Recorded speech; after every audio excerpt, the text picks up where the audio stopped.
Endymion by Dan Simmons. Copyright 1995 by Dan Simmons. Read by Ray Foushee. This book was originally created for audio cassette playback. Any announcements concerning cassettes do not apply to this recording. This version contains markers allowing direct access to major portions of the book. Library of Congress annotation. 247 years after the Fall of Hyperion, RC 33584, BR 8684, the WorldWeb is divided into many kingdoms, and the military wing of the Catholic Church is in charge. Aenea, 11, emerges from the time tombs to challenge the church authorities. Raul Endymion is snatched from death to assist her. Strong language and some descriptions of sex. 1995. From the book jacket. The stunning sequel to one of the most celebrated and critically acclaimed science fiction series of the last decade. It is 274 years after the fall, and the universe is in chaos. Raul Endymion, one-time shepherd and convicted murderer, is chosen as a pawn in a cosmic game whose outcome will determine the fate of humanity. Selected as a bodyguard to the next Messiah, Endymion will cross time, space, and the very fabric of reality as her protector, lover, and finally disciple. At the same time, the enigmatic Shrike, part monster, part killing machine, part avenging angel, has also followed the girl into the 32nd century. Yet it is Endymion who has been chosen to rescue Aenea against all odds. How will her message change the universe, if she is willing to speak it, and if humankind is prepared to hear it? About the author. Dan Simmons' first novel, Song of Kali, won the World Fantasy Award.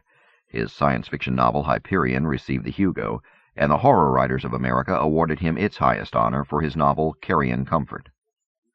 Simmons is also the author of Phases of Gravity, Hugo and Nebula Awards finalist The Fall of Hyperion, The Hollow Man, his Elm Haven triptych, Summer of Night, Children of the Night, and Fires of Eden, and two collections of short fiction, Prayers to Broken Stones and Love Death. He lives in Colorado along the Front Range of the Rockies. Another book by Dan Simmons, Entropy's Bed at Midnight. We must not forget that the human soul, however independently created our philosophy represents it as being, is inseparable in its birth and in its growth from the universe into which it is born. Teilhard de Chardin. Give us gods. Oh, give them us. Give us gods. We are so tired of men and motor power. D. H. Lawrence. 1. You are reading this for the wrong reason.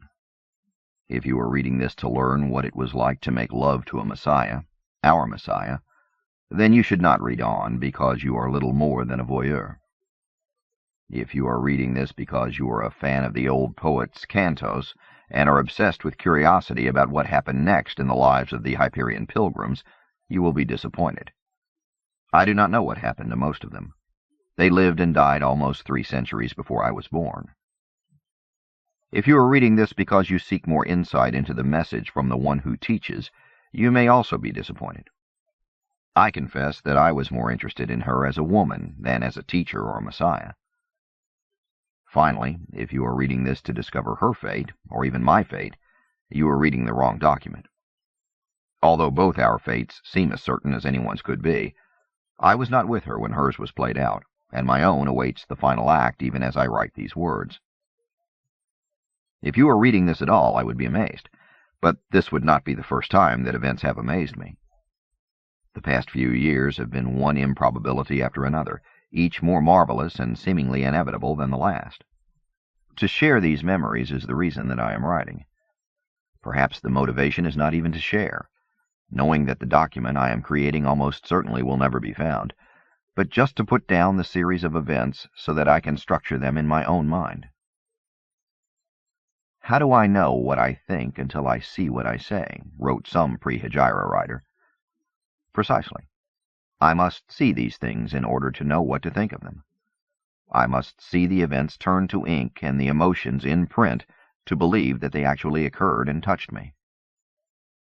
If you are reading this for the same reason that I am writing it, to bring some pattern out of the chaos of the last years, to impose some order on the essentially random series of events that have ruled our lives for the past standard decades, then you may be reading this for the right reason after all.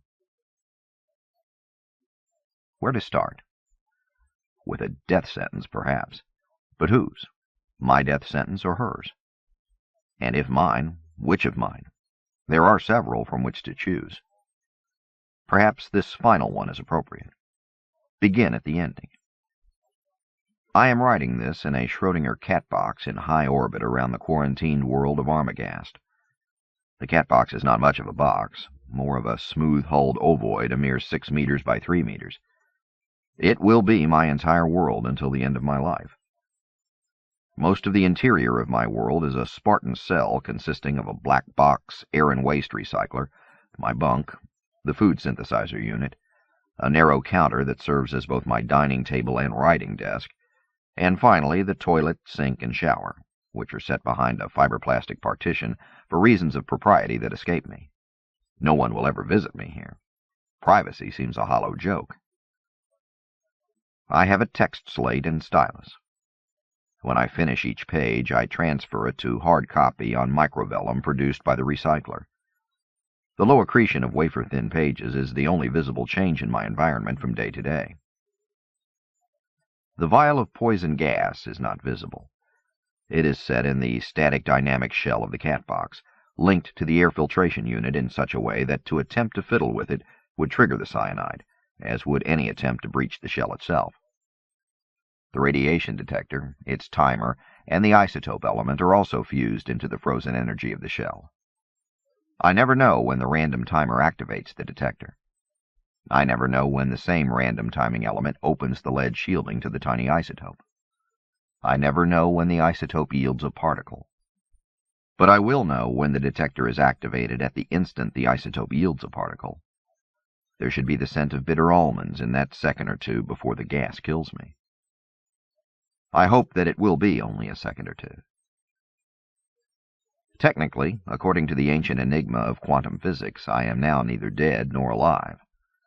I am in the suspended state of overlapping probability waves once reserved for the cat in Schrödinger's thought experiment. Because the hull of the cat box is little more than position-fused energy ready to explode at the slightest intrusion, no one will ever look inside to see if I am dead or alive. Theoretically, no one is directly responsible for my execution, since the immutable laws of quantum theory pardon or condemn me from each microsecond to the next. There are no observers.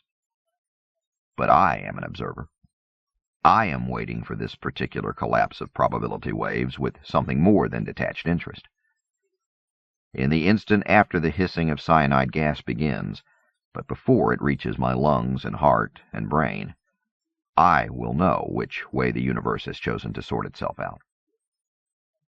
At least I will know so far as I am concerned, which, when it comes right down to it, is the only aspect of the universe's resolution with which most of us are concerned. And in the meantime I eat and sleep and void waste and breathe and go through the full daily ritual of the ultimately forgettable. Which is ironic, since right now I live, if live is the correct word, only to remember, and to write about what I remember. If you are reading this, you are almost certainly reading it for the wrong reason. But as with so many things in our lives, the reason for doing something is not the important thing. It is the fact of doing that remains. Only the immutable facts that I have written this, and you are reading it, remain important in the end. Where to begin? With her? She is the one you want to read about, and the one person in my life whom I wish to remember above everything and everyone else. But perhaps I should begin with the events that led me to her, and then to here by way of much of this galaxy and beyond. I believe that I shall begin with the beginning, with my first death sentence. 2. My name is Raul Endymion. My first name rhymes with Paul. I was born on the world of Hyperion in the year 693 ADC on our local calendar, or AD 3099 pre-Hijra reckoning, or as most of us figure time in the era of the Pacts, 247 years after the fall. It was said about me when I traveled with the one who teaches that I had been a shepherd, and this was true, almost. My family had made its living as itinerant shepherds in the moors and meadows of the most remote regions on the continent of Aquila, where I was raised, and I sometimes tended sheep as a child. I remember those calm nights under the starry skies of Hyperion as a pleasant time. When I was 16, by Hyperion's calendar, I ran away from home and enlisted as a soldier of the Pax-controlled Home Guard. Most of those 3 years I remember only as a dull routine of boredom, with the unpleasant exception of the 4 months when I was sent to the Claw Ice Shelf to fight indigenes during the Ursus Uprising. After being mustered out of the Home Guard, I worked as a bouncer and blackjack dealer in one of the rougher Nine Tails casinos, served as a barge master on the upper reaches of the Cans for 2 rainy seasons, and then trained as a gardener on some of the Beak estates under the landscape artist Avril Hume. But shepherd must have sounded better to the chroniclers of the one who teaches when it came time to list the former occupation of her closest disciple. Shepherd has a nice biblical ring to it. I do not object to the title of shepherd, but in this tale I will be seen as a shepherd whose flock consisted of one infinitely important sheep, and I lost her more than found her. At the time my life changed forever, and this story really begins, I was 27 years old, tall for a Hyperion-born, notable for little except for the thickness of calluses on my hands and my love of quirky ideas, and was then working as a hunter's guide in the fens above Toschahai Bay, 100 kilometers north of Port Romance. By that time in my life I had learned a little bit about sex and much about weapons, had discovered firsthand the power greed has in the affairs of men and women, had learned how to use my fists and modest wits in order to survive, was curious about a great many things, and felt secure only in the knowledge that the remainder of my life would almost certainly hold no great surprises. I was an idiot. Most of what I was that autumn of my 28th year might be described in negatives. I had never been off Hyperion, and never considered that I might travel off-world. I had been in church cathedrals, of course. Even in the remote regions where my family had fled after the sacking of the city of Endymion a century earlier, the Pax had extended its civilizing influence, but I had accepted neither the Catechism nor the Cross. I had been with women, but I had never been in love. Except for my grandmother's tutelage, my education had been self-directed and acquired through books. I read voraciously. At age 27, I thought that I knew everything. I knew nothing. So it was that in the early autumn of my 28th year, content in my ignorance and stolid in my conviction that nothing of importance would ever change, I committed the act that would earn me a death sentence and begin my real life. The fens above Toschahai Bay are dangerous and unhealthy, unchanged since long before the fall, but hundreds of wealthy hunters, many from off-world, come there every year for the ducks.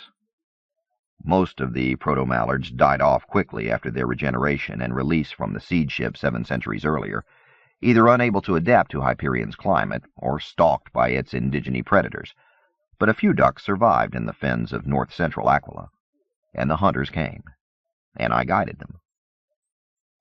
4 of us worked out of an abandoned fiberplastic plantation set on a narrow thumb of shale and mud between the fens and a tributary to the Cans River. The other 3 guides concentrated on fishing and big game hunting, but I had the plantation and most of the fens to myself during duck season. The fens were a semi-tropical marsh area consisting mostly of thick chalma growth, weirwood forest, and more temperate stands of giant Prometheus in the rocky areas above the floodplain. But during the crisp, dry cold snap of early autumn, the mallards paused there on their migration from the southern islands to their lakes in the remotest regions of the Pinion Plateau. I woke the 4 hunters an hour and a half before dawn. I had fixed a breakfast of jambon, toast, and coffee, but the 4 overweight businessmen grumbled and cursed as they wolfed it down. I had to remind them to check and clean their weapons.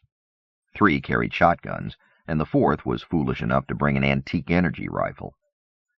As they grumbled and ate, I went out behind the shack and sat with Izzy, the Labrador retriever I'd had since she was a pup. Izzy knew that we were going hunting, and I had to stroke her head and neck to calm her down. First light was coming up just as we left the overgrown plantation grounds and pulled off in a flat-bottomed skiff. Radiant gossamers were visible flitting through dark tunnels of branches and above the trees. The hunters, M. Rollman, M. Herrig, M. Rushaman, and M. Poniascu, sat forward on the thwarts while I poled. Izzy and I were separated from them by the heap of float blinds stacked between us, the curved bottoms of the discs still showing the rough matting of the fiberplastic husk. Rollman and Herrig were wearing expensive chameleon cloth ponchos, although they did not activate the polymer until we were deep in the swamp. I asked them to quit talking so loudly as we approached the freshwater fens where the mallards would be setting in. All four men glared at me, but they lowered their voices and soon fell silent. The light was almost strong enough to read by when I stopped the skiff just outside the shooting fen and floated their blinds. I hitched up my well-patched waterproofs and slid into the chest-deep water. Izzy leaned over the side of the skiff, eyes bright, but I flashed a hand signal to restrain her from jumping in. She quivered, but sat back. "Give me your gun, please," I said to M. Poniascu, the first man. These once-a-year hunters had enough trouble just keeping their balance while getting into the small float blinds. I did not trust them to hang on to their shotguns. I had asked them to keep the chamber empty and the safety on, but when Poniascu handed his weapon over, the chamber indicator glowed red for loaded, and the safety was off. I ejected the shell, clicked the safety on, set the gun in the waterproof carrier strapped across my shoulders, and steadied the float blind while the heavy-set man stepped from the skiff. "I'll be right back," I said softly to the other three, and began wading through chalma fronds, pulling the blind along by the harness strap. I could have had the hunters pull their float blinds to a place of their own choosing, but the fen was riddled with quick mud cysts that would pull down both pole and polar, populated by Dracula ticks the size of blood-filled balloons that like to drop on moving objects from overhead branches, decorated with hanging ribbon snakes, which looked precisely like chalma fronds to the unwary, and rife with fighting gar that could bite through a finger. There were other surprises for first-time visitors. Besides, I'd learned from experience that most of these weekend hunters would position their floats so that they would be shooting at each other as soon as the first flight of mallards appeared. It was my job to keep that from happening. I parked Poniascu in a concealing curl of fronds with a good view from the south mud bank of the largest body of open water, showed him where I was going to place the other float blinds, told him to watch from within the slit of the float blind canvas and not to begin shooting until everyone was placed, and then went back for the other three. I placed Rushaman about 20 meters to the first man's right, found a good place closer to the inlet for Rollman, and then went back for the man with the idiot energy weapon, M. Herrig. The sun would be up in another 10 minutes. "About cross-damned time you fucking remembered me," snapped the fat man as I waded back to him. He'd already got onto his float. His chameleon cloth trousers were wet. Methane bubbles between the skiff and the mouth of the inlet indicated a large mud cyst, so I had to work my way close to the mud flat each time I came or went. "We're not paying you to waste your cross-damn time like this," he growled from around a thick cigar. I nodded, reached up, plucked the lighted cigar from between his teeth, and tossed it away from the cyst. We were lucky that the bubbles had not ignited. "Ducks can smell the smoke," I said, ignoring his gaping mouth and reddening face. I slipped into the harness and pulled his float into the open fen, my chest cutting a path through the red and orange algae that had covered the surface again since my last trip. M. Herrig fondled his expensive and useless energy rifle and glared at me. "Boy, you watch your cross-damn mouth, or I'll cross-damn watch it for you," he said. His poncho and chameleon cloth hunting blouse were unsealed enough for me to see the gleam of a gold Pax double cross hanging around his neck, and the red welt of the actual cruciform on his upper chest. M. Herrig was a born-again Christian. I said nothing until I had his float positioned properly to the left of the inlet. All four of these experts could fire out toward the pond now without fear of hitting one another. "Pull your canvas around and watch from the slit," I said, untying the line from my harness and securing it around a chalma root.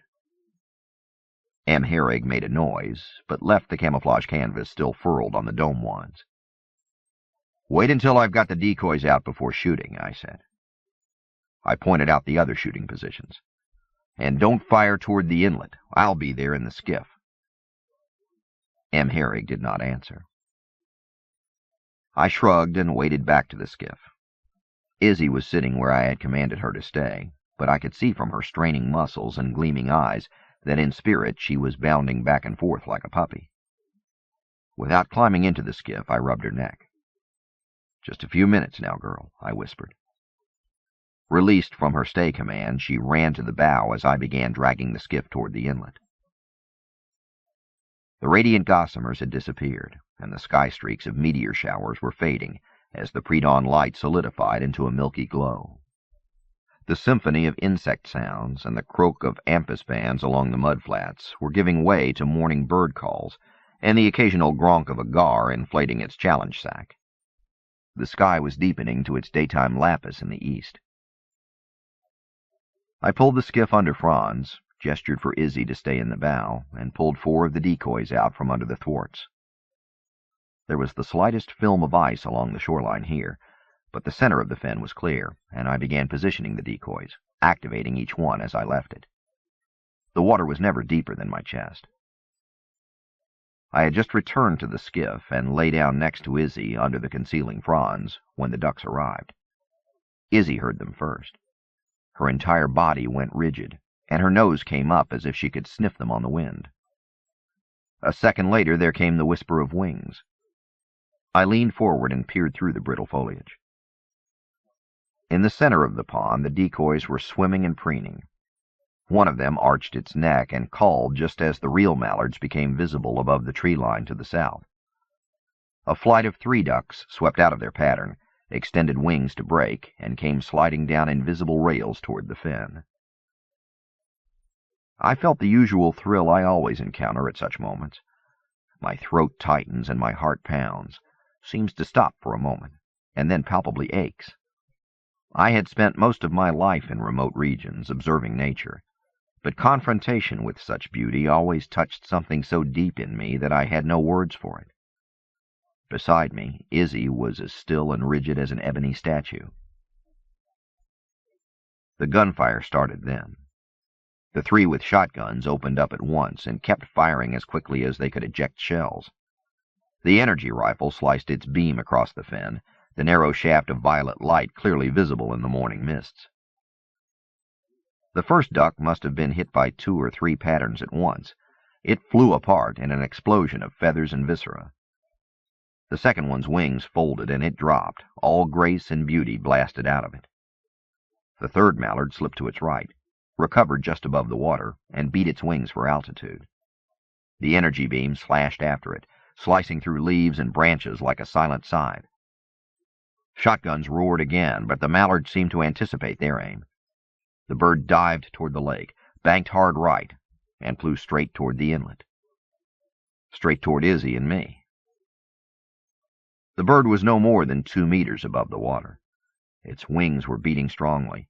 Its entire form was bent to the purpose of escape, and I realized that it was going to fly under the trees, right through the inlet opening.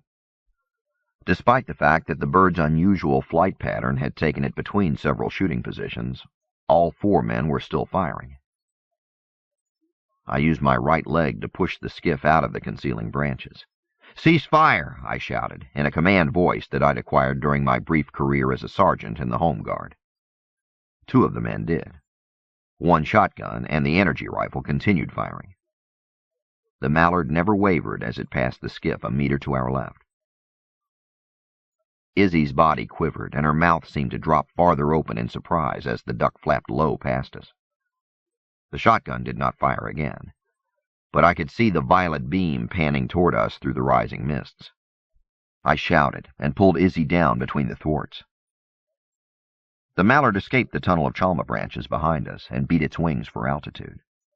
Suddenly, the air smelled of ozone, and a perfectly straight line of flame slashed across the stern of the boat. I threw myself flat against the bottom of the skiff, grabbing Izzy's collar and tugging her closer as I did so. The violet beam missed my curled fingers and Izzy's collar by a millimeter.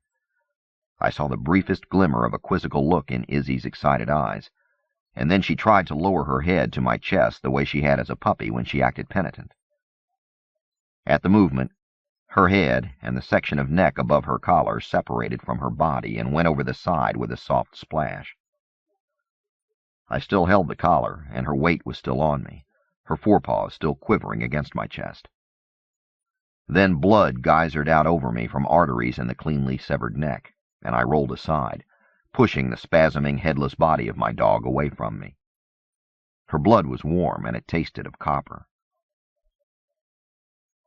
The energy beam slashed back again, cut a heavy chalma branch from its trunk a meter away from the skiff, and then switched off as if it had never existed. I sat up and looked across the pond at M. Herrig. The fat man was lighting a cigar. The energy rifle lay across his knees. The smoke from his cigar mingled with the tendrils of mist still rising from the fin. I slipped over the side of the skiff into the chest-deep water. Izzy's blood still swirled around me as I began wading toward M. Herrig. He lifted his energy rifle and held it across his chest in port arms as I approached. When he spoke, it was around the cigar clenched between his teeth. "Well, are you going out there to retrieve the ducks I got, or are you just going to let them float out there until they rot?" As soon as I was within arm's length, I grabbed the fat man's chameleon poncho with my left hand and jerked him forward. He tried to raise the energy rifle, but I seized it with my right hand and flung it far out into the fin. M. Herrig shouted something then. His cigar tumbled into the float blind, and I pulled him off his stool and into the water. He came up spluttering and spitting algae, and I hit him once, very hard, squarely in the mouth.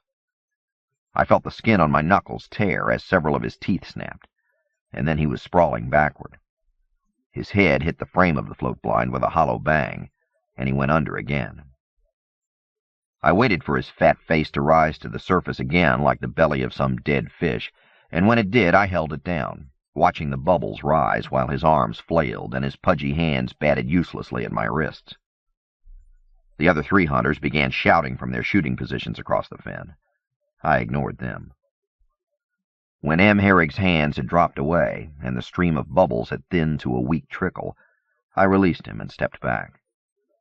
For a moment I did not think that he was going to come up, but then the fat man exploded to the surface and hung on the edge of the float. He vomited water and algae. I turned my back on him and waded across to the others. "That's all for today," I said. "Give me your guns. We're going in." Each man opened his mouth as if to protest. Each man took a look at my eyes and blood-spattered face and handed me a shotgun.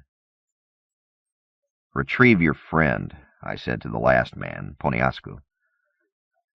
I carried the weapons back to the skiff, unloaded them, sealed the shotguns in the watertight compartment under the bow, and carried the boxes of shells to the stern. Izzy's headless corpse had already begun to stiffen as I eased it over the side.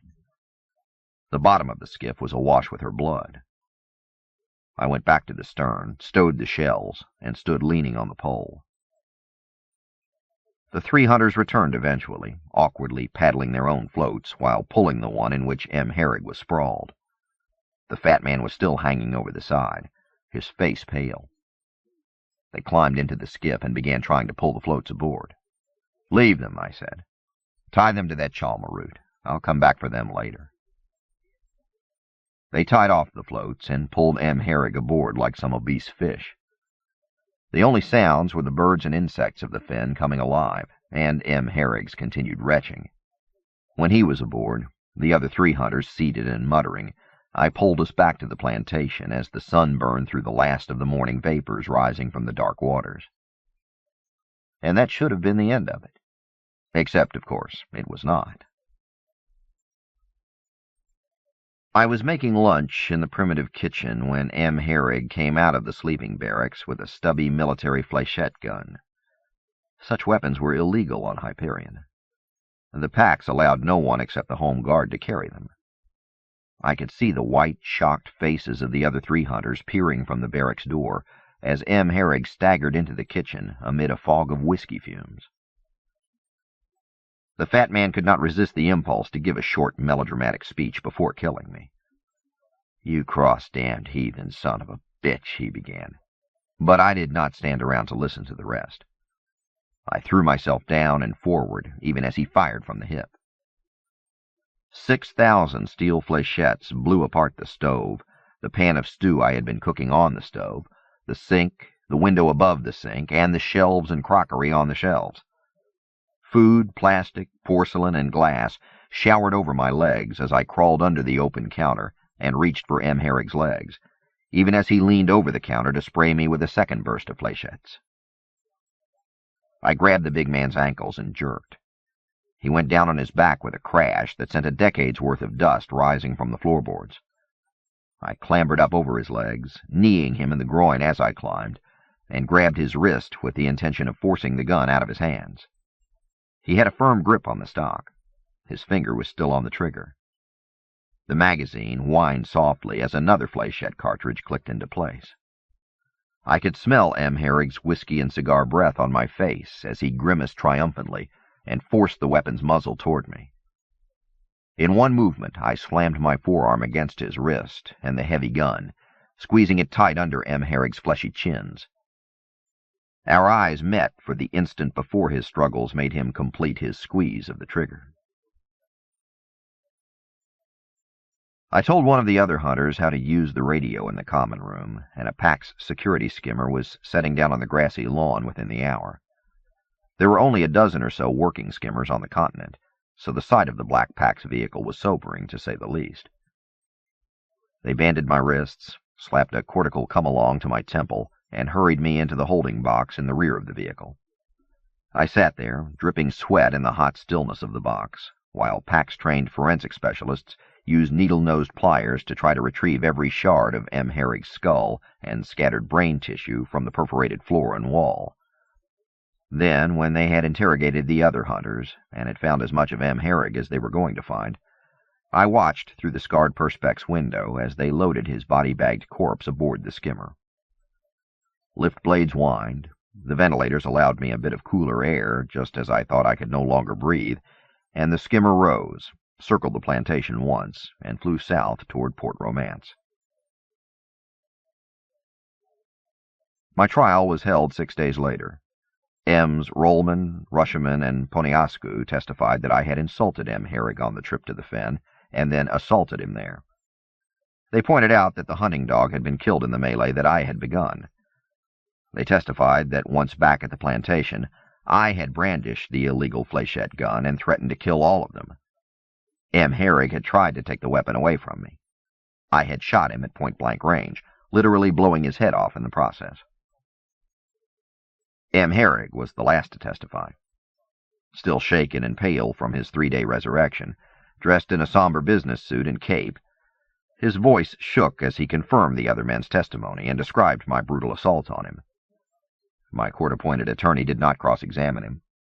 As born-again Christians in good standing with the PAX, none of the four could be forced to testify under the influence of truth-tell or any other chemical or electronic form of verification. I volunteered to undergo truth-tell or full scan, but the prosecuting attorney protested that such gimmickry was irrelevant, and the PAX-approved judge agreed. My counselor did not file a protest. There was no jury. The judge took less than 20 minutes to reach a verdict. I was guilty and sentenced to execution by death wand.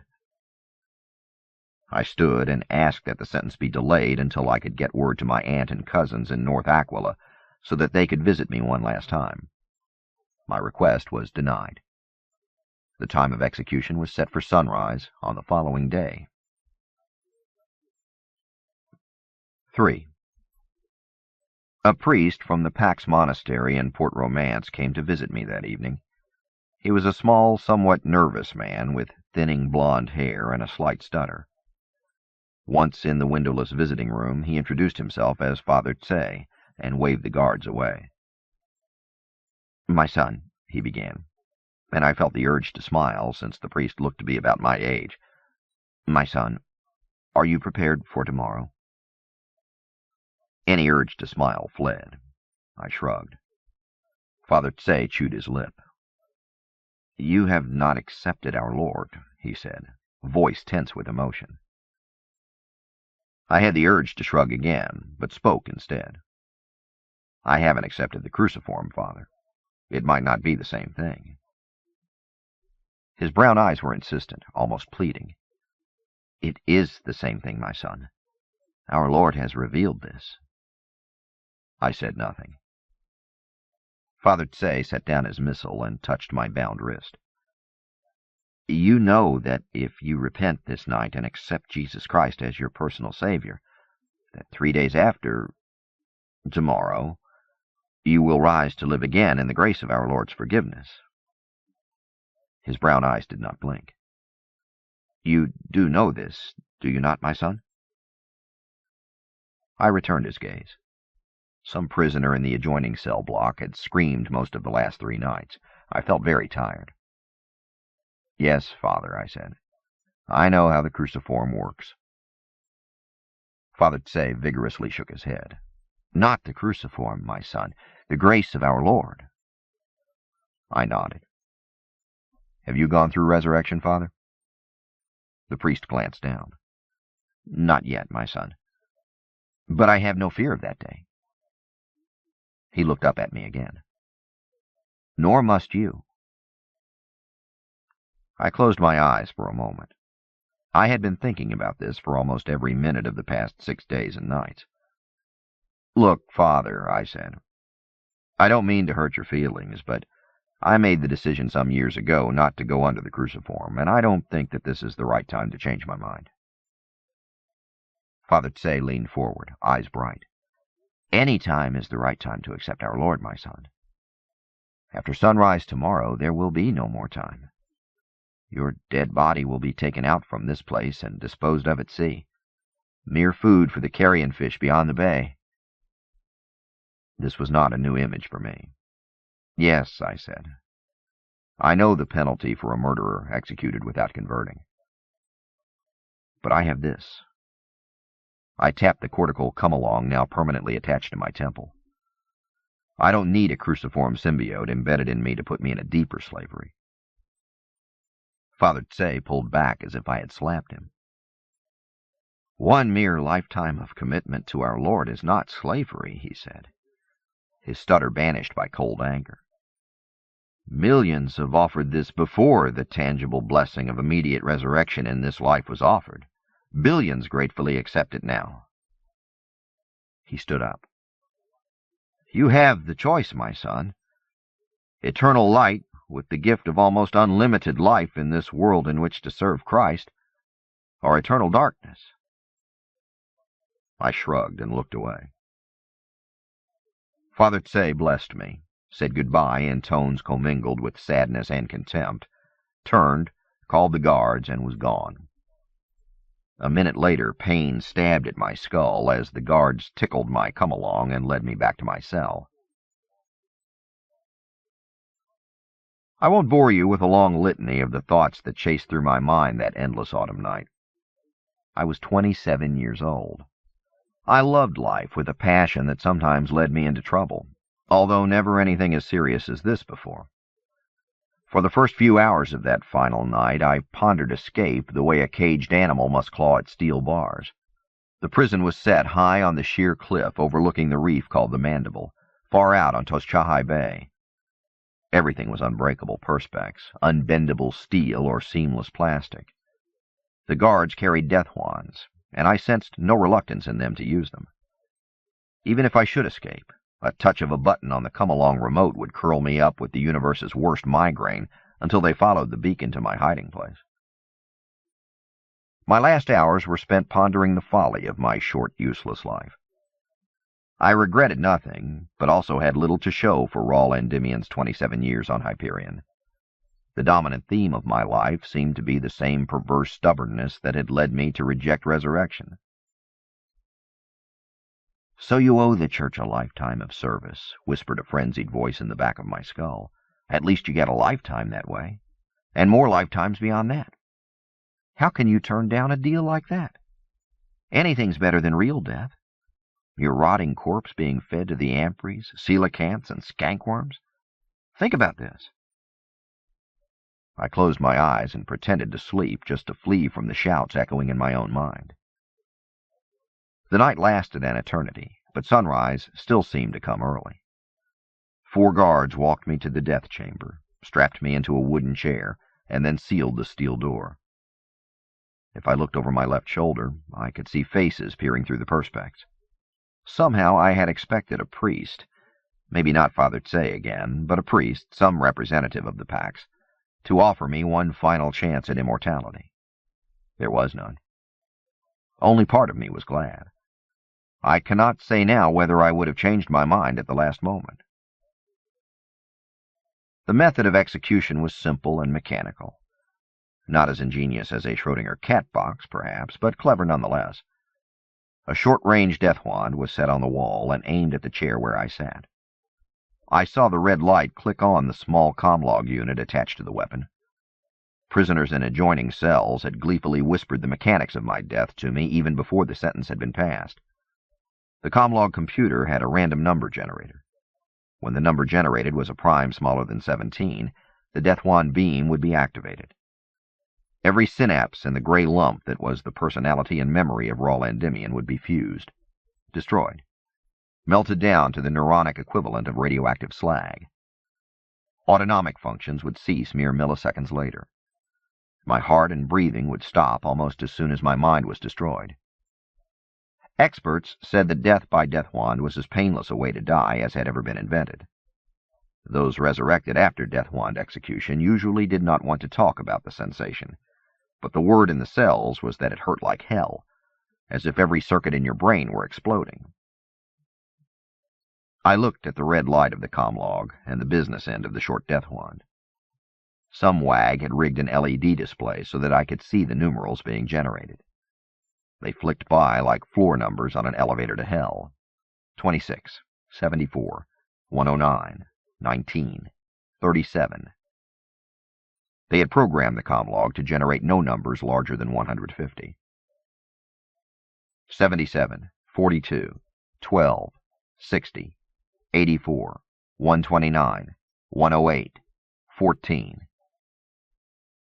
I lost it then.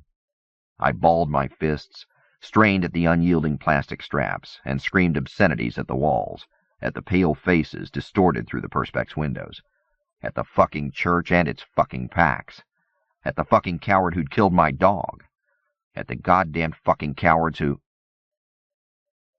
I did not see the low prime number appear on the display. I did not hear the death wand hum softly as its beam was activated. I did feel something, a sort of hemlock coldness starting at the back of my skull and widening to every part of my body with the speed of nerve conduction, and I felt surprise at feeling something. The experts are wrong and the cons are right, I thought wildly. You can feel your own death by death wand. I would have giggled then if the numbness had not flowed over me like a wave. Like a black wave. A black wave that carried me away with it. 4. I was not surprised to wake up alive. I suppose one is surprised only when one awakens dead.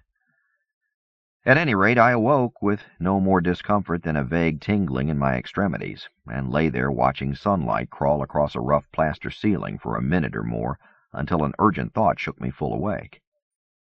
Wait a minute, wasn't I... Didn't they... I sat up and looked around. If there was any lingering sense that my execution had been a dream, the prosaic quality of my surroundings dispelled it immediately.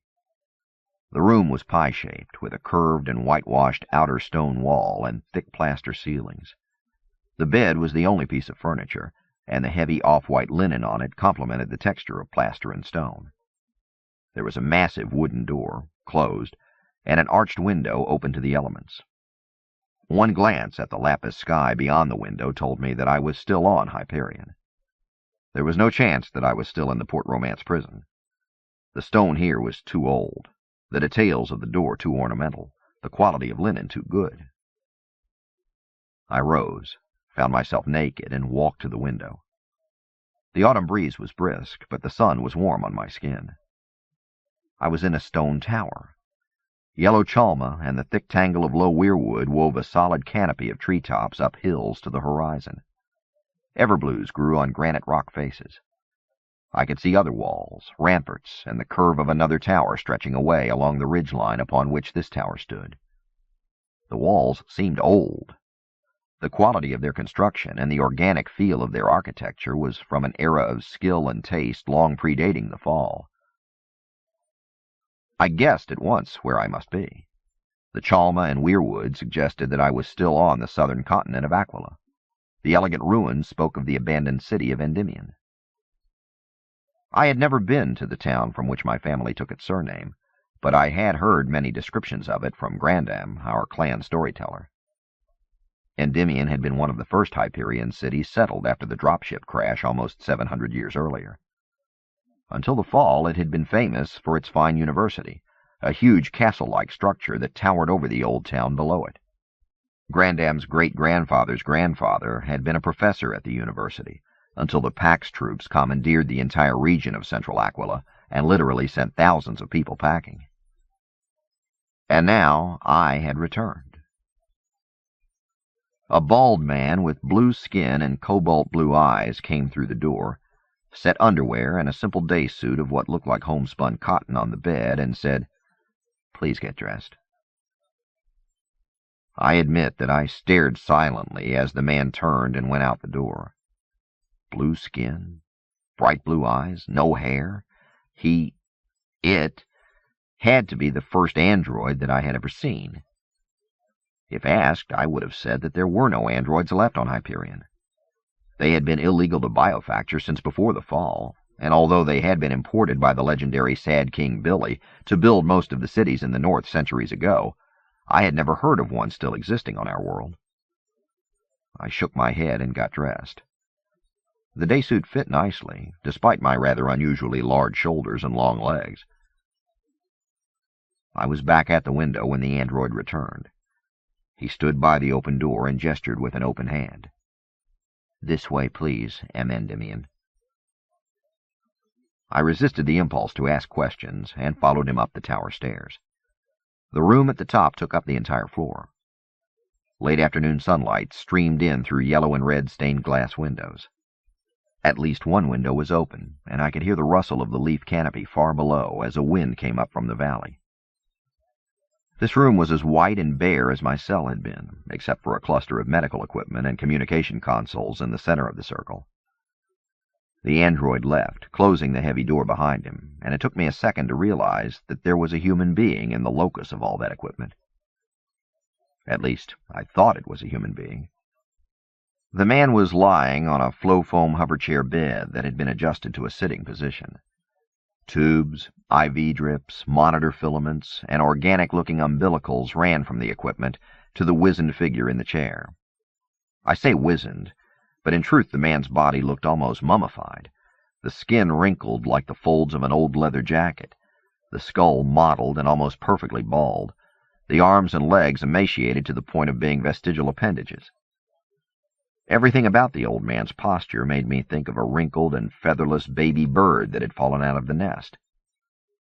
His parchment skin had a blue cast to it that made me think android for a moment, but then I saw the different shade of blue, the faint glow of the palms, ribs, and forehead, and realized that I was looking at a real human who had enjoyed, or suffered, centuries of Palson treatments.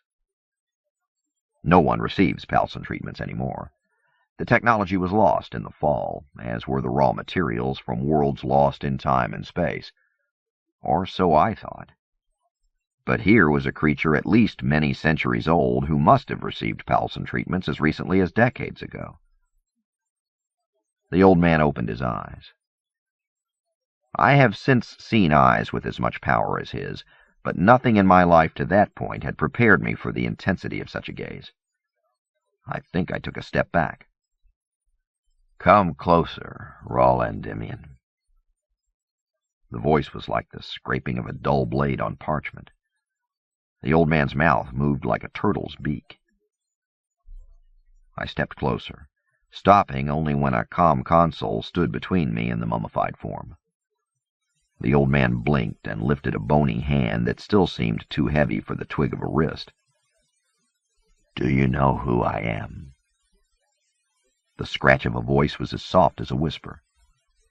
I shook my head. Do you know where you are? I took a breath. Endymion. The abandoned university, I think. The wrinkles folded back in a toothless smile. Very good. The namesake recognizes the heaps of stone which named his family. But you do not know who I might be? No. And you have no questions about how you survived your execution? I stood at parade rest and waited. The old man smiled again. Very good indeed. All things come to him who waits. And the details are not that enlightening. Bribes in high places, a stunner substituted for the death wand, more bribes to those who certify the death and dispose of the body.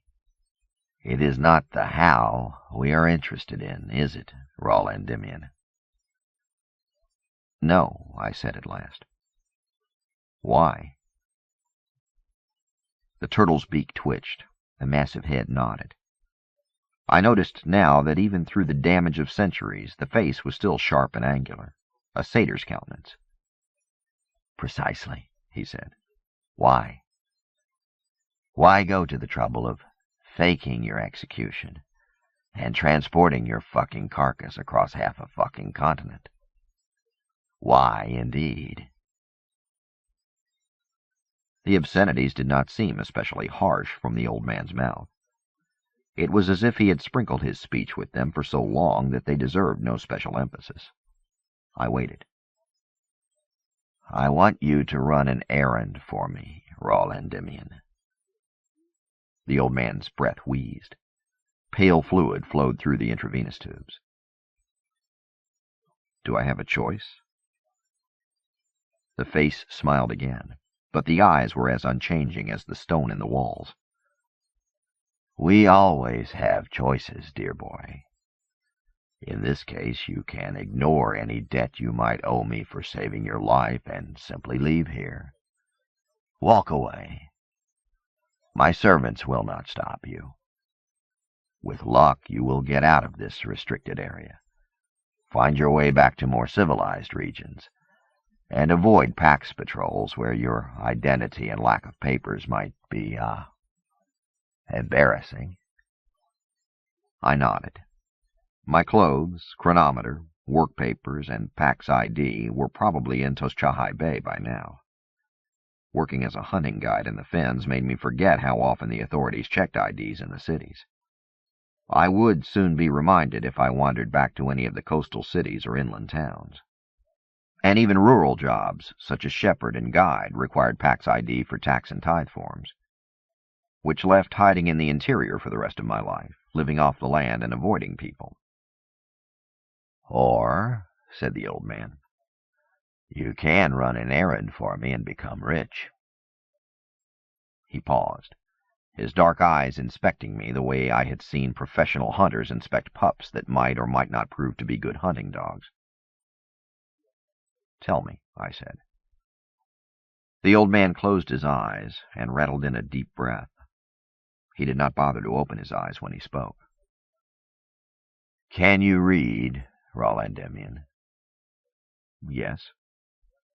Have you read the poem known as the Cantos? No. But you have heard some of it?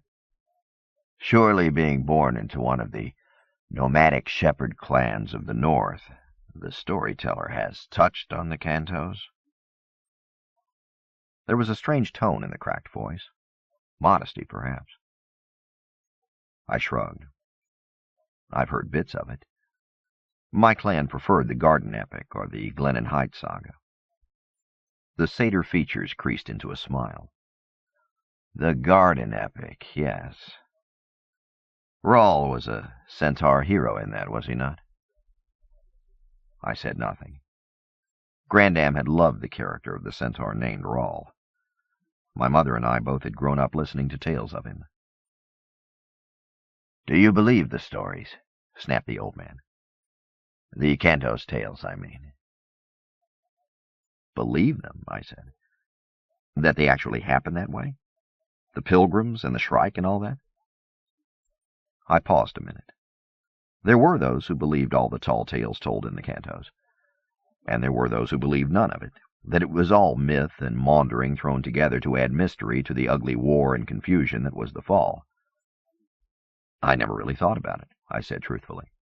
Does it matter? The old man seemed to be choking, but then I realized that the dry, rattling sounds were chuckles. Not really, he said at last. Now, listen. I will tell you the outline of the errand. It takes energy for me to speak, so save your questions for when I am finished. He blinked and gestured with his mottled claw toward the chair covered with a white sheet. Do you wish to sit? I shook my head and remained at parade rest. All right, said the old man. My story begins almost 270-some years ago, during the fall. One of the pilgrims in the cantos was a friend of mine. Her name was Raul Endymion. She was real. After the fall, after the death of the hegemony and the opening of the time tombs, Raul Endymion gave birth to a daughter. The child's name was Diana, but the little girl was headstrong and changed her name almost as soon as she was old enough to talk. For a while she was known as Cynthia, then Kate, short for Hecate.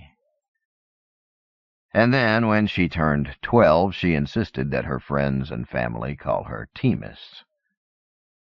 When I last saw her, she was called Aenea. I heard the name as Aenea. The old man stopped and squinted at me. You think this is not important, but names are important. If you had not been named after this city, which was in turn named after an ancient poem, then you would not have come to my attention, and you could not be here today. You would be dead, feeding the skarkworms in the great South Sea. Do you understand, Raul Endymion? No, I said. He shook his head. It does not matter.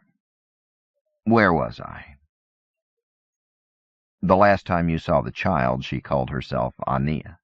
Yes. The old man closed his eyes again. She was not an especially attractive child, but she was unique.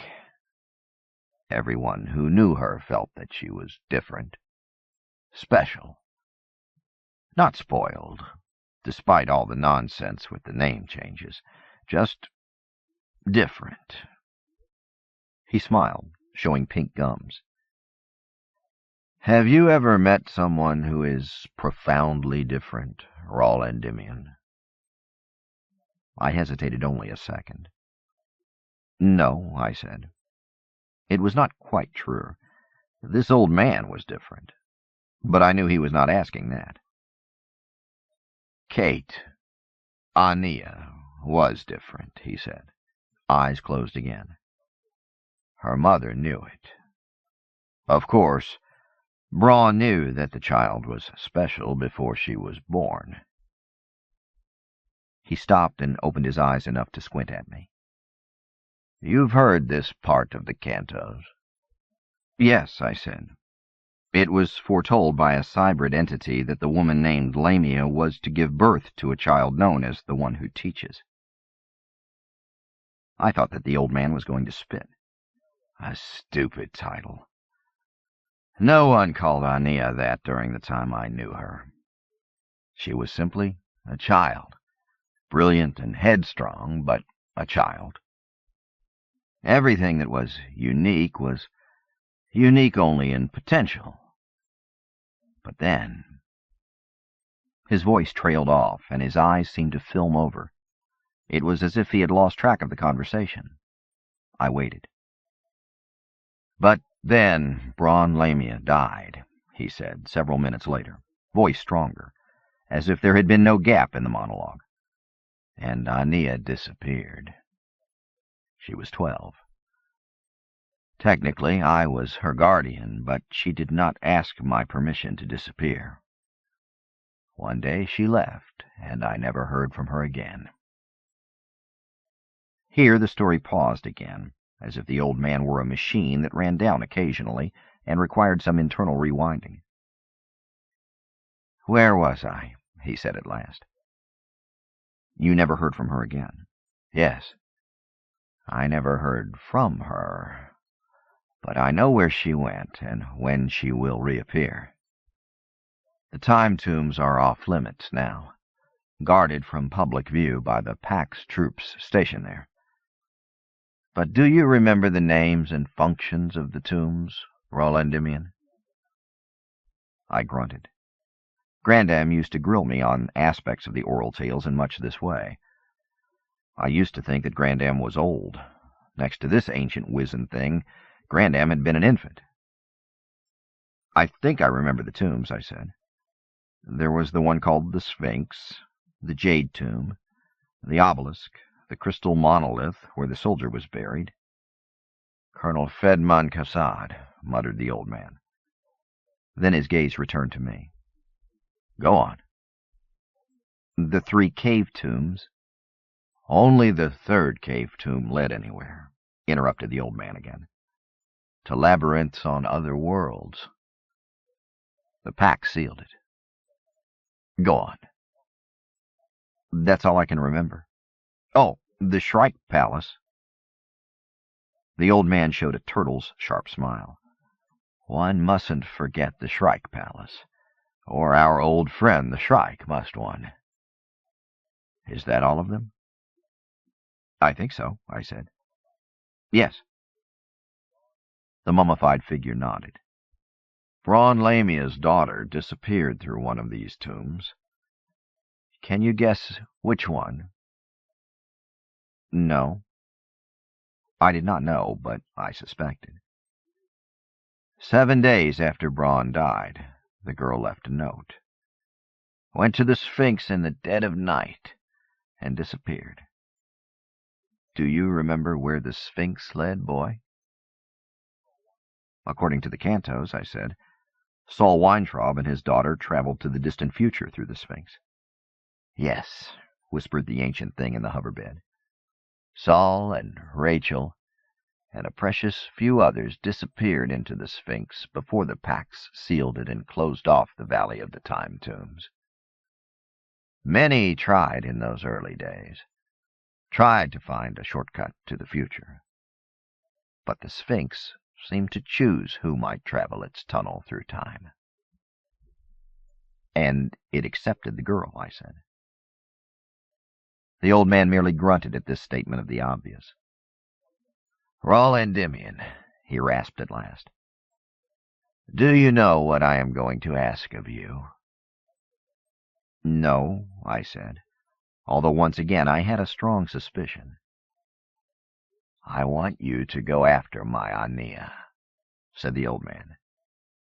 "I want you to find her, to protect her from the Pax, to flee with her, and, when she has grown up and become what she must become, to give her a message. I want you to tell her that her Uncle Martin is dying, and that if she wishes to speak to him again, she must come home." I tried not to sigh. I'd guessed that this ancient thing had once been the poet Martin Silenus. Everyone knew the cantos and its author. How he had escaped the Pax purges and been allowed to live in this restricted place was a mystery, but one I did not choose to explore. "You want me to go north to the continent of Equus, fight my way past several thousand Pax troops, somehow get into the Valley of the Time Tombs, get into the Sphinx, hope it accepts me, then chase this child into the distant future, hang around with her for a few decades, and then tell her to go back in time to visit you?" For a moment there was a silence, broken only by the soft sounds of Martin Silenus's life support equipment. The machines were breathing. "Not exactly," he said at last. I waited. "She has not traveled to some distant future," said the old man. "At least, not distant from us now. When she stepped through the entrance of the Sphinx 247 years ago, it was for a short trip through time. 262 Hyperion years, to be exact." "How do you know this?" I asked. From everything I had read, no one, not even the Pax scientists who had had 2 centuries to study the sealed tombs, had been able to predict how far into the future the Sphinx would send someone. "I know it," said the ancient poet. "Do you doubt me?" Instead of responding to that, I said, "So the child, Aenea, will step out of the Sphinx sometime this year?" "She will step out of the Sphinx in 42 hours, 16 minutes, said the old satyr. I admit that I blinked. "And the Pax will be waiting for her," he continued. "They also know to the minute when she will emerge." I did not ask how they came by the information. "And capturing Aenea is the single most important thing on the Pax's agenda," rasped the old poet. "They know that the future of the universe depends upon this." I knew now that the old poet was senile. The future of the universe depended upon no single event. That I knew. I held my silence. "There are, at this moment, more than 30,000 Pax troops in and around the Valley of the Time Tombs. At least 5,000 of them are Vatican Swiss Guard." I whistled at this. The Vatican Swiss Guard was the elite of the elite, the best trained, best equipped military force in the far-flung expanse of the Pax. A dozen Vatican Guard troops in full regalia could have beaten the entire 10,000 troops of Hyperion's Home Guard. "So," I said, "I have 42 hours to get to Equus, cross the Sea of Grass and the mountains, somehow get past 20 or 30,000 of the Pax's best troops, and rescue the girl?" "Yes," said the ancient figure in the bed. I managed not to roll my eyes. "What then?" I said. "There is nowhere we can hide. The Pax controls all of Hyperion, all spacecraft, the space lanes, and every world of what used to be the hegemony. If she is as important as you say, they will turn Hyperion upside down until they find her. Even if we could somehow get off-planet, which we can't, there would be no way we could escape." "There is a way for you to get off-planet," the poet said in a tired voice. "There is a ship." I swallowed hard. There is a ship. The idea of traveling between the stars for months, while decades or years passed back home, took my breath away. I had joined the Home Guard with the childish notion of someday belonging to the Pax military and flying between the stars. A foolish notion for a youngster who had already decided not to accept the cruciform. "Still," I said, not truly believing that there was a ship, "no member of the Pax Mercantilis would transport fugitives. Even if we make it to another world, they would have us. Unless you see us fleeing by ship for centuries of time, Dad." "No," said the old man. "Not centuries. Not decades. You will escape by ship to one of the nearest worlds of the old hegemony. Then you will go a secret way. You will see the old worlds. You will travel the river Tethys." I knew now that the old man had lost his reason. When the Farcasters fell and the AI Technocore abandoned humankind, the WorldWeb and hegemony had died that same day. The tyranny of interstellar distances had been reimposed upon humanity. Now only the Pax forces, their puppet Mercantilis, and the hated ousters braved the darkness between the stars. "Come," rasped the old man. His fingers would not uncurl as he gestured me closer. I leaned over the low-comm console. I could smell him, a vague combination of medicine, age, and something like leather. I did not need the memories of Grandam's campfire tales to explain the river Tethys, and to know why I now knew that the old man was far gone into senility. Everyone knew about the River Tethys. It and the so-called Grand Concourse had been two constant Farcaster avenues between the hegemony worlds. The Concourse had been a street connecting 100-some worlds under 100-some suns, its broad avenue open to everyone and stitched together by Farcaster portals that never closed. The River Tethys had been a less traveled route, but still important for bulk commerce and the countless pleasure boats that had floated effortlessly from world to world on the single highway of water.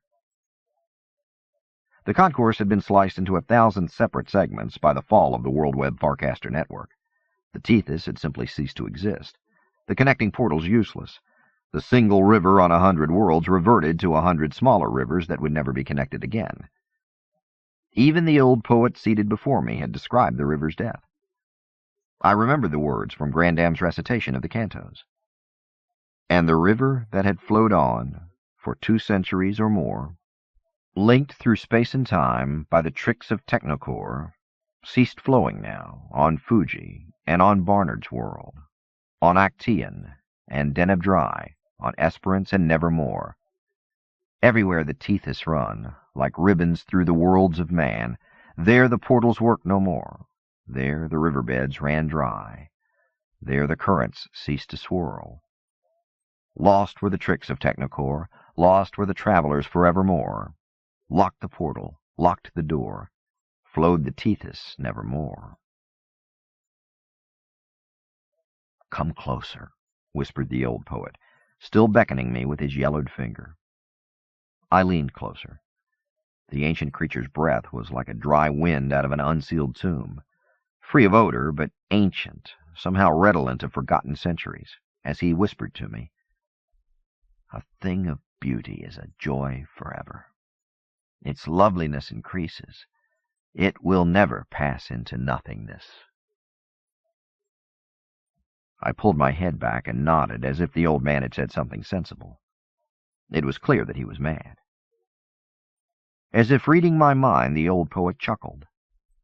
"I have often been called insane by those who underestimate the power of poetry.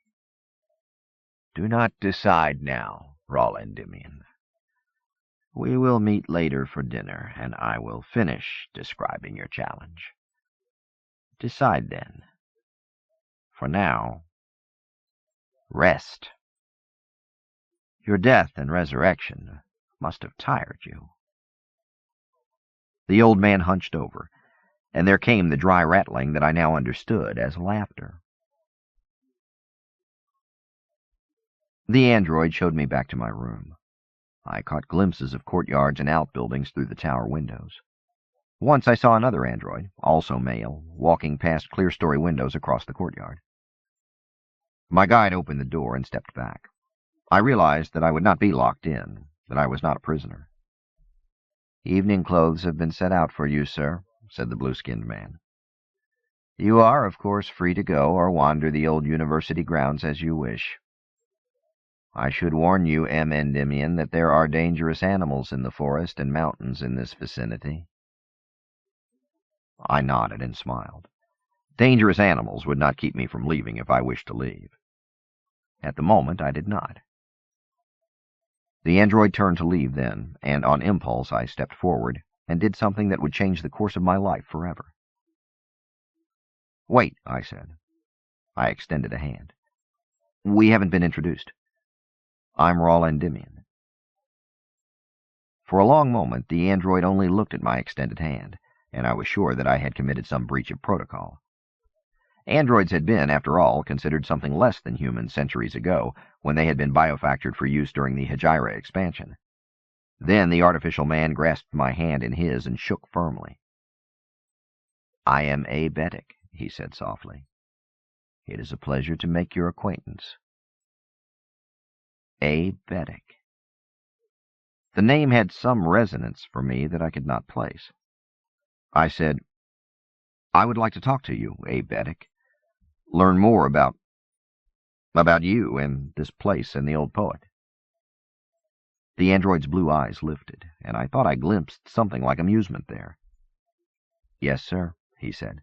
"I would be happy to speak with you.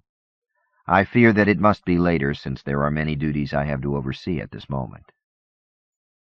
Later, then, I said, and stepped back. I look forward to it.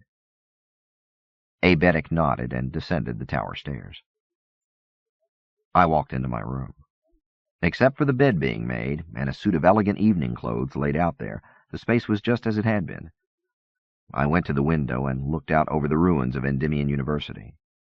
Tall everblues rustled in the cool breeze. Violet leaves tumbled from the weirwood stand near the tower and scraped across the flagstone pavement 20 meters below. Shalma leaves scented the air with their distinctive cinnamon. I had grown up only a few hundred kilometers northeast, on the Aquila moors between these mountains and the rugged area known as the Beak, but the chill freshness of the mountain air here was new to me. The sky seemed a deeper lapis than any I had seen from the moors or lowlands. I breathed in the autumn air and grinned. Whatever strangeness lay ahead, I was damned glad to be alive. Leaving the window, I headed for the tower stairs and a look around the university and city after which my family had taken its name. However crazy the old man was, dinner conversation should be interesting. Suddenly, when I was almost at the base of the tower stairs, I stopped in my tracks. Aebetic. The name was from Grandam's telling of the cantos. Aebetic was the android who piloted the Pilgrim's levitation barge Benares northeast from the city of Keats on the continent of Equus up the Hooghly River past Naiad River Station, the Carla Locks, and Doukhobors Copse to where the navigable river ended in Edge. From Edge the Pilgrims had gone on alone across the Sea of Grass. I remembered listening as a child, wondering why Aebetic was the only android named, and wondering what had happened to him when the Pilgrims left him behind at Edge. The name had been lost to me for more than 2 decades. Shaking my head slightly, wondering whether it was the old poet or I who was mad, I went out into the late afternoon light to explore Endymion. 5. At the same moment that I am taking my leave of Aebetic, 6,000 light-years away, in a star system known only by NGC numbers and navigation coordinates, a PAX task force of 3 fast-attack torch ships, led by Father Captain Federico de Soya, is destroying an orbital forest. The ouster trees have no defenses against the PAX warships, and the encounter might be described more accurately as slaughter than battle. I must explain something here. I am not speculating about these events. They occurred precisely as I described them. Nor am I extrapolating or guessing in the scenes I am about to share when I tell you what Father Captain de Soya or the other principals did when there were no witnesses present, or what they thought, or what emotions they felt. These things are literal truth. Later I will explain how I came to know these things, to know them without hint of distortion, but for now I ask that you accept them for what they are, the truth. The 3 PAX torch ships drop from relativistic velocities under more than 600 gravities of deceleration, what spacefarers for centuries have called raspberry jam delta V, meaning, of course, that if the internal containment fields were to fail for a microsecond, the crews would be little more than a layer of raspberry jam on the deck plates. The containment fields do not fail. At 1 AU, Father Captain de Soya brings up the orbital forest in the viewsphere. Everyone in the Combat Control Center pauses to glance at the display. Several thousand of the ouster-tailored trees, each at least half a kilometer long, move in an elaborate choreography along the plane of the ecliptic. Gravity-clustered copses, braided strands, and subtly shifting patterns of trees, always moving, their leaves always turned toward the G-type sun, their long branches shifting to find the perfect alignment, their thirsty roots deep in the vaporous fog of moisture and nutrients provided by the shepherd comets moving among the forest clusters like giant dirty snowballs. Flitting between the branches of these trees, and between the trees themselves, ouster variants are visible, humanoid shapes with silver reflective skin and micron-thin butterfly wings extending hundreds of meters. These wings catch the sunlight from moment to moment as they open and blink like brilliant Christmas lights within the green foliage of the orbital forest. "Fire!" says Father Captain Federico de Soya. At 2/3 AU, the 3 torch ships of PAX Task Force Magi open up with their long-distance weapons. At that distance, even energy beams would seem to crawl toward their targets like lightning bugs on a black bedsheet. But the pack ships carry hypervelocity and hyperkinetic weapons. Essentially small, Hawking-drive starships in their own right, some carrying plasma warheads, which are spun up to relativistic velocities in microseconds to detonate within the forest. Others designed simply to drop back into real space, their mass enlarged, and to plow through the trees like cannonballs fired through wet cardboard at point-blank range. Minutes later, the three torch ships are within energy beam distance, and the CPBs lance out in 1,000 directions simultaneously, their beams visible because of the riot of colloidal particles now filling space like dust in an old attic. The forest burns. Tailored bark, O2 pods, and self-sealing leaves burst from violent decompression, or are sawed through by beams and shaped plasma blast tendrils, and the escaping globules of oxygen fuel the fires amid the vacuum until the air freezes or burns away. And the forest burns.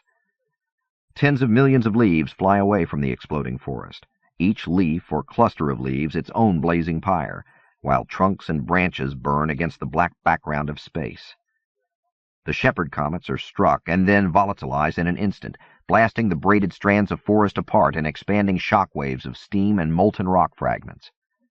Space-tailored ousters, Lucifer's angels, as the Pax forces have contemptuously called them for centuries, are caught in the explosions like translucent moths in a flame. Some are simply blown apart by the plasma explosions or comet bursts. Others are caught in the path of CPBs and become hyperkinetic objects themselves before their delicate wings and organs are flung apart. Some attempt to flee, expanding their solar wings to the maximum in a vain attempt to outrun the carnage. None survive. The encounter takes less than 5 minutes. When it is done, the Magi task force decelerates through the forest at a diminished 30 gravities, the fusion flame tails of the torch ships igniting any tree fragments that have escaped the initial attack.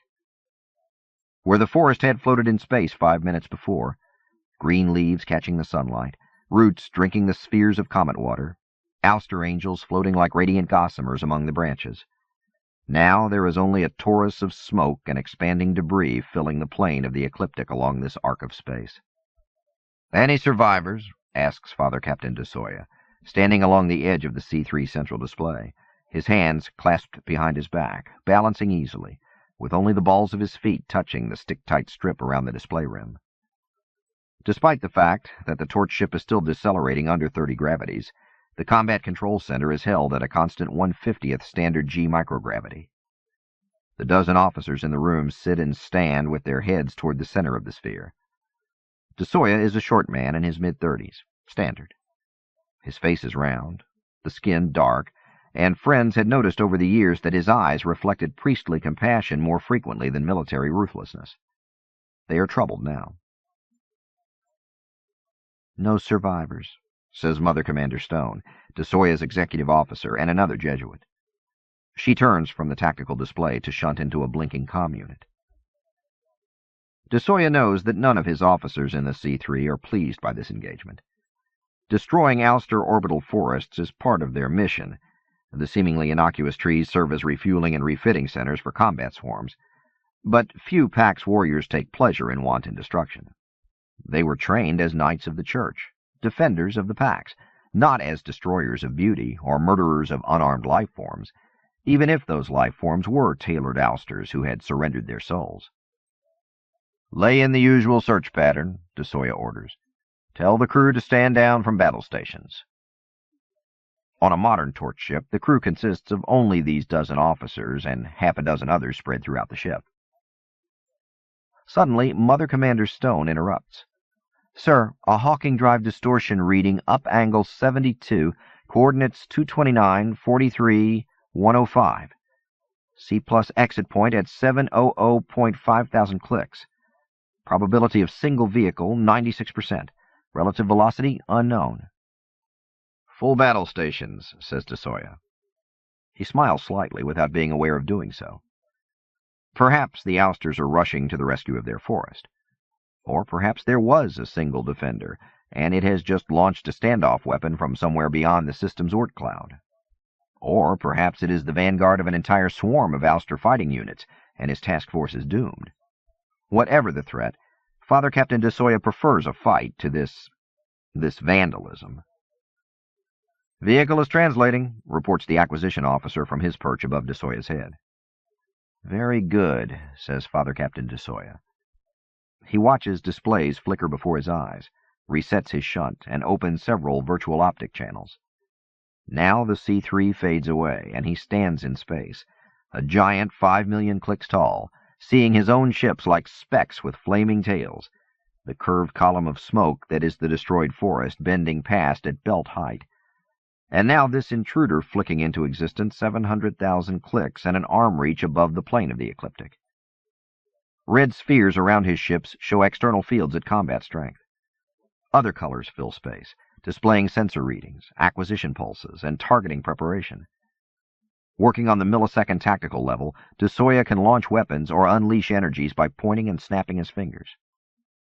"Transpond to beacon," reports the comm officer. "Current codes check. It is a Pax courier, Archangel class." DeSoya frowns. What can be so important that the Pax Command is sending the Vatican's fastest vehicle, a craft so swift that it is also the Pax's greatest secret weapon? DeSoya can see the Pax code surrounding the tiny ship in tactical space. Its fusion flame reaches scores of kilometers. The ship is using almost no energy on internal containment fields, and the gravities involved are beyond raspberry jam levels. "Uncrewed?" queries DeSoya. He desperately hopes so. Archangel-class ships can travel anywhere in known space within days, real-time days, rather than the weeks of ship time and years of real time demanded by all other craft. But no one survives Archangel voyages. Mother Commander Stone steps into the tactical environment with him. Her black tunic is almost invisible against space, so that her pale face seems to float above the ecliptic, sunlight from the virtual star illuminating her sharp cheekbones. "No, sir," she says softly. Her voice can be heard only by DeSoya in this mode. "Beacon indicates 2 members of the crew in fugue." "Dear Jesus," whispers DeSoya. It is more prayer than curse. Even in high-G fugue tanks, these 2 people, already killed during C+ travel, will now be more a micro-thin layer of protein paste than healthy raspberry jam. "Prepare the resurrection creches," he says on the common band. Mother Commander Stone touches the shunt behind her ear and frowns. "Message embedded in code. Human couriers are to be resurrected priority alpha, dispensation level omega." Father Captain DeSoya's head snaps around, and he stares at his executive officer for a silent moment. The smoke from the burning orbital forest swirls around their waists. Priority resurrection defies the doctrine of the Church and the rules of Pax Command. It is also dangerous. The chances for incomplete reintegration go from near 0 at the usual 3-day rate to almost 50% at the 3-hour level. And priority level omega means His Holiness on Pachem. DeSoya sees the knowledge in his exec's eyes. This courier ship is from the Vatican. Either someone there or someone in Pax Command, or both, considered this message important enough to send an irreplaceable Archangel courier ship, to kill 2 high-ranking Pax officers, since no one else would be trusted with an Archangel, and to risk incomplete reintegration of those same 2 officers. In tactical space, DeSoya raises his eyebrows in response to his exec's questioning look. On the command band, he says, "Very well, Commander. Instruct all 3 ships to match velocities. Prepare a boarding party. I want the fugue tanks transferred and the resurrections completed by 0630 hours. Please give my compliments to Captain Hearn on the Melchior and Mother Captain Boulay on the Gaspar, and ask them to join me on the Balthazar for a meeting with the couriers at 0700. Father Captain DeSoya steps from tactical space to the reality of the C3. Stone and the others are still looking at him. "Quickly," says DeSoya, and kicks off from the display rim, flying across the space to his private door and pulling himself through the circular hatch. "Wake me when the couriers are resurrected," he says to the white faces watching him in the seconds before the door irises shut. 6. I walked the streets of Endymion and tried to come to grips with my life, my death, and my life again. I should say here that I was not as cool about these things. My trial, my execution, my strange meeting with this mythic old poet, as this narrative would suggest. Part of me was shaken to its core. They had tried to kill me. I wanted to blame the Pax, but the courts were not agents of the Pax, not directly. Hyperion had its own Home Rule Council, and the Port Romance courts were set up according to our own local politics. Capital punishment was not an inevitable Pax sentence, especially on those worlds where the Church governed via theocracy, but was a holdover from Hyperion's old colonial days. My quick trial, its inevitable outcome, and my summary execution were, if anything, more expressions of Hyperion's and Port Romance's business leaders' terror of frightening away Pax off-world tourists than anything else. I was a peasant, a hunting guide, who had killed the rich tourist assigned to my care, and an example had been made of me. Nothing more. I should not take it personally. I took it very personally. Pausing outside the tower, feeling the sun's heat bounced from the broad paving stones of the courtyard, I slowly raised my hands. They were shaking. Too much had happened too soon, and my enforced calm during the trial and the brief period before my execution had demanded too much from me. I shook my head and walked slowly through the university ruins. The city of Endymion had been built high on a brow of a hill, and the university had sat even higher along this ridge during colonial days, so the view to the south and east was beautiful. Chalma forests in the valley below glowed bright yellow. The lapis sky was free of contrails or airship traffic.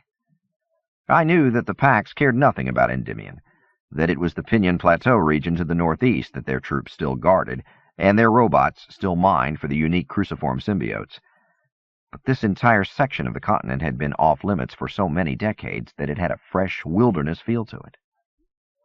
Within 10 minutes of idle walking, I realized that only the tower where I had awakened and its surrounding buildings seemed occupied. The rest of the university was in absolute ruins, its great halls open to the elements, its physical plant ransacked centuries before, its playing fields overgrown, its observatory dome shattered. And the city farther down the hillside looked even more abandoned. I saw entire city blocks there reclaimed by weirwood tangle and kudzu. I could see that the university had been beautiful in its day. Post-Hegira neo-Gothic buildings were constructed of the sandstone blocks quarried not far from there in the foothills of the Pinion Plateau. 3 years earlier, when I had worked as an assistant to the famous landscape artist Avril Hume, doing much of the heavy work as he redesigned the first family estates along the fashionable coast of the Beak, much of the demand then had been for follies, ersatz ruins set near ponds or forest or hilltop. I had become somewhat of an expert in setting old stones in artful states of decomposition to simulate ruins, most of them absurdly older than humankind's history on this outback world, but none of Hume's follies had been as attractive as these real ruins. I wandered through the bones of a once great university, admired the architecture, and thought of my family. Adding the name of a local city to our own had been the tradition of most indigene families, for my family was indeed indigene, descended from those first seed ship pioneers almost 7 centuries earlier, third-class citizens on our own world. Third now after the Pax off-worlders and the Hegira colonists who came centuries after my ancestors. For centuries, then, my people had lived and worked in these valleys and mountains. Mostly, I was sure, my indigene relatives had labored at menial jobs, much as my father had before his early death, when I was 8, much as my mother had continued to until her death 5 years later, much as I had until this week. My grandmother had been born the decade after everyone had been removed from these regions by the Pax, but Grandam was old enough actually to remember the days when our clan families roamed as far as the Pinion Plateau and worked on the fiberplastic plantations to the south of here. I had no sense of homecoming. The cold moors of the area northeast of here were my home. The fens north of Port Romance had been my chosen place to live and work. This university and town had never been part of my life, and held no more relevance to me than did the wild stories of the old poet's cantos. At the base of another tower, I paused to catch my breath and consider this last thought. If the poet's offer was real, the wild stories of the cantos would hold every relevance for me. I thought of Grandam's recitation of that epic poem, remembered the nights watching the sheep in the North Hills, our battery-driven caravans pulled in a protective circle for the night, the low cooking fires doing little to dim the glory of the constellations or meteor showers above. Remembered Grandam's slow, measured tones until she finished each stanza and waited for me to recite the lines back to her. Remembered my own impatience at the process. I would much rather have been sitting by lantern reading a book, and smiled to think that this evening I would be dining with the author of those lines. More, the old poet was one of the 7 pilgrims whom the poem sang about. I shook my head again. Too much, too soon. There was something odd about this tower. Larger and broader than the one in which I had awakened, this structure had only one window, an open archway 30 meters up the tower. More interestingly, the original doorway had been bricked up. With an eye educated by my seasons as bricklayer and mason under Admiral Hume, I guessed that the door had been closed up before the area had been abandoned a century ago, but not that long before. To this day, I do not know what drew my curiosity to that building when there were so many ruins to explore that afternoon, but curious I was. I remember looking up the steep hillside beyond the tower and noticing the riot of leafy chalma that had wound its way out and around the tower like thick-barked ivy. If one scrambled up the hillside and penetrated the chalma grove just there, one could crawl out that vining branch and just barely reach the sill of that lone window. I shook my head again. This was nonsense. At the least, such a childish expedition would result in torn clothes and skinned hands. At the most, one could easily fall the 30 meters to the flagstones there. And why risk it? What could be in this old bricked-up tower other than spiders and cobwebs? 10 minutes later, I was far out on the curled chalma branch, inching my way along and trying to hang on by finding chinks in the stones or thick enough branches on the vines above me. Because the branch grew against the stone wall, I could not straddle it. Rather, I had to shuffle along on my knees. The overhanging chalma vine was too low to allow me to stand, and the sense of exposure and of being pushed outward toward the drop was terrifying. Every time the autumn wind came up and shook the leaves and branches, I would stop moving and cling for all I was worth. Finally, I reached the window and began cursing softly. My calculations, so easily made from the pavement 30 meters below, had been off a bit. The chalma branch here was almost 3 meters below the sill of the open window. There were no usable toe holds or finger holds in this expanse of stone. If I was to reach the sill, I would have to jump and hope that my fingers found a grasp there. That would be insane. There was nothing in this tower that could justify such a risk. I waited for the wind to die down, crouched, and leaped. For a sickening second, my curved fingers scrabbled backward on crumbling stone and dust, tearing my nails and finding no hold. But then they encountered the rotted remnants of the old windowsill and sank in. I pulled myself up, panting and ripping the shirt fabric over my elbows. The soft shoes Abe Beddick had laid out for me scrambled against stone to find leverage. And then I was up and curling myself onto the window ledge, wondering how in the hell I would get back down to the chalma branch. My concerns in that area were amplified a second later as I squinted into the darkened interior of the tower. "Holy shit," I whispered to no one in particular. There was an old wooden landing just below the window ledge on which I clung, but the tower was essentially empty. The sunlight streaming through the window illuminated bits of a rotting stairway above and below the landing, spiraling around the inside of the tower, much as the chalma vines wrapped around the exterior, but the center of the tower was thick with darkness. I glanced up and saw speckles of sunlight through what may have been a temporary wooden roof some 30 meters higher, and realized that this tower was little more than a glorified grain silo, a giant stone cylinder 60 meters tall. No wonder it had needed only one window. No wonder the door had been bricked up even before the evacuation of Endymion. Still maintaining my balance on the windowsill, not trusting the rotted landing inside, I shook my head a final time. My curiosity would get me killed someday. Then, still squinting into the darkness, so different from the rich afternoon sunlight outside, I realized that the interior was too dark. I could not see the wall or spiral staircase across the interior. I realized that scattered sunlight illuminated the stone interior here. I could see a bit of rotted stairway there, and the full cylinder of the inside was visible meters above me, but here, on my level, the majority of the interior was just gone. Christ, I whispered. Something was filling the bulk of this dark tower. Slowly, careful to hold most of my weight on my arms still balanced on the sill, I lowered myself to the interior landing. The wood creaked, but seemed solid enough. Hands still clutching the window frame, I let some of my weight on my feet and turned to look. It still took me the better part of a minute to realize what I was looking at. A spaceship filled the inside of the tower like a bullet set into the chamber of an old-fashioned revolver. Setting all my weight on the landing now, almost not caring if it held me, I stepped forward to see better. The ship was not tall by spacecraft standards, perhaps 50 meters, and it was slender. The metal of the hull, if metal it was, looked matte black and seemed to absorb the light. There was no sheen or reflection that I could see.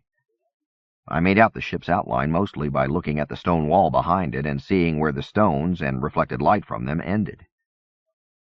I did not doubt for an instant that this was a spaceship. It was almost too much a spaceship.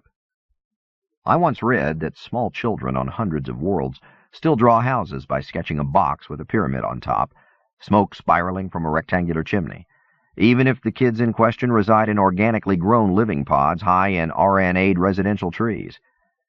Similarly, they still draw mountains as Matterhorn-like pyramids, even if their own nearby mountains more resemble the rounded hills here at the base of the Pinyon Plateau. I don't know what the article said the reason was. Racial memory, perhaps, or the brain being hardwired for certain symbols. The thing I was looking at, peering at, seeing mostly as negative space, was not so much spaceship as spaceship. I have seen images of the oldest old Earth rockets, pre-Pax, pre-Fall, pre-Hegemony, pre-Hegira, hell, pre-everything almost, and they looked like this curved blackness. Tall, thin, graduated on both ends, pointed on top, thinned on the bottom.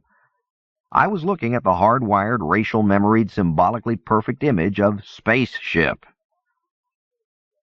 There were no private or misplaced spaceships on Hyperion. Of this I was sure.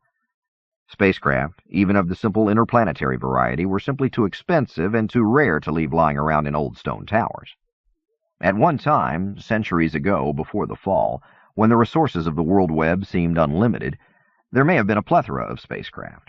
Force military, hegemony diplomatic, planetary government, corporate, foundation, exploratory, even a few private ships belonging to hyperbillionaires. But even in those days, only a planetary economy could afford to build a starship. In my lifetime, and the lifetime of my mother and grandmother, and their mothers and grandmothers, only the Pax, that consortium of church and crude interstellar government, could afford spaceships of any sort. And no individual in the known universe, not even His Holiness on Pachem, could afford a private starship. And this was a starship. I knew it. Don't ask me how I knew it, but I knew it. Paying no attention to the terrible condition of the steps, I began descending and ascending the spiral stairway. The hull was 4 meters from me. The unfathomable blackness of it made me dizzy. Halfway around the interior of the tower and 15 meters below me, just visible before the curve of blackness blocked it off, a landing extended almost to the hull itself. I ran down to it.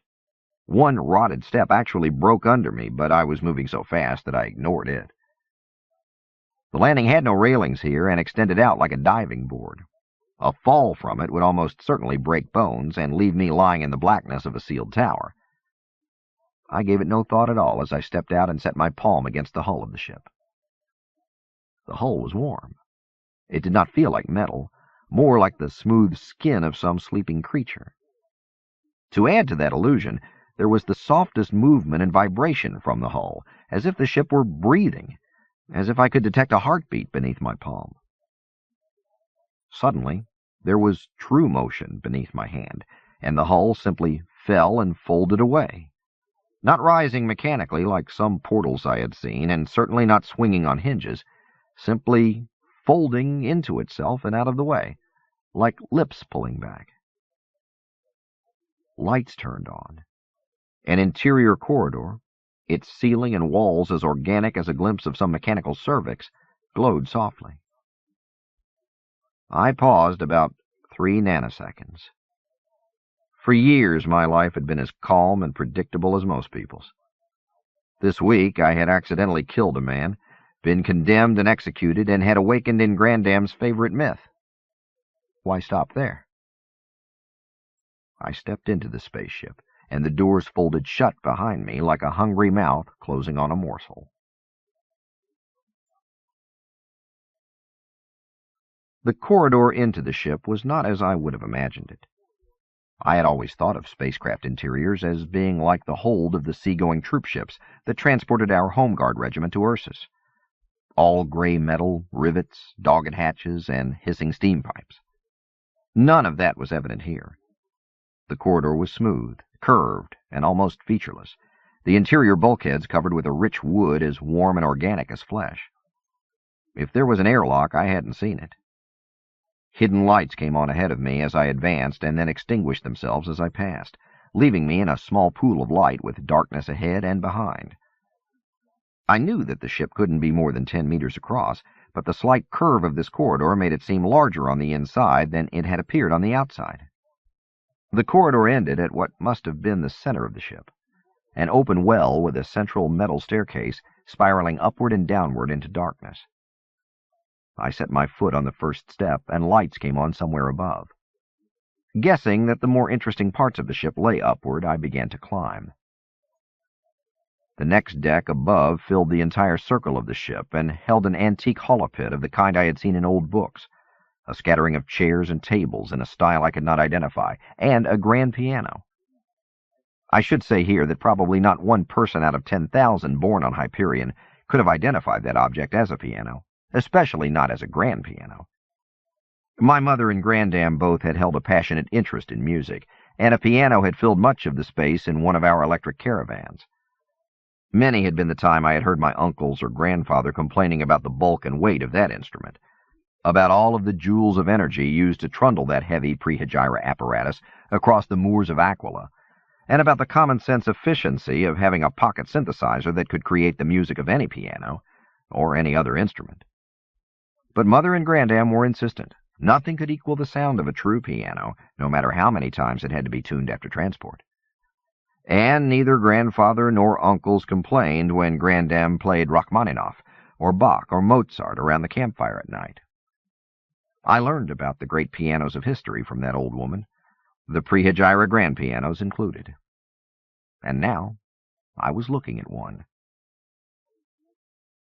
Ignoring the holopit and furniture, ignoring the curved window wall that showed only the dark stone of the interior of the tower, I walked to the grand piano. The gold lettering above the keyboard read Steinway. I whistled softly and let my fingers caress the keys, not yet daring to depress one. According to Grandam, this company had ceased making pianos before the big mistake of '08, and none had been produced since the Hyperion. I was touching an instrument at least 1,000 years old. Steinways and Stradivarii were myths among those of us who loved music. How could this be, I wondered, my fingers still trailing over keys that felt like the legendary ivory, tusks of an extinct creature called an elephant. Human beings, like the old poet in the tower, might possibly survive from prehegira days. Palsen treatments and cryogenic storage could theoretically account for that, but artifacts of wood and wire and ivory had little chance of making that long voyage through time and space. My fingers played a chord, C, E, G, B flat, and then a C major chord. The tone was flawless, the acoustics of the spaceship perfect. Our old upright piano had needed tuning by Grandam after every trip of a few miles across the moors, but this instrument seemed perfectly tuned after countless light years and centuries of travel. I pulled the bench out, sat, and began playing For Elise. It was a corny, simple piece, but one that seemed to fit the silence and solitude of this dark place. Indeed, the lights seemed to dim around me as the notes filled the circular room and seemed to echo up and down the dark staircase well. As I played, I thought of Mother and Grandam and how they would never have guessed that my early piano lessons would lead to this solo in a hidden spaceship. The sadness of that thought seemed to fill the music I was playing. When I was finished, I pulled my fingers back from the keyboard quickly, almost guiltily, struck with the presumption of my poor playing of such a simple piece on this fine piano, this gift from the past. I sat in silence for a moment, wondering about the ship, about the old poet, and about my own place in this mad scheme of things. "Very nice," said a soft voice behind me. I admit that I jumped. I had heard no one climb or descend the stairs, sensed no one entering the room. My head jerked around. There was no one in the room. "I have not heard that particular piece played in some time," came the voice again. It seemed to emanate from the center of the empty room. "My previous passenger preferred Rachmaninoff." I set my hand on the edge of the bench to steady myself, and thought of all the stupid questions I could avoid asking. "Are you the ship?" I asked, not knowing if this was a stupid question, but wanting the answer. "Of course," came the reply. The voice was soft, but vaguely masculine. I had, of course, heard talking machines before.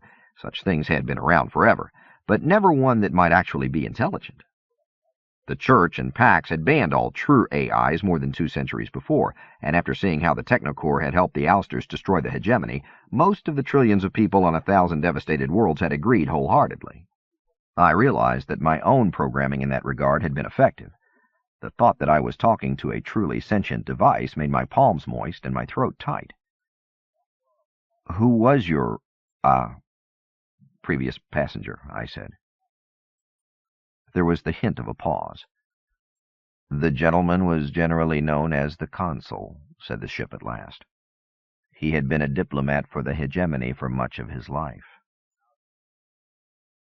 It was my turn to hesitate before speaking. It occurred to me that perhaps the execution in Port Romance had only scrambled my neurons to the point where I thought I was living in one of Grandam's epic poems. "What happened to the Consul?" I asked. "He died," said the ship. There may have been the slightest undertone of regret in the voice. "How?" I said. "At the end of the old poet's cantos, after the fall of the WorldWeb, the hegemony consul had taken a ship back to the web." "This ship?" "Where did he die?" I added. According to the cantos, the ship the hegemony consul had left Hyperion in had been infused with the persona of the second John Keats hybrid. "I can't remember where the consul died," said the ship. "I only remember that he died, and that I returned here. I presume there was some programming of that directive in my command banks at the time."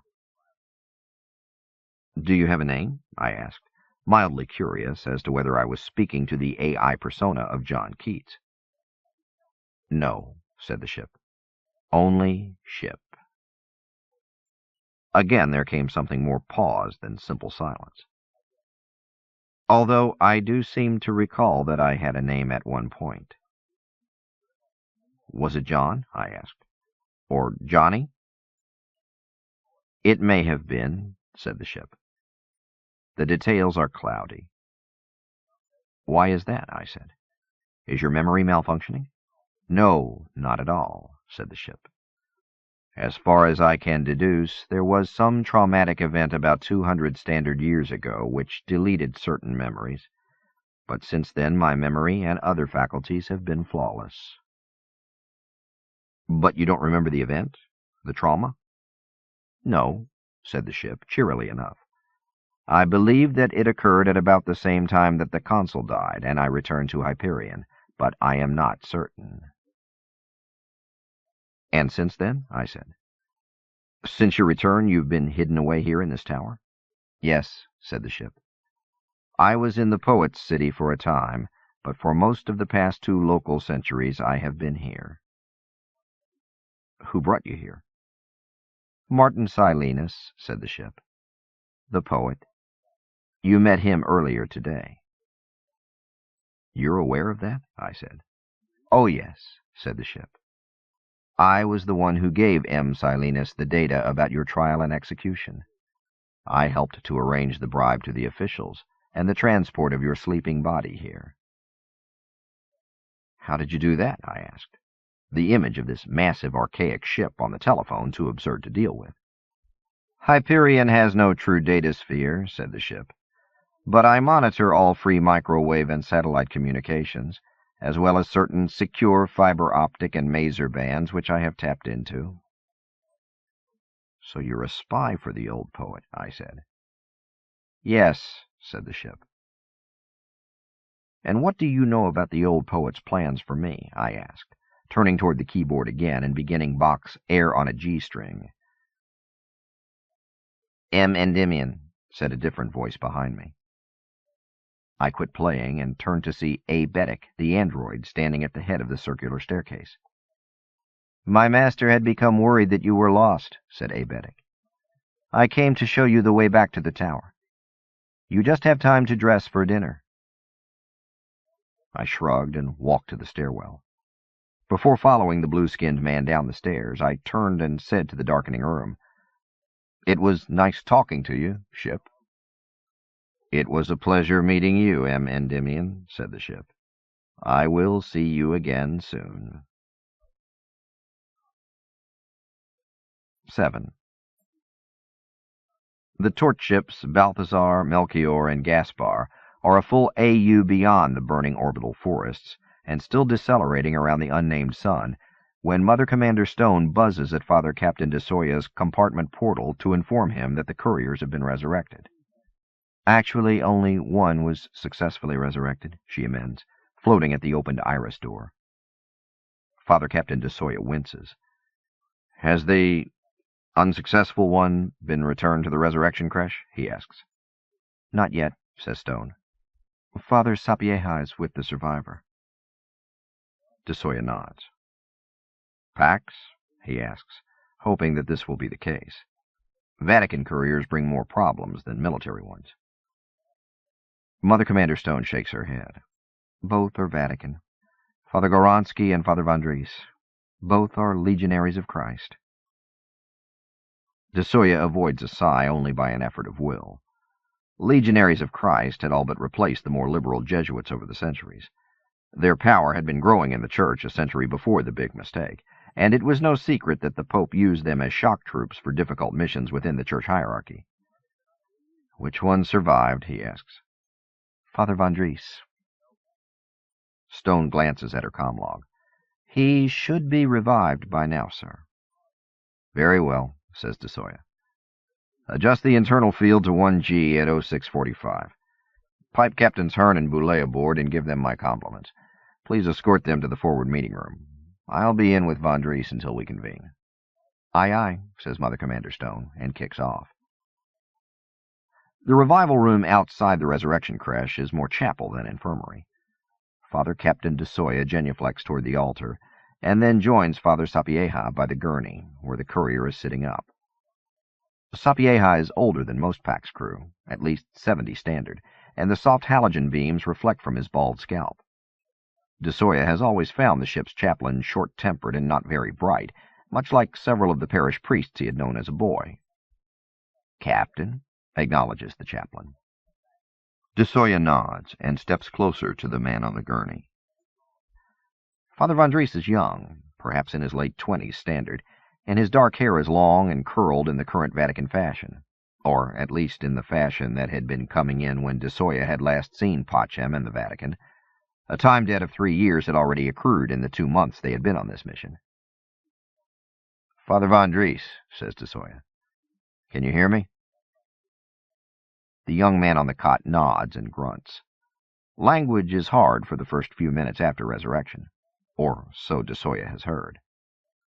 "Well," says the chaplain, "I'd better get the other's body back in the creche." He frowns at DeSoya, as though the captain had personally brought about the unsuccessful resurrection. "It is a waste, Father Captain. It will be weeks, perhaps months, before Father Goronsky can be successfully revived. It will be very painful for him." DeSoya nods. "Would you like to see him, Father Captain?" persists the chaplain. "The body is, well, barely recognizable as human. The internal organs are quite visible and quite—" "Go about your duties, Father," DeSoya says quietly. "Dismissed." Father Sapieha frowns again as if he is going to reply, but at that moment the gravity klaxon sounds, and both men have to orient themselves so that their feet touch the floor as the internal containment field realigns itself. Then the gravity slowly climbs to 1G as Father Von Dries sinks back into the gurney's cushions and the chaplain shuffles out the door. Even after only a day of 0G, the return of gravity seems an imposition. "Father Von Dries," DeSoya says softly, "can you hear me?" The young man nods. His eyes show the pain he is in. The man's skin glistens as if he has just received grafts, or as if he is newborn. The flesh looks pink and raw to DeSoya, almost burned, and the cruciform on the courier's chest is livid and twice normal size. "Do you know where you are?" whispers DeSoya. Or who you are, he mentally adds. Post-resurrection confusion can last for hours or days. DeSoya knows that couriers are trained to overcome that confusion, but how can anyone be trained for death and revival? An instructor of DeSoya's at the seminary had once put it plainly. The cells remember dying, being dead, even if the mind does not.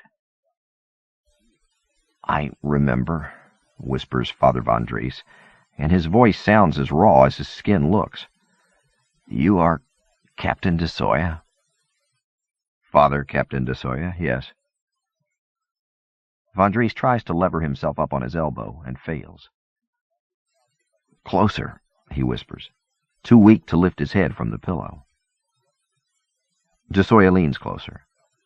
The other priest smells faintly of formaldehyde. Only certain members of the priesthood are trained in the actual mysteries of resurrection, and DeSoya had chosen not to be one of these. He could officiate at a baptism and administer communion or extreme unction. As a starship captain, he has had more opportunities for the latter than the former, but he had never been present at the sacrament of resurrection. He has no idea of the processes involved, beyond the miracle of the cruciform, in returning this man's destroyed and compressed body, his decaying neurons and scattered brain mass, to the human form he now sees before him. Von Dries begins whispering, and DeSoya has to lean even closer, the resurrected priest's lips almost brushing DeSoya's ear. "Must talk," Von Dries manages with great effort. DeSoya nods. "I've scheduled a briefing in 15 minutes. My other 2 ship captains will be there. We'll provide a hover chair for you, and—" Von Dries is shaking his head. "No meeting. Message for you only." DeSoya shows no expression. "All right. Do you want to wait until you are—" Again the agonized shake of his head. The skin of the priest's face is slick and striated, as if the muscle were showing through. "Now," he whispers. DeSoya leans close and waits. "You are to take the Archangel Courier ship immediately," gasps Von Dries. "It is programmed for its destination." DeSoya remains expressionless, but he is thinking. So it is to be a painful death by acceleration. Dear Jesus, could you not let this cup pass from me? "What do I tell the others?" he asks. Father Von Dries shakes his head. "Tell them nothing. Put your executive officer in command of the Balthazar." Transfer Task Force Command to Mother Captain Boulay. Task Force Magi will have other orders. Will I be informed of these other orders? Asks DeSoya. His jaw hurts with the tension of sounding calm. Until 30 seconds ago, the survival and success of this ship, this task force, had been the central reason for his existence. No, says Vondres. These orders do not concern you. The resurrected priest is pale with pain and exhaustion. DeSoya realizes that he is taking some satisfaction in that fact, and immediately says a short prayer for forgiveness. I am to leave immediately, repeats DeSoya. Can I take my few personal possessions? He is thinking of the small porcelain sculpture that his sister had given him shortly before her death on Renaissance Vector. That fragile piece, locked in a stasis cube during high-G maneuvers, had been with him for all of his years of spacefaring. No, says Father Vondres. Go immediately. Take nothing. This is upon order of... queries DeSoya. Vondres frowns through his grimace of pain. This is upon direct command of His Holiness, Pope Julius XIV, says the courier. It is Omega priority, superseding all orders of Pax Military Command or Spacom Sea Fleet. Do you understand, Father Captain DeSoya? I understand, says the Jesuit, and bows his head in compliance. The Archangel-class courier ship has no name. DeSoya had never considered torch ships beautiful. Gourd-shaped, the command and weapons mod dwarfed by the huge Hawking drive and in-system fusion thrust sphere. But the Archangel is actively ugly in comparison. The courier ship is a mass of asymmetrical spheres, dodecahedrons, lash-ons, structural cables, and Hawking drive mounts, with the passenger cabin the merest of afterthoughts in the center of all that junk. DeSoya had met briefly with Hearn, Boulay, and Stone, explained only that he had been called away, and transferred command to the new and amazed Task Force and Balthazar captains, then took a one-person transfer pod to the Archangel. DeSoya tried not to look back at his beloved Balthazar, but at the last moment before attaching to the courier, he turned and looked longingly at the torch ship, sunlight painting its curved flank into a crescent-like sunrise over some lovely world, then turned resolutely away.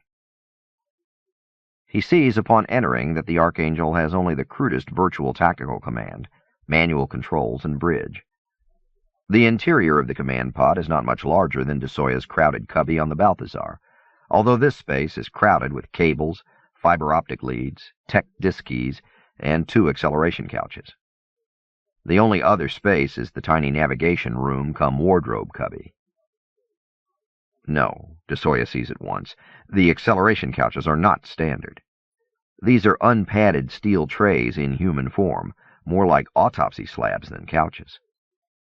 The trays have a lip to keep fluid from sloshing under high G, he is sure, and he realizes that the only compensating containment field in the ship would be around these couches, to keep the pulverized flesh, bone, and brain matter from floating away in the 0G intervals after final deceleration. DeSoya can see the nozzles where water or some cleansing solution had been injected at high speed to clean the steel. It had not been totally successful. "Acceleration in 2 minutes," says a metallic voice. "Strap in now." No niceties, thinks DeSoya. Not even a please. "Ship," he says. He knows that no true AIs are allowed on PAX ships. Indeed, no AIs are allowed anywhere in PAX-controlled human space. But he thinks that the Vatican might have made an exception on one of its Archangel-class courier ships. 1 minute 30 seconds until initial acceleration, comes the metallic voice, and DeSoya realizes that he is talking to an idiot machine. He hurries to strap himself in. The bands are broad, thick, and almost surely for show.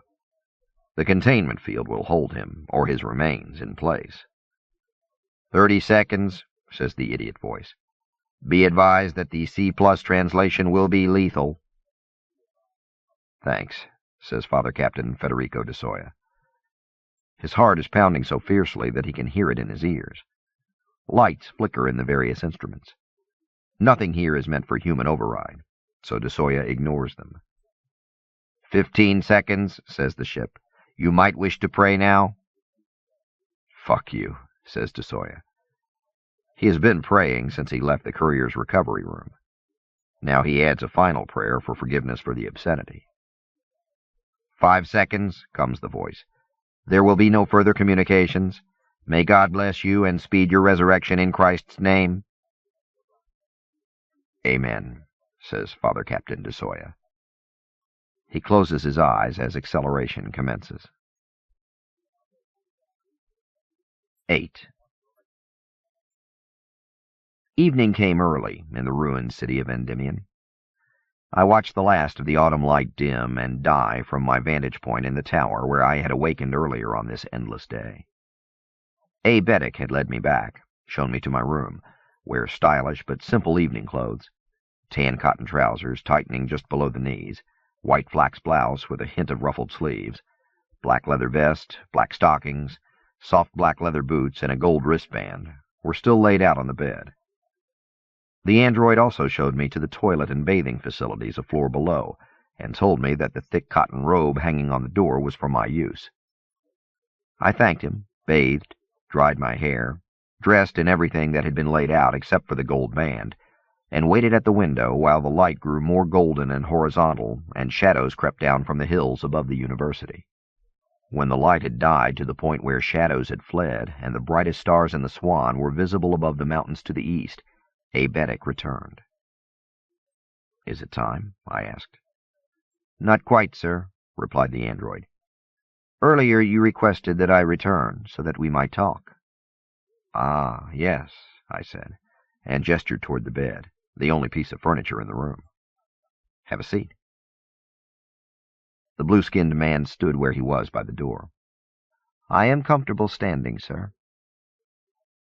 I folded my arms and leaned against the windowsill. The air coming in the open window was cool and smelled of chalma. You don't have to call me sir, I said. Raul will do. I hesitated. Unless you're programmed to talk to, I was about to say humans, but did not want to make it seem as if I thought Aebetic was not human. To talk to people that way, I finished lamely.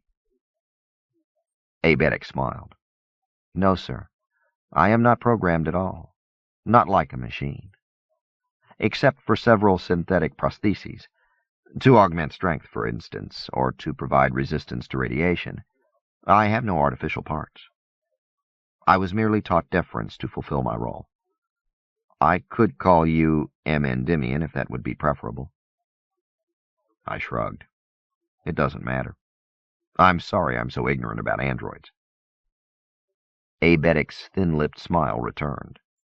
There is no need to apologize, M. Endymion. Very few human beings now alive have seen one of my race. My race. Interesting. Tell me about your race, I said. Wasn't the biofacture of androids illegal in the hegemony? Yes, sir, he said. I noticed that he stood at parade rest and wondered idly if he had ever served in a military capacity.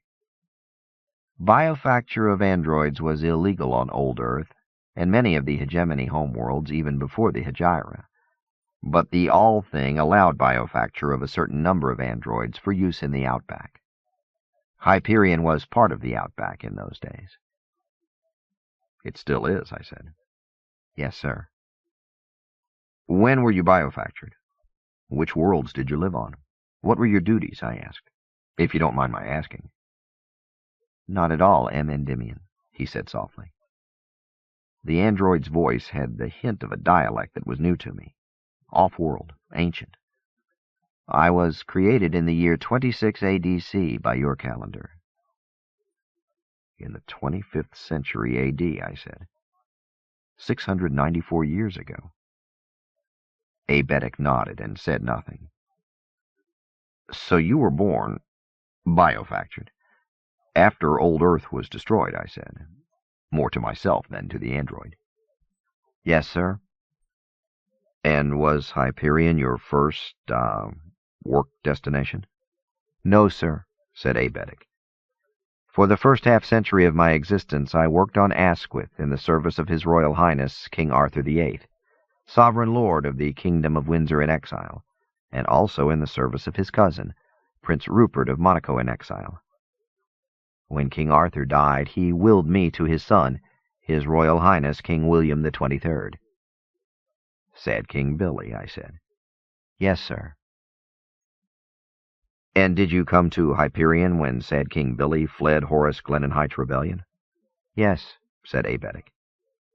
Actually, my android brothers and I were sent ahead to Hyperion some 32 years before His Highness and the other colonists joined us. We were dispatched here after General Glenenheit won the Battle of Fomalhaut. His Highness thought it wise if an alternate site for the kingdoms in exile were prepared. And that's when you met M. Silenus, I prompted, pointing toward the ceiling, imagining the old poet up there within his web of life-support umbilicals. No, said the android. My duties did not bring me into contact with M. Silenus during the years when the poet's city was occupied. I had the pleasure of meeting M. Silenus later, during his pilgrimage to the Valley of the Time Tombs, 2.5 centuries after the death of His Highness. And you've been on Hyperion since, I said. More than 500 years on this world. Yes, M. Endymion. Are you immortal? I asked, knowing the question was impertinent, but wanting the answer. Aebetic showed his slight smile. Not at all, sir. I will die from accident or injury that is too serious for me to be repaired. It is just that when I was biofactured, my cells and systems were nanoteched with an ongoing form of Palson treatments, so that I am essentially resistant to aging and disease. Is that why androids are blue? I asked. No, sir, said Aebetic. We are blue because no known race of humankind was blue at the time of my biofacture, and my designers felt it imperative to keep us visually separate from humans. You do not consider yourself human? I asked. No, sir, said Aebetic. I consider myself android. I smiled at my own naivete. You still act in a service capacity, I said. Yet use of slave android labor was outlawed through the hegemony centuries ago. Aebetic waited. Don't you wish to be free? I said at last. To be an independent person in your own right? Aebetic walked to the bed. I thought that he was going to sit down, but he only folded and stacked the shirt and trousers I had been wearing earlier. M. Endymion, he said, I should point out that although the laws of the hegemony died with the hegemony, I have considered myself a free and independent person for some centuries now. Yet you and the others work for M. Silenus here, in hiding, I persisted. Yes, sir. But I have done so from my own free choice. I was designed to serve humanity. I do it well. I take pleasure in my work. So you've stayed here by your own free will, I perseverated. Aebetic nodded and smiled briefly. Yes, for as much as any of us has a free will, sir. I sighed and pushed myself away from the window. It was full dark out now. I presumed that I would be summoned to the old poet's dinner party before long. And you will continue staying here and caring for the old man until he finally dies, I said. No, sir, said Aebetic. Not if I am consulted on the matter. I paused, my eyebrows lifting. Really? I said. And where will you go if you are consulted on the matter?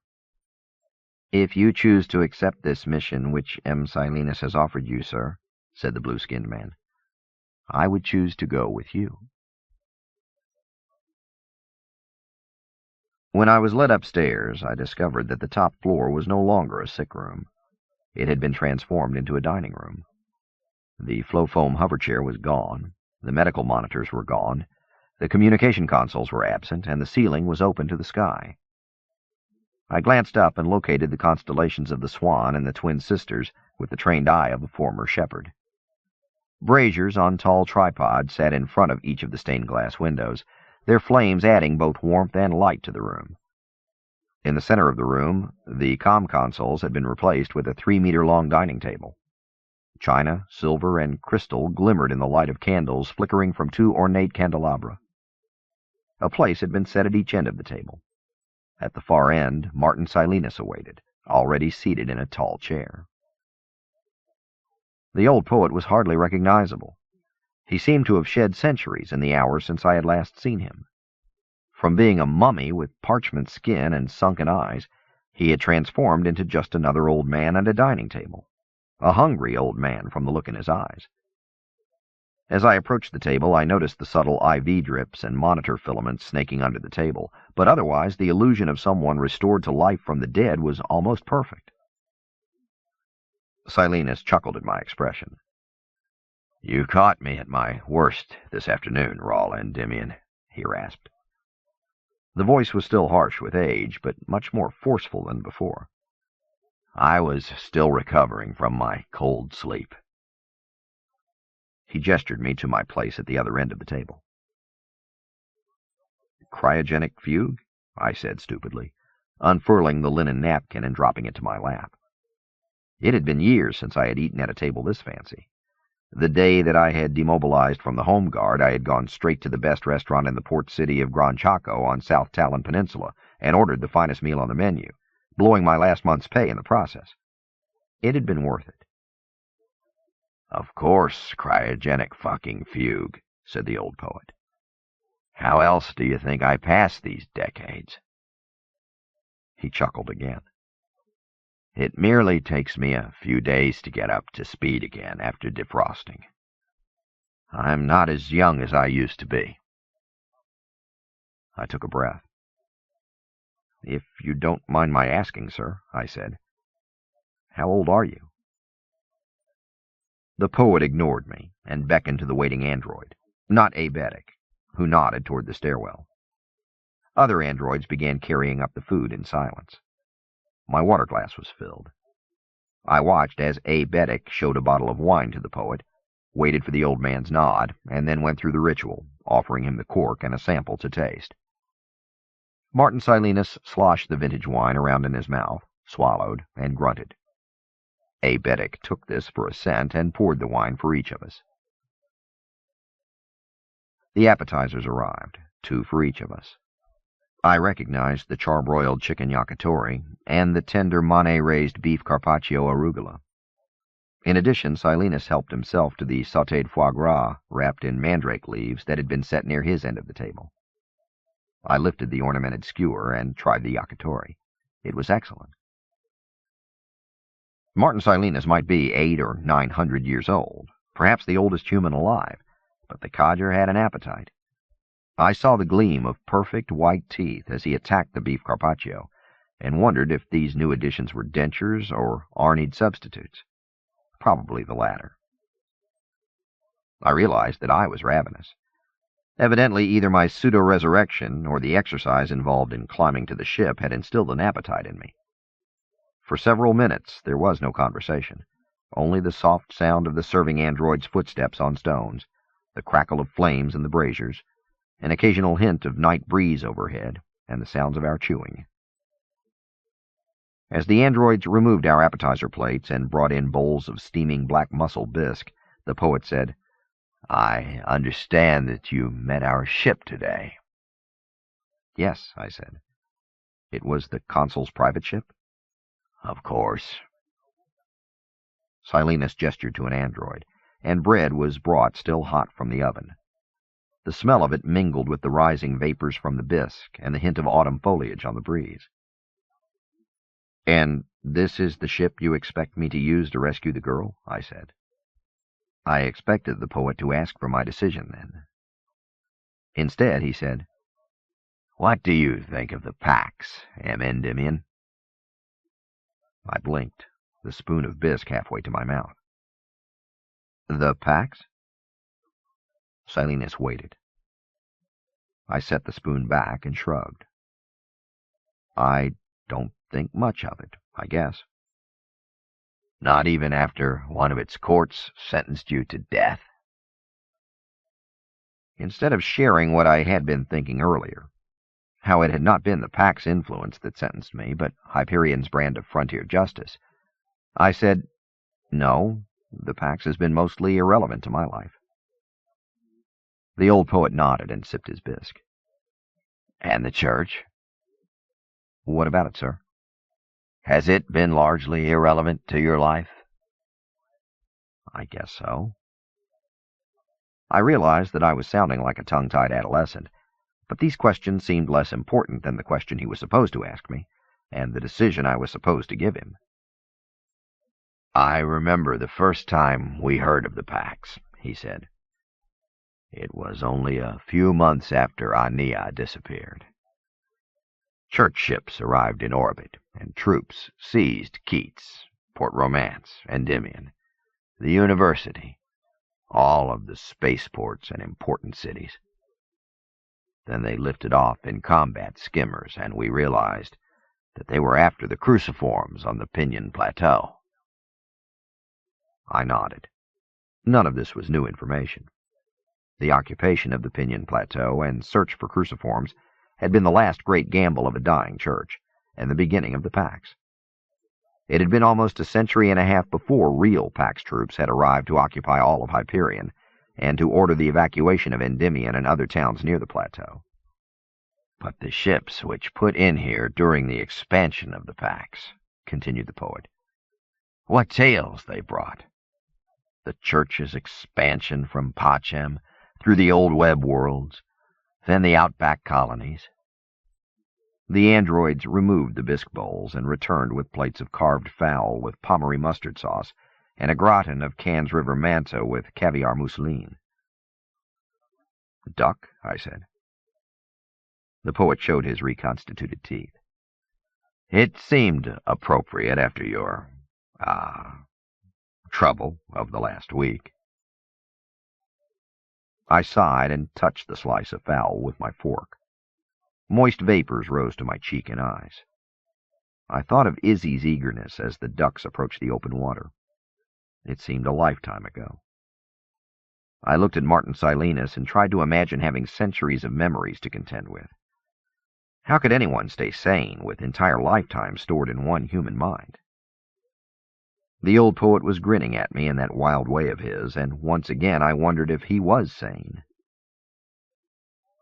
So we heard about the Pax, and wondered what it would be like when it truly arrived, he continued, chewing while he spoke. A theocracy, unthinkable during the centuries of the hegemony. Religion then was, of course, purely personal choice. I belonged to a dozen religions, and started more than one of my own during my days as a literary celebrity. He looked at me with bright eyes. But of course you know that, Raul Endymion. You know the cantos.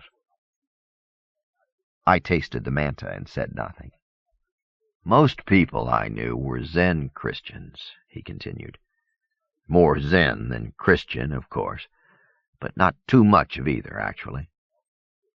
Personal pilgrimages were fun. Places of power, finding one's Baedeker point, all of that crap. He chuckled. The hegemony would never have dreamed of getting involved with religion, of course. The very thought of mixing government and religious opinion was barbaric, something one found on Qom Riyadh or some such outback desert world. And then came the Pax, with its glove of velvet and its cruciform of hope. The Pax doesn't rule, I said. It advises. Precisely, agreed the old man, pointing his fork at me while Abetic refilled his wineglass. The Pax advises. It does not rule. On hundreds of worlds the Church administers to the faithful, and the Pax advises. But, of course, if you are a Christian who wishes to be born again, You will not ignore the advice of the packs or the whispers of the church, will you?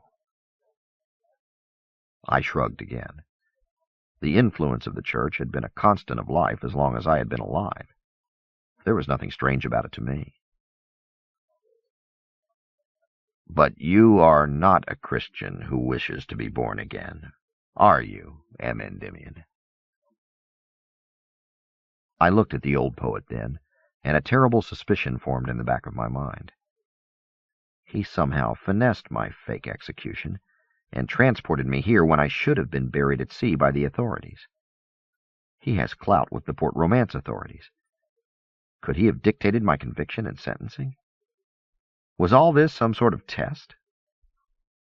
The question is, he continued, ignoring my basilisk stare, why are you not a Christian? Why do you not wish to be born again? Don't you enjoy life, Raul Endymion? I enjoy life, I said tersely. But you have not accepted the cross, he continued. You have not accepted the gift of extended life. I put down my fork. An android servant interpreted that as a sign that I was finished, and removed the plate of untouched duckling.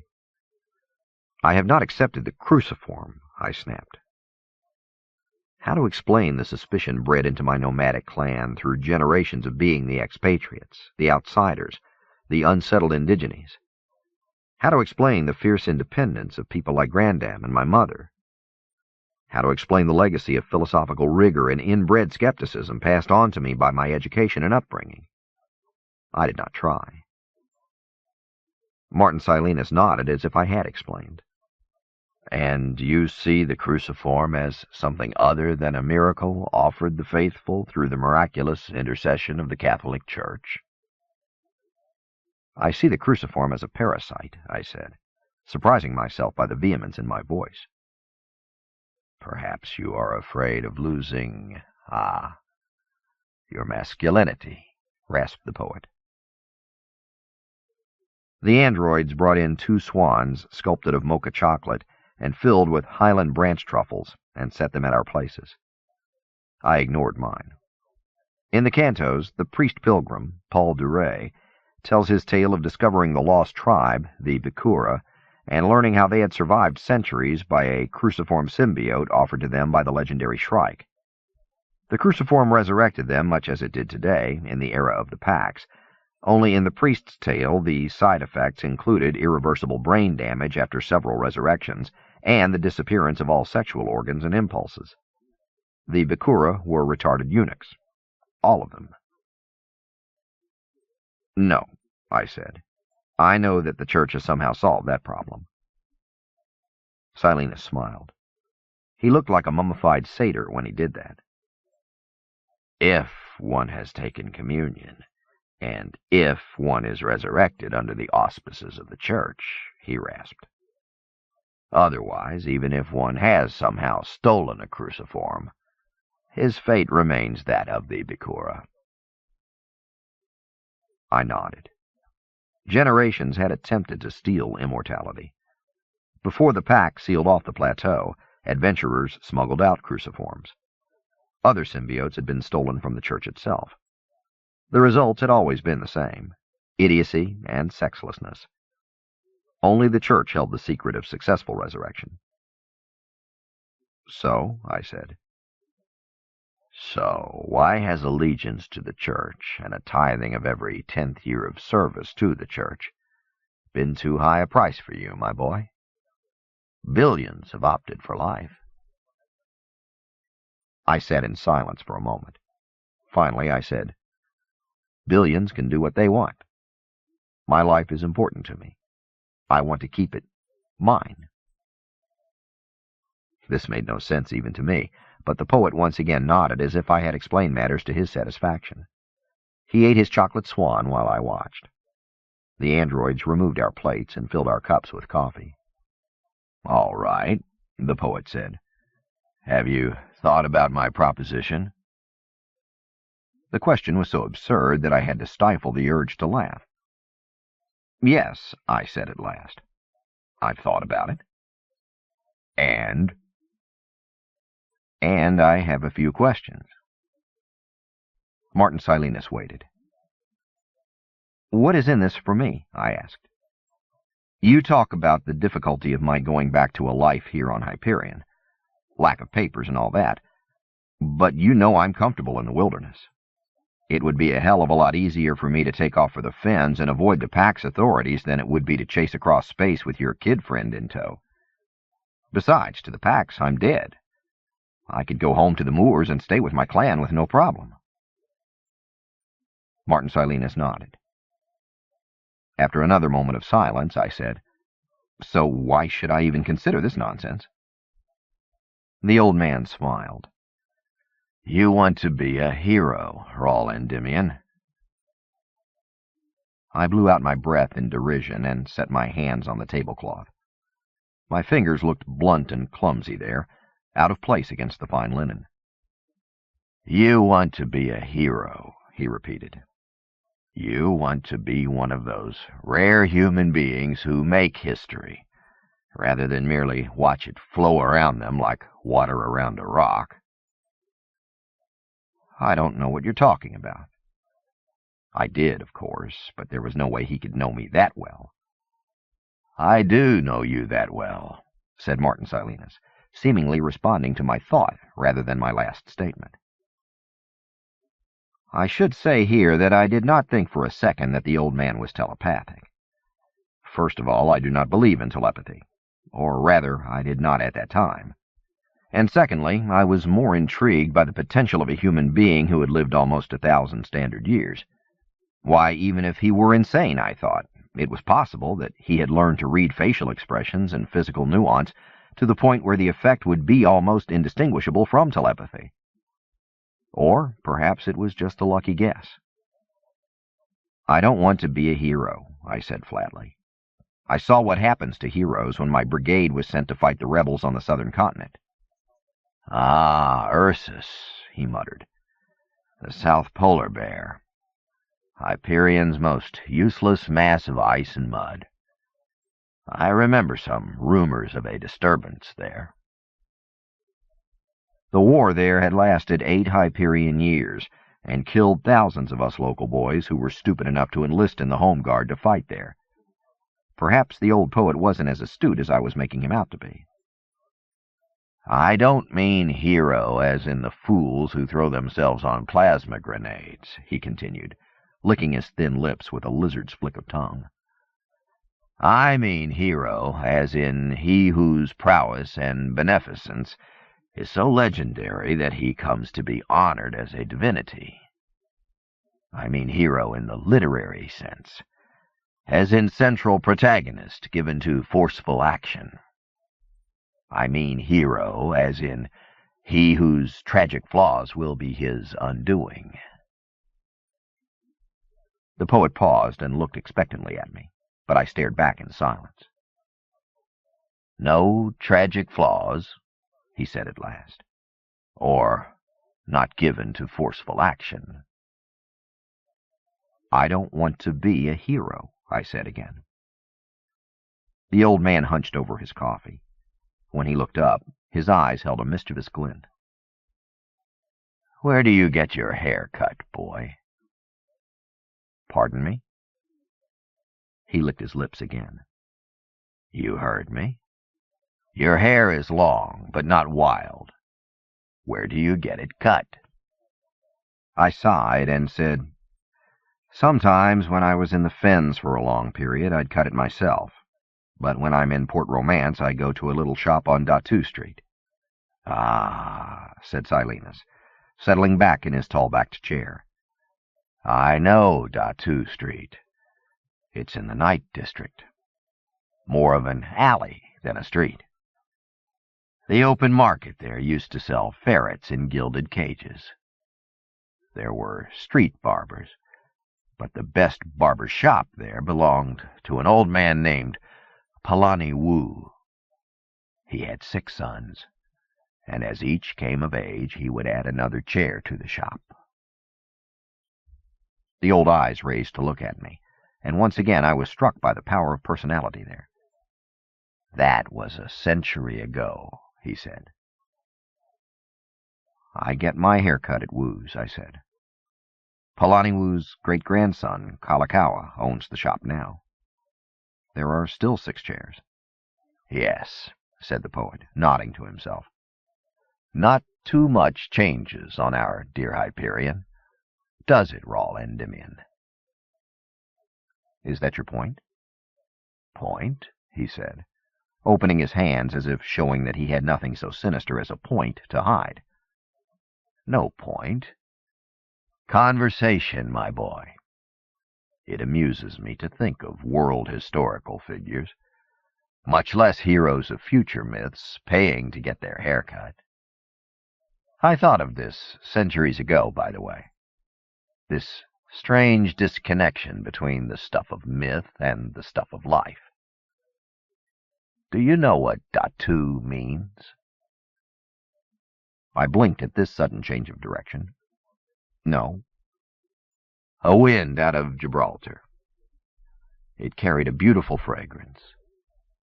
Some of the artists and poets who founded Port Romance must have thought that the Chalma and Weirwood forests which covered the hills above the bog there must have smelled nice. Do you know what Gibraltar is, boy? No. A big rock on Earth, rasped the old man. He showed his teeth again. Notice that I didn't say old Earth. I had noticed. Earth is Earth, boy. I lived there before it disappeared, so I should know. The thought still made me dizzy.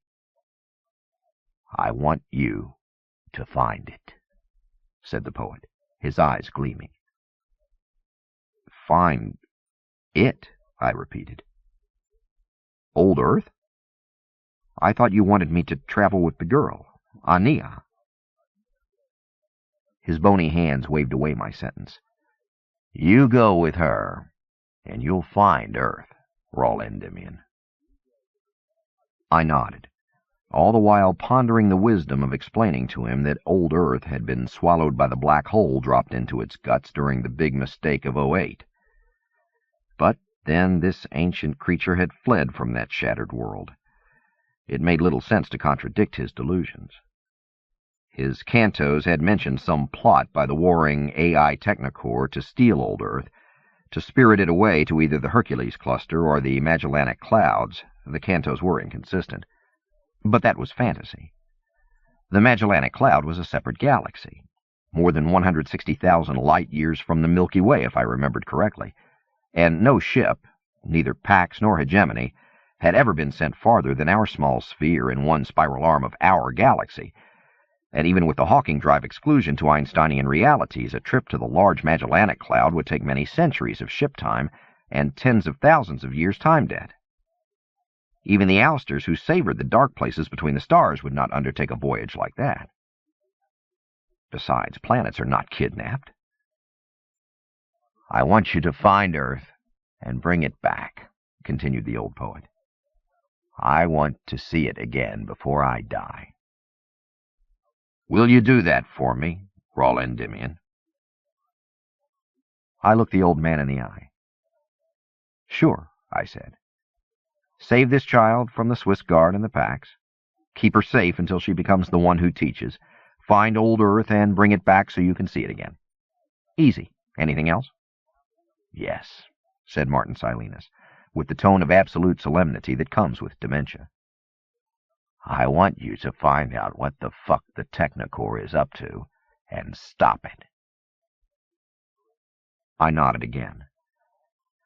Find the missing Technocorps and stop the combined power of thousands of godlike AIs from doing whatever they're planning to do, I said, sarcasm dripping from my tongue.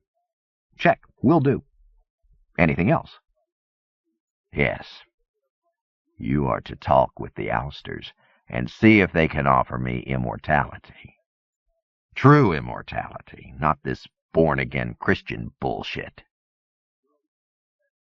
I pretended to write this on an invisible notepad. Ousters, immortality, not Christian bullshit. Can do. Check. Anything else? Yes, Raul Endymion. I want the Pax destroyed and the Church's power toppled. I nodded. 200 or 300 known worlds had willingly joined the Pax. Trillions of humans had willingly been baptized in the Church. The Pax military was stronger than anything Hegemony Force had ever dreamed of at the height of its power. Okay, I said. I'll take care of that. Anything else? Yes. I want you to stop the Shrike from hurting Aenea or wiping out humanity. I hesitated at this. According to the old man's own epic poem, the Shrike had been destroyed by the soldier Fedman Kassad in some future era. Knowing the futility of projecting logic into a demented conversation, I still mentioned this. Yes, snapped the old poet. But that is then. Millennia from now. I want you to stop the Shrike now. All right, I said. Why argue? Martin Silenus slumped back in his chair, his energy seemingly dissipated. I glimpsed the animated mummy again in the folds of skin, the sunken eyes, the bony fingers. But those eyes still blazed with intensity. I tried to imagine the force of this man's personality when he'd been in his prime. I could not. Silenus nodded, and A. Beddick brought 2 glasses and poured champagne. Then you accept, Raul Endymion? Asked the poet, his voice strong and formal. You accept this mission to save Aenea, travel with her, and accomplish these other things? With one condition, I said. Silenus frowned and waited. I want to take A. Beddick with me, I said. The android still stood by the table. The champagne bottle was in his hand. His gaze was aimed straight forward, and he did not turn to look at either of us or register any emotion. The poet showed surprise. My android? Are you serious? I am serious. A. Beddick has been with me since before your great-great-grandmother had tits, rasped the poet. His bony hand slammed down on the table hard enough to make me worry about brittle bones. A. Beddick, he snapped. You wish to go? The blue-skinned man nodded without turning his head. Fuck it, said the poet. Take him. Do you want anything else, Raul Endymion? My hover chair, perhaps? My respirator? My teeth? Nothing else, I said. And so, Raul Endymion, said the poet, his voice formal once again, do you accept this mission? Will you save, serve, and protect the child Aenea until her destiny is fulfilled, or die trying? I accept, I said. Martin Silenus lifted his wineglass, and I matched the motion. Too late, I thought that the android should be drinking with us, but by then the old poet was giving his toast. To folly, he said, to divine madness, to insane quests and messiahs crying from the desert, to the death of tyrants, to confusion to our enemies. I started to raise the glass to my lips, but the old man was not done. To heroes, he said, to heroes who get their hair cut. He drank the champagne in one gulp, and so did I. 9. Born again, seeing, literally, with the wondering eyes of a child, Father Captain Federico de Soia crosses the Piazza San Pietro between the elegant arcs of Bernini's colonnade and approaches St. Peter's Basilica.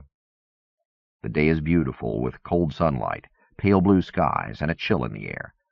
Pachem's single inhabitable continent is high, 1,500 meters above standard sea level, and the air is thin but absurdly rich in oxygen. And everything de Soia sees is bathed in rich afternoon light that creates an aura around the stately columns, around the heads of the hurrying people. Light that bathes the marble statues in white and brings out the brilliance of the red robes of bishops and the blue, red, and orange stripes of the Swiss Guard troopers standing at parade rest. light that paints the tall obelisk in the center of the plaza, the fluted pilasters of the basilica's facade, and ignites into brilliance the great dome itself, rising more than 100 meters above the level of the plaza. Pigeons take wing and catch this rich horizontal light as they wheel above the plaza, their wings now white against the sky, now dark against the glowing dome of St. Peter's. Throngs move by on either side, simple clerics in black cassocks with pink buttons, the bishops in white with red trimming, cardinals in blood scarlet and deep magenta, citizens of the Vatican in their ink-black doublets, hose, and white ruffs, nuns in rustling habits and soaring white gull wings, male and female priests in simple black, Pax officers in dress uniforms of scarlet and black such as de Soya himself wears this day, and a scattering of lucky tourists or civilian guests privileged to attend a papal mass, dressed in their finest clothes, most in black, but all of a richness in cloth that makes even the blackest fiber gleam and shimmer in the light. The multitudes moved toward the soaring basilica of St. Peter's, their conversation muted, their demeanor excited but somber. A papal mass is a serious event. With Father Captain de Soya this day, only 4 days after his fatal leave-taking from Task Force Magi, and 1 day after his resurrection, are Father Baggio, Captain Margaret Wu, and Monsignor Lucas Odie. Baggio, plump and pleasant, is de Soya's resurrection chaplain. Wu, lean and silent, is aide-de-camp to Pax Fleet Admiral Marison, and Odie, 87 standard years old, but still healthy and alert, is the factotum and undersecretary to the powerful Vatican Secretary of State, Simon Agostino Cardinal Lourdusami. It is said that Cardinal Lourdusami is the second most powerful human being in the Pax, the only member of the Roman Curia to have the ear of His Holiness, and a person of frightening brilliance. The Cardinal's power is reflected in the fact that he also acts as prefect for the Sacra Congregatio Pro Gentium Evangelizatione Sede Propagandae Fide, the legendary congregation for the evangelization of peoples, or De Propaganda Fide. To Father Captain de Soya, the presence of these two powerful people is no more surprising or astounding than the sunlight on the facade above him as the four climb the broad steps to the basilica. The crowd, already quiet, stills to silence as they file through into the vast space, walk past more Swiss guards in both ornamental and battle dress, and move into the nave. Here even the silence echoes, and de Soya is moved to tears at the beauty of the great space and of the timeless works of art they pass on the way to the pews. Michelangelo's Pieta, visible in the first chapel to the right. Arnolfo di Cambrio's ancient bronze of St. Peter, its right foot polished to the point of being worn away by centuries of kisses, and, lit brilliantly from beneath, the striking figure of Giuliana Falconieri Santa Vergine, sculpted by Pietro Campi in the 16th century, more than 1,500 years earlier. Father Captain de Soya is weeping openly by the time he crosses himself with holy water and follows Father Baggio into their reserved pew. The 3 male priests and the female Pax officer kneel in prayer as the last scuffling and coughing dies in the vast space. The basilica is in near darkness now, with only pinpoint halogen spots illuminating the art and architectural treasures glowing like gold. Through his tears, de Soya looks at the fluted pilasters and the dark bronze Baroque columns of Bernini's Baldacchino, the gilded and ornate canopy over the central altar where only the Pope can say Mass, and contemplates the wonder of the last 24 hours since his resurrection. There had been pain, yes, and confusion, as if he were recovering from a particularly disorienting blow to the head, and the pain was more general and terrible than any headache, as if every cell in his body remembered the indignity of death and even now rebelled against it. But there had been wonder as well. Wonder and awe at the smallest things.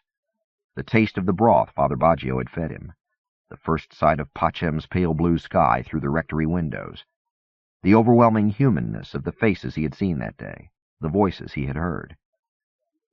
Father Captain de Soya, although a sensitive man, has not wept since he was a child of 5 or 6 standard years, but he weeps this day, weeps openly and unashamedly.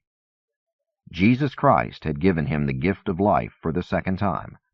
The Lord God had shared the sacrament of resurrection with him, this faithful, honorable man from a poor family on a backwater world, and de Soya's individual cells now seem to remember the sacrament of rebirth as well as the pain of death. He is suffused with joy. The Mass begins in an explosion of glory, trumpet notes cutting through the expectant silence like golden blades, choral voices raised in triumphant song, ascending organ notes reverberating in the great space, and then a series of brilliant lights switching on to illuminate the Pope and his retinue as they emerge to celebrate Mass. De Soya's first impression is of how young the Holy Father is. Pope Julius XIV is, of course, a man in his early 60s, despite the fact that he has been Pope almost continuously for more than 250 years, his reign broken only by his own death and rebirth for 8 coronations, first as Julius VI, following the 8-year reign of the antipope, Teilhard I, and again as Julius in each succeeding incarnation. As de Soya watches the Holy Father celebrate Mass, the Pax captain thinks of the story of Julius's ascendancy, learned through both official church history and the banned poem The Cantos, which every literate teenager reads at the risk of his soul, but reads nonetheless. In both versions, Pope Julius had been, prior to his first resurrection, a young man named Lenar Hoyt, who had come to the priesthood in the shadow of Paul de Ray, a charismatic Jesuit archaeologist and theologian. De Ray had been a proponent of St. Teilhard's teachings that humankind had the potential to evolve toward the Godhead. Indeed, according to de Ray, when he ascended to the throne of St. Peter after the fall, humans could evolve to the Godhead. It was precisely this heresy which Father Lenar Hoyt, after becoming Pope Julius VI, had worked to wipe out after his first resurrection. Both accounts, church history and the Forbidden Cantos, agreed that it had been Father de Ray, during his exile on the outback world of Hyperion, who had discovered the symbiote called the cruciform. There the histories diverged beyond reconciliation. According to the poem, de Ray had received the cruciform from the alien creature called the Shrike. According to the Church's teachings, the Shrike, a representation of Satan if ever there was one, had nothing to do with the discovery of the cruciform, but had later tempted both Father de Ray and Father Hoyt. The Church's history reported that only de Ray had succumbed to the creature's treachery. The Cantos told, in their confused mix of pagan mythology and garbled history, of how de Ray had crucified himself in the flame forests of Hyperion's Pinion Plateau rather than return the cruciform to the Church. According to the pagan poet Martin Silenus, this was to save the Church from reliance on a parasite in the place of faith. According to the Church history, which de Soya believed, de Ray had crucified himself to end the pain the symbiote caused him, and, in alliance with the Shrike demon, to prevent the Church, which de Ray considered his enemy after having excommunicated him for falsifying archaeological records, from regaining its vitality through the discovery of the sacrament of resurrection. According to both stories, Father Lenar Hoyt had traveled to Hyperion in search of his friend and former mentor. According to the blasphemous Cantos, Hoyt had accepted de Ray's cruciform as well as his own, but had later returned to Hyperion in the last days before the fall to beg the evil Shrike to relieve him of his burden.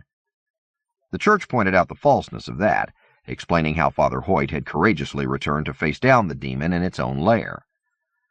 Whatever the interpretation, facts recorded that Hoyt had died during that last pilgrimage to Hyperion. De Ray had been resurrected, carrying Father Hoyt's cruciform as well as his own, and had then returned during the chaos of the fall to become the first antipope in modern history.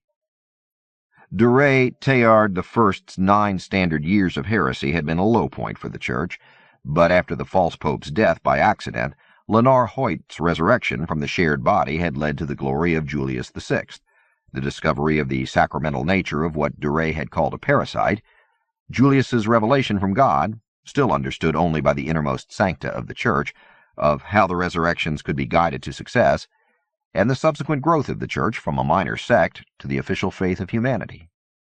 Father Captain Federico de Soya watches the Pope, a thin, pale man, lift the Eucharist high above the altar, and the Pax Commander shivers in the chill of sheer wonder. Father Baggio had explained that the overwhelming sense of newness and wonder that was the after-effect of Holy Resurrection would wear off to some extent in the days and weeks to come, but that the essential feeling of well-being would always linger, growing stronger with each rebirth in Christ.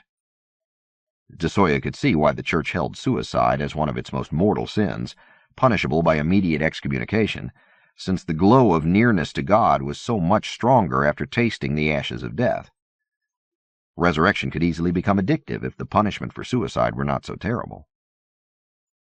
Still aching from the pain of death and rebirth, his mind and senses literally lurching from vertigo, Father Captain de Soya watches the papal mass approach the climax of communion, St. Peter's Basilica filling now with the same burst of sound and glory with which the service began, and knowing that in a moment he will taste the body and blood of Christ as transubstantiated by the Holy Father himself, the warrior weeps like a little child.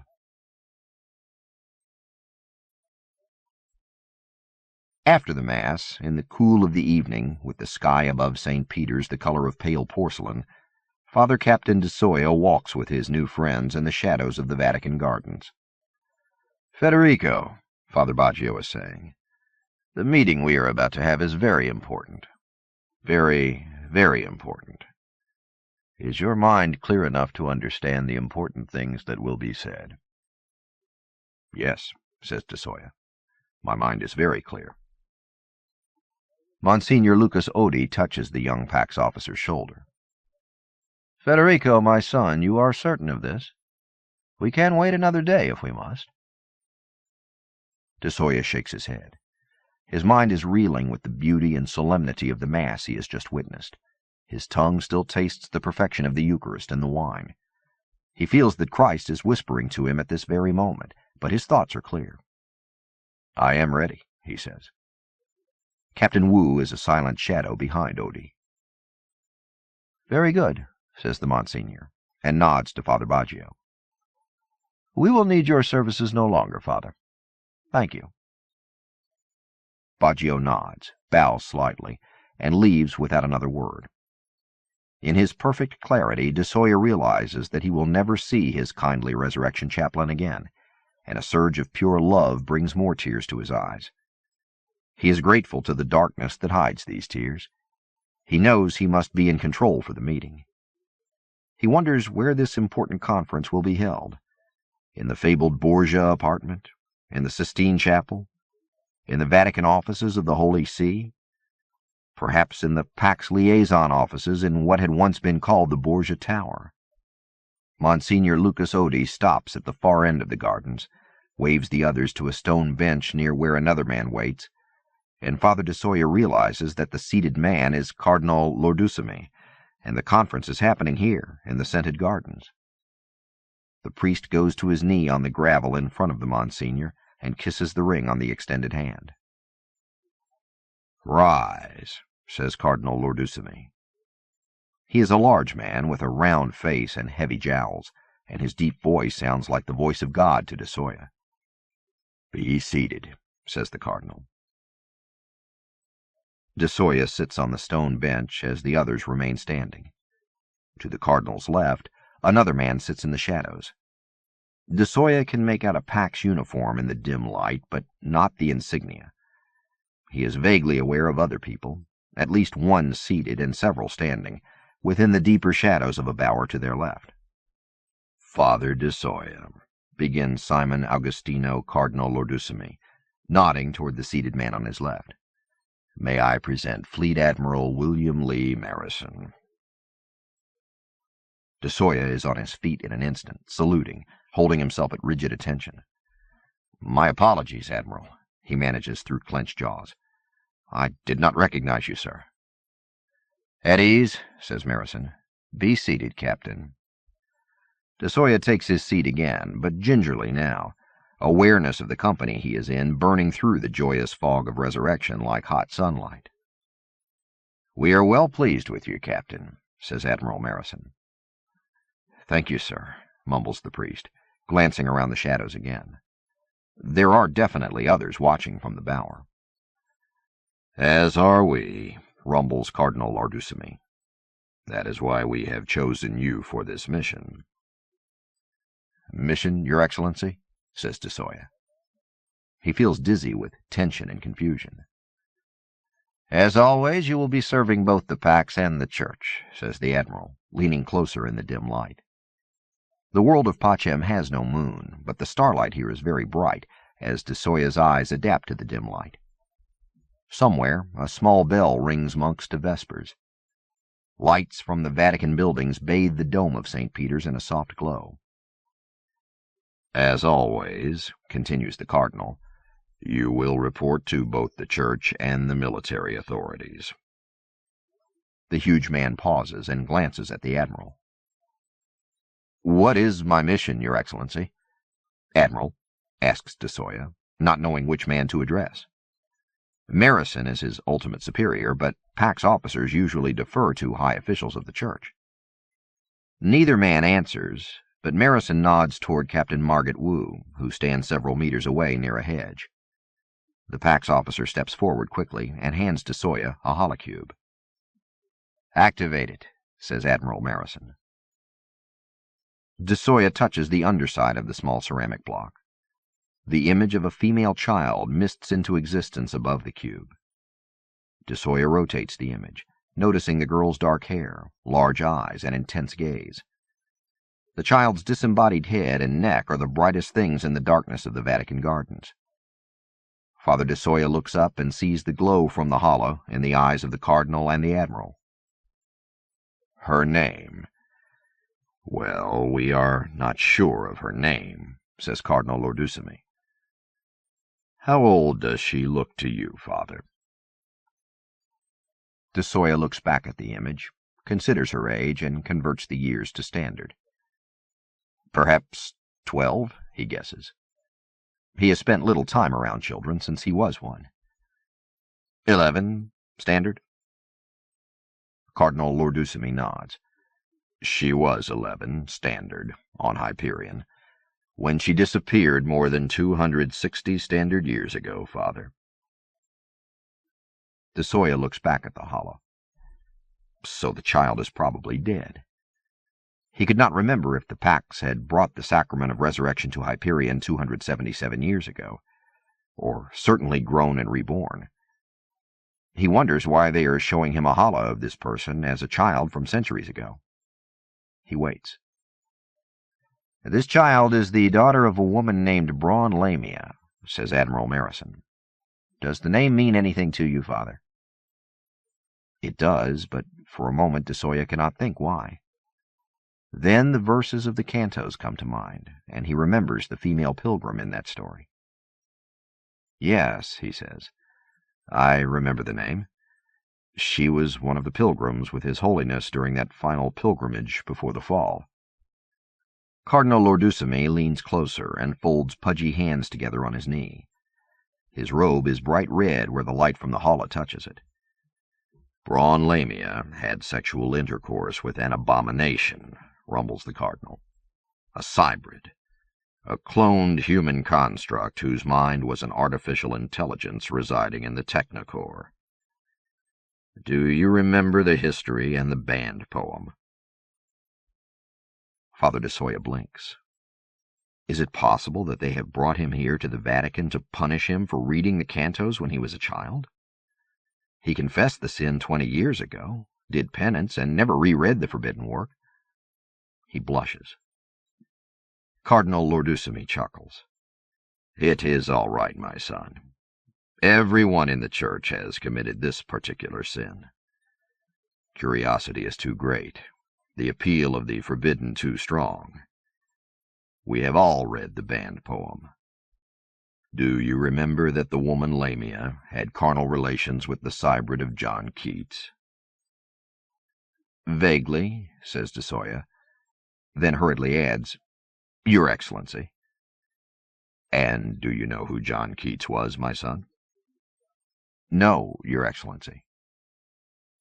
"He was a pre-Hegira poet," says the cardinal in his rumble of a voice. High overhead, the blue plasma breaking tails of 3 Pax dropships cut across the starfield. Father Captain de Soya does not even have to glance at them to recognize the make and armament of the ships. He is not surprised that he had not remembered the details of the poet's name from the forbidden cantos. Even as a boy, Federico de Soya had been more interested in reading about machines and great space battles than anything pre-Hegira, especially poetry. "The woman in the blasphemous poem, Braun Lamia, not only had intercourse with the cybrid abomination," continues the cardinal, but she bore the creature's child. De Sawyer raises his eyebrows. I did not know that cybrids... I thought that they were... Well... Cardinal Lord-Ducemy chuckles. We're sterile, he says. Like androids. No. The AI obscenities had cloned the man, and the man impregnated this daughter of Eve. De Sawyer nods, although all this talk of cybrids and androids might as well be about griffins and unicorns for all he is concerned. These things existed once. To his knowledge, none could exist today. Father Captain de Sawyer's mind races as he tries to imagine just what in God's universe all this talk of dead poets and pregnant women might have to do with him. As if answering de Sawyer's mental query, Admiral Marison says, The girl whose image floats in front of you is that child, Captain. After the cybrid abomination was destroyed, this child was born to Braun Lamia on the world of Hyperion. She was not fully human, whispers Cardinal Lord-Ducemy, although the body of her father, the Keat cybrid, was destroyed. His AI persona was stored in a Schroen-Loop shunt. Admiral Marison also leans closer, as if this information is for just the three of them. We believe that this child communicated with the Keats persona trapped in that Schroen-Loop even before she was born, he says softly. We are almost certain that this fetus was in touch with the Technocore via that cybrid persona. De Sawyer feels and ignores an impulse to cross himself. His reading, instruction, and faith have taught him that the Technocore had been evil incarnate, simply the most active manifestation of the evil one in modern human history. The destruction of the Technocore had been the salvation of not only the beleaguered church, but of humanity itself. De Sawyer tries to imagine what an unborn human soul would learn from direct contact with those disembodied, soulless intelligences. The child is dangerous, whispers Cardinal Lord-Ducemy. Even though the Technocore was banished by the fall of the Farcasters, even though the Church no longer allows soulless machines to have true intelligence, this child has been programmed as an agent of those fallen AIs, an agent of the evil one. De Sawyer rubs his cheek. He is suddenly very tired. You speak as though she is still alive, he says softly, and still a child. Cardinal Lord-Ducemy's silken robes rustle as he shifts position. His voice is an ominous baritone. She lives, he says. She is still a child. De Sawyer looks back at the young girl's hala as it floats between them. He touches the cube and the image fades. Cryogenic storage, he says.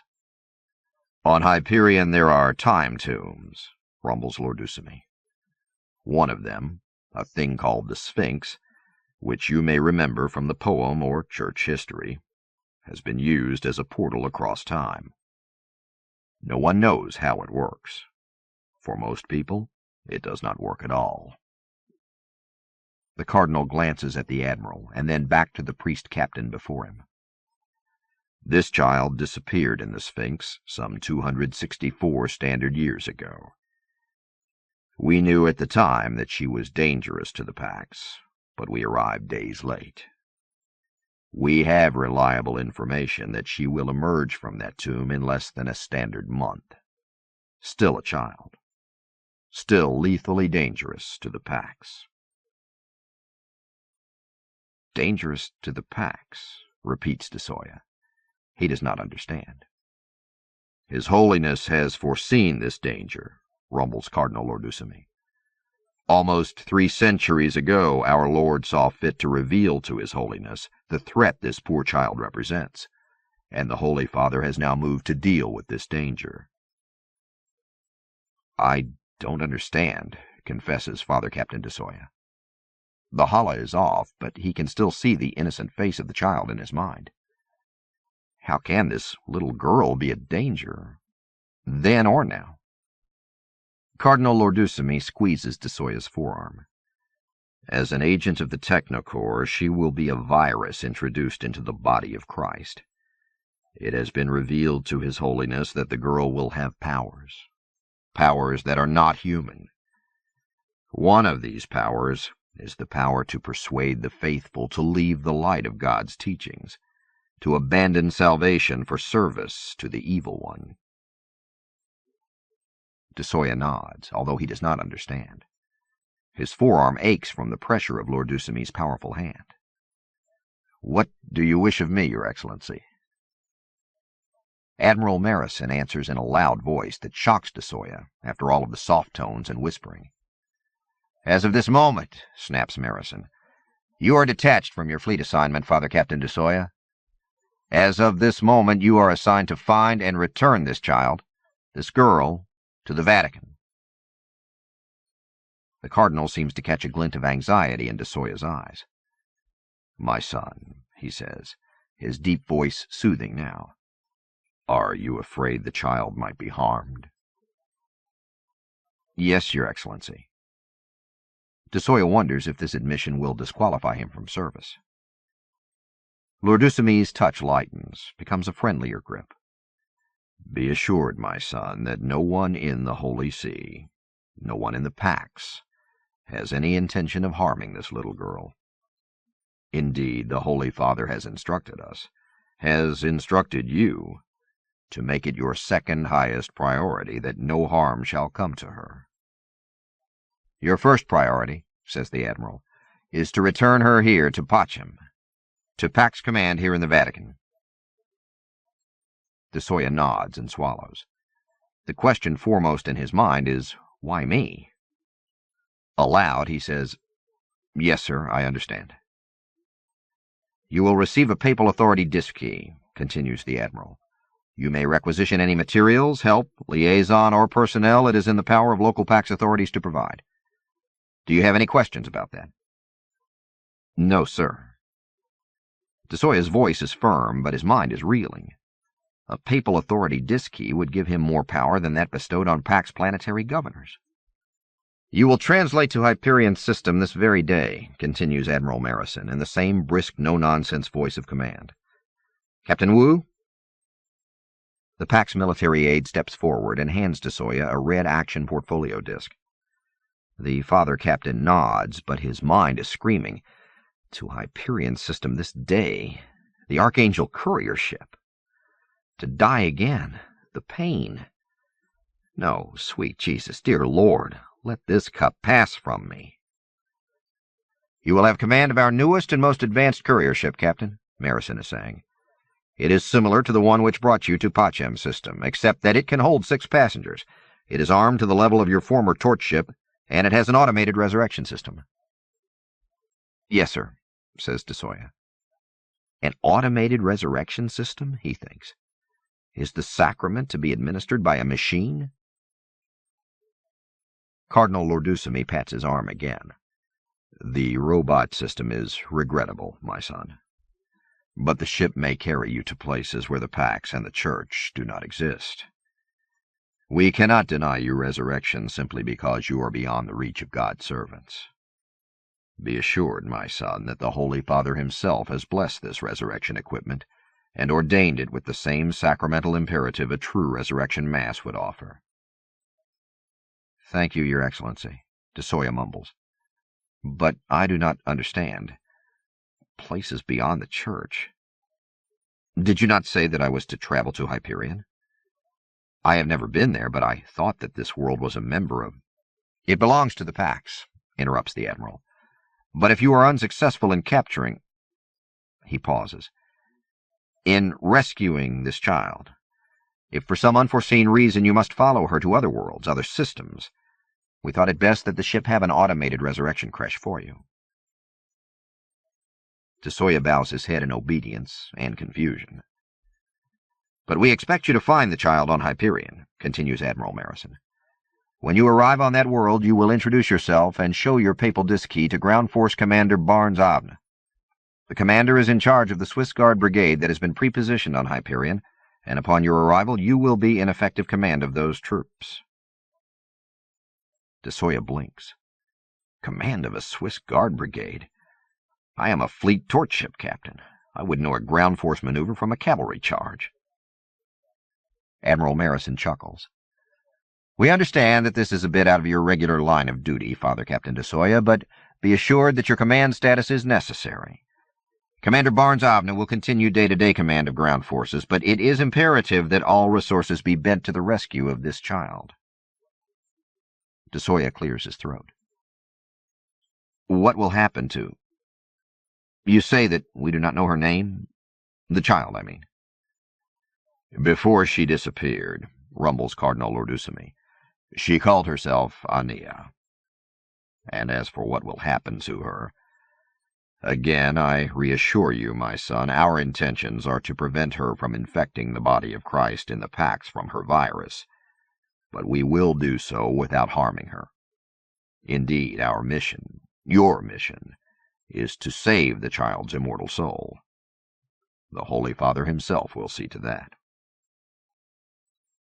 Something in the Cardinal's voice makes de Soya realize that the conference is over. The Father Captain stands, sensing the resurrection displacement shifting inside him like vertigo. I must die again within the day. Still joyous, he nonetheless feels like weeping. Admiral Marison is also standing. Father Captain de Soya, your reassignment to this mission is effective until the child is delivered unto me, here at the Vatican Military Liaison Office. Within weeks, we are sure, rumbles Cardinal Lordusamy, still seated. This is a great and terrible responsibility, says the Admiral. You must use every ounce of your faith and your abilities to carry out His Holiness's expressed wish to bring this child safely to the Vatican, before the destructive virus of her programmed treachery is spread among our brothers and sisters in Christ. We know that you will not let us down, Father Captain de Soya. Thank you, sir, says de Soya, and thinks again, why me?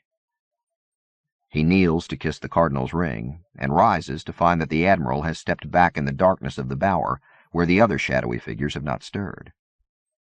Monsignor Lucas Odie and Pax Captain Margaret Wu move to either side of de Soya and act as escorts as they turn to leave the garden.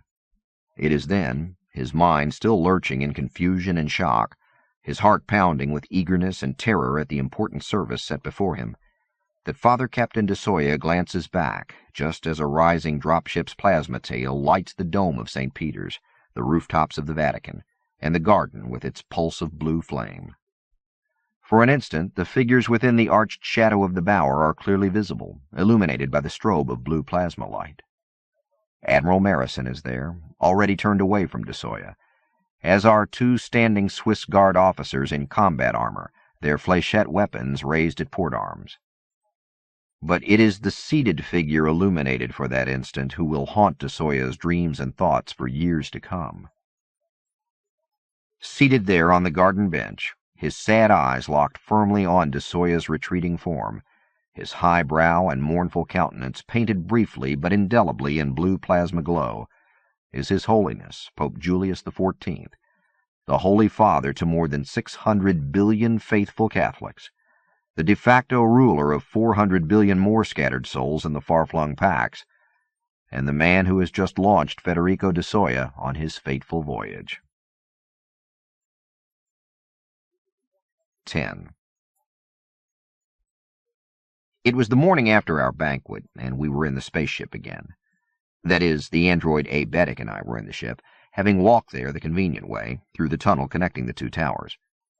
Martin Silenus was present as a hologram. It was a strange holographic image, since the old poet chose to have the transmitter of the ship's computer represent him as a younger version of himself. An ancient satyr still, but one who stood on his own legs and had hair on his sharp-eared head. I looked at the poet with his maroon cape, full-sleeved blouse, balloon trousers, and floppy beret, and realized what a dandy he must have been when those clothes had been in fashion. I was looking at Martin Silenus as he must have appeared when he had returned to Hyperion as a pilgrim 3 centuries earlier. "Do you just want to stare at me like some fucking yokel?" said the holographic image. "Or do you want to finish the fucking tour so we can get on with business?" The old man was either hung over from the previous night's wine, or had regained enough health to be in an even more vicious mood than usual. "Lead on," I said. From our tunnel, we had taken the ship's lift up to the lowest airlock. Aebetic and the Poet's Hollow led me through the ascending levels. The engine room with its indecipherable instruments and webs of pipes and cables. Then the cold sleep level, 4 cryogenic fugue couches in their supercooled cubbies. One couch missing, I discovered, since Martin Silenus had removed it for his own purposes. Then the central airlock corridor I had entered by the day before, the wood walls concealing a multitude of storage lockers, holding such things as spacesuits, all-terrain vehicles, skybikes, and even some archaic weapons. Then the living area with its Steinway and holopit. Then up the spiral staircase again to what Aebetic called the navigation room. There was indeed a cubby with some electronic navigation instruments visible, but which I saw as the library with shelf after shelf of books. Real books, print books, and several couches and daybeds next to windows in the ship's hull. And finally up the stairs to the apex of the ship, which was simply a round bedroom with a single bed in the center of it. "The consul used to enjoy watching the weather from here while listening to music," said Martin Silenus. "Ship?" The arching bulkhead around the circular room went transparent, as did the bow of the ship above us. There were only the dark stones of the tower interior around us, but from above there fell a filtered light through the rotting roof of the silo. Soft music suddenly filled the room. It was a piano, unaccompanied, and the melody was ancient and haunting. "Cherchevik?" I guessed. The old poet snorted. "Rachmaninoff." The satyrish features seemed suddenly mellow in the dim light. "Can you guess who's playing?" I listened. The pianist was very good. I had no idea who it was. "The consul," said Aebetic. The android's voice was very soft. Martin Silenus grunted. "Ship! Opaque!" The wall solidified. The old poet's hollow disappeared from its place by the bulkhead and flashed into existence near the spiral stairs. He kept doing that, and the effect was disconcerting. "Well, if we're finished with the fucking tour, let's go down to the living room and figure out how to outsmart the Pax." The maps were the old kind, ink on paper, and they were spread out across the top of the gleaming grand piano. The continent of Aquila spread its wings above the keyboard, and the horsehead of Equus curled as a separate map above. Martin Silenus's hollow strode on powerful legs to the piano and stabbed a finger down about where the horse's eye should be. "Here," he said, "and here." The massless finger made no noise against the paper. "The Pope's got his fucking troops all the way from Kronos Keep here." The weightless finger jabbed at a point where the bridle range of mountains came to their easternmost point behind the eye, all the way down the snout. "They have aircraft here, at Sad King Billy's cursed city." The finger pounded silently at a point only a few kilometers northwest of the Valley of the Time Tombs, "and have massed the Swiss Guard in the valley itself." I looked at the map. Except for the abandoned Poet City and the valley, the eastern fourth of Equus had been empty desert and out of bounds for anyone except Pax troops for more than 2 centuries. "How do you know the Swiss Guard troops are there?" I asked. The satyr's brows arched. "I have my sources," he said. "Do your sources tell you the units and armament?" The hollow made a noise that sounded as if the old man were going to spit on the carpet. "You don't need to know the units," he snapped. "Suffice it to say that there are 30,000 soldiers between you and the Sphinx, where Aenea will step out tomorrow. 3,000 of those troops are Swiss Guard. Now, how are you going to get through them?" I felt like laughing aloud. I doubted if the entire home guard of Hyperion, with air and space support, could get through 6 Swiss Guard. Their weapons, training, and defensive systems were that good. Instead of laughing, I studied the map again. "You say that aircraft are staging out of the Poet City. Do you know the type of planes?" The poet shrugged. "Fighters. EMVs don't work worth shit here, of course. So they brought in thrust reaction planes. Jets, I think." "Scram, ram, pulse, or air breathing?" I said.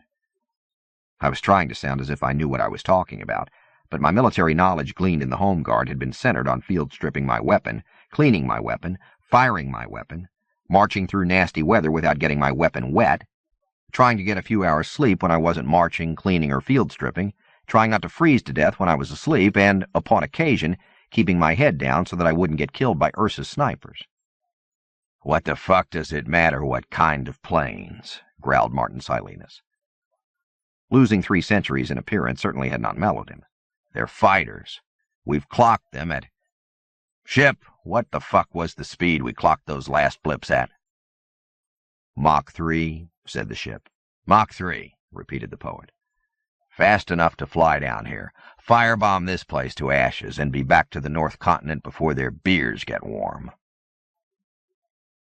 I looked up from the map. "I've been meaning to ask," I said. "Why don't they?" The poet's head turned my way. "Why don't they what?" "Fly down here, firebomb you to ashes, and be home before their beer is warm," I said. "You're a threat to them. Why do they tolerate you?" Martin Silenus grunted. "I'm dead. They think I'm dead. How could a dead man be a threat to anyone?" I sighed and looked back at the map. "There has to be a troop ship in orbit, but I don't suppose you know what kind of craft escorted it here." Surprisingly, it was the ship who replied. "The troop ship is a 300,000-ton Akira-class spin ship," came the soft voice. "It was escorted by 2 standard Pax-class torch ships, the St. Anthony and the St. Bonaventure. There is also a C-3 ship in high orbit."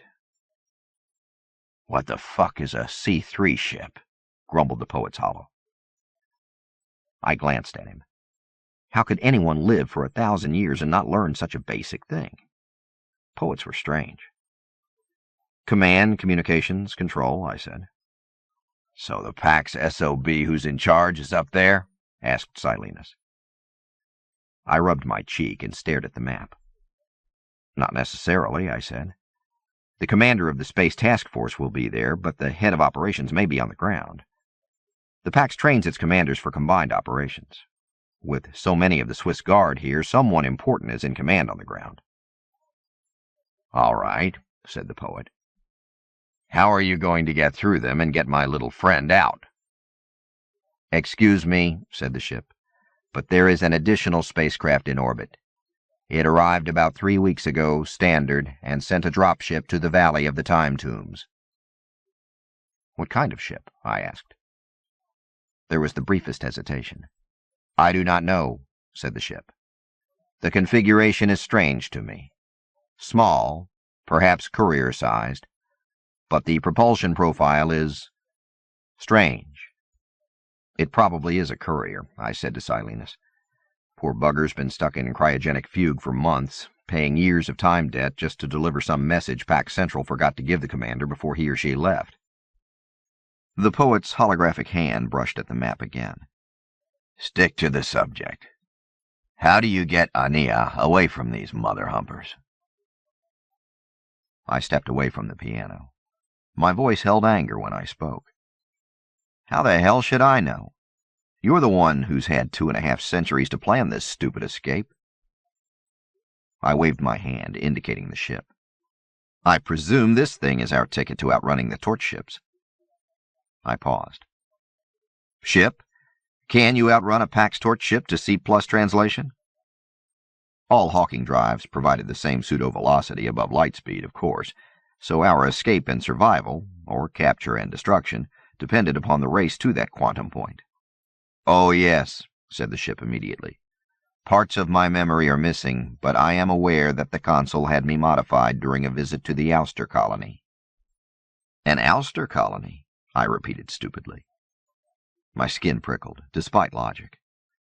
I had grown up fearing another ouster invasion.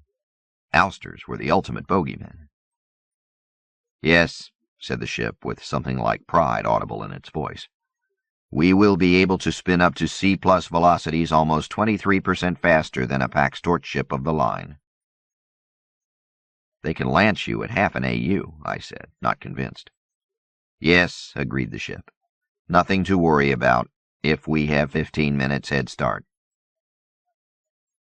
I turned back to the frowning hollow and silent android. "That's all great," I said, "if it's true. But it doesn't help me figure out how to get the girl to the ship or the ship away from Hyperion with that 15-minute head start. The torch ships will be in what's called a COP, a combat orbiting patrol. One or more of them will be over Equus every second, covering every cubic meter of space from 100 light minutes out to the upper atmosphere. At about 30 kilometers, the combat air patrol, probably Scorpion-class pulse fighters, able to scram into low orbit if need be, will take over. Neither the space nor atmospheric patrol would allow the ship 15 seconds on their screens, much less 15 minutes. I looked at the old man's younger face. "Unless there's something you're not telling me. Ship, did the ousters fit you with some sort of magical stealth technology? An invisibility shield or something?" "Not that I'm aware of," said the ship. After a second, it added, "That wouldn't be possible, would it?" I ignored the ship. "Look," I said to Martin Silenus, "I'd like to help you get the girl." "Aenea," said the old man. "I'd like to get Aenea away from these guys, but if she's as important as you say she is to the Pax, I mean 3,000 Swiss Guard, good Christ, there's no way we can get within 500 kilometers of the Valley of the Time Tombs, even with this nifty keen spaceship." I saw the doubt in Silenus's eyes, even through holographic distortion, so I continued. "I'm serious," I said. "Even if there were no space or air cover, no torch ships or fighters or airborne radar, there's the Swiss Guard. I mean—" I found that I was clenching my hands into fists as I spoke. "These guys are deadly. They're trained to work in squads of 5, and any one of those squads could bring down a spaceship like this." The satyr's brows arched in surprise or doubt. "Listen," I said again. "Ship?" "Yes, Endymion." "Do you have defensive shields?" "No, Endymion. I do have ouster-enhanced containment fields, but they are only for civilian use."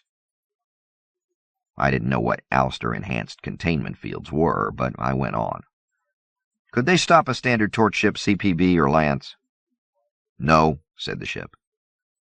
"Could you defeat C+ or conventional kinetic torpedoes?" "No." "Could you outrun them?" "No." "Could you prevent a boarding party from entering?" "No." "Do you have any offensive or defensive abilities that could deal with Pax warships?" "Unless one counts being able to run like hell, Endymion, the answer is no," said the ship. I looked back at Martin Silenus. "We're screwed," I said softly. "Even if I could get to the girl, they'd just capture me as well as her." Martin Silenus smiled. "Perhaps not," he said. He nodded to Aebetic, and the android went up the spiral stairway to the upper level and returned in less than a minute. He was carrying a rolled cylinder of something. "If this is the secret weapon," I said, "it had better be good." "It is," said the poet's smirking hologram. He nodded again, and Aebetic unrolled the cylinder. It was a rug, a bit less than 2 meters long and a bit more than a meter wide. The cloth was frayed and faded, but I could see intricate designs and patterns. A complex weave of gold threads were still as bright as— "My God," I said, the realization hitting me like a fist to the solar plexus. "A hawking mat." The holla of Martin Silenus cleared his throat as if preparing to spit. "Not a hawking mat," he grumbled. "The hawking mat." I took a step back. This was the stuff of pure legend, and I was almost standing on it. There had been only a few hundred hawking mats in existence, ever, and this was the first one, created by the old Earth lepidopterist and legendary EM systems inventor Vladimir Sholokov shortly after the destruction of old Earth.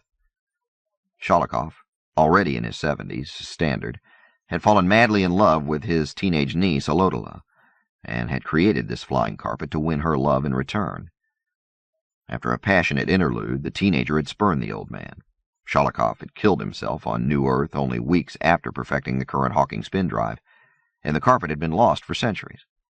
Until Mike Osho bought it in Carvnell Marketplace and took it to Maui Covenant, using it with his fellow shipman, Marin Aspic, in what would become another love affair that would enter legend, the love of Marin and Ciri.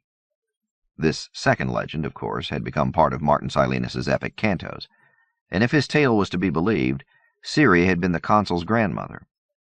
In the cantos, the hegemony consul had used this very same hawking mat, hawking here with a small h because it referred to the old Earth bird, not to the pre-Hegira scientist named Hawking, whose work had led to the C+ breakthrough with the improved interstellar drive, to cross Hyperion in one final legend, this being the consul's epic flight toward the city of Keats from the Valley of the Time Tombs to free this very ship and fly it back to the tombs. I went to one knee and reverently touched the artifact. "Jesus H. Christ," said Silenus. "It's only a fucking rug, and an ugly one at that. I wouldn't have it in my house. It clashes with everything." I looked up. "Yes," said Aebetic. "This is the same hawking mat." "Does it still fly?" I asked. Aebetic dropped to one knee next to me and extended his blue-fingered hand, tapping at the curled and complicated design. The hawking mat grew as rigid as a board and hovered 10 centimeters above the floor. I shook my head. "I never understood. EM systems don't work on Hyperion because of the weird magnetic field here." "Big EM systems don't," snapped Martin Silenus. "EMVs, levitation barges, big stuff. The carpet does. And it's been improved." I raised an eyebrow. "Improved?" "The ousters again," came the ship's voice. "I don't remember it well, but they tinkered with a lot of things when we visited them 2.5 centuries ago." "Evidently," I said. I stood and nudged the legendary mat with my foot. It bounced as if on firm springs, but remained hovering where it was. "Okay," I said. "We have Marin and Ciri's hawking mat, which, if I remember the story, could fly along at about 20 clicks per hour. 26 kilometers per hour was its top speed," said Aebetic. I nodded and nudged the hovering carpet again. 26 clicks per hour with a good tailwind," I said. "And the Valley of the Time Tombs is how far from here?" 1,689 kilometers, said the ship. "And how much time do we have before Aenea steps out of the Sphinx there?" I said. 20 hours, said Martin Silenus. He must have tired of his younger image, because the holoprojection was now of the old man as I had seen him the night before, hover chair and all. I glanced at my wrist chronometer. "I'm late," I said. "I should have started flying a couple of days ago." I walked back to the grand piano. "And what if I had? This is our secret weapon? Does it have some sort of super defense field to protect me, and the girl, from Swiss Guard lances and bullets?" "No," said Aebetic. "It has no defensive capabilities whatsoever, except for a containment field to deflect the wind and to keep its occupants in place." I shrugged. "So what do I do? Carry the rug to the valley and offer the packs of trade? One old hawking mat for the kid?" Aebetic remained kneeling by the hovering carpet. His blue fingers continued to caress the faded fabric. "The ousters modified it to hold a charge longer, up to 1,000 hours. I nodded. Impressive superconductor technology, but totally irrelevant. "And it now flies at speeds in excess of 300 kilometers per hour, continued the android. I chewed my lip.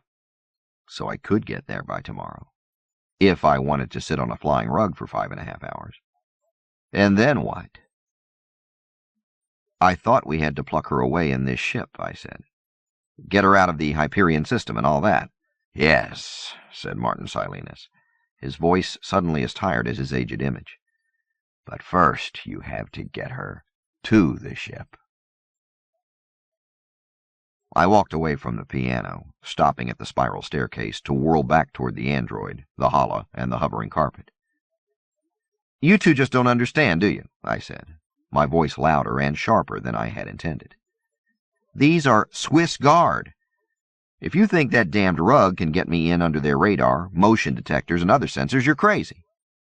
I'd just be a sitting duck flapping along at 300 clicks per hour. Believe me, the Swiss Guard grunts. Much less the pulse jets in combat air patrol, much less the orbiting torch ships, would lance this thing in a nanosecond. I paused and squinted at them. Unless there's something else you're not telling me. Of course there is, said Martin Silenus, and managed a satyr's tired smile. Of course there is. Let's take the hawking mat out to the tower window, said Aebetic. You have to learn how to handle it. Now, I said, my voice suddenly small. I felt my heart begin to hammer. Now, said Martin Silenus, you have to be proficient at flying it by the time you leave at 0300 hours tomorrow. I do, I said, staring at the hovering legendary rug with a growing sense of, this is real. I may die tomorrow. You do, said Martin Silenus. Aebetic deactivated the hawking mat and rolled it into a cylinder. I followed him down the metal stairs and out the corridor to the tower staircase. The sunlight was bright through the open tower window. My God, I thought, as the android spread the carpet on the stone ledge and activated it again. It was still a long drop to the stones below. My God, I thought again, my pulse pounding in my ears. There was no sign of the old poet's hollow. Aebetic gestured me onto the hovering hawking mat. I'll go with you on the first flight, the android said softly. A breeze rustled the leaves atop the nearby chalma tree. My God, I thought a final time, and climbed onto the sill and then onto the hawking mat. 11. Precisely 2 hours before the child is scheduled to emerge from the Sphinx, an alarm sounds in Father Captain de Soya's command skimmer. Airborne contact bearing 172 northbound, speed 274 clicks, altitude 4 meters, comes the voice of the COP defense perimeter controller from the C-3 ship 600 kilometers above. Distance to intruder 570 clicks. 4 meters, says de Soya, looking at Commander Barnes-Avna, where she sits across from him at the CIC console amidships in the skimmer. Trying to come in low and slow under detection, says the commander.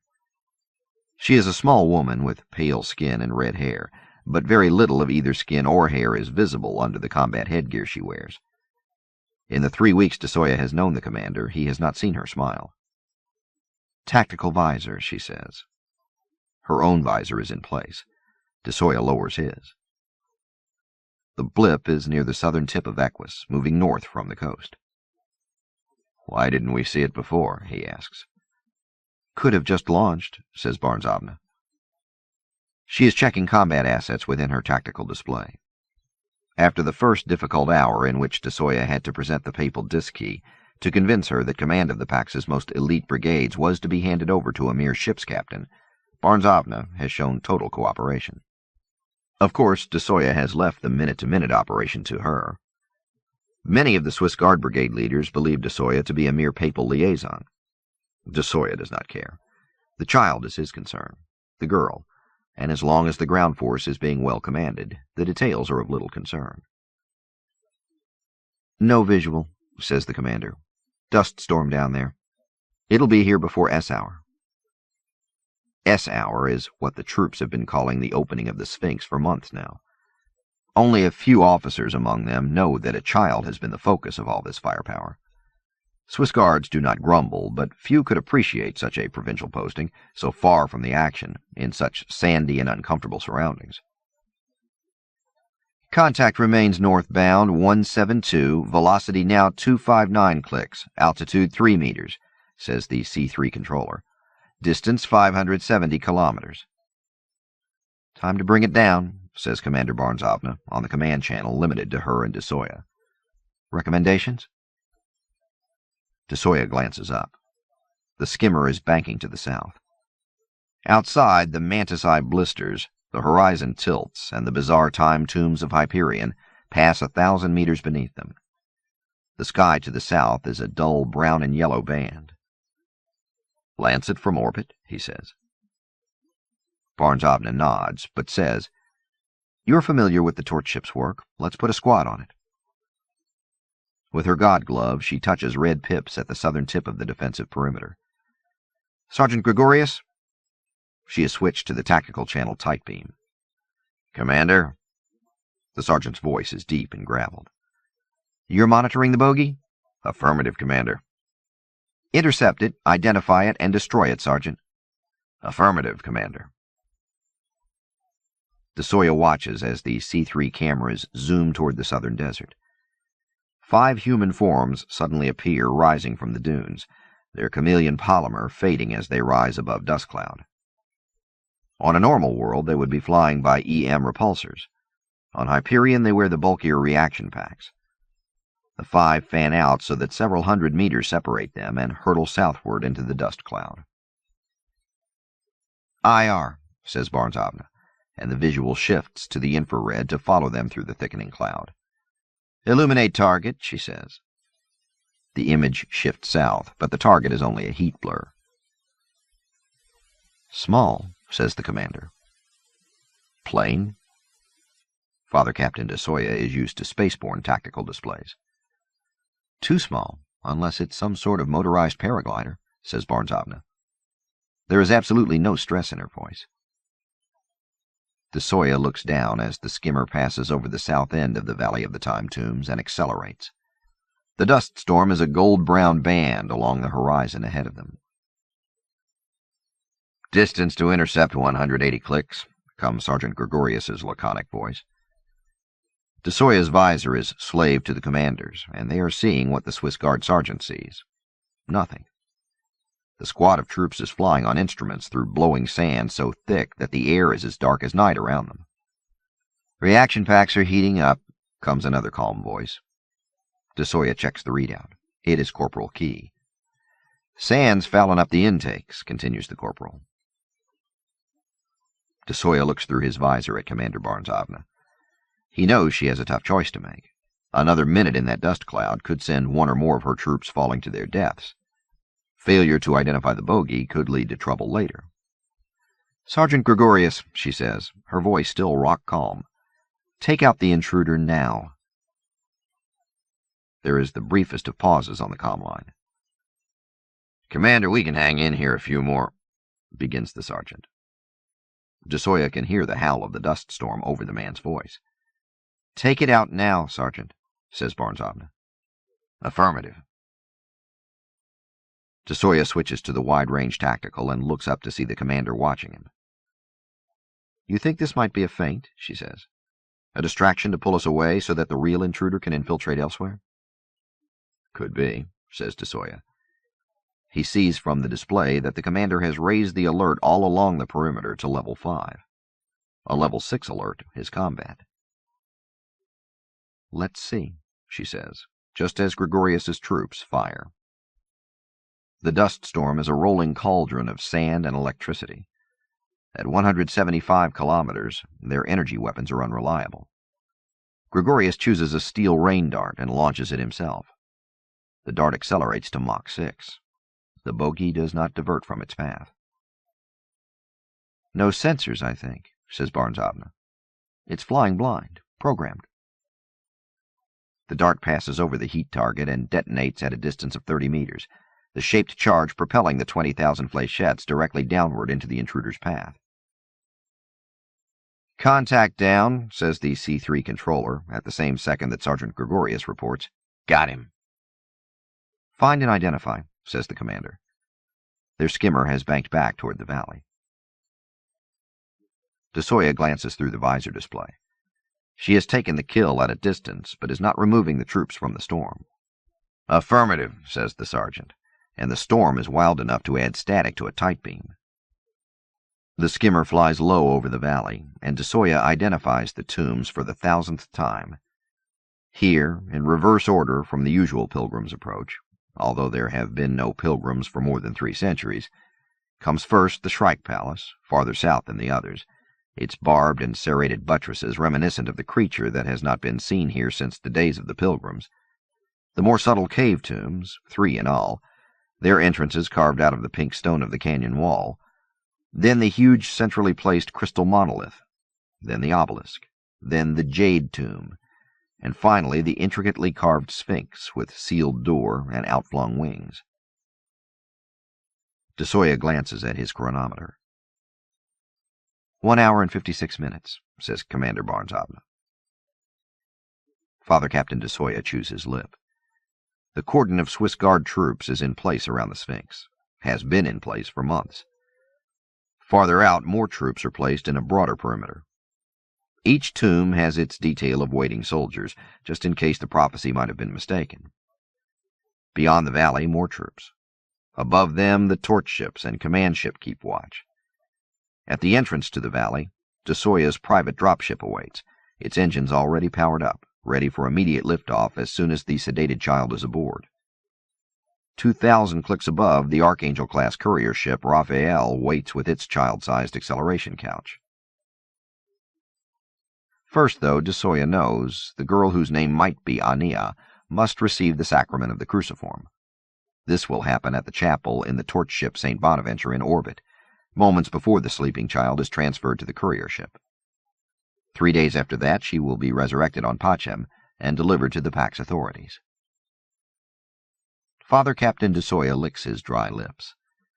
He is as worried that an innocent child will be hurt as he is that something will go wrong in the detention. He cannot imagine how a child, even a child from the past, one who has communicated with the Technicorps, can be a threat to the far-flung Pax or the Holy Church. Father Captain DeSoya throttles back his thoughts. It is not his place to imagine. It is his place to carry out orders and serve his superiors, and through them to serve the Church and Jesus Christ. "Here's your bogey," comes Sergeant Gregorius's rasp. The visual is hazy, the dust storm is still very wild, but all 5 troops have made it to the crash site. DeSoya raises the resolution on his visor display and sees the shattered wood and paper, the riddled, twisted metal that might have been a simple solar battery pulse reaction outboard. "Drone," says Corporal Key. DeSoya flips up his visor and smiles at Commander Barnes-Avna. "Another drill from you," he says. "That's 5 today." The commander does not return the smile.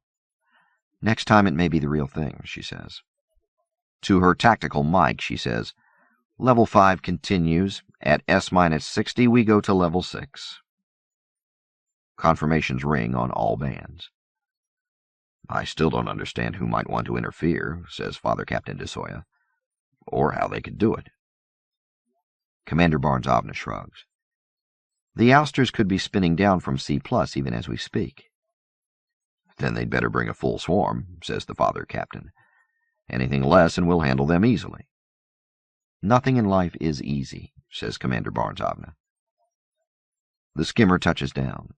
The lock cycles and the ramp lowers. The pilot turns in his seat, slides his visor up, and says, "Commander, Captain, you want it to land at the Sphinx at S-1 hour and 50 minutes. We're a minute early." DeSoya disconnects himself from the skimmer console. "I'm going to stretch my legs before the storm arrives," he says to the commander. "Care to join me?" "No." Barnes-Avna lowers her visor and begins whispering commands. Outside the skimmer, the air is thin and charged with electricity. Overhead, the sky is still the peculiar deep lapis of Hyperion, but already the southern rim of the canyon has a haze hanging over it as the storm approaches. DeSoya glances at his chronometer. 1 hour and 50 minutes. He takes a deep breath, vows not to look again at the timepiece for at least 10 minutes, and walks into the looming shadow of the Sphinx. 12.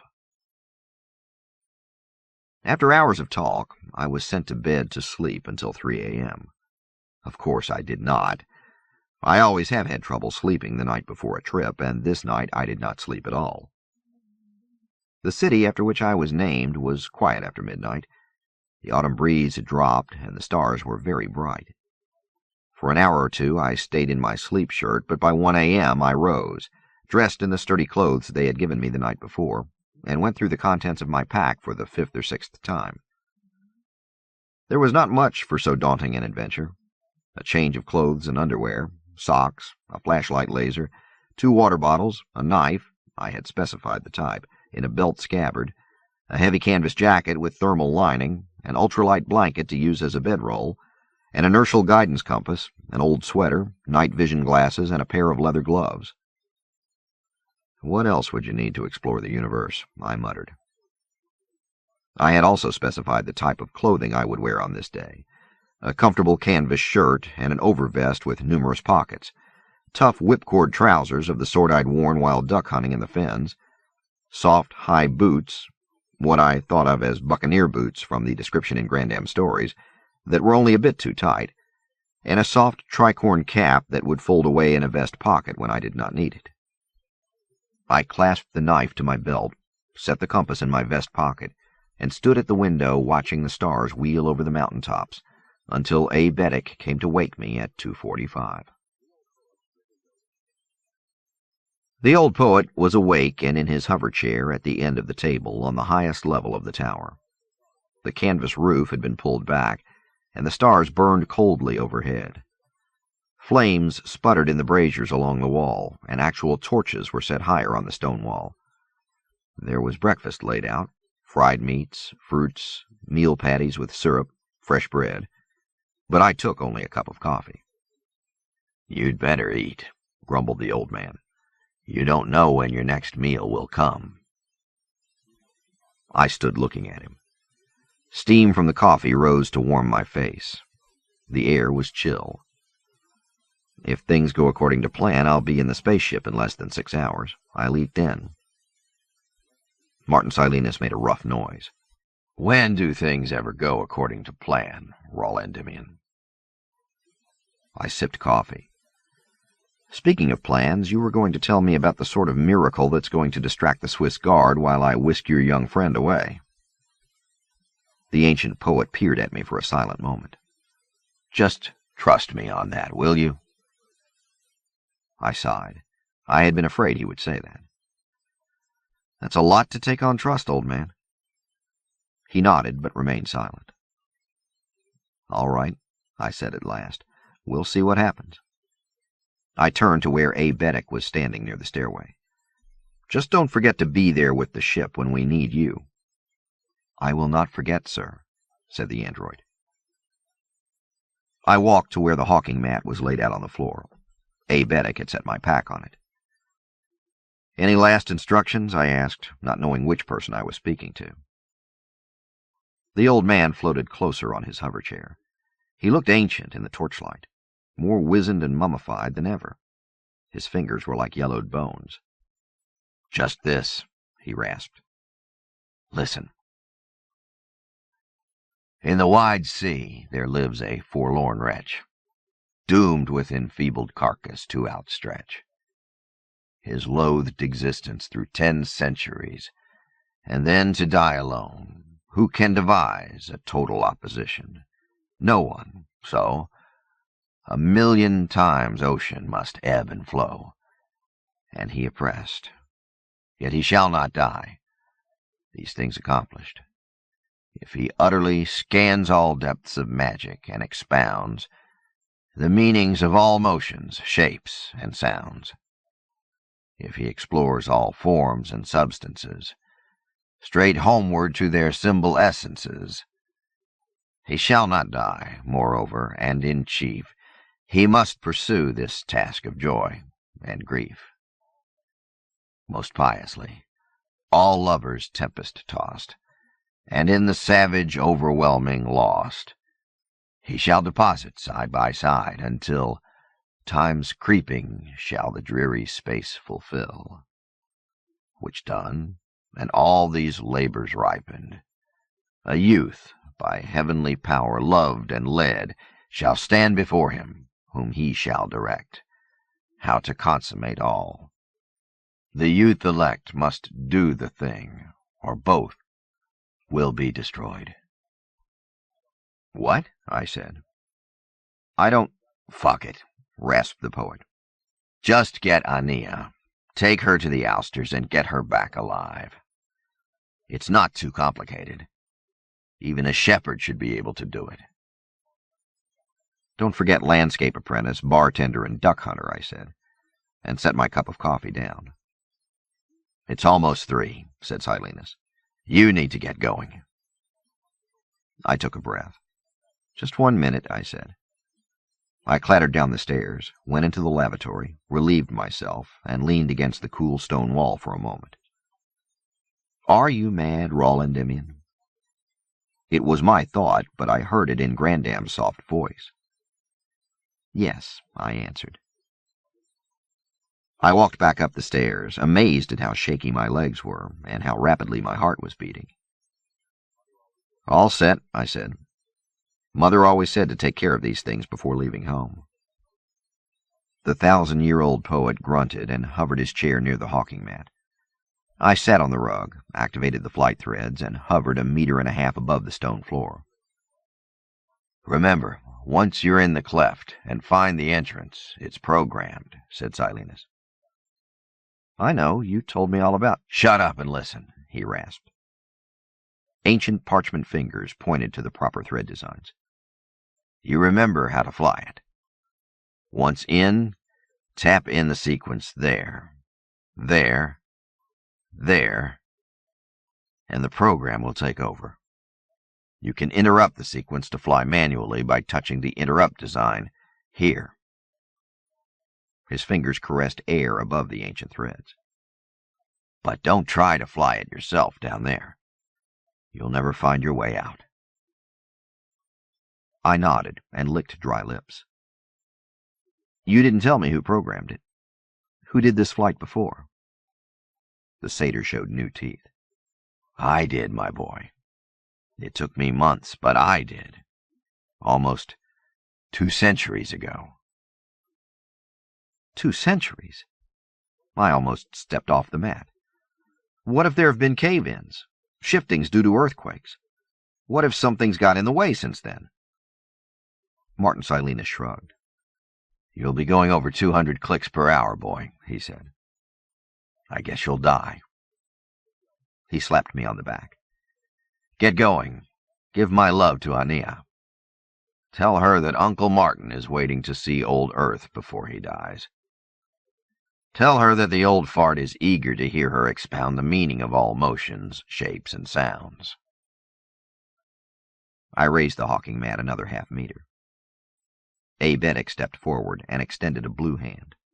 I shook it. Good luck, M. Endymion. I nodded, found nothing else to say, and flew the hawking mat up and out of the tower in rising spirals. To fly directly from the city of Endymion in the middle of the continent of Aquila to the valley of the Time Tombs on the continent of Equus, I should have headed almost due north. I headed east. My test flying the day before, it was the same day to my tired mind, had shown how easy it was to handle the hawking mat, but that was at speeds of a few clicks per hour. When I was 100 meters above the tower, I set the direction, the pen light clamped in my teeth illuminating the inertial compass, lining up the mat along that invisible line, checking it against the topographic map the old poet had given me, and held the palm of my hand on the acceleration pattern. The mat continued to speed up until the gentle containment field activated to shield me from the wind blast. Too late, I glanced back to catch a last glimpse of the tower, perhaps to see the old poet watching from a window. But already the ruined university town was lost to sight in the mountain darkness. There was no speed indicator, so I had to assume the mat was flying at its top speed as it soared toward the high peaks to the east. Starlight reflected on snowfields higher than my own altitude, so to be cautious, I stowed the pen light, pulled on the night vision glasses, and continued to check my position against the topomap. As the land rose, so did I, holding the hawking mat at 100 meters above the boulders, waterfalls, avalanche chutes, and ice falls, all glowing green in the enhanced starlight from the night vision goggles. The mat was perfectly silent in its flight.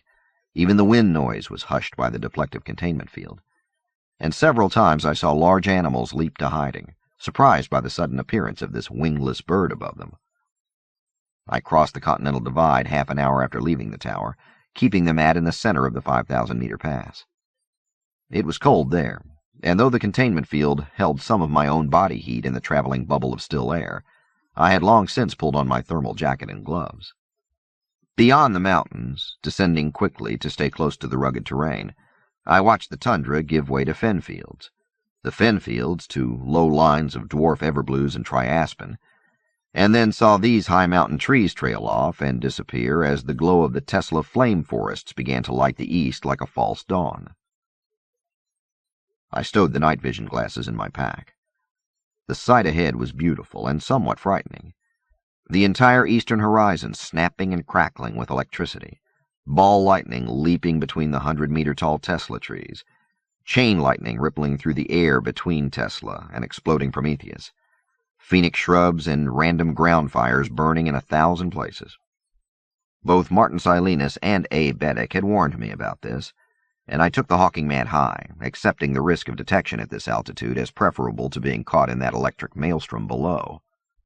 Another hour, and there was a hint of sunrise to the east, beyond the flame forest glow, but just as the sky paled and then deepened into daylight, the flame forests fell behind me, and the cleft came into sight. I had been aware that I had been climbing for the past 40 minutes, as I checked my route above the Pinyon Plateau on the creased topomap, but now I felt the altitude as the depth of that great crevice in this part of Aquila became visible ahead. In its own way, the cleft was as frightening as the flame forests, narrow, vertical, dropping 3,000 meters in a straight fall from the flatlands above. I crossed the southern edge of the great split in the continent and dived toward the river 3 kilometers below.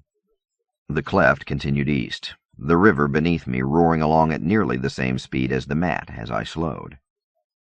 Within moments, the morning sky darkened above me, and the stars reappeared. It was as if I had fallen into a deep well. The river at the base of these terrifying cliffs of fall was wild, clogged with bergs of its own ice, leaping over boulders the size of the spaceship I had left behind. I stayed 5 meters above the spray and slowed even further. I must be close. I checked my chronometer and then the map. It should be somewhere ahead in the next 2 clicks. There! It was larger than they had described, at least 30 meters to a side, and perfectly square. The entrance to the planetary labyrinth had been carved in the form of a temple entrance, or a giant door. I slowed the Hawking Mat further, and then banked left, pausing at the entrance. According to my chronometer, it had taken just under 90 minutes to reach the cleft. The Valley of the Time Tombs was still 1,000 clicks north of here. 4 hours of flying at high cruising speed. I looked again at my chronometer. 4 hours and 20 minutes until the time the child was scheduled to step out of the Sphinx. I edged the Hawking Mat forward, into the cavern. Trying to remember the details of the priest's tale in the old man's cantos, I could remember only that it was here, just within the labyrinth entrance, that Father Duray and the Bikura had encountered the Shrike and the cruciforms. There was no Shrike. I was not surprised. The creature had not been sighted since the fall of the WorldWeb 274 years ago. There were no cruciforms. Again, I was not surprised. The Pax had harvested them long ago from these cavern walls. I knew what everyone knew about the labyrinth.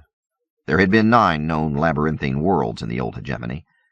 All of those worlds had been Earth-like, 7.9 on the ancient Solmef scale, except that they were tectonically dead, more Mars-like than Earth-like in that respect. The labyrinth tunnels honeycombed those 9 worlds, Hyperion included, and served no known purpose.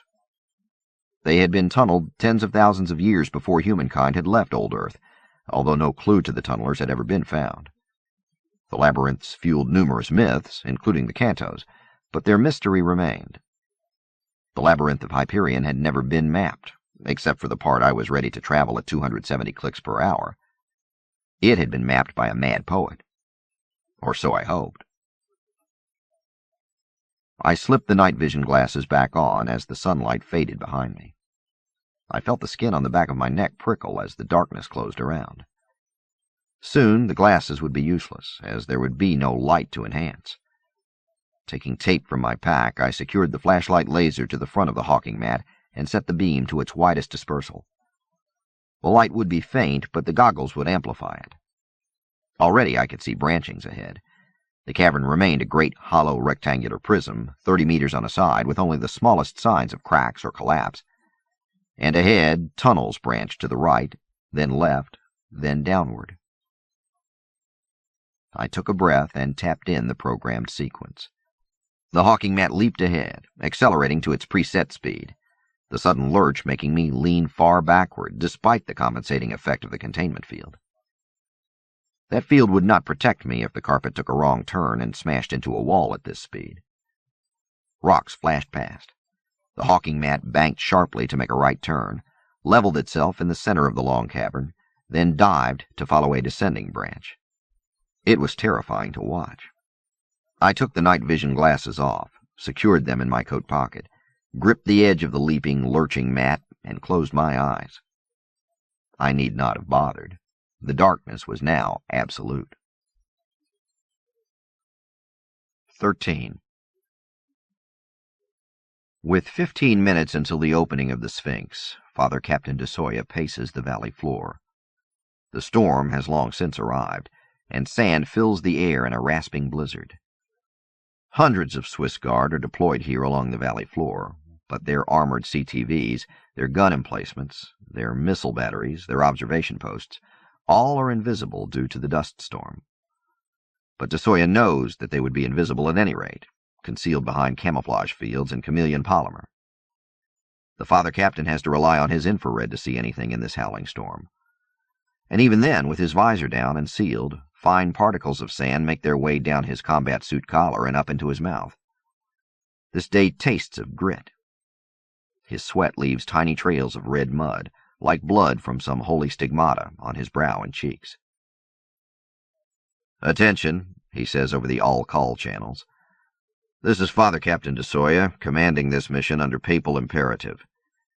Commander Barnes-Avna will repeat these orders in a moment, but right now I want to specify that there will be no actions taken, no shots fired, no defensive acts initiated that will in any way endanger the life of the child who will be stepping from one of these tombs in 13.5 minutes. I want this understood by every PAX officer and trooper, every torch ship captain and Space Navy sailor, every pilot and airborne flight officer. This child must be captured but unharmed. Failure to heed this warning will result in court-martial and summary execution. May we all serve our Lord and our Church this day. In the name of Jesus, Mary, and Joseph, I ask that our efforts be successful. Father Captain de Soya, Acting Commander, Hyperion Expedition, out." He continues walking as the chorus of amens comes in over tactical channels. Suddenly he pauses. "Commander." "Yes, Father Captain." Barnes-Avna's voice is calm in his earphones. "Would it screw up your perimeter if I asked for Sergeant Gregorius's squad to join me here at the Sphinx?" There is the briefest pause, which tells him how little the ground commander thinks of such last-minute changes in plans. The reception committee, a squad of specially chosen Swiss Guard, the doctor with the sedative ready to be administered, and a medic with the living cruciform in its stasis container, are even now waiting at the foot of the Sphinx's stairs. "Gregorius and his troops will be there in 3 minutes," says the commander.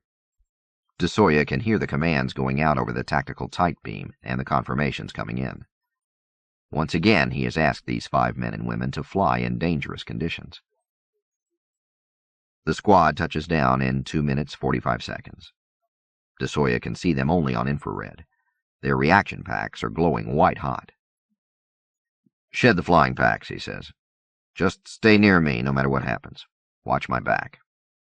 "Yes, sir," comes Sergeant Gregorius's rumble through the wind howl. The huge non-com steps closer, his visor and combat suit looming in de Soya's IR vision. Obviously, the sergeant wants a visual confirmation on whose back he is watching. S-10 minutes, says Commander Barnes-Avna. Sensors indicate unusual activity in the anti-entropic fields around the tombs. "I feel it," says de Soya. Indeed he can. The shifting of the time fields in the valley creates a sense of vertigo in him not too dissimilar from nausea. Both this and the raging sandstorm make the priest captain feel unattached to the ground, lightheaded, almost drunk.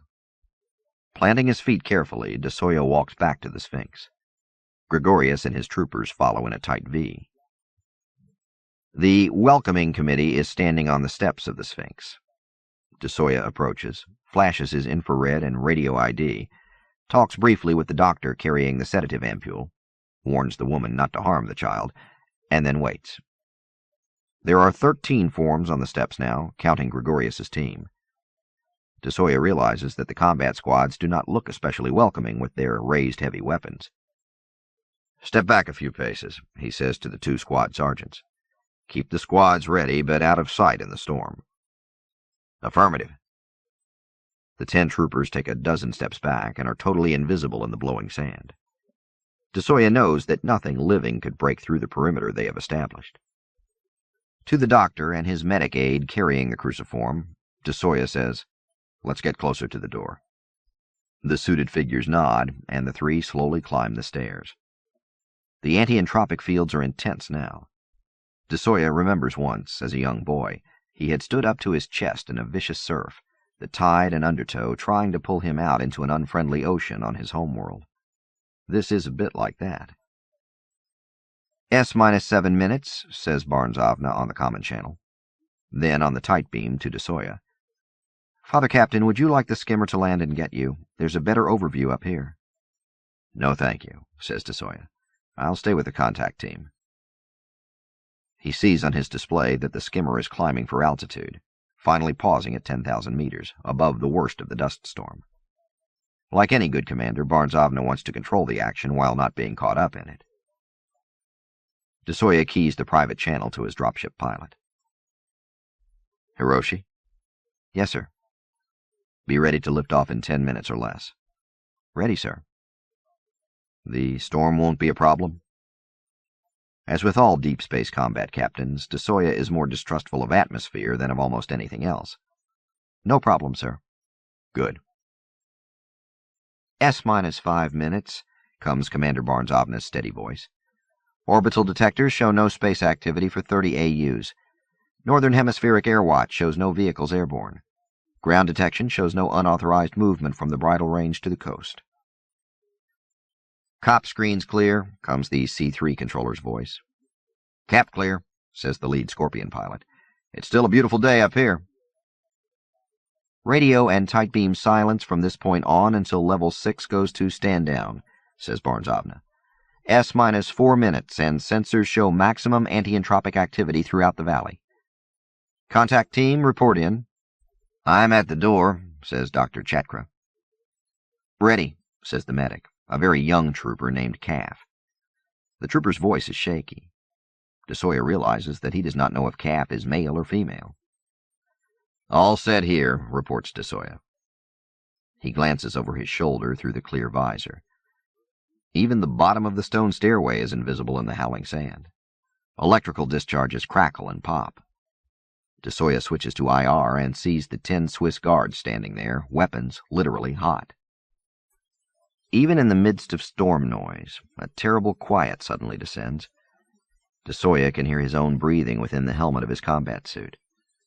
The unused comm channels hiss and pop with static.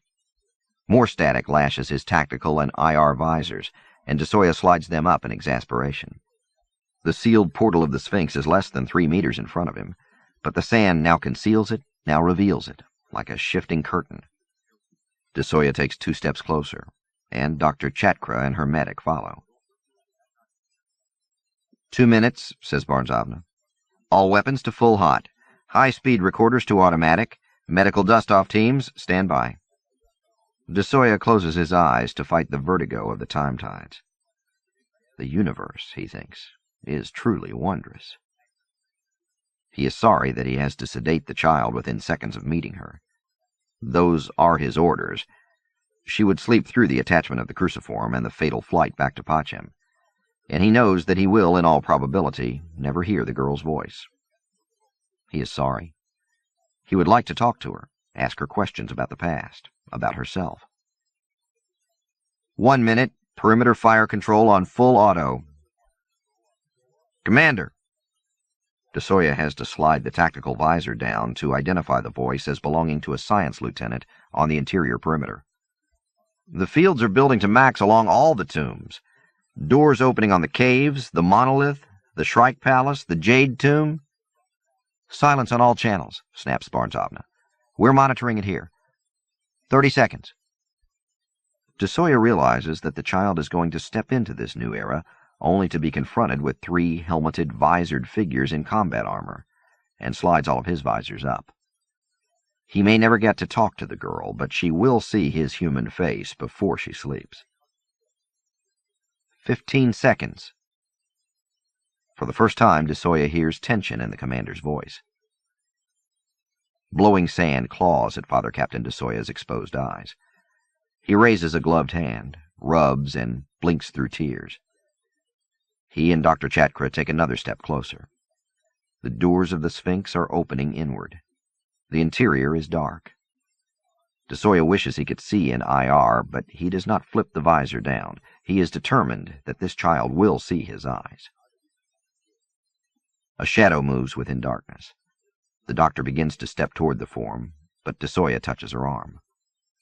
"Wait." The shadow becomes a figure.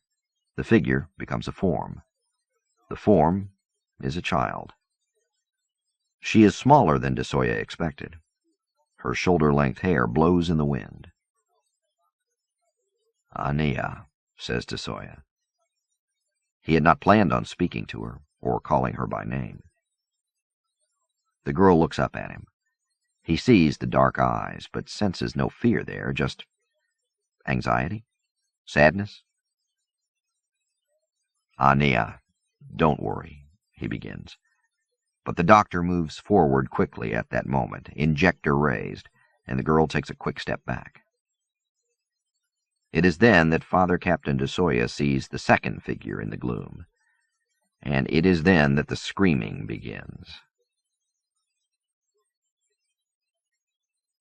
14. I hadn't known that I was claustrophobic until this trip. The flying at high speeds through pitch-black catacombs, the encircling containment field blocking even the wind of my passage, the sense of stone and darkness all around. 20 minutes into the wild flight, I disengaged the autopilot program, landed the hawking mat on the labyrinth floor, collapsed the containment field, stepped away from the mat, and screamed. I grabbed the flashlight laser and played it on the walls. A square corridor of stone. Here, outside the containment field, the heat struck me. The tunnel must be very deep. There were no stalactites, no stalagmites, no bats, no living things. Only this square-hewn cavern stretching to infinity. I played the light over the hawking mat. It seemed dead, totally inert. In my haste, I might have exited the program incorrectly, wiped it. If so, I was dead. We had jinked and banked on a score of branching so far. There was no way I would ever find my own way out. I screamed again, although it was a bit more of a deliberate, tension-breaking shout than a scream this time. I fought the sense of walls and darkness closing in. I willed away the nausea. 3.5 hours left. 3.5 hours of this claustrophobic nightmare, barreling along through blackness, hanging on to a leaping, flying carpet. And then what? I wished then that I had brought a weapon. It seemed absurd at the time. No handgun would have given me a chance against even a single Swiss Guard trooper, not even against a Home Guard irregular. But now I wished I had something. I removed the small hunting knife from its leather scabbard on my belt, saw the steel gleam in the flashlight beam, and started laughing. This was absurd. I set the knife back, dropped onto the mat, and tapped in the resume code. The hawking mat stiffened, rose, and lurched into violent motion. I was going somewhere fast. Father Captain DeSoya sees the huge shape for an instant before it is gone, and the screaming begins. Dr. Chatkra steps toward the retreating child, blocking DeSoya's view. There is a rush of air tangible even within the wind roar all around, and the doctor's helmeted head is rolling and bouncing past DeSoya's boots. "Mother of God," he whispers into his open microphone. Dr. Chatkra's body still stands. The girl, Aenea, screams then, the sound almost lost under the howling sandstorm, and as if the force of the scream has acted upon Chatra's body, the corpse falls to the stone. The medic, Calf, shouts something unintelligible and lunges for the girl. Again the dark blur, more sensed than seen, and Calf's arm is separated from the medic's body. Aenea runs toward the stairway. Desoya lunges at the child, but collides with some sort of huge metallic statue made of barbs and razor wire. Spikes puncture his combat armor. Impossible! But he feels the blood pouring from half a dozen minor wounds. "No!" screams the girl again. "Stop! I command you!" The 3-meter metal statue turns in slow motion. Desoya has a confused impression of blazing red eyes staring down at the girl, and then the metal sculpture is gone. The father captain takes a step toward the child, still wanting to reassure her as well as capture her, but his left leg goes out from under him, and he goes to his right knee on the broad stone step. The girl comes to him, touches his shoulder, and whispers, somehow audibly, above the wind howl and the worse howling of people in pain coming over his earphones, "It will be all right." Father Captain Desoya's body is suffused with well-being. His mind is filled with joy. He weeps. The girl is gone. A huge figure looms over him, and Desoya clenches his fists, tries to rise, knowing that it is futile, that the creature has returned to kill him.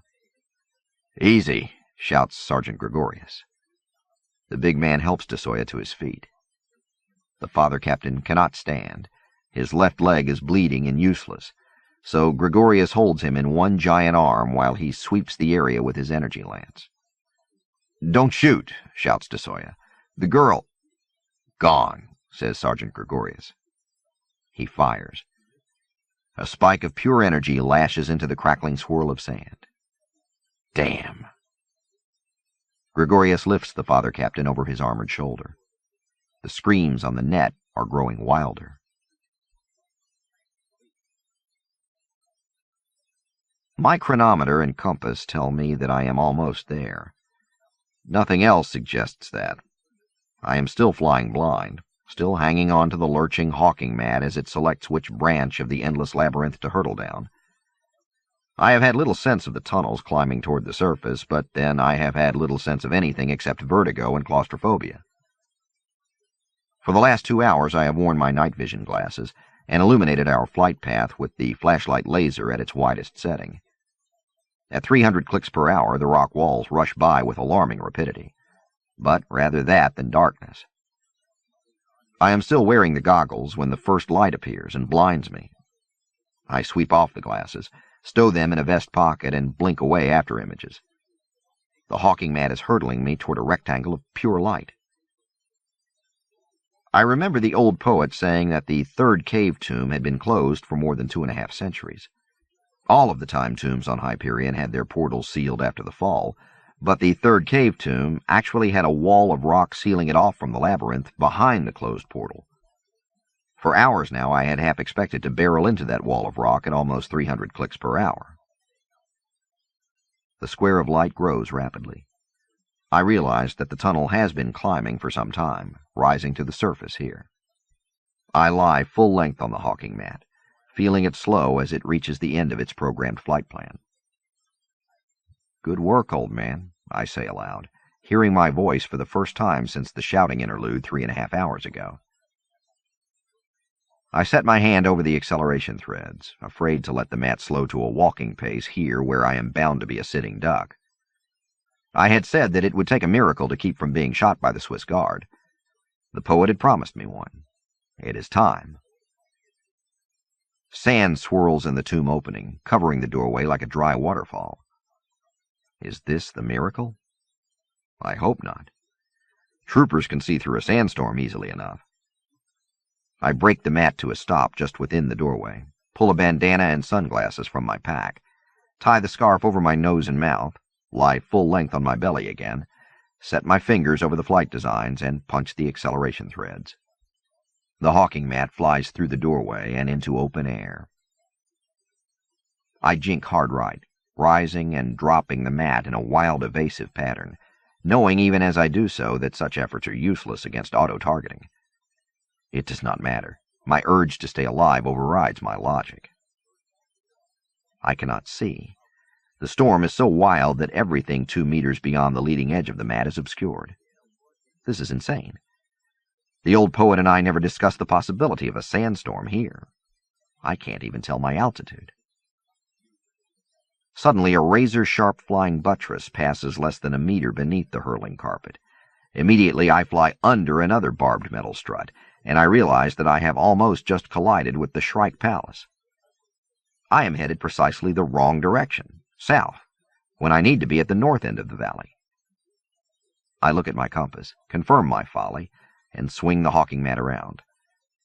From the glimpse I had of the Shrike Palace, the mat is about 20 meters above ground level. Stopping the carpet, feeling it rocked and buffeted by the wind, I lower it like an elevator until it touches windswept stone. Then I raise it 3 meters, lock in that altitude, and move due north at little more than a walking pace. Where are the soldiers?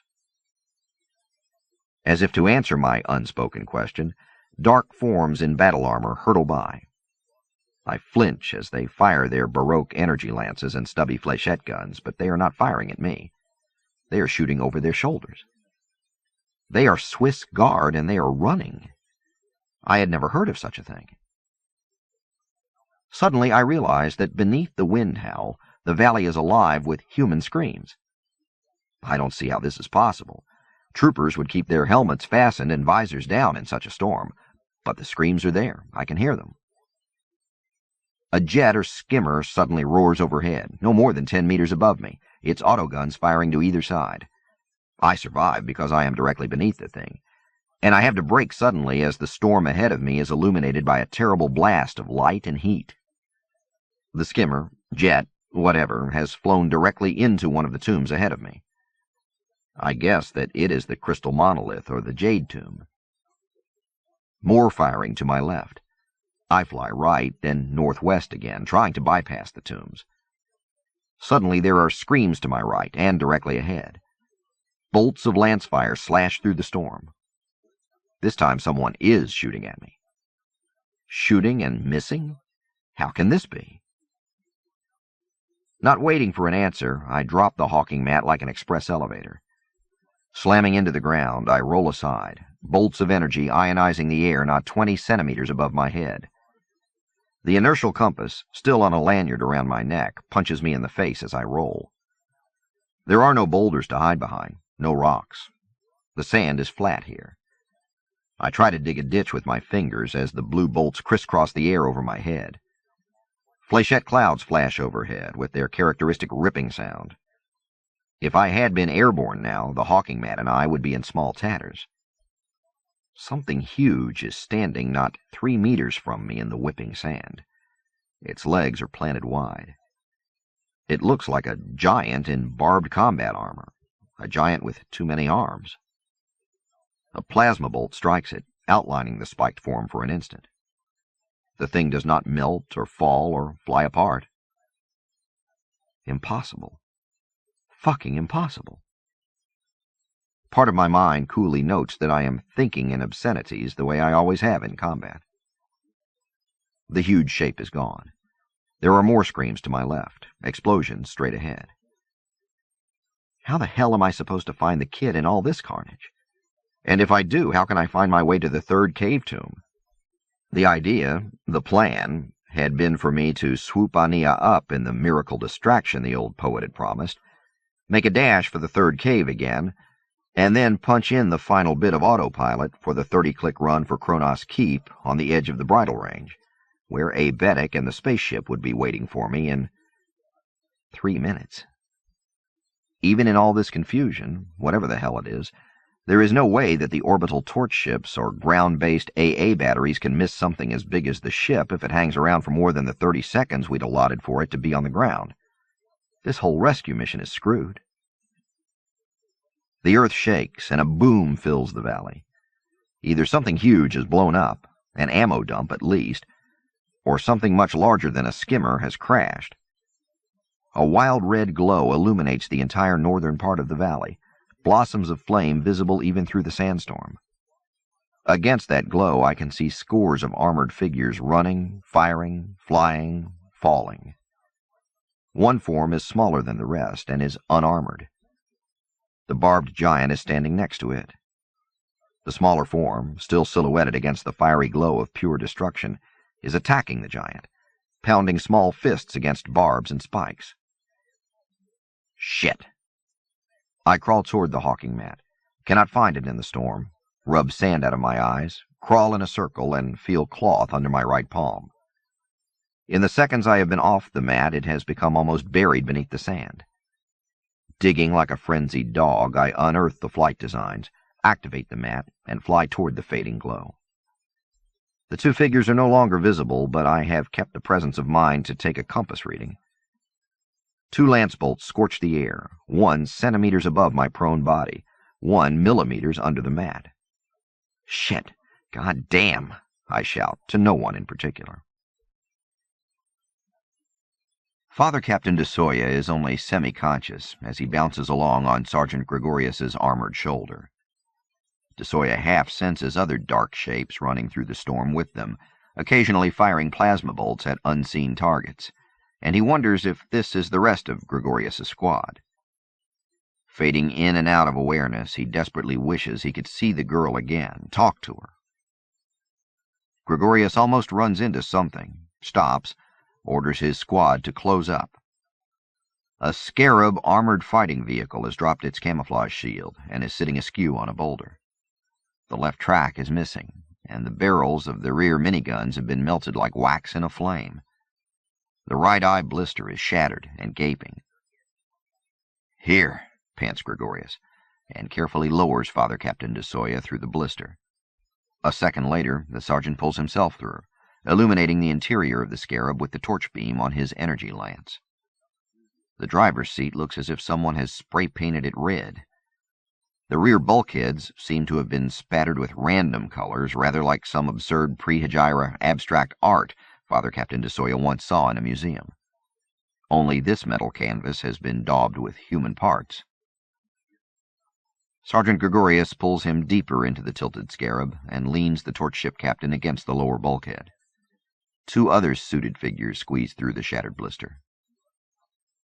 DeSoya rubs blood and sand out of his eyes and says, "I'm all right." He had meant to say it in a command tone, but his voice is weak, almost childlike. "Yes, sir," growls Gregorius. The sergeant is pulling his med kit from his belt pack. "I don't need that," DeSoya says weakly. "The suit—" All combat suits have their own sealant and semi-intelligent dockliners. DeSoya is sure that for such minor slash or puncture wounds, the suit has already dealt with it. But now he looks down. His left leg has been all but severed. The impact-proof, energy-resistant, omnipolymer combat armor is hanging in shreds, like tattered rubber on a cheap tire. He can see the white of his femur. The suit is tightened into a crude tourniquet around his upper thigh, saving his life, but there are half a dozen serious puncture wounds in his chest armor, and the med lights on his chest display are blinking red. "Ah, Jesus," whispers Father Captain DeSoya. It is a prayer. "It's all right," says Sergeant Gregorius, tightening his own tourniquet around the thigh. "We'll be getting you to a medic and then lifting you to the ship's hospital in no time, sir." He looks to the 2 suited figures crouched in exhaustion behind the front seats. "Key? Rettig?" "Yes, Sergeant." The smaller of the 2 figures looks up. "Melek and Ott?" "Dead, Sergeant. The thing got them at the Sphinx." "Stay on the net," says Sergeant Gregorius, and turns back to DeSoya. The non-com removes his gauntlet and touches huge fingers to one of the larger puncture wounds. "Does that hurt, sir?" DeSoya shakes his head. He cannot feel the touch. "All right," says the sergeant, but he looks displeased. He begins calling on the tactical net. "The girl," says Father Captain DeSoya. "We have to find the girl." "Yes, sir," says Gregorius, but continues calling on different channels. DeSoya listens now and can hear the babble. "Look out! Christ, it's coming back!" St. Bonaventure, St. Bonaventure, you are venting into space. Say again, you are venting into... Scorpion 1-9er to any controller. Jesus. Scorpion 1-9er, left engine out. Any controller. Can't see the valley. Will divert. Jamie! Jamie! Oh, God! Get off the net. Cross, damn it, maintain calm discipline. Get off the fucking net. Our Father who art in heaven, hallowed be thy name. Watch the fucking... Oh, shit. The fucking thing took a hit, but... Shit! Multiple bogeys. Say again, multiple bogeys. Disregard fire control. There are multiple... This is interrupted by screams. Command 1, come in. Command 1, come in. Feeling consciousness draining from him like the blood pooling under his ruined leg, Tasoya flips down his visors. The tactical display is garbage. He keys the tight beam comm channel to Barnes Avna's command skimmer. Commander, this is Father Captain Tasoya. Commander. The line is no longer operative. The commander is dead, sir, says Gregorius, pressing an adrenaline ampule against Tasoya's bare arm. The Father Captain has no memory of his gauntlet and combat armor being removed. I saw her skimmer go in on tactical before it all went to hell, continues the sergeant, wiring Tasoya's dangling leg to his upper thigh bone, like someone tying down loose cargo. She's dead, sir. Colonel Brideson's not responding. Captain Rainier's not answering from the torch ship. The C-3 ain't answering. Tasoya fights to stay conscious. What's happening, Sergeant? Gregorius leans closer. His visors are up, and Tasoya sees for the first time that the giant is a black man. We had a phrase for this in the Marines before I joined Swiss Guard, sir. Charlie Fox, says Father Captain Tasoya, trying to smile. That's what you polite Navy types call it, agrees Gregorius. He gestures the other two troopers toward the broken blister. They crawl out. Gregorius lifts Tasoya and carries him out like a baby. In the Marines, sir, continues the sergeant, not even breathing heavily, we called it a clusterfuck. Tasoya feels himself fading. The sergeant sets him down on the sand. You stay with me, Captain. God damn it, you hear me? You stay with me. Gregorius is shouting. Watch your language, Sergeant, says Tasoya, feeling himself sliding into unconsciousness, but unable and unwilling to do anything about it. I'm a priest, remember. Taking the name of God in vain is a mortal sin. The blackness is closing in, and Father Captain Tasoya does not know if he has said the last sentence aloud or not. 15. Since I was a boy on the moors, standing apart to watch smoke from the peat fires rise from within the protective ring of circled caravans, waiting for the stars to appear, then seeing them cold and indifferent in the deepening lapis sky, and wondering about my future while waiting for the call that would bring me into warmth and dinner, I have had a sense of the irony of things. So many important things pass quickly without being understood at the time. So many powerful moments are buried beneath the absurd. I saw this as a child. I have seen it throughout my life since then. Flying toward the fading orange light of the explosion, I suddenly came across the child, Aenea. My first glimpse had been of two figures, the small one attacking the huge one. But when I arrived a moment later, sand howling and rasping around the bobbing hawking mat, there was only the girl. This is the way we looked to each other at that moment. The girl with an expression of shock and anger, eyes red and narrowed against the sand or from her fury at something, her small fists clenched, her shirt and loose sweater flapping like wild banners in the wind, her shoulder-length hair, brown but with blonde streaks that I would notice later, matted and blowing, her cheeks streaked with the muddy path of tears and snot, her rubber-soled canvas kid shoes totally inappropriate to the adventure upon which she'd embarked, and her cheap backpack hanging from one shoulder. I must have been a wilder, less sane sight, a bulky, muscled, not very bright-looking 27-year-old, lying flat on my belly on a flying carpet, my face largely obscured by the bandana and dark glasses, my short hair filthy and spiked in the wind, my pack also lashed over one shoulder, my vest and trousers filthy with sand and grime. The girl's eyes widened in recognition, but it took only a second for me to realize that she was recognizing the hawking mat, not me. "Get on!" I shouted. Armored forms ran by, firing as they went. Other shadows loomed in the storm. The girl ignored me, turning away as if to find the shape she had been attacking. I noticed then that her fists were bleeding. "God damn him!" she was shouting, almost weeping. "God damn him!" These were the first words I heard our Messiah utter. "Get on!" I shouted again, and began to dismount from the hawking mat to seize her. Aenea turned, looked at me for the first time, and somehow, clearly over the rasping sandstorm, said, "Take that mask off." I remembered the bandana. Lowering it, I spit sand as red mud. As if satisfied, the girl stepped closer and jumped onto the mat. Now we were both sitting on the hovering, bobbing carpet, the girl behind me, our backpacks squeezed between us. I tugged the bandana back up and shouted, "Hang on to me!" She ignored me and gripped the edges of the mat. I hesitated a moment, tugging my sleeve back to study my wrist chronometer. Less than 2 minutes remained before the ship was scheduled to perform its touch-and-go at Kronos Keep. I couldn't even find the entrance to the third cave tomb in that time. Perhaps I could never find it in this carnage. As if to underline that point, a tracked scarab suddenly plowed over a dune, almost grinding us under its treads before it wheeled left, guns firing at something out of sight to the east.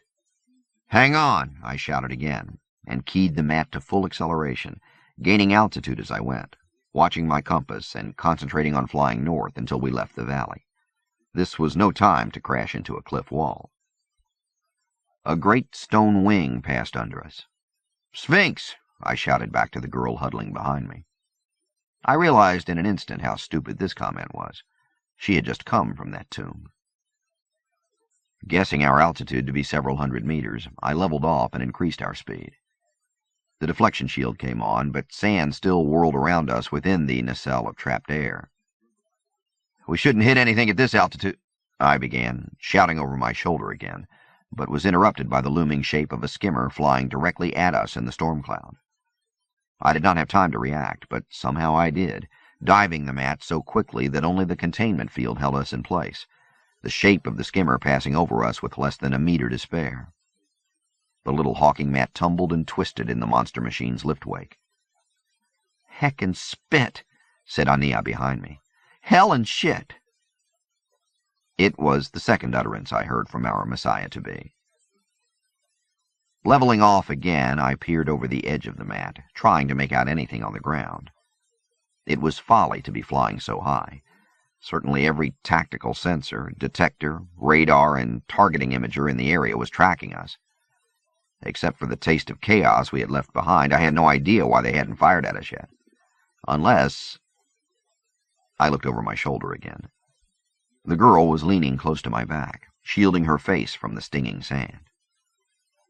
"Are you all right?" I called. She nodded, her forehead touching my back. I had the sense that she was crying, but I could not be sure. "I'm Raul Endymion," I shouted. "Endymion," she said, pulling her head back.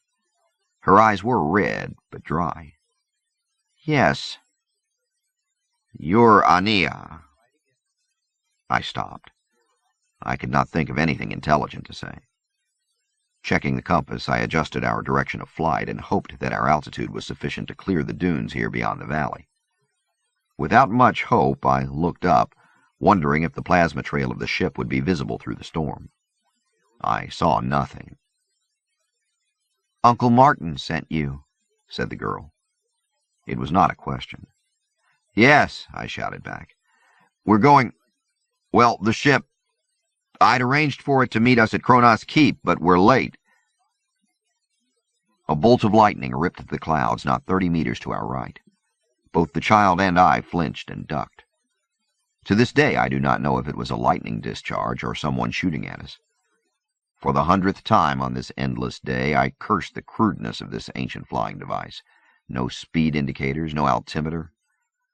The wind roar beyond the deflection field suggested that we were traveling at full speed, but with no guide points except the shifting curtains of cloud, it was impossible to tell. It was as bad as hurtling through the labyrinth, but at least there the autopilot program had been dependable. Here, even with the entire Swiss Guard after us, I would have to decelerate soon. The bridle range of mountains with their vertical cliffs lay somewhere dead ahead. At almost 300 clicks per hour, we should reach the mountains and the keep within 6 minutes. I had checked my chronometer when we accelerated. Now I glanced at it again. 4.5 minutes. According to maps I had studied, the desert ended abruptly at the bridle cliffs. I would give it another minute. Things happened simultaneously then. Suddenly, we were out of the dust storm. It did not taper off. We just flew out of it the way one would emerge from under a blanket. At that second, I saw that we were pitched slightly down, or the ground here was rising, and that we were going to strike some huge boulders within seconds. Aenea shouted. I ignored her, tweaked the control designs with both hands. We lifted over the boulders with enough G-force to press us heavily against the hawking mat, and at that instant both the child and I saw that we were 20 meters from the cliff face and flying into it. There was no time to stop. Theoretically, I knew, Sholikov's design for the hawking mat allowed it to fly vertically, the incipient containment field keeping the passenger, theoretically his beloved niece, from tumbling off backward, theoretically. It was time to test the theory. Aenea's arms came around my midsection as we accelerated into a 90-degree climb. The mat took all of the 20 meters of free space to initiate the climb, and by the time we were vertical, the granite of the rock face was centimeters beneath us. Instinctively, I leaned full forward and grabbed the rigid front of the carpet, trying not to lean on the flight control designs as I did so. Equally instinctively, Aenea leaned forward and increased her bear hug on my midsection. The effect was that I could not breathe for the minute or so it took the carpet to clear the top of the cliffs. I tried not to look back over my shoulder during the duration of the climb. 1,000 or more meters of open space directly beneath me might have been more than my overworked nerves could stand. We reached the top of the cliffs. Suddenly there were stairs carved there, stone terraces, gargoyles, and I leveled the carpet. The Swiss Guard had set up observation posts, detector stations, and anti-aircraft batteries here along the terraces and balconies on the east side of Kronos Keep. The castle itself, carved out of the stone of the mountain, loomed more than 100 meters above us, its overhanging turrets and higher balconies directly above us. There were more Swiss Guard on these flat areas. All of them were dead. Their bodies, still clad in impermeable impact armor, were sprawled in the unmistakable attitudes of death. Some were grouped together, their lacerated forms looking as if a plasma bomb had exploded in their midst. But Pack's body armor could withstand a plasma grenade at that distance. These corpses had been shredded. "Don't look," I called over my shoulder, slowing the mat as we banked around the south end of the keep. It was too late. Aenea stared with wide eyes. "Damn him!" she cried again. "Damn who?" I asked. But at that moment we flew out over the garden area on the south end of the keep and saw what was there. Burning scarabs and an overturned skimmer littered the landscape. More bodies lay thrown like toys scattered by a vicious child. A CPB Lancet, its beams capable of reaching to low orbit, lay shattered and burning by an ornamental hedge. The consul's ship hovered on a tail of blue plasma 60 meters above the central fountain. Steam billowed up and around it. A. Bedek stood at the open airlock door and beckoned us on. I flew us directly into the airlock, so quickly that the android had to leap aside, and we actually skittered down the polished corridor. "Go!" I shouted.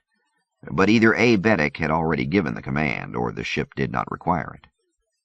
Inertial compensators kept us from being smashed to jelly as the ship accelerated, but we could hear the fusion reactor drive roar, hear the scream of atmosphere from beyond the hull, as the consul's spaceship climbed away from Hyperion and entered space again for the first time in 2 centuries. 16. How long have I been unconscious? Father Captain DeSoya is gripping the tunic of the medic.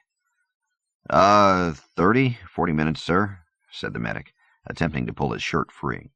He does not succeed. Where am I? DeSoya feels the pain now. It is very intense, centered in his leg, but radiating everywhere, but bearable. He ignores it. Aboard the St. Thomas Akira, Father, sir. The troop ship. DeSoya feels lightheaded, unconnected. He looks down at his leg, now freed from its tourniquet.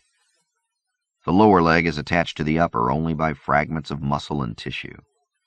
He realizes that Gregorius must have given him a painkiller, insufficient to block such a torrent of agony, but enough to give him this narcotic high. Damn. I'm afraid that the surgeons are going to amputate, says the medic. The surgeries are working overtime. You're next, though, sir. We've been carrying out triage, and... DeSoya realizes that he is still gripping the young medic's tunic. He releases it. No. Excuse me, Father, sir? You heard me. There'll be no surgery until I've met with the captain of the St. Thomas Akira. But, sir, Father, sir, you'll die if you don't... I've died before, son. DeSoya fights off a wave of giddiness. Did a sergeant bring me to the ship? Yes, sir. Is he still here? Yes, Father, sir. The sergeant was receiving stitches for wounds that... Send him in here immediately. But, Father, sir, your wounds require... DeSoya looks at the young medic's rank. Ensign? Yes, sir. You saw the papal disc key? DeSoya has checked. The platinum template still hangs from the unbreakable chain around his neck. Yes, Father, sir, that's what led us to prioritize your... Upon pain of execution. And worse, upon pain of excommunication. Shut up, and send the sergeant in immediately, Ensign. Gregorius is out of his battle armor, but is still huge. The father captain looks at the bandages and temporary dock packs on the big man's body, and realizes that the sergeant had been badly wounded even as he was carrying DeSoya out of danger. He makes a note to respond to that sometime. Not now. Sergeant. Gregorius snaps to attention. Bring the captain of this ship here immediately. Quickly, before I black out again. The captain of the St. Thomas Akira is a middle-aged Lucian, as short and powerful-looking as all Lucians. He is perfectly bald, but sports a neatly trimmed gray beard. Father Captain DeSoya, I am Captain Lempriere. Things are very hectic now, sir. The surgeons assure me that you require immediate attention. How can I be of help? Tell me the situation, Captain. DeSoya has not met the captain before, but they have spoken on tight beam. He hears the deference in the troopship captain's voice. Out of the corner of his eye, DeSoya sees Sergeant Gregorius excusing himself from the room. Stay, Sergeant. Captain, the situation? Lempriere clears his throat. Commander Barnes-Avna is dead. As far as we can tell, about half of the Swiss Guard in the Valley of the Time Tombs are also dead. Thousands of other casualties are pouring in. We have medics on the ground setting up mobile surgical centers, and we are ferrying the most severely wounded here for urgent care. The dead are being recovered and tagged for resurrection upon return to Renaissance Vector. Renaissance Vector. DeSoya feels as if he is floating within the confined space of the surgical prep room. He is floating, within the confines of the gurney restraints. What the hell happened to the gravity, Captain? Lempriere smiles wanly. The containment field was damaged during the battle, sir. As for Renaissance Vector, well, it was our staging area, sir. Standing orders call for us to return there after the mission is completed. DeSoya laughs, stopping only when he hears himself. It is not a totally sane laugh. Who says our mission is completed, Captain? What battle are we talking about? Captain Lempriere glances at Sergeant Gregorius. The Swiss guard does not break his fixed at-attention stare at the bulkhead. The support and covering craft in orbit were also decimated, sir. Decimated? The pain is making de Soya angry. That means 1 in 10, Captain. Are 10% of the ship's personnel on the casualty list? No, sir, says Lempriere. More like 60%. Captain Ramirez of the St. Bonaventure is dead, as is his executive officer. My own first is dead. Half the crew of the St. Anthony have not answered roll. Are the ships damaged? Demands Father Captain de Soya. He knows that he has only a minute or two of consciousness, and perhaps life, left. There was an explosion on the St. Bonaventure. At least half the compartments aft of the CIC vented to space. The drive is intact. De Soya closes his eyes. As a torch ship captain himself, he knows that opening the craft to space is the penultimate nightmare. The ultimate nightmare was the explosion of the Hawking Corps itself, but at least that indignity would be instantaneous. Having a hull breached across so many of the ship's areas was, like this shattered leg, a slow, painful path to death. The St. Anthony? Damaged but operable, sir. Captain Sati is alive, and... The girl? Demands de Soya. Where is she? Black spots dance in the periphery of his vision, and the cloud of them grows. Girl? Says Lempriere. Sergeant Gregorius says something to the captain that de Soya does not hear. There is a loud buzzing in his ears. Oh, yes, says Lempriere. The acquisition objective. Evidently a ship retrieved her from the surface and is accelerating toward C+ translation. A ship? De Soya fights away unconsciousness with a sheer effort of will. Where the hell did a ship come from? Gregorius speaks without breaking his staring match with the bulkhead. From the planet, sir. From Hyperion. During the Charlie Fox event, the ship skipped through the atmosphere, set down at the castle, Kronos Keep, sir, and plucked the kid and whoever was flying her. Flying her? Interrupts de Soya. It is hard to hear through the growing buzz. Some sort of one-person EMV, says the sergeant. Although why it works, the tech boffins don't know. Anyway, this ship got him, got past the cop during the carnage, and is spinning up to translation. Carnage, repeats de Soya stupidly. He realizes that he is drooling. He wipes his chin with the back of his hand, trying not to look down at the remnants of his leg as he does so. Carnage. What caused it? Who were we fighting? We don't know, sir, answers Lempriere. It was like the old days. Hegemony Force days when the jump troops came in by Farcaster Portal, sir. I mean, thousands of armored things appeared everywhere at the same second, sir. I mean, the battle only lasted 5 minutes. There were thousands of them, and then they were gone. De Soya is straining to hear this through the gathering darkness and the roaring in his ears, but the words make no sense. Thousands? Of what? Gone where? Gregorius steps forward and looks down at the Father Captain. Not thousands, sir. Just one. The Shrike. That's a legend, begins Lempriere. Just the Shrike, continues the huge black man, ignoring the troopship captain. It killed most of the Swiss Guard and half the regular Pax troops on Equus. Downed all of the Scorpion fighters. Took 2 torch ships of the line out of business. Killed everyone aboard the C3 ship. Left his calling card here and was gone in under 30 seconds. Total. All the rest was our guys shooting each other in panic. The Shrike. Nonsense, shouts Lempriere, his bare scalp growing red with agitation. That's a fantasy, a tall tale, and a heresy at that. Whatever struck us today was no... Shut up, says de Soya. He feels as if he is looking and talking down a long, dark tunnel. Whatever he has to say, he must say quickly. Listen, Captain Lempriere, on my authority, On papal authority, authorize Captain Sati to take the survivors of the St. Bonaventure aboard the St. Anthony to round out the crew. Order Sati to follow the girl, the spacecraft bearing the girl. Follow it to spin up, to fix its translation coordinates, and to follow...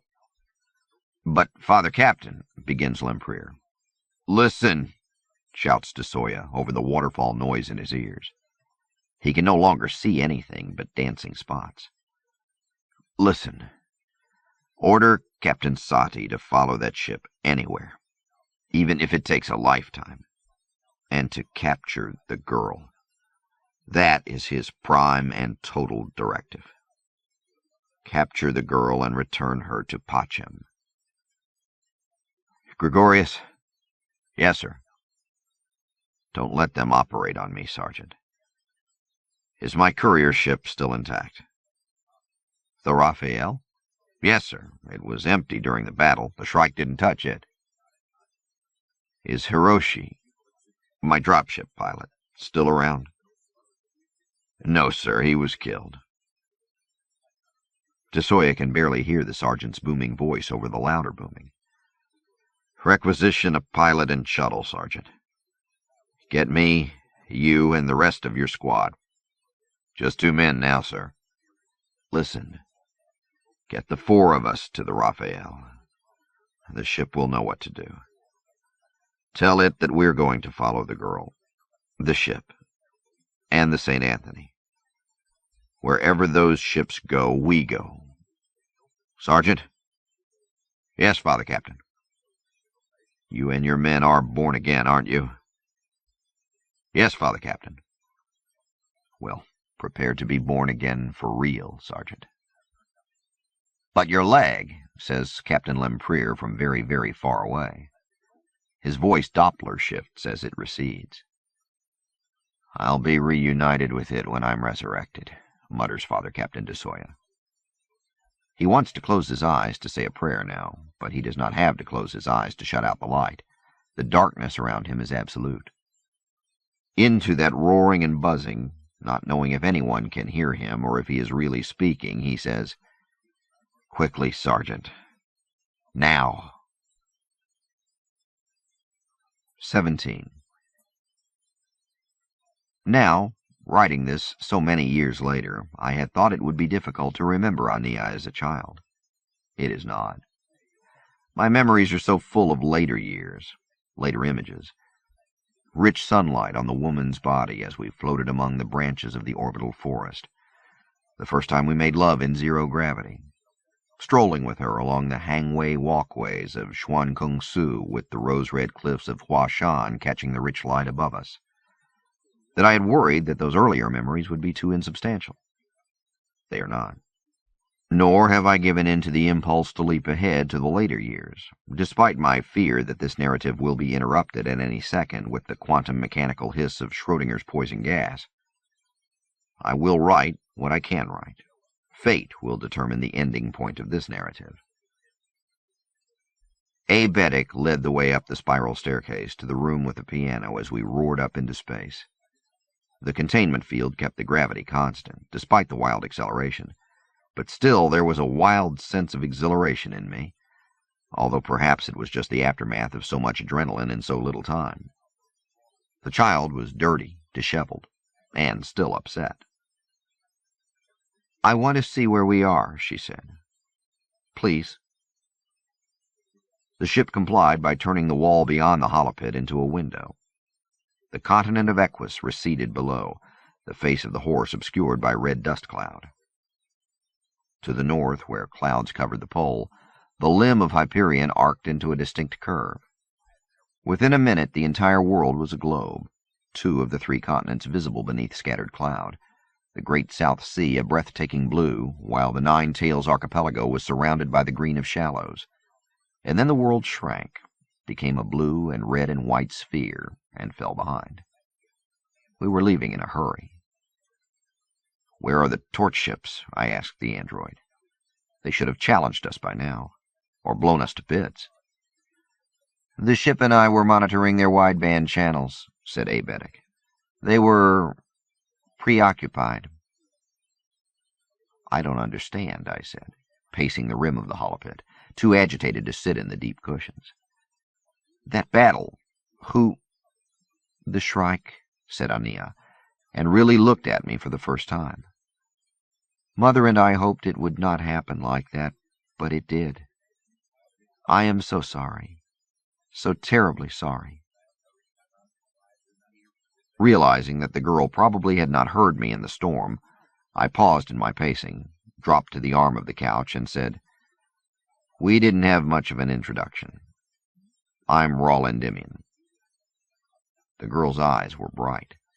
Despite the mud and grit on her cheek, I could see the fairness of her complexion. I remember, she said. Endymion, like the poem. Poem, I said. I don't know about a poem. It's Endymion like the old city. She smiled. I only know the poem because my father wrote it. How fitting of Uncle Martin to choose a hero with such a name. I squirmed at hearing the word hero. This whole endeavor was turning out to be absurd enough without that. The girl held out her small hand. Aenea, she said. But you know that. Her fingers were cool in my palm. The old poet said that you had changed your name a few times. Her smile lingered. And I will again, I wager. She withdrew her hand and then offered it to the android. Aenea, orphan of time. Aebetic shook her hand more gracefully than I had, bowed deeply, and introduced himself. I am at your service, Endymion, he said. She shook her head. My mother was Endymion. I'm just Aenea. She noticed my change in expression. You know of my mother? She is famous, I said, blushing slightly for some reason. All of the Hyperion pilgrims are. Legendary, actually. There is this poem, epic oral tale, actually. Aenea laughed. Oh, God, Uncle Martin finished his damn cantos. I admit that I was shocked. My face must have shown it. I'm glad I was not playing poker this particular morning. Sorry, said Aenea. Obviously, the old satyr's scribblings have become some sort of priceless cultural heritage. He's still alive? Uncle Martin, I mean? Yes, Aenea, said Aebetic. I have had the privilege of serving your uncle for over a century. The girl made a face. You must be a saint, Aebetic. Aebetic, Aenea, he said. And no, I am no saint. Merely an admirer and long acquaintance of your uncle. Aenea nodded. I met a few androids when we would fly up from Jacktown to visit Uncle Martin in the Poet's City, but not you. More than a century, you say. What year is it? I told her. Well, we got that part right at least, she said, and fell silent, staring at the hollow of the receding world. Hyperion was only a spark now. You've really come from the past? I said. It was a stupid question, but I wasn't feeling especially bright that morning. Aenea nodded. Uncle Martin must have told you. Yes. You're fleeing the Pax. She looked up. Her eyes were bright with unshed tears. The Pax, is that what they call it? I blinked at that. The thought of someone being unfamiliar with the concept of the Pax shook me. This was real. Yes, I said. So the church does run everything now? Well, in a way, I said. I explained the role of the church in the complex entity that was the Pax. They run everything, concluded Aenea. We thought it might go that way. My dreams got that right, too. Your dreams? Never mind, said Aenea. She stood, looked around the room, and walked to the Steinway. Her fingers picked out a few notes on the keyboard. And this is the consul's ship. Yes, said the ship. although I have only vague memories of the gentleman. Did you know him?" Aenea smiled, her fingers still trailing across the keys. "No, my mother did. She gave him a present of that." She pointed to the sand-covered hawking mat where it lay near the staircase. "When he left Hyperion after the fall. He was going back to the web.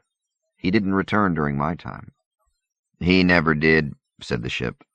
"As I say, my memories have been damaged, but I am sure that he died somewhere there." The ship's soft voice changed, became more businesslike. "We were hailed upon leaving the atmosphere, but have not been challenged or pursued since then. We have cleared cislunar space and will be out of Hyperion's critical gravity well within 10 minutes.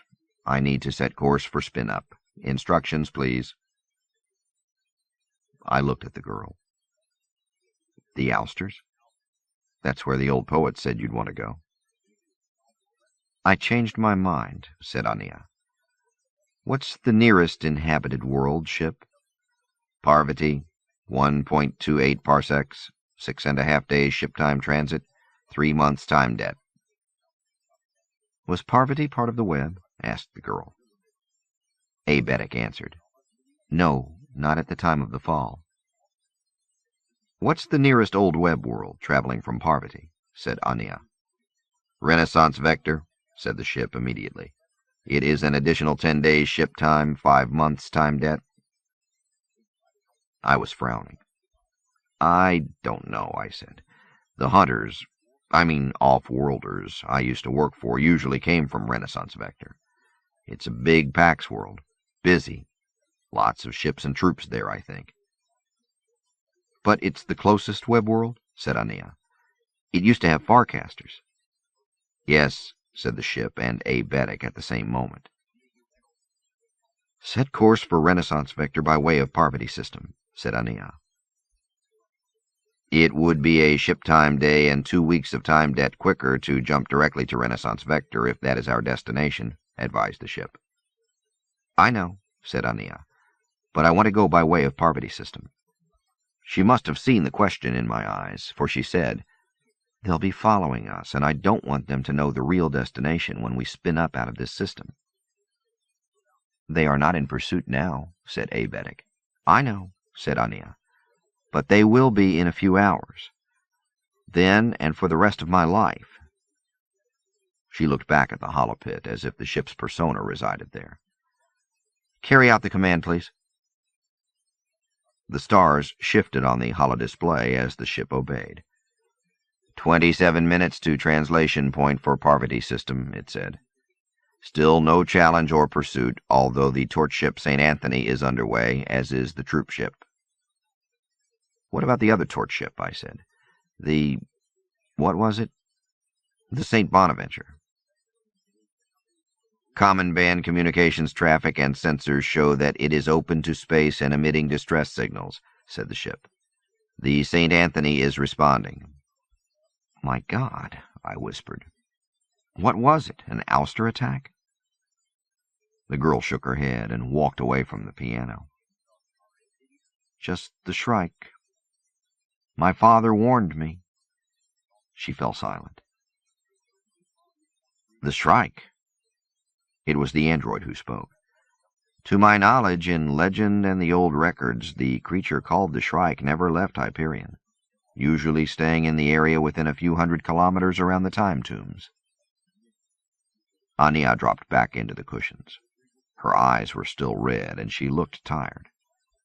"Yeah, well, he's wandering farther afield now, I'm afraid. And if Father is right, it's just the beginning." "The Shrike hasn't been seen or heard from for almost 300 years, I said. The girl nodded, distracted. "I know. Not since the tombs opened right before the fall." She looked up at the android. "Gosh, I'm starved. And filthy." "I will help the ship prepare lunch," said Aebetic. "There are showers upstairs in the master bedroom and on the fugue deck below us," he said. "Also a bath in the master bedroom." "That's where I'm headed," said the girl. "I'll be down before we make the quantum jump." See you in 20 minutes. On her way to the stairs, she stopped and took my hand again. Raul Endymion, I'm sorry if I seem ungrateful. Thank you for risking your life for me. Thank you for coming with me on this trip. Thank you for getting into something so big and complicated that neither one of us can imagine where we're going to end up.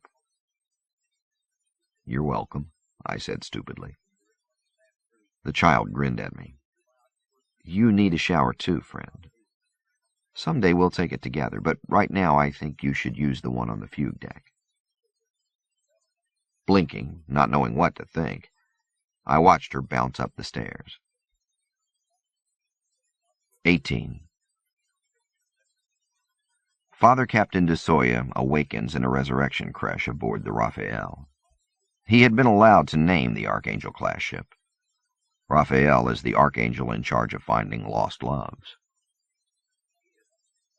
He has been reborn only twice before, but each time there had been a priest there to greet him, to give him the ceremonial sip of sacramental wine from the cup, and then the customary glass of orange juice. There had been resurrection experts there to talk to him, explain things to him, until his befuddled mind began to work again. This time there are only the claustrophobic curved walls of the resurrection creche. Telltales blink, and readouts share lines of print and symbols. De Soya cannot read yet. He feels lucky to be thinking at all. He sits up and dangles his legs over the edge of the resurrection bed. My legs. I have 2 of them. He is naked, of course, his skin pink and gleaming in the strange parboiled wetness of the resurrection tank, and now he feels his ribs, his abdomen, his left leg, all the places slashed and ruined by the demon. He is perfect. There is no sign of the terrible wound that had separated his leg from his body. Raphael. Yes, Father Captain. The voice is angelic, which is to say totally devoid of sexual identity. De Soya finds it soothing. Where are we? Parvati system, Father Captain. The others? De Soya has only the foggiest memory of Sergeant Gregorius and his 2 surviving squad members. No memory of boarding the courier ship with them. Being awakened as we speak, Father Captain. How much time has passed? Just a bit less than 4 days since the sergeant brought you aboard, Father Captain. The enhanced jump was carried out within the hour of your installation in the resurrection creche. We have been station keeping 10 AUs from the world of Parvati, as per your instructions via Sergeant Gregorius, for the 3 days of your resurrection. De Soya nods his understanding. Even that slight motion is painful. Every cell in his body aches from resurrection. But the pain is a healthy ache, unlike the terrible pain of his wounds. Have you contacted the PAX authorities on Parvati?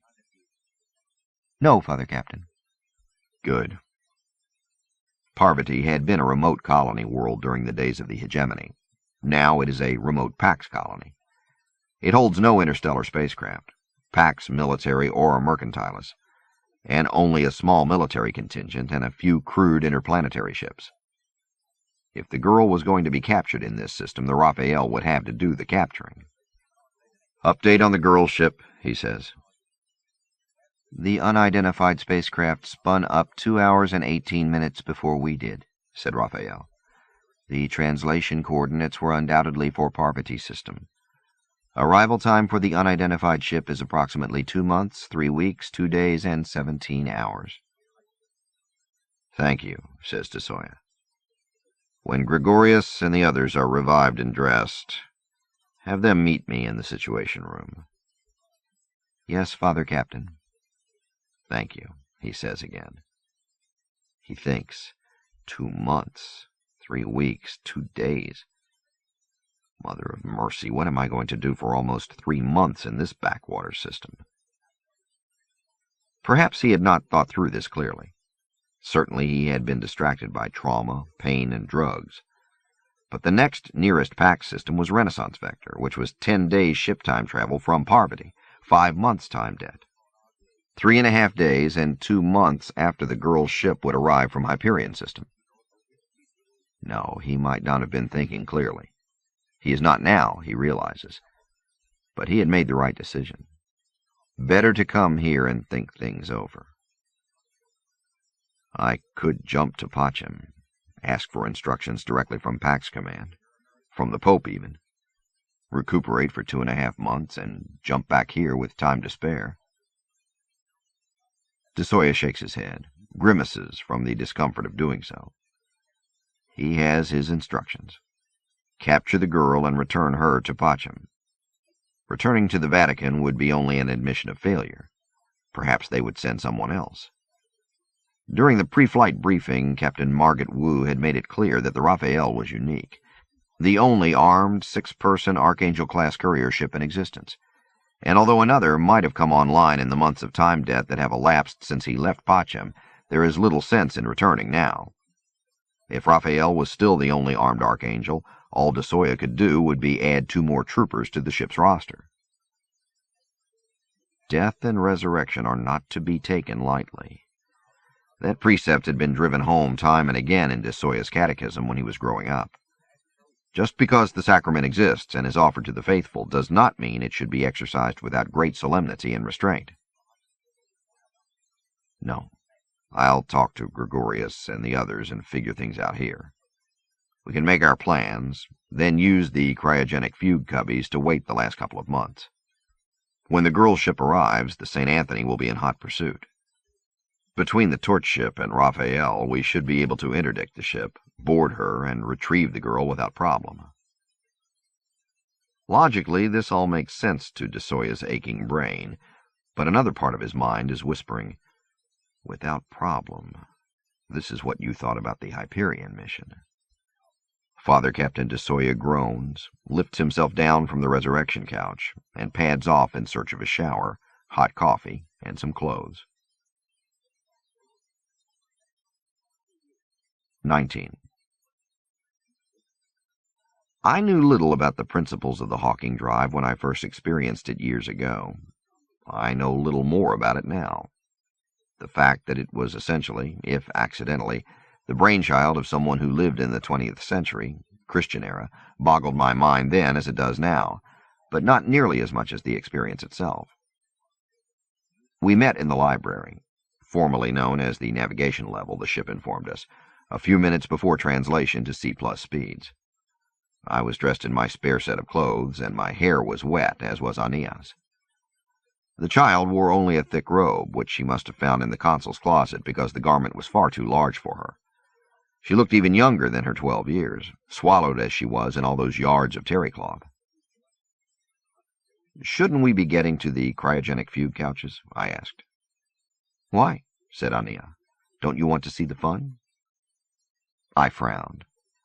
All the off-world hunters and military instructors I had spoken to had spent their C+ time in fugue. That's the way humans had always spent their time between the stars. Something about the effect of the Hawking field on the body and mind. I had images of hallucinations, waking nightmares, and unspeakable pain. I said as much while trying to sound calm about it. "Mother and Uncle Martin told me that C+ can be endured," said the girl, "even enjoyed. It just takes some getting used to." "And this ship was modified by the ousters to make it easier," said Aebetic. Aenea and I were sitting at the low glass table in the middle of the library area. The android stood to one side. Try as I might to treat him as an equal, Aebetic insisted on acting like a servant. I resolved to quit being an egalitarian horse's ass about it and to let him act any way he wanted. "Indeed," said the ship. "The modifications included an enhanced containment field capability which makes the side effects of C+ travel much less disagreeable." "What exactly are the side effects?" I asked, not willing to show the full extent of my naivete, but also not willing to suffer if I didn't have to. The android, the girl, and I looked at each other. "I have traveled between the stars in centuries past," Aebetic said at last, "but I was always in fugue. In storage, actually. We androids were shipped in cargo holds, stacked like frozen sides of beef, I am told." Now the girl and I looked at each other, embarrassed to meet the blue-skinned man's gaze. The ship made a noise that sounded remarkably like someone clearing his throat. "Actually," it said, "from my observations of human passengers, which I must say is suspect because—" "Because your memory is hazy," the girl and I said in unison. We looked at each other again and laughed. "Sorry, ship," said Aenea. "Go on." "I was just going to say that from my observations, the primary effect of the C+ environment on humans is some visual confusion, mental depression brought about by the field, and simple boredom. I believe that cryogenic fugue was developed for the long voyages and is used as a convenience for shorter trips such as this." "And your, ouster modifications ameliorate these side effects?" I said. "They are designed to," replied the ship. "All except boredom, of course. That is a peculiarly human phenomenon, and I do not believe that a cure has been found." There was a moment of silence, and then the ship said, "We will reach the translation point in 2 minutes 10 seconds. All systems are functioning optimally. Still no pursuit, although the St. Anthony is tracking us on its long-range detectors." Aenea stood up. "Let's go down and watch the shift to C+." "Go down and watch," I said. "Where? The hollow pit?" "No," called the girl from the stairway. "From outside." The spaceship had a balcony. I hadn't known that. One could stand outside on it even while the ship was hurtling through space, preparing to translate to C+ pseudo-velocities. I hadn't known that, and if I had, I would not have believed it. "Extend the balcony, please," the girl had said to the ship, and the ship had extended the balcony, the Steinway moving out with it, and we'd walked through the open archway into space. Well, not really into space, of course. Even I, the provincial shepherd, knew that our eardrums would have exploded, our eyes burst, and our blood boiled in our bodies if we had stepped into hard vacuum. But it looked as if we were walking out into hard vacuum. "Is this safe?" I asked, leaning against the railing. Hyperion was a star-sized speck behind us. Hyperion's star a blazing sun to port, but the plasma tail of our fusion drive, tens of clicks long, gave the impression that we were perched precariously on a tall blue pillar. The effect was a definite inducement to acrophobia. The illusion of standing unprotected in space created something akin to agoraphobia. I had not known until that instant that I was susceptible to any phobia. "If the containment field fails for a second," said Abetic, "under this G-load and velocity, we will die immediately. It matters little if we are inside or outside the ship." "Radiation?" I said. "The field deflects cosmic and harmful solar radiation, of course," said the android, "and opaques the view of Hyperion's sun so that we do not go blind when we stare at it. Other than that, it allows the visible spectrum through quite nicely." "Yes," I said, not convinced. I stepped back from the railing. 30 seconds to translation," said the ship. Even out here its voice seemed to emanate from mid-air. Aenea sat at the piano bench and began playing. I did not recognize the tune, but it sounded classical, something from the 26th century, perhaps. I guessed that I had expected the ship to speak again prior to the actual moment of translation, intone a final countdown or something, but there was no announcement. Suddenly the Hawking drive took over from the fusion drive. There was a momentary hum, which seemed to come from my bones. A terrible vertigo flooded over me and through me. It felt as if I were being turned inside out, painlessly but relentlessly, and then the sensation was gone before I could really comprehend it. Space was also gone. By space, I mean the scene that I had been viewing less than a second earlier.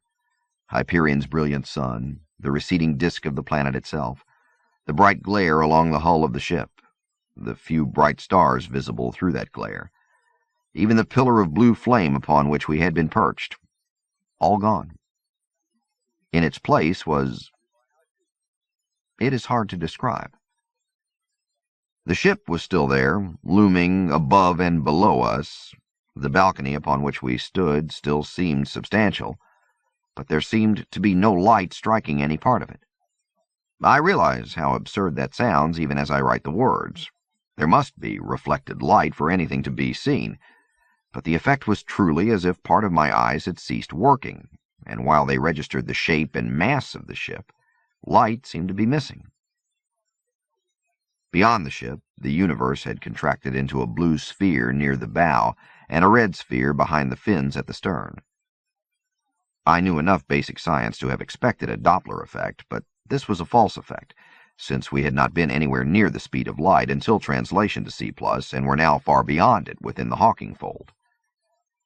Nonetheless, the blue and red circles of light, I could make out stars clustered in both spheres if I stared hard enough, now migrated farther to the bow and stern, shrinking to tiny dots of color. In between, filling the vast field of vision, there was nothing. By that I do not mean blackness or darkness. I mean void. I mean the sense of sickening non-sight one has when trying to look into a blind spot. I mean a nothing so intense that the vertigo it induced almost immediately changed to nausea within me, racking my system as violently as the transitory sense of being pulled inside out had seconds before.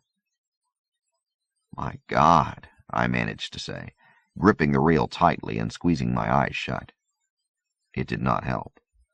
The void was there as well. I understood at that second why interstellar voyagers always opted for cryogenic fugue. Incredibly, unbelievably, Aenea continued playing the piano. The notes were clear, crystalline, as if unmodified by any connecting medium. Even with my eyes closed, I could see Aebetic standing by the door, blue face raised to the void. No, I realized, he was no longer blue. Colors did not exist here, nor did black, white, or gray.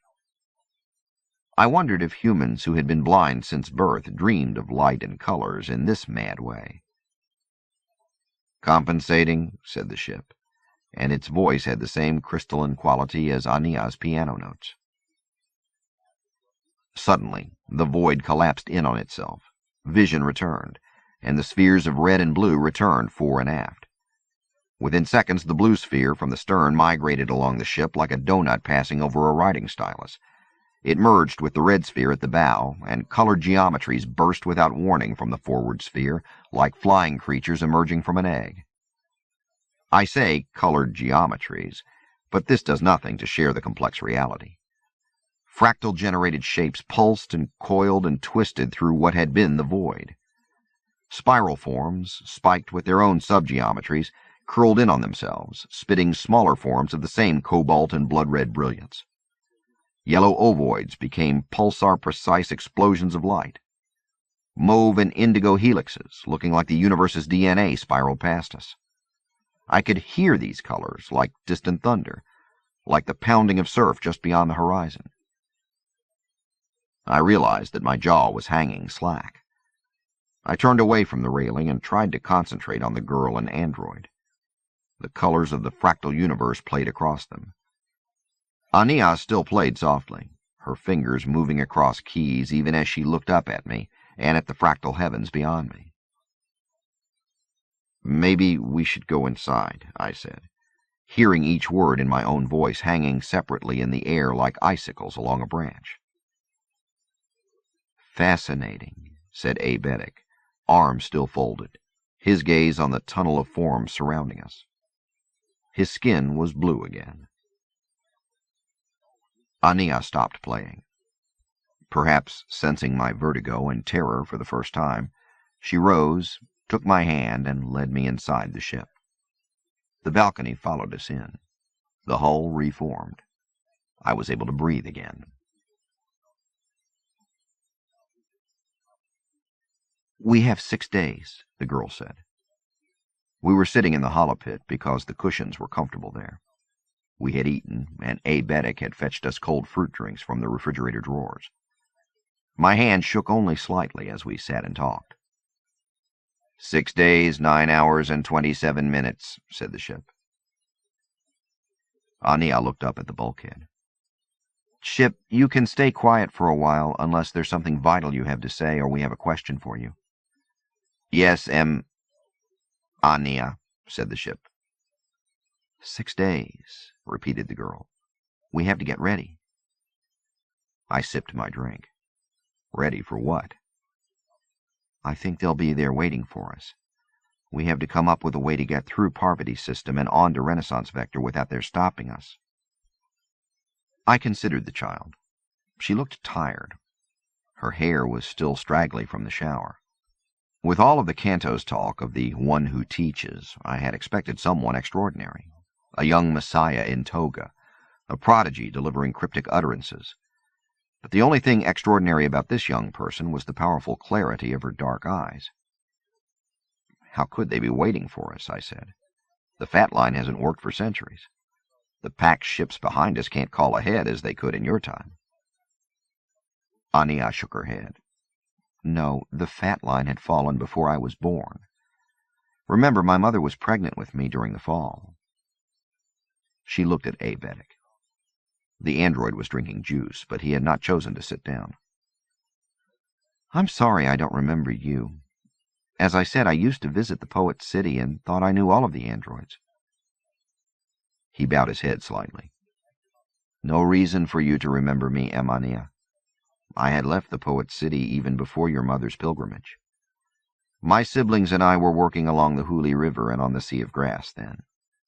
After the fall, we left service and lived alone in different places. I see, she said. There was a lot of craziness after the fall. I remember. Androids would have been in danger west of the Bridle Range. I caught her gaze. No, seriously. How could someone be waiting for us at Parvati? They can't outrun us. We got to quantum velocity first, so the best they can do is translate into Parvati space an hour or two after us. I know, said Aenea, but I still think that somehow they'll be waiting. We have to come up with a way this unarmed ship can outrun or outmaneuver a warship. We talked for several more minutes, but none of us, not even the ship when queried, had a clever idea. All the time we were talking, I was observing the girl, the way her lips turned up slightly in a smile when she was thinking, the slight furrow in her brow when she spoke earnestly, how soft her voice was. I understood why Martin Silenus wanted her protected from harm. I wonder why the old poet didn't call us before we left the system, I mused aloud. He must have wanted to talk to you. Aenea ran her fingers through her hair like a comb. Uncle Martin would never greet me via tight beam or holo.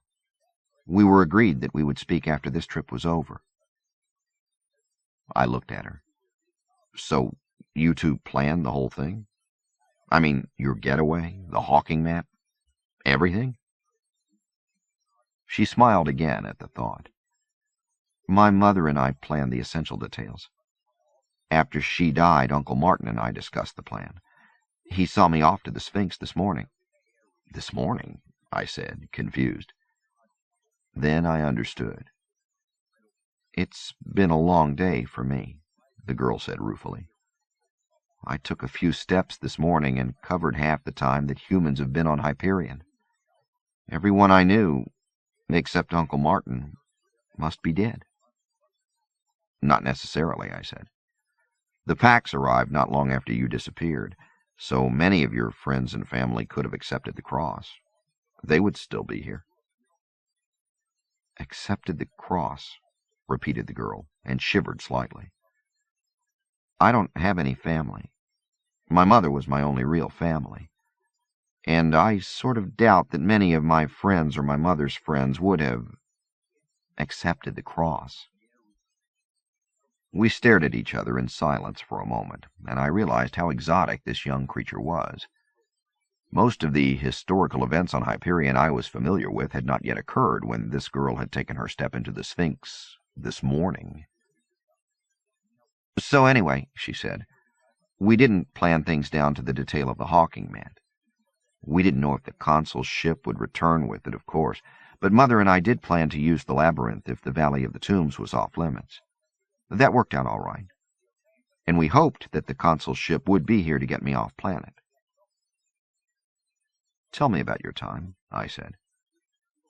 Aenea shook her head. I will, she said, but not now. You know about my era. It's history and legend to you. I don't know anything about your time, except for my dreams, so tell me about the present. How wide is it? How deep is it? How much is mine to keep? I did not recognize the allusion of the last questions, but I began telling her about the packs, about the great cathedral in St. Joseph and the— St. Joseph, she said. Where's that? You used to call it Keats, I said. The capital. It was also called Jacktown. Ah, she said, settling back in the cushions, the glass of fruit juice balanced in her slender fingers. They changed the heathen name. Well, my father wouldn't mind. It was the second time she had mentioned her father. I assumed she was speaking of the Keats hybrid, but I did not stop to ask her about that. Yes, I said. Many of the old cities and landmarks were renamed when Hyperion joined the Pax 2 centuries ago. There was talk of renaming the world itself, but the old name stuck. Anyway, the Pax does not govern directly, but the military brought order to— I went on for some time, filling her in on details of technology, culture, language, and government. I described what I had heard, read, and watched of life on more advanced Pax worlds, including the glories of Pachem. Gee, she said when I paused, things really haven't changed that much. It sounds as if technology is sort of stuck, still not caught up to hegemony days. Well, I said, the Pax is partly responsible for that. The Church prohibits thinking machines, true AIs, and its emphasis is on human and spiritual development rather than technological advancement. Aenea nodded. Sure, but you'd think that they would have caught up to WorldWeb levels in 2.5 centuries. I mean, it's like the Dark Ages or something.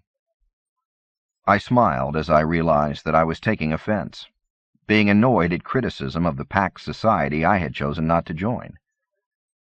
Not really, I said. Remember, the largest change has been the granting of virtual immortality. Because of that, the population growth is regulated carefully, and there is less incentive to change exterior things.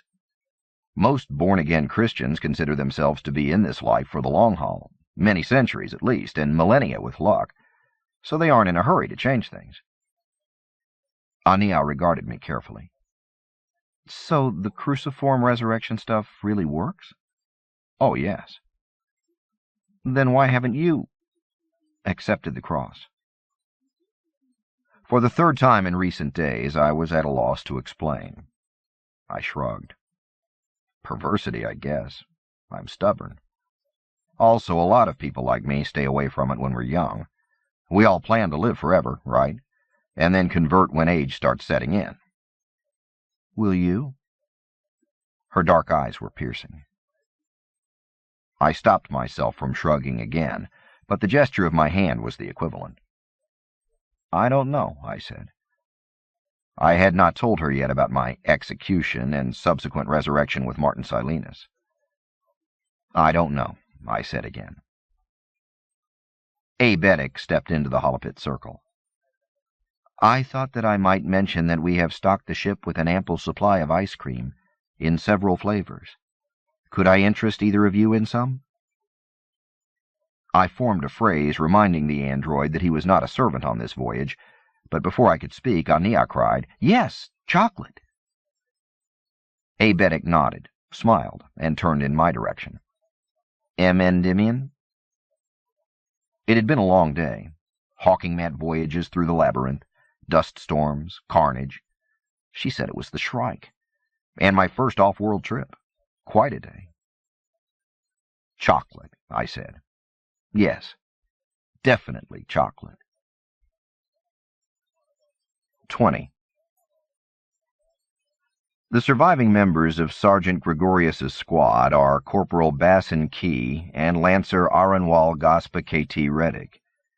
Key is a small man, compact and quick in both reflexes and intelligence, while Reddick is tall, almost as tall as the giant Gregorius, but is as thin as the sergeant is massive. Reddick is from the Lambert Ring territories, and has the radiation scars, skeletal frame, and independent bent so stereotypical of Stroiders. DeSoya has learned that the man had never set foot on a full-sized, full-G world until he was 23 standard years old. RNA medication and serious PAX military exercise has toughened and strengthened the trooper until he can fight on any world. Reserved to the point of mutinous, AGKT Rettig listens well, follows orders well, and, as the battle on Hyperion showed, survives well. Corporal Key is as voluble as Rettig is silent. During their first day of discussion, Key's questions and comments show insight and clarity, despite the brain-fogging effects of resurrection. All four of the men are shaken by the experience of death. DeSoya tries to convince them that it gets easier with experience, but his own shaken body and wits put the lie to these reassurances.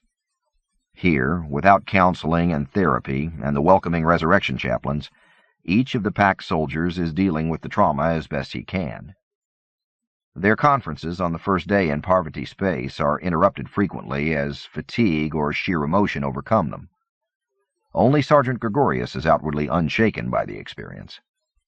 On the third day, they meet in Raphael's tiny wardroom cubby to plot their final course of action.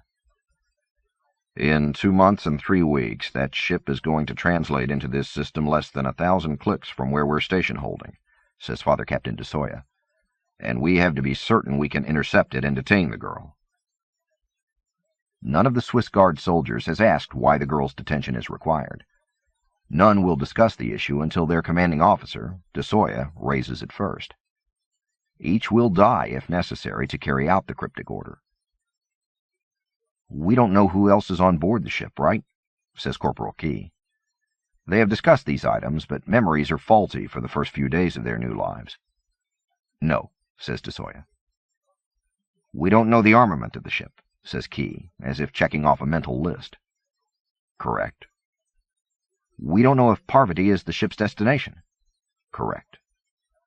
"It could be," says Corporal Key, "that the ship is scheduled to rendezvous with another ship here, or perhaps the girl means to meet someone on the planet." DeSoya nods. "The Raphael doesn't have the sensors of my old torch ship, but we're sweeping everything between the Oort cloud and Parvati itself. If another ship translates before the girls, we'll know at once." "Alistair," says Sergeant Gregorius. DeSoya raises his hands. "Everything's speculation. I can tell you that the child is considered a threat to the PAX, so it's reasonable to conclude that the Ousters, if they know of her existence, might want to grab her. We're ready if they try." Key rubs his smooth cheek. "I still can't quite believe we could hop home in a day if we wanted to, or go for help." Home for Corporal Key is the Jamnu Republic on Deneb Dry. They have discussed why it would be useless to ask for help. The closest PAX warship is the St. Anthony, which should be, if DeSoya's orders were obeyed, in hot pursuit of the girl's ship. "I've tight-beamed the commander of the PAX garrison on Parvati," says DeSoya. "As our computer inventory showed, they have just their orbital patrol craft and a couple of rock jumpers. I've ordered him to put every spacecraft they have into cislunar defensive positions, to alert all the outposts on the planet, and to await further orders. If the girl was to get past us and land there, the PAX would find her." "What kind of world is Parvati?" asks Gregorius. The man's bass rumble of a voice always gets DeSoya's attention. "It was settled by reformed Hindus not long after the Hegira," says DeSoya, who has accessed all this on the ship's computer. "Desert world. Not enough oxygen to support humans. Mostly CO2 atmosphere, and it was never enough of a success to terraform, so either the environments are tailored or the people are. Population was never large, a few dozen million before the fall, fewer than 500,000 now, and most of them live in the one big city of Gandhiji." "Christians?" asks Key. DeSoya guesses that the question is more than idle curiosity. Key asks few random questions. "A few thousand in Gandhiji have converted," says DeSoya. "There is a new cathedral there, St. Malachi's, and most of the born-again are prominent business people who favor joining the PAX. They talk the planetary government, a sort of elective oligarchy, into inviting the PAX garrison here about 50 standard years ago. They're close enough to the outback to worry about the ousters." Key nods. "I just wondered if the garrison could count on the populace reporting it when the girl's ship lands." Doubtful, says DeSoya. 99% of the world is empty, never settled or gone back to sand dunes and lichen fields, with most of the people huddled around the big bauxite mines near Gondiji. But the orbital patrols would track her. If she gets that far, says Gregorius. Which she will not, says Father Captain DeSoya. He touches a tabletop monitor, which brings up the graphic he has prepared. Here's the intercept plan. We snooze until T-minus 3 days. Don't worry. Remember, Fugue doesn't have the hangover time of resurrection. Half an hour to shake the cobwebs out. Okay. So, T-minus 3 days, the alarm goes off. Raphael's been looping out to here. He taps the diagram at a point 2/3 the way around the ellipsoid trajectory. We know their ship's C+ entry velocity, which means we know their exit velocity.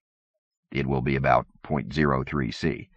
So if they're decelerating toward Parvati at the same rate they left Hyperion... The trajectory and timeline diagrams fill the screen. This is hypothetical, but their translation point is not. It will be here. He touches a stylus to a red point 10 AUs from the planet. Their own trajectory ellipsoid blinks its way to that point. And here is where we intercept them, less than a minute from their translation point. Gregorius leans over his monitor. We'll all be going like a cross-damned bat out of hell. Pardon the language, Father. DeSoya smiles. You are absolved, my son. Yes, velocities will be high, as will be our combined delta V's if their ship commences deceleration toward Parvati. But relative velocities for the two ships will be almost nil. How close will we be, Captain? Says Key. The man's black hair glistens in the overhead spots. When they translate, we'll be bearing down on them at a distance of 600 clicks. Within 3 minutes, we'll be able to throw a rock at them. Key frowns. But what will they throw at us? Unknown, says DeSoya. But the Raphael is tough. I'm betting that her shields can take anything this unidentified ship throws at us. Lancer Reddick grunts. Bad bet to lose. DeSoya swivels his chair to look at the trooper. He had almost forgotten Reddick was there. Yes, he says, but we have the advantage of being close. Whatever they throw at us, they'll have a limited time to throw. And what do we throw at them? Rumbles Gregorius. DeSoya pauses. I've gone over Raphael's armament with you, he says at last. If this were an ouster warship, we could fry, bake, ram, or burn it. Or we could just make its crew die quietly. Raphael carries death beam weaponry. At 500 clicks, there would be no doubt of their effectiveness. But we're not going to use any of that, continues the Father Captain, unless we absolutely have to disable the ship. Can you do that without danger of hurting the girl? Asks Key. Not with 100% assurance of not hurting her, and whoever else is aboard, says DeSoya. He pauses again, takes a breath, and continues. That's why you're going to board her. Gregorius grins. His teeth are very large and very white. We grabbed space armor for all of us before leaving the St. Thomas Akira, grumbles the giant happily. But it'd be better if we practiced in it before the actual boarding. DeSoya nods. 3 days enough? Gregorius is still grinning. I'd rather have a week. All right, says the Father Captain. We'll wake up a week before intercept. Here's a schematic of the unidentified ship. I thought it was unidentified, says Key, looking at the ship's plans now filling the monitors. The spacecraft is a needle with fins at one end, a child's caricature of a spaceship. We don't know its specific identity or registration, says DeSoya, but the St. Anthony tight-beamed video that it and the Bonaventure took of the ship before we translated. It's not Alster. Not Alster, not Pax, not Mercantilis, not a spin ship or torch ship, says Key. What the hell is it? DeSoya advances the images to ship cross-sections. Private spacecraft, hegemony era, he says softly. Only 30 or so ever made. At least 400 years old, probably older. Corporal Key whistles softly. Gregorius rubs his huge jaw. Even Rettig looks impressed behind his impassive mask. I didn't know there ever were private spacecraft, says the corporal. C+, I mean. The hegemony used to reward high muckamucks with them, says DeSoya. Prime Minister Gladstone used to have one. So did General Horace Glenenheit. The hegemony didn't reward him with one, says Key with a chuckle. Glenenheit was the most infamous and legendary opponent the early hegemony ever had. The Outback's Hannibal to the WorldWeb's Rome. No, agrees Father Captain DeSoya. The general stole his from the planetary governor of Sol Draconi Septim. Anyway, the computer says that all of these private ships were accounted for before the fall, destroyed or reconfigured for force use and then decommissioned. But the computer appears to be wrong. Not the first time, grumbles Gregorius. Do these long-range images show any armament or defensive systems? No, the original ships were civilian, no weapons, and the St. Bonaventure's sensors didn't pick up any acquisition radars or pulse readings before the Shrike killed the imaging team, says DeSoya.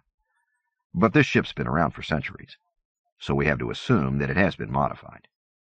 But even if it has modern Ulster standoff weaponry, Raphael should be able to get in close, fast, while we hold off their lances. Once we're alongside, they can't use kinetic weapons. By the time we grapple, the energy weapons will be useless. Hand to hand, says Gregorius to himself. The sergeant is studying the schematic. They'd be waiting at the airlock, so we'll blow a new door here, and here. DeSoya feels a prickling of alarm.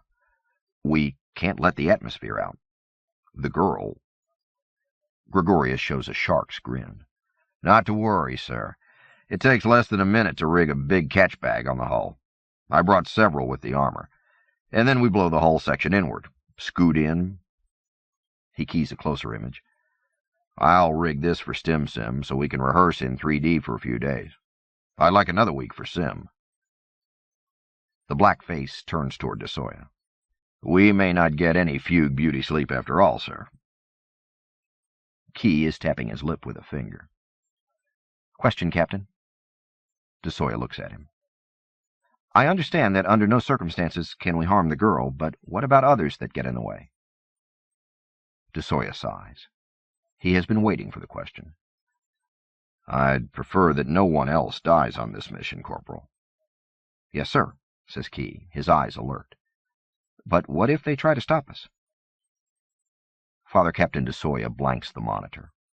The crowded cubby smells of oil and sweat and ozone. My orders were that the child is not to be harmed, he says slowly, carefully. Nothing was said about anyone else.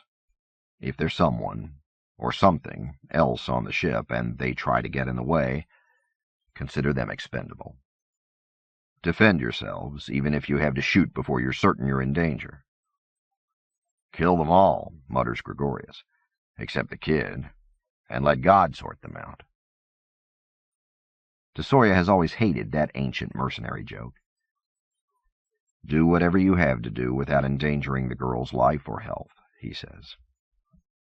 What if there's only one other on board standing between us and the girl, says Rettig. The other three men look at the Stroider. But it's the Shrike thing, he finishes. The cubby is silent, except for the omnipresent ship sounds, expanding and contracting metal from the hull, the whisper of ventilators, the hum of equipment, the occasional burp of a thruster. If it's the Shrike, begins Father Captain DeSoya. He pauses. If it's the wee Shrikey, says Sergeant Gregorius, I think we can bring a few surprises for it. This round may not go so easy for that spiked son of a bitch, pardon my language, Father. As your priest, says DeSoya, I will warn you again about the use of profanity. As your commanding officer, I order you to come up with as many surprises as you can to kill that spiked son of a bitch. They adjourn to eat their evening meal and plan their respective strategies. 21. Have you ever noticed how on a trip, even a very long one, it is often the first week or so that stands out most clearly in your memory? Perhaps it is the enhanced perception that voyages bring, or perhaps it is an effective orientation response on the senses, or perhaps it is simply that even the charm of newness soon wears off, but it has been my experience that the first days in a new place, or seeing new people, often set the tone for the rest of the trip, or in this case, the rest of my life. We spent the first day of our magnificent adventure sleeping. The child was exhausted, and I had to admit, after waking from 16 hours of uninterrupted sleep, so was I. I can't vouch for what Aebetic did during this first somnambulant day of the voyage. At that point I had not learned that androids do sleep, but require only a fraction of the time we humans spend comatose. But he had set his small backpack of possessions in the engine room, rigging a hammock to sleep in, and he spent much of his time down there. I had planned to give the girl the master bedroom at the apex of the ship. She had showered there in the adjoining bathroom cubby that first morning, but she staked out one of the sleep couches on the fugue deck, and that soon became her space. I enjoyed the size and softness of the large bed in the center of the circular top room, and, after a while, even overcame my agoraphobia and allowed the hull to go translucent to watch the fractal light show in Hawking space outside. I never kept the hull transparent for long, however, for the pulsing geometries continued to disturb me in ways I could not describe. The library level and the holopit level were, by unspoken agreement, common ground. The kitchen, Aebetic called it the galley, was set into the wall on the holopit level, and we usually ate at the low table in the holopit, or occasionally carried the food up to the round table near the navigation cubby. I admit that immediately after awakening and having breakfast, ship time said that it was afternoon on Hyperion, but why abide by Hyperion time when I might never see that world again? I headed for the library. The books were ancient, all published during the time of the hegemony or earlier, and I was surprised to find a copy of an epic poem by Martin Silenus, The Dying Earth, as well as tomes by a dozen classical authors whom I had read as a boy, and often reread during my long days and nights at the Fen cabin or while working on the river. Aebetic joined me that first day as I browsed, and pulled a small green volume from the shelves. "This might be of interest," he said. The title was A Traveler's Guide to the WorldWeb, with special sections on the Grand Concourse and River Tethys. "It might be of great interest," I said, opening the book with shaking fingers. The shaking, I believe, came from the reality that we were going there, actually traveling to the former web worlds. "These books are doubly interesting as artifacts," said the android, "since they came from an age when all information was instantly available to anyone." I nodded. As a child, listening to Grandam's tales of the old days, I had tried to imagine a world where everyone wore implants and could access the datasphere whenever they wanted. Of course, even then, Hyperion had no datasphere and had never been part of the web, but for most of the billions of members of the hegemony, life must have been like an endless stim-sim of visual, auditory, and printed information. No wonder a majority of humans had never learned to read during the old days. Literacy had been one of the first goals of the Church and its Pax administrators after interstellar society was stitched together long after the fall. That day, standing in the carpeted ship's library, the polished teak and cherrywood walls gleaming in the light, I remember taking half a dozen books from the shelves and carrying them to the table to read. Aenea raided the library that afternoon as well, immediately pulling The Dying Earth from the shelves. "There were no copies in Jacktown, and Uncle Martin refused to let me read it when I visited him," she said. "He did say that it was the only thing he'd ever written, other than the cantos that he hadn't finished, that was worth reading." "What's it about?" I asked, not looking up from the Delmore Deland novel I was skimming. Both the girl and I were munching on apples as we read and talked. Aebetic had gone back down the spiral stairs. "The last days of old Earth," said Aenea. "It's really about Martin's pampered childhood on his family's big estate on the North American Preserve." I set my book down. "What do you think happened to old Earth?" The girl stopped munching. "In my day, everyone thought that the big mistake of Aught 8 black hole had eaten it, that it was gone, kaput. I chewed and nodded. Most people still believe that. But the old poet's cantos insist that the Technicore stole old Earth and sent it somewhere. "The Hercules cluster, or the Magellanic clouds," said the girl, and took another bite of apple. "My mother discovered that when she and my father were investigating his murder." I leaned forward. "Do you mind talking about your father?" Aenea smiled slightly. "No, why should I? I suppose I'm somewhat of a half-breed, the child of a Lucian woman and a clone cybrid male, but that's never bothered me." "You don't look very Lucian," I said. Residents of that high-G world were invariably short and very strong. Most were pale of skin and dark-haired. This child was small, but of a height normal to 1G worlds. Her brown hair was streaked with blonde, and she was slender. Only her luminous brown eyes reminded me of the Canto's description of Braun Lamia. Aenea laughed. It was a pleasant sound. "I take after my dad," she said. "John Keats was short, blonde, and skinny." I hesitated a moment before saying, "You said that you spoke to your father." Aenea glanced at me from the corners of her eyes. "Yes, and you know that the core killed his body before I was born. But did you also know that my mother carried his persona for months in a Schrone loop embedded behind her ear?" I nodded. It was in the cantos. The girl shrugged. "I remember talking to him." "But you weren't born," said Aenea. "Right. What kind of conversation could a poet's persona have with a fetus? But we talked. His persona was still connected to the Technicore. He showed me— Well, it's complicated, Raul. Believe me." "I believe you," I said. I looked around the library. "Did you know that the cantos say that when your father's persona left the Schrone loop, that it resided in this ship's AI for a while?" "Yeah," said Aenea. She grinned. "Yesterday, before I went to sleep, I spent an hour or so talking to the ship. My dad was here, all right. The persona coexisted with the ship's mind when the consul flew back to check out what had happened to the web after the fall. But he's not here now, and the ship can't remember much about his residence here, and it doesn't remember anything about what happened to him, whether he left after the consul died or what. So I don't know if he still exists." "Well," I said, trying to choose diplomatic words, "the core doesn't exist any longer, so I don't quite see how a cybrid persona could either." "Who says the core doesn't exist?" I admit that I was shocked by that statement. The last act of Aenea Gladstone and the hegemony was to destroy the Farcaster links, the dataspheres, the fat line, and the entire dimension that the core existed in, I said at last. Even the Cantos agrees with that fact.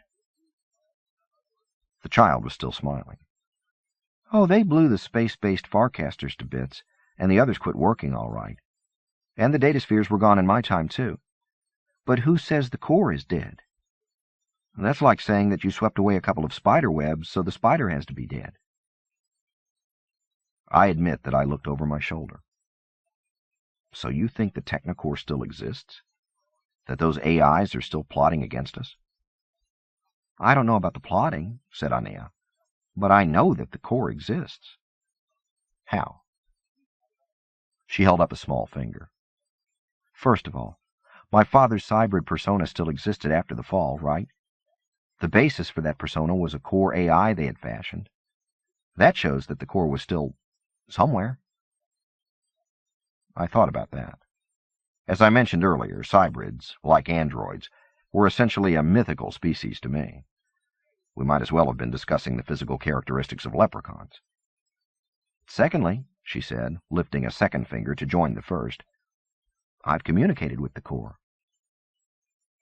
I blinked at that statement. "Before you were born?" I said. "Yes," said Aenea, "and when I lived with Mother in Jacktown. And after Mother died." She lifted her books and stood. "And this morning." I could only stare.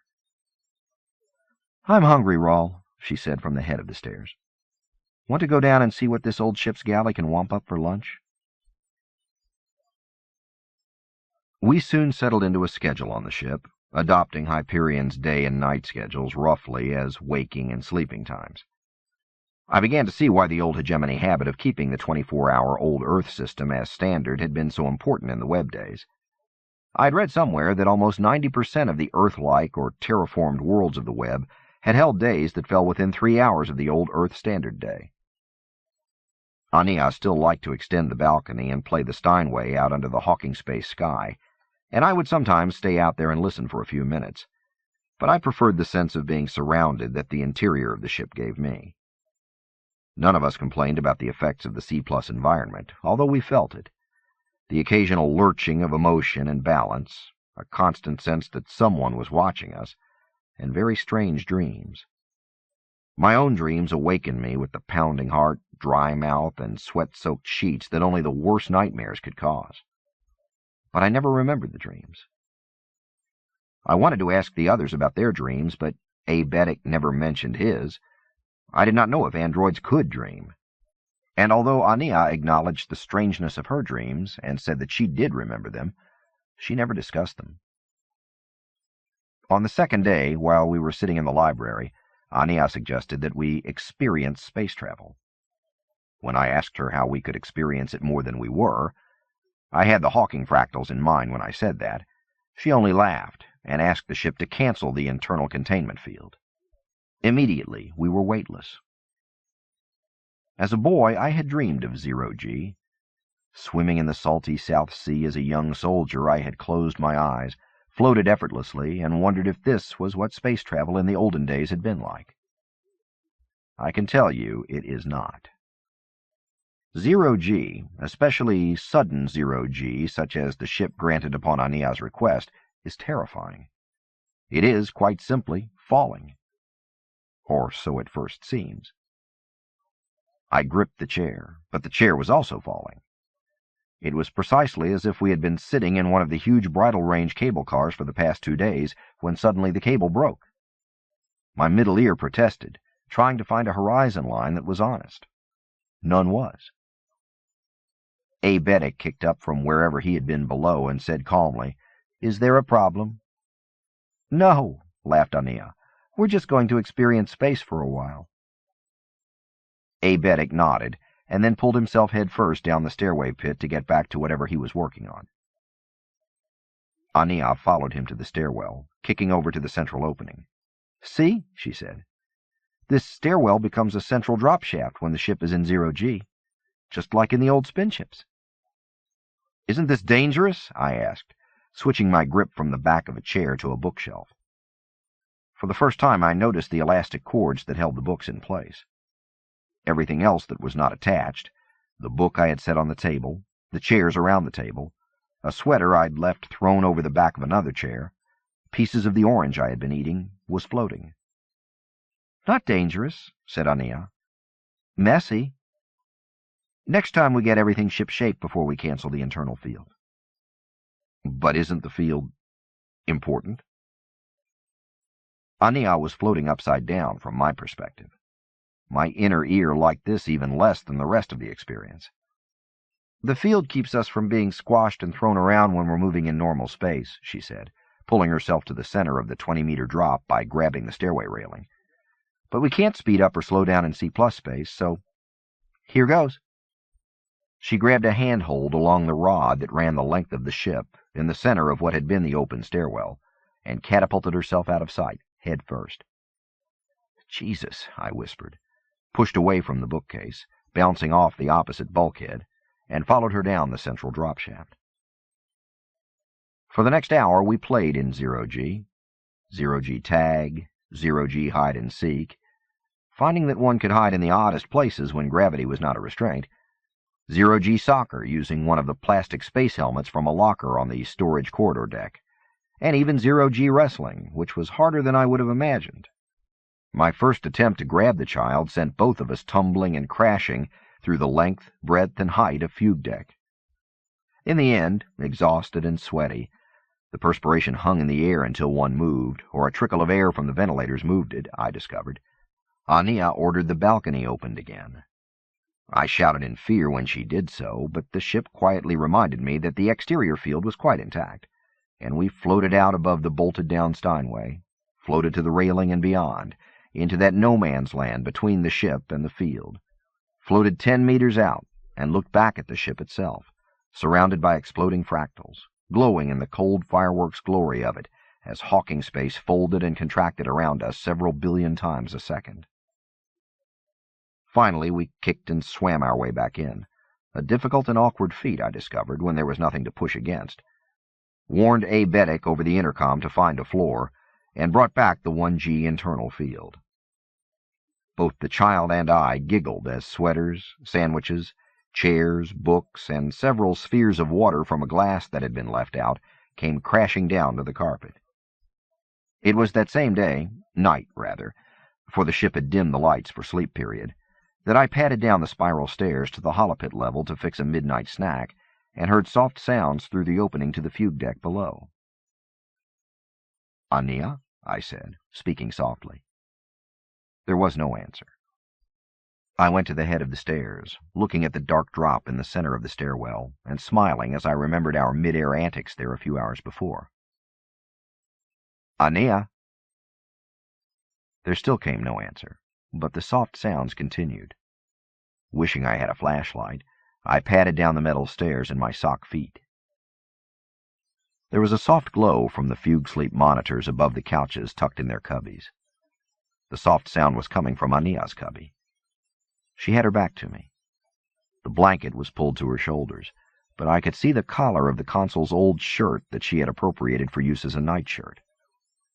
I walked over, my sock feet making no noise on the soft floor, and knelt by the couch. "Aenea?"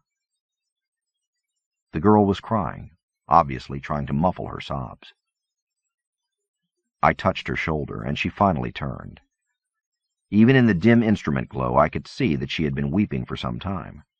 Her eyes were red and puffy, her cheeks streaked with tears. "What's wrong, kiddo?" I whispered. We were 2 decks above where A. Beddick slept in his hammock in the engine room, but the stairwell was open. For a moment Aenea did not respond, but eventually the sobs slowed, then stopped. "I'm sorry," she said at last. "It's all right. Tell me what's wrong." "Give me a tissue and I will," said the girl. I rummaged in the pockets of the old robe the consul had left. I had no tissue, but I had been using a napkin with the cake I'd been eating upstairs. I handed her the linen. "Thanks." She blew her nose. "I'm glad we're not still in 0G, she said through the cloth. "There'd be snot floating everywhere." I smiled and squeezed her shoulder. "What's wrong, Aenea?" She made a soft noise that I realized was an attempt at a laugh. "Everything," she said. "Everything's wrong. I'm scared. Everything I know about the future scares the shit out of me. I don't know how we're going to get past the Pax guys that I know will be waiting for us in a few days. I'm homesick. I can never go back, and everybody I knew except Martin is gone forever. Mostly, though, I guess I just miss my mother." I squeezed her shoulder. Braun Lamia, her mother, was the stuff of legend, a woman who had lived and died 2.5 long centuries ago. A few of her bones had already turned to dust wherever they were buried. For this child, her mother's death was only 2 weeks in the past. "I'm sorry," I whispered, and squeezed her shoulder again, feeling the texture of the consul's old shirt. "It'll be all right." Aenea nodded and took my hand. Hers was still moist. I noticed how tiny her palm and fingers were against my huge paw. "Want to come up to the galley and have some chalmeroot cake and milk with me?" I whispered. "It's good." She shook her head. "I think I'll sleep now. Thanks, Raul." She squeezed my hand again before relinquishing it, and in that second I realized the great truth.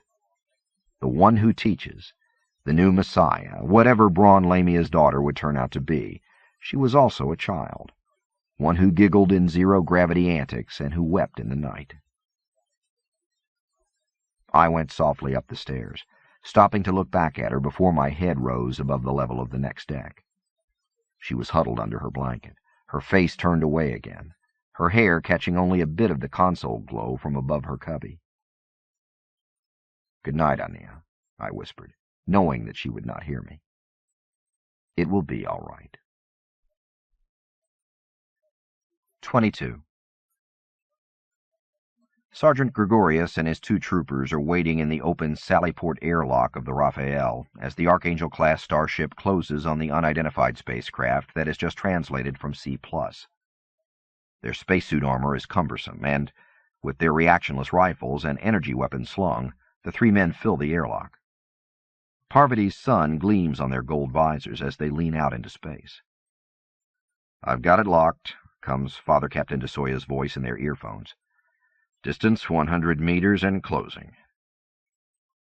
The needle-shaped craft with fins on the stern fills their vision as the 2 ships close. Between the spacecraft, defensive containment fields blur and flash, dissipating high-energy CPB and lance attacks faster than the eye can follow. Gregorius's visor opaques, clears, and then opaques as the close-in battle flares. "All right, inside their minimum lance range," says DeSoya from his perch on the Combat Control Center couch. "Go." Gregorius gives a hand signal, and his men kick off at the precise instant he does. Needle thrusters in their suits' reaction packs spurt tiny blue flames as they correct their arc. "Disrupting fields. Now!" cries DeSoya. The clashing containment fields cancel each other for only a few seconds, but it is enough. Gregorius, Key, and Rettig are in the other ship's defensive egg now. "Key," says Gregorius over the tight beam, and the smaller figure tweaks thrusters and hurtles toward the bow of the decelerating ship. "Rettig." The other suit of combat armor accelerates toward the lower third of the ship. Gregorius himself waits until the final second to kill his forward velocity, does a complete forward roll at the last instant, applies full thruster, and feels his heavy soles touch hull plate with hardly a tap. He activates the mag ties in his boots, feels the connection, widens his stance, and then crouches on the hull with only one boot in contact. "On," comes Corporal Key's voice on tight beam. "On," says Rettig a second later. Sergeant Gregorius pulls the line of boarding collar from around his waist, sets it against the hull, activates the stick-tight, and continues kneeling in it.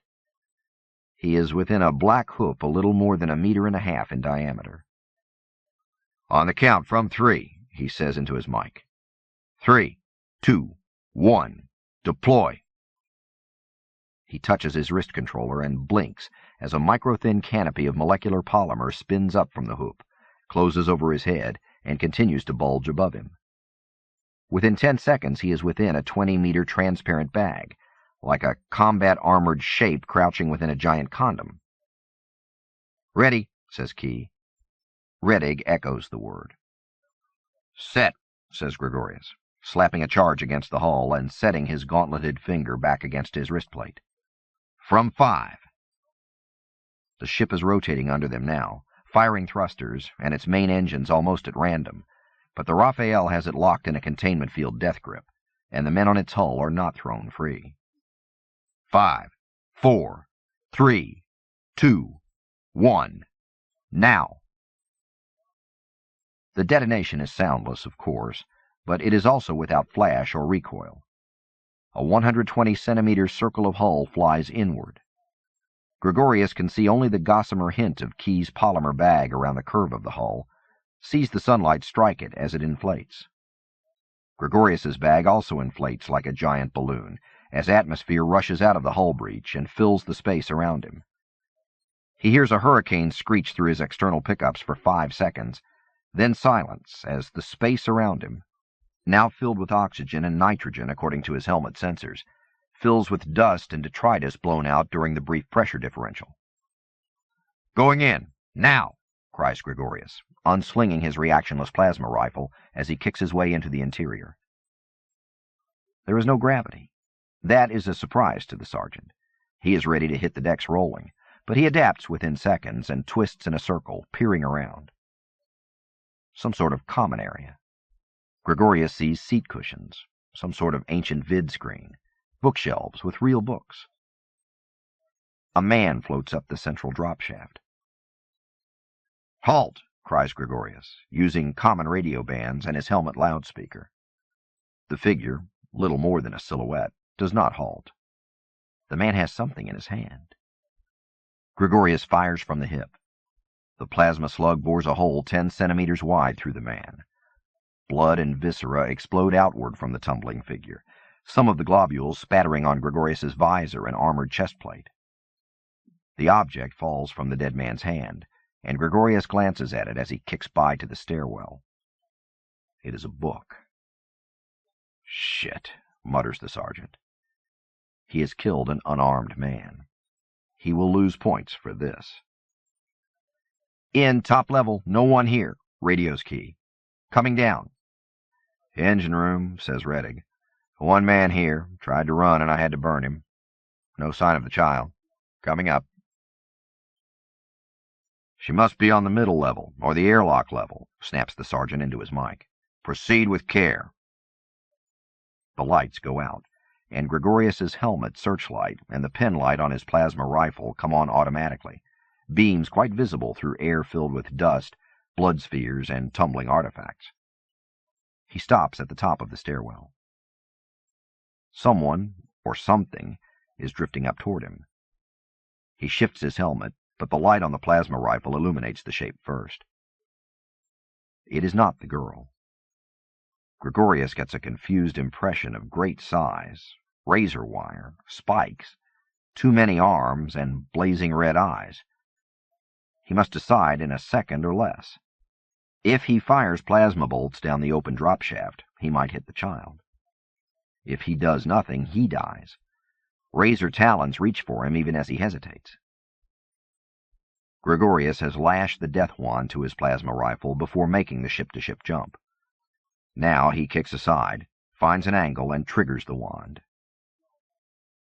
The razor wire shape floats past him, 4 arms limp, the red eyes fading.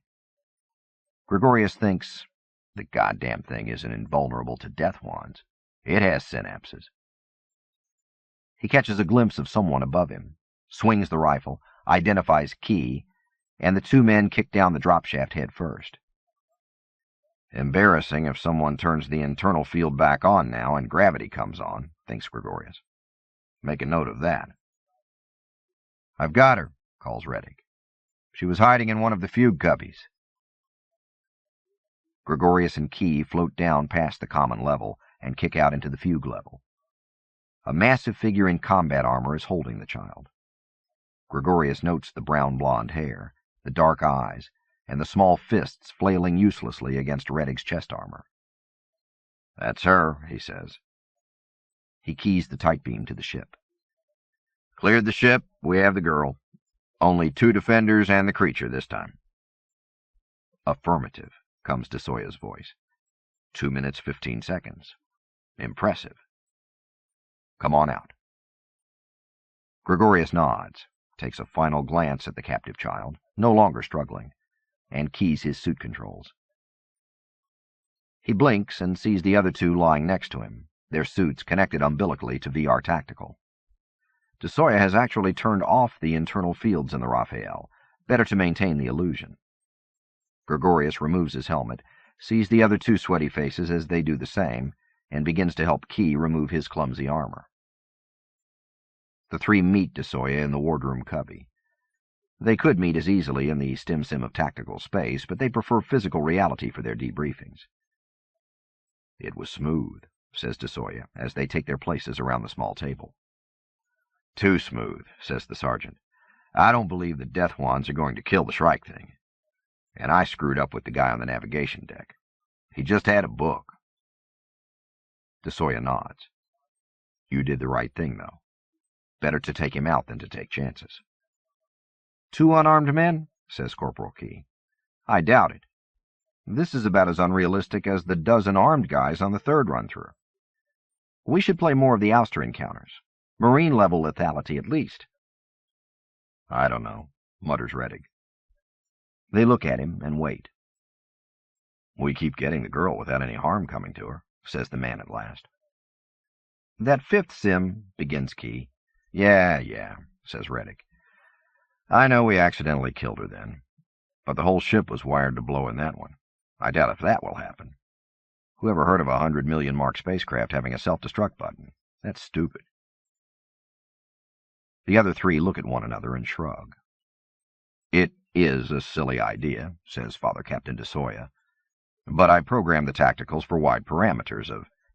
Yeah, interrupts Lancer Reddick. His thin face is sharp and menacing as a knife blade. I just mean that if it does come to a firefight, the chances of the girl getting burned are a lot greater than our sims suggest. That's all. This is the most the other three have heard Reddick say in weeks of living and rehearsing on the small ship. You're right, says DeSoya. For our next sim, I'll raise the danger level for the child. Gregorius shakes his head. Captain, sir, I suggest we knock off the sims and go back to the physical rehearsals. I mean... He glances at his wrist chronometer. The memory of the bulky combat suit slows his movements. I mean, we've just got 8 hours until this is for real. Yeah, says Corporal Key. I agree. I'd rather be outside doing it for real, even if we can't sim the other ship that way. Reddick grunts his assent. I agree, says DeSoya. But first we eat. Double rations. It's just been tactical, but you three have each lost 20 pounds the last week. Sergeant Gregorius leans over the table. Could we see the plot, sir?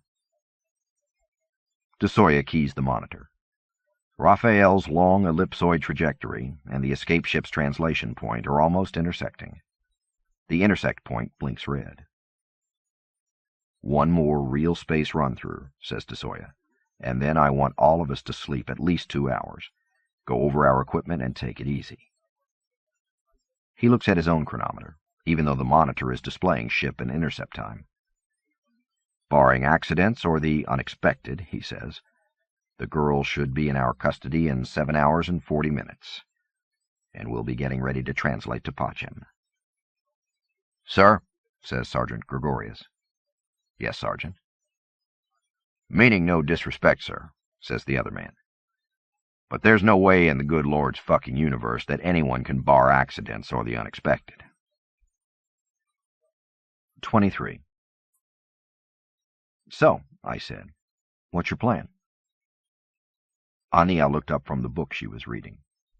Who says that I have a plan? I straddled a chair.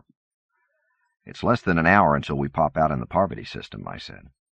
A week ago you said that we needed a plan in case they know we're coming. So, what's the plan? Aenea sighed and closed the book.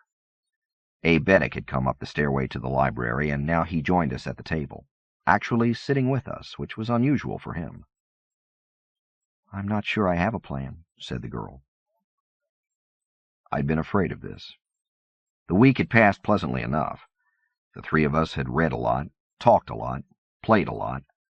Aenea was excellent at chess, good at Go, and deadly at poker, and the days had passed without incident. Many times I had tried to press her on her plans. Where did she plan to go? Why choose Renaissance Spectre? Was finding ousters part of her quest? But her answers, while polite, were always vague.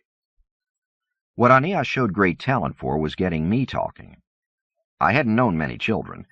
Even when I was a child myself, there were few others in our caravan group, and I rarely enjoyed their company, since Grandam was infinitely more interesting to me. But the children and teenagers I'd encountered over the years had never shown this much curiosity or ability to listen.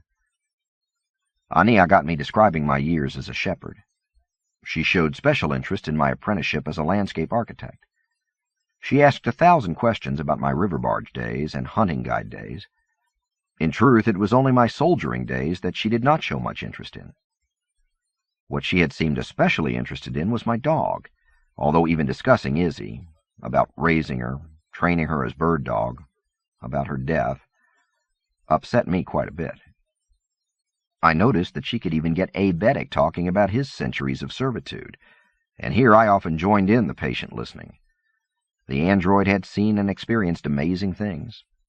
Different worlds, the settling of Hyperion with Sad King Billy, the Shrike's early rampages across Equus, the final pilgrimage that the old poet had made famous, Even the decades with Martin Silenus turned out to be fascinating. But the girl said very little. On our fourth evening out from Hyperion, she admitted that she had come through the Sphinx into her future, not just to escape the Pax troops hunting for her then, but to seek out her own destiny. As a messiah? I said, intrigued. Aenea laughed. No, she said, as an architect. I was surprised. Neither the cantos nor the old poet himself had said anything about the so-called one who teaches earning a living as an architect. Aenea had shrugged. It's what I want to do. In my dream, the one who could teach me lives in this era. So here I came. The one who could teach you, I said. I thought that you were the one who teaches. Aenea had flopped back onto the hollow pit cushions and cocked her leg over the back of the couch. Raul, how could I possibly teach anyone anything? I'm 12 standard years old, and I've never been off Hyperion before this.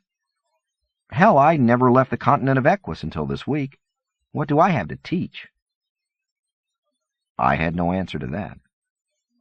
I want to be an architect, she said. And in my dream, the architect who can train me is somewhere out there. She waggled her fingers at the outer hull, but I understood her to mean the old hegemony web, where we were heading.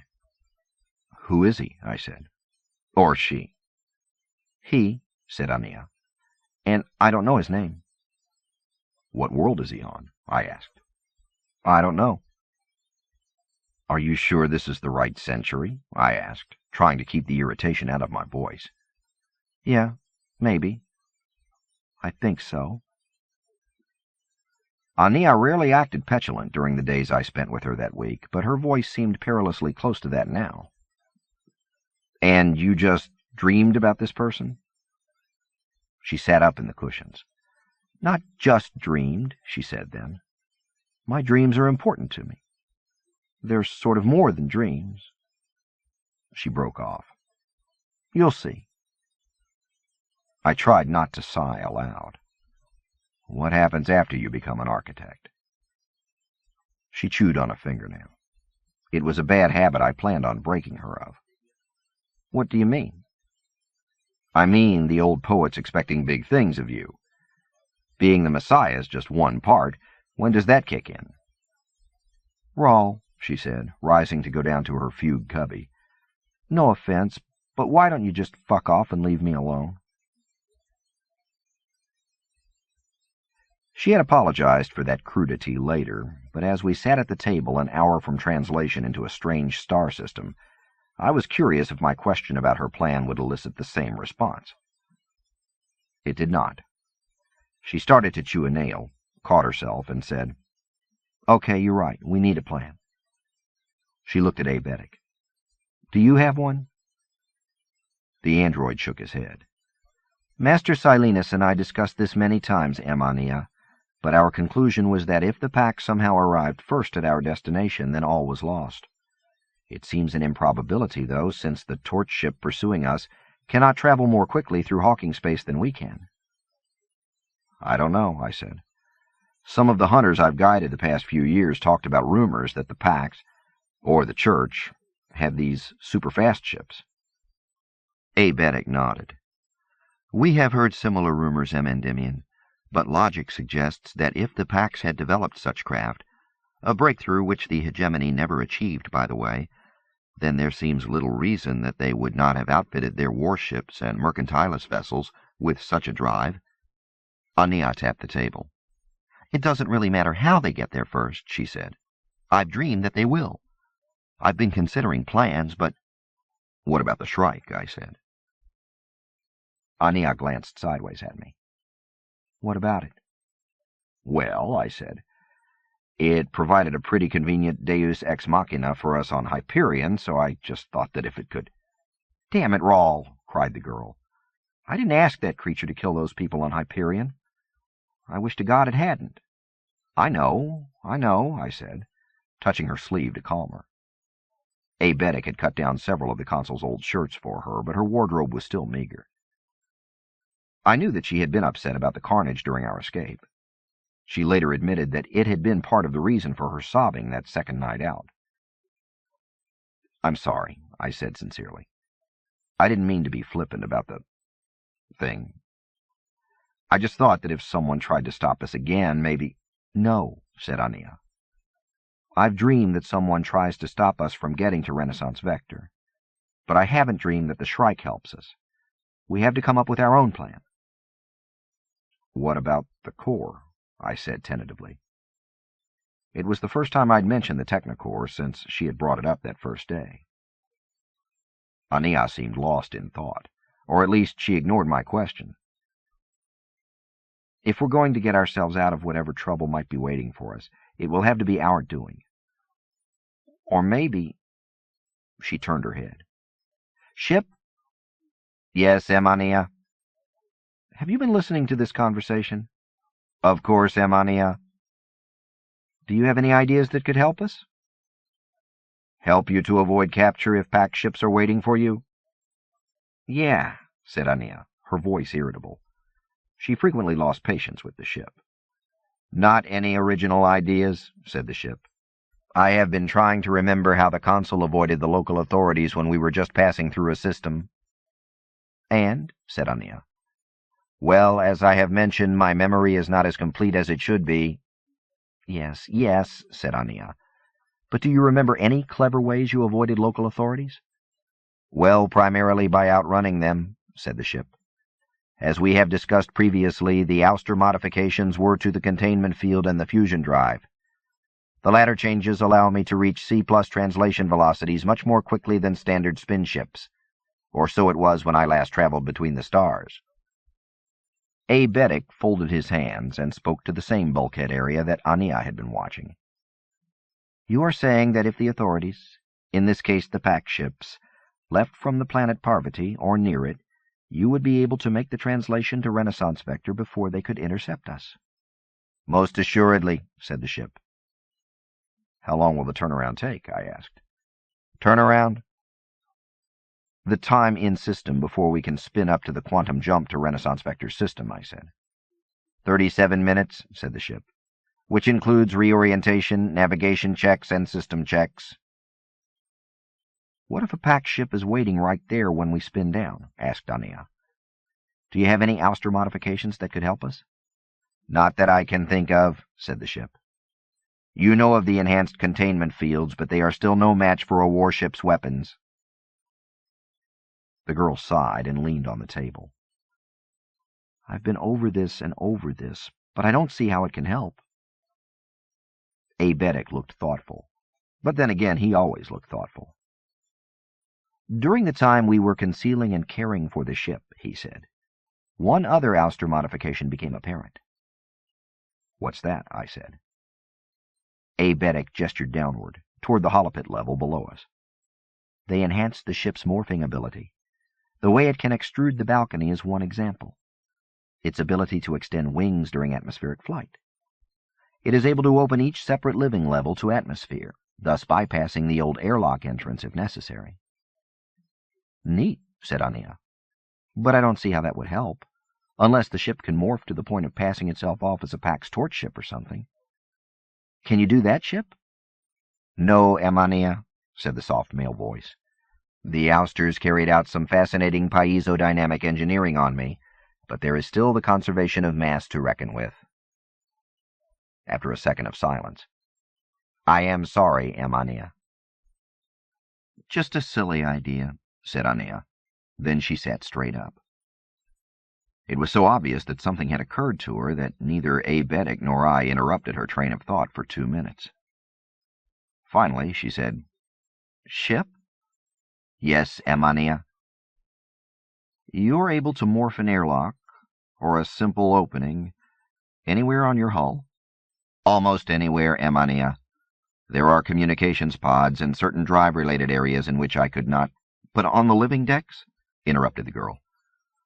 "You could just open them the way you let the upper hull go transparent?" "Yes, Aenea." "Would the air rush out if you did that?" The ship's voice sounded mildly shocked as it answered. "I would not allow that to happen, Aenea. As with the piano balcony, I would preserve the integrity of all external fields so that—" "But you could open each deck?" Not just the airlock and depressurize it? The girl's persistence was new to me then. It is familiar now.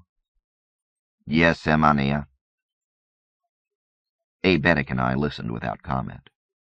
I could not speak for the android, but I had no idea where the kid was headed with all this. I leaned toward her. Is this part of a plan? I said. Aenea smiled crookedly. It was what I would later think of as her mischievous smile. It's too primitive to be a plan, she said. And if my assumptions about why the Pax wants me are wrong, well, it won't work. The mischievous smile took on a wry twist. It probably wouldn't work anyway. I glanced at my wrist. We have 45 minutes until we spin down and find out if someone's waiting, I said. Do you want to share your plan that wouldn't work? The girl began speaking. She did not talk long. When she was finished, the android and I looked at each other. You're right, I said to her. It's not much of a plan, and it wouldn't work. Aenea's smile did not falter. She took my hand and turned my wrist so that my chronometer was face up. We have 41 minutes, she said. Come up with a better one. 24. The Raphael is on the final part of her return ellipsoid, rushing in-system toward Parvati's sun at 0.03 of light speed. The Archangel-class courier warship is ungainly. Massive drive bays, cobbled-together compods, spin arms, weapons platforms, an antennae array protruding. Its tiny environmental sphere and attached dropship shuttle tucked into the mess almost as an afterthought. But it becomes a serious warship now as it rotates 180 degrees, so that it hurtles stern first toward the projected translation point of the ship it pursues. 1 minute to spin down, DeSoya says over the tactical band. The 3 troopers in the open Sallyport airlock do not need to acknowledge the transmission. They also know that even after the other ship appears in real space, it will not be visible to them, even with visor magnifiers, for another 2 minutes.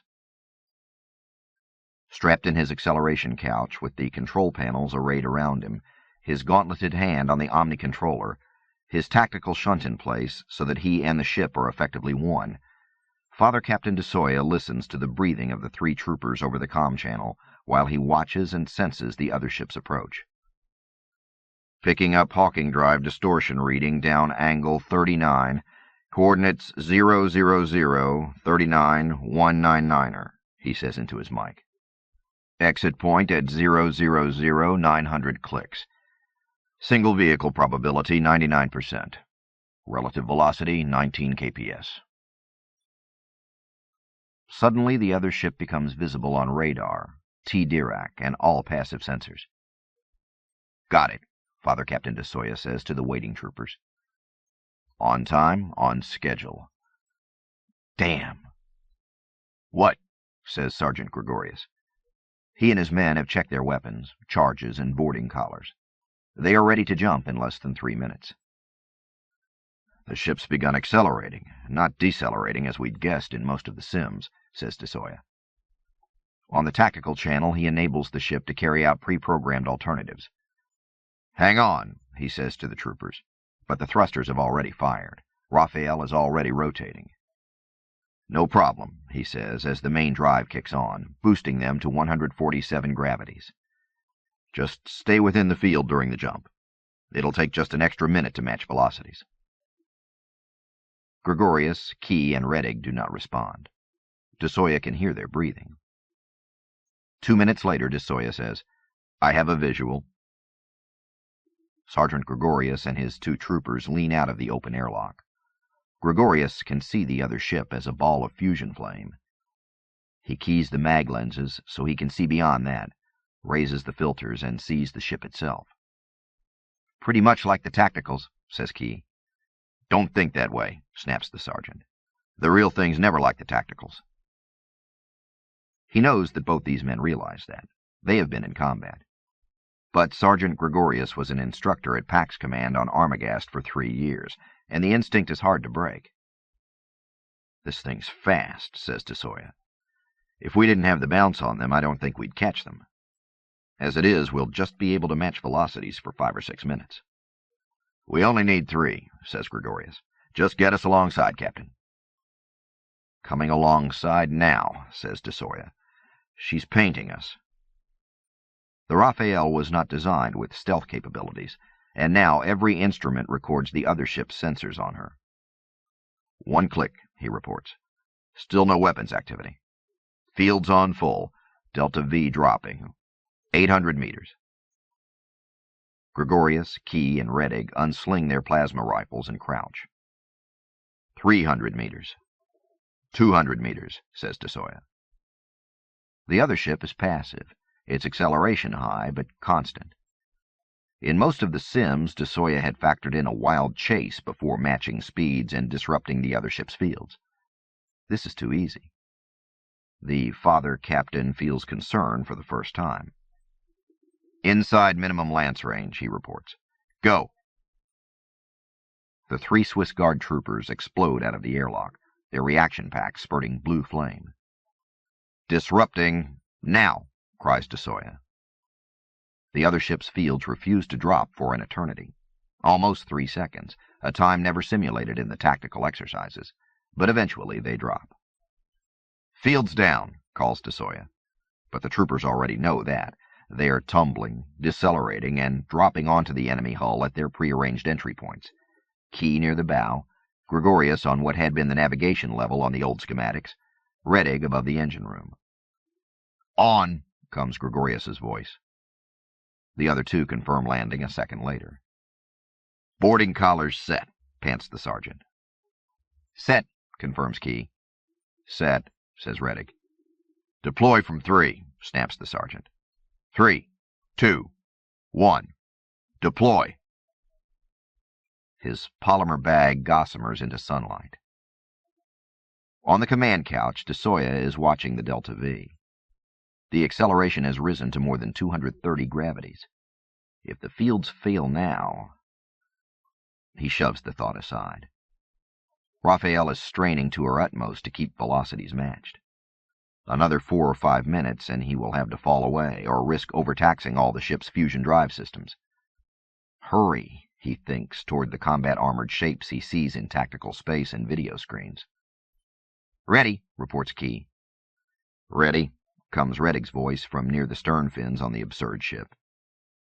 Set charges, orders Gregorius, and slaps his onto the hull. From 5. 5, 4, 3. Father Captain DeSoya, says a girl's voice. Wait, orders DeSoya.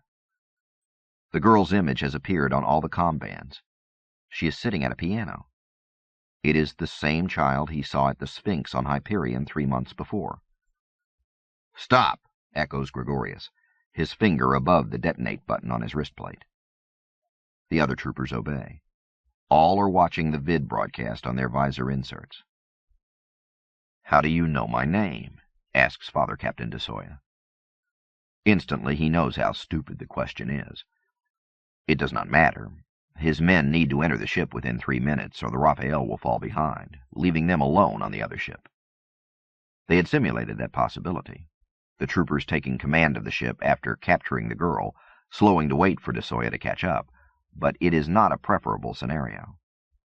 He touches a press point that sends his vid image to the girl's ship.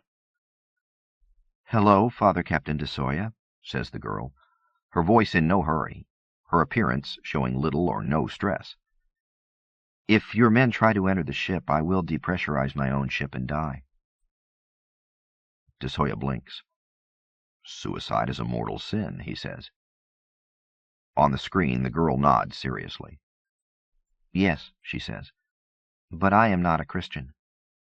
Also, I'd rather go to hell than go with you. DeSoya looks intently at the image. Her fingers are not near any controls. Captain, comes Gregorius's voice on the secure tight beam channel. If she opens the airlock, I can get to her and get a transfer bag around her before complete decompression.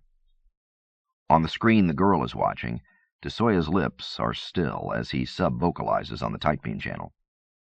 She is not of the cross, he says. If she dies, there's no guarantee that we can revive her. The odds are good the ship's surgery can bring her back and repair her from simple decompression, says Gregorius. It'll take 30 seconds or more for her level to lose all of its air. I can get to her. Give the word.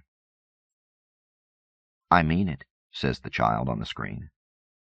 Instantly, a circular section of hull opens under and around Corporal Key. An atmosphere blasts into vacuum, filling Key's boarding collar bag like a balloon and tumbling him into it as both crash into the external field and slide toward the stern of the ship. Key's reaction pack fires madly, and he stabilizes himself before being blown into the fusion tail of the ship. Gregorius sets his finger on the shaped charge detonator. "Captain," he cries.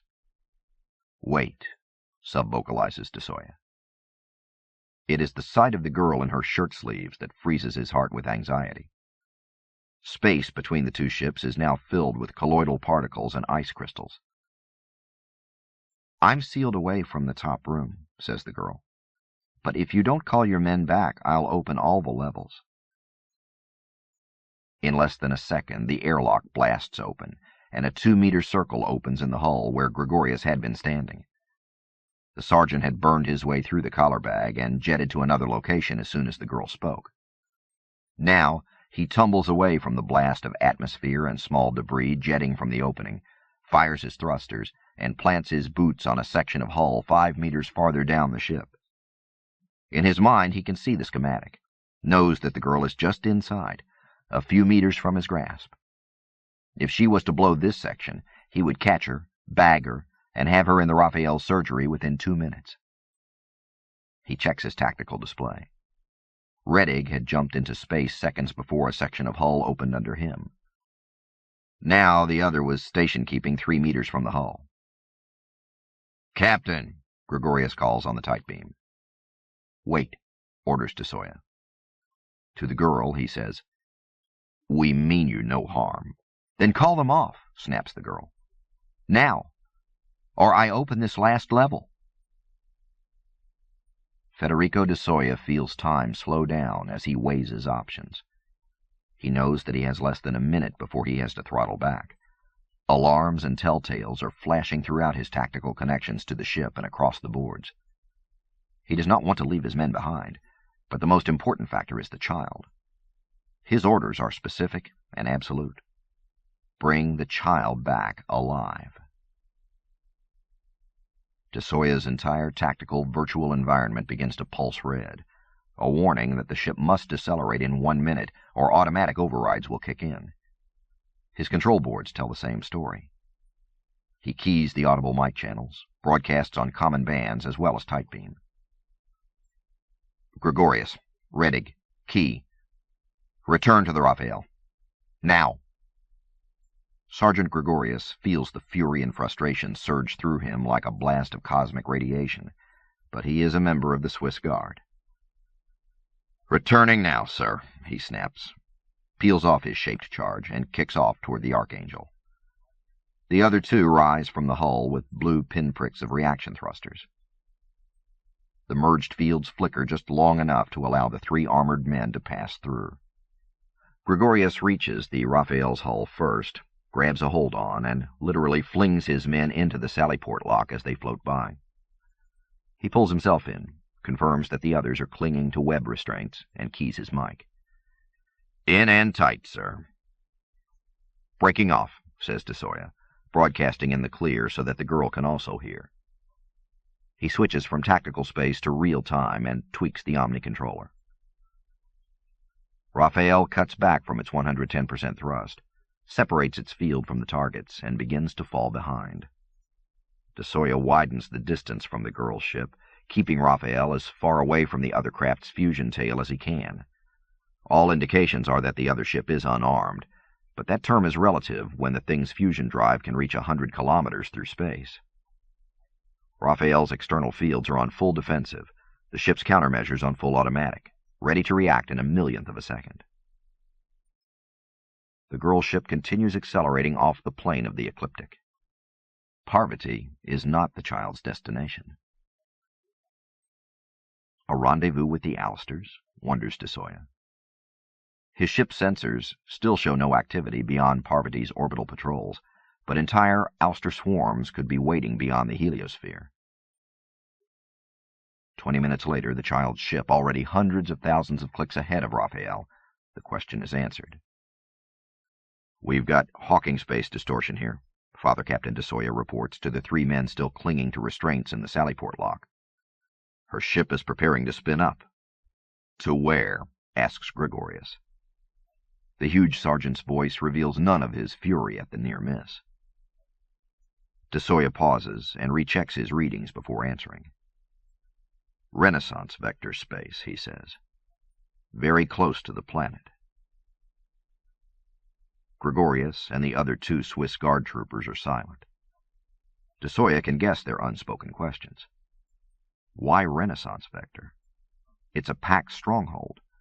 2 billion Christians, tens of thousands of troops, scores of Pax warships. Why there? Perhaps she doesn't know what's there, he muses aloud over the intercom. He switches to tactical space and hovers above the plane of the ecliptic, watching the red dots spin up to C+ and disappear from the solar system. The Raphael still follows its stern chase course, 50 minutes from translation vector. DeSoya leaves tactical, checks all systems, and says, "You can come up from the lock now. Secure all boarding gear." He does not ask their opinion. There is no discussion of whether he will translate the Archangel to Renaissance vector space. The course has already been set in, and the ship is climbing toward Quantum Leap. And he does not ask them again if they are prepared to die again. This jump will be as fatal as the last, of course, but it will put them into Pax-occupied space 5 months ahead of the girl ship. The only question in DeSoya's mind is whether or not to wait for the St. Anthony to spin down into Parvati space so he can explain the situation to the captain. He decides not to wait. It makes little sense. A few hours difference in a 5-month head start, but he does not have the patience to wait. DeSoya orders Raphael to prepare a transponder buoy, and he records the orders for Captain Sadi on the Anthony. Immediate translation to Renaissance vector. A 10-day trip for the torch ship with the same 5-month time debt that the girl will pay, with readiness for combat immediately upon spinning down to RV space. When he has launched the buoy and tight-beamed stand-down orders to the Parvati command, DeSoya turns his acceleration couch to face the other three men. "I know how disappointing that was to you," he begins. Sergeant Gregorius says nothing, and his dark face is as impassive as stone, but Father Captain DeSoya can read the message behind the silence. Another 30 seconds and I would have had her. DeSoya does not care. He has commanded men and women for over a decade, has sent braver, more loyal underlings than this to their deaths without allowing remorse or the need for explanation to overwhelm him, so he does not blink now in front of the giant trooper. "I think the child would have carried out her threat," he says, his tone of voice conveying the message that this is not open to discussion or argument, now or later. But that's a moot point now. We know where she's going. It may be the one system in this sector of Pax space where no one, not even an ouster swarm, could get in or out unseen and uninterdicted. We're going to have 5 months to prepare for the ship's arrival, and this time we won't be operating alone. DeSoya pauses to take a breath. "You three have worked hard, and this failure in Parvati's system is not yours. I'll see to it that you are returned to your unit immediately upon arrival in Renaissance vector space." Gregorius does not even have to glance at his two men before speaking for them. "Begging the Father Captain's pardon, but if we have a say in it, sir, we'd choose to stay with you and Raphael until this young'un's safely in the net and on her way to Pachem, sir." DeSoya tries not to show his surprise. Well, we'll see what happens, Sergeant. Renaissance Vector is fleet headquarters for the Navy, and a lot of our bosses will be there. We'll see what happens. Let's get everything tied down. We translate in 25 minutes. Sir? Yes, Corporal Key. Will you be hearing confessions before we die this time? DeSoya works again to keep his expression neutral. Yes, Corporal. I'll finish the checklist here and be in the wardroom cubby for confession in 10 minutes. Thank you, sir, says Key with a smile. Thank you, says Reddick. Thank you, Father, rumbles Gregorius. DeSoya watches the three jump to tie-down activities, shedding their massive combat armor as they go. In that instant, he catches an intuitive glimpse of the future and feels the weight of it on his shoulders. Lord, give me strength to carry out thy will. In Jesus' name I ask. Amen. Swiveling his heavy couch back to the command panels, DeSoya begins the final checklist before translation and death. 25. Once, while guiding some duck hunters born on Hyperion into the fens, I asked one of them, an airship pilot who commanded the weekly dirigible run down the Nine Tails from Equus to Aquila, what his job was like. Piloting an airship, he'd said. As the ancient line goes, long hours of boredom broken by minutes of sheer panic. This trip was a bit like that. I don't mean to say that I was bored. Just the interior of the spaceship with its books and old hollas and grand piano was interesting enough to keep me from being bored for the next 10 days, not to mention getting to know my traveling companions. But already we had experienced these long, slow, pleasantly idle periods, punctuated by interludes of wild adrenaline rush. I admit that it had been disturbing in Parvati's system to sit out of sight of the vid pickup and watch this child threaten to kill herself, and us, if the packed ship did not back off. I'd spent 10 months dealing blackjack on Felix, one of the Nine Tails, and had watched a lot of gamblers. This 11-year-old was one hell of a poker player. Later, when I asked her if she would have carried through on the threat and opened our last pressurized level to space, she only smiled that mischievous smile and made a vague gesture with her right hand, a sort of flicking away, as if she were brushing the thought out of the air. I grew used to that gesture in later months and years. "Well, how did you know that Pax captain's name?" I asked. I expected to hear some revelation about the powers of a proto-messiah, but Aenea only said, "He was waiting at the Sphinx when I stepped out a week ago. I guess I heard someone call his name." I doubted that. If the father captain had been at the Sphinx, Pax Army standard procedure would have had him buttoned into combat armor and communicating on secure channels. But why would the child lie? Why am I seeking logic or sanity here? I'd asked myself at the moment. There hasn't been any so far. When Aenea had gone below decks to take a shower after our dramatic departure from Parvati's system, the ship had tried to reassure Abetic and me. "Do not worry, gentlemen. I would not have allowed you to die from decompression." The android and I had exchanged a look.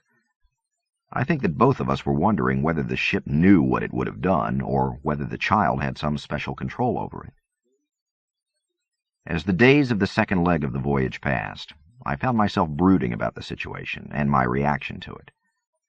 The main problem, I realized, had been my passivity, almost irrelevancy, during this whole trip. I was 27 years old, an ex-soldier, man of the world, even if the world was only backwater Hyperion, and here I had let a child deal with the one real emergency we'd faced.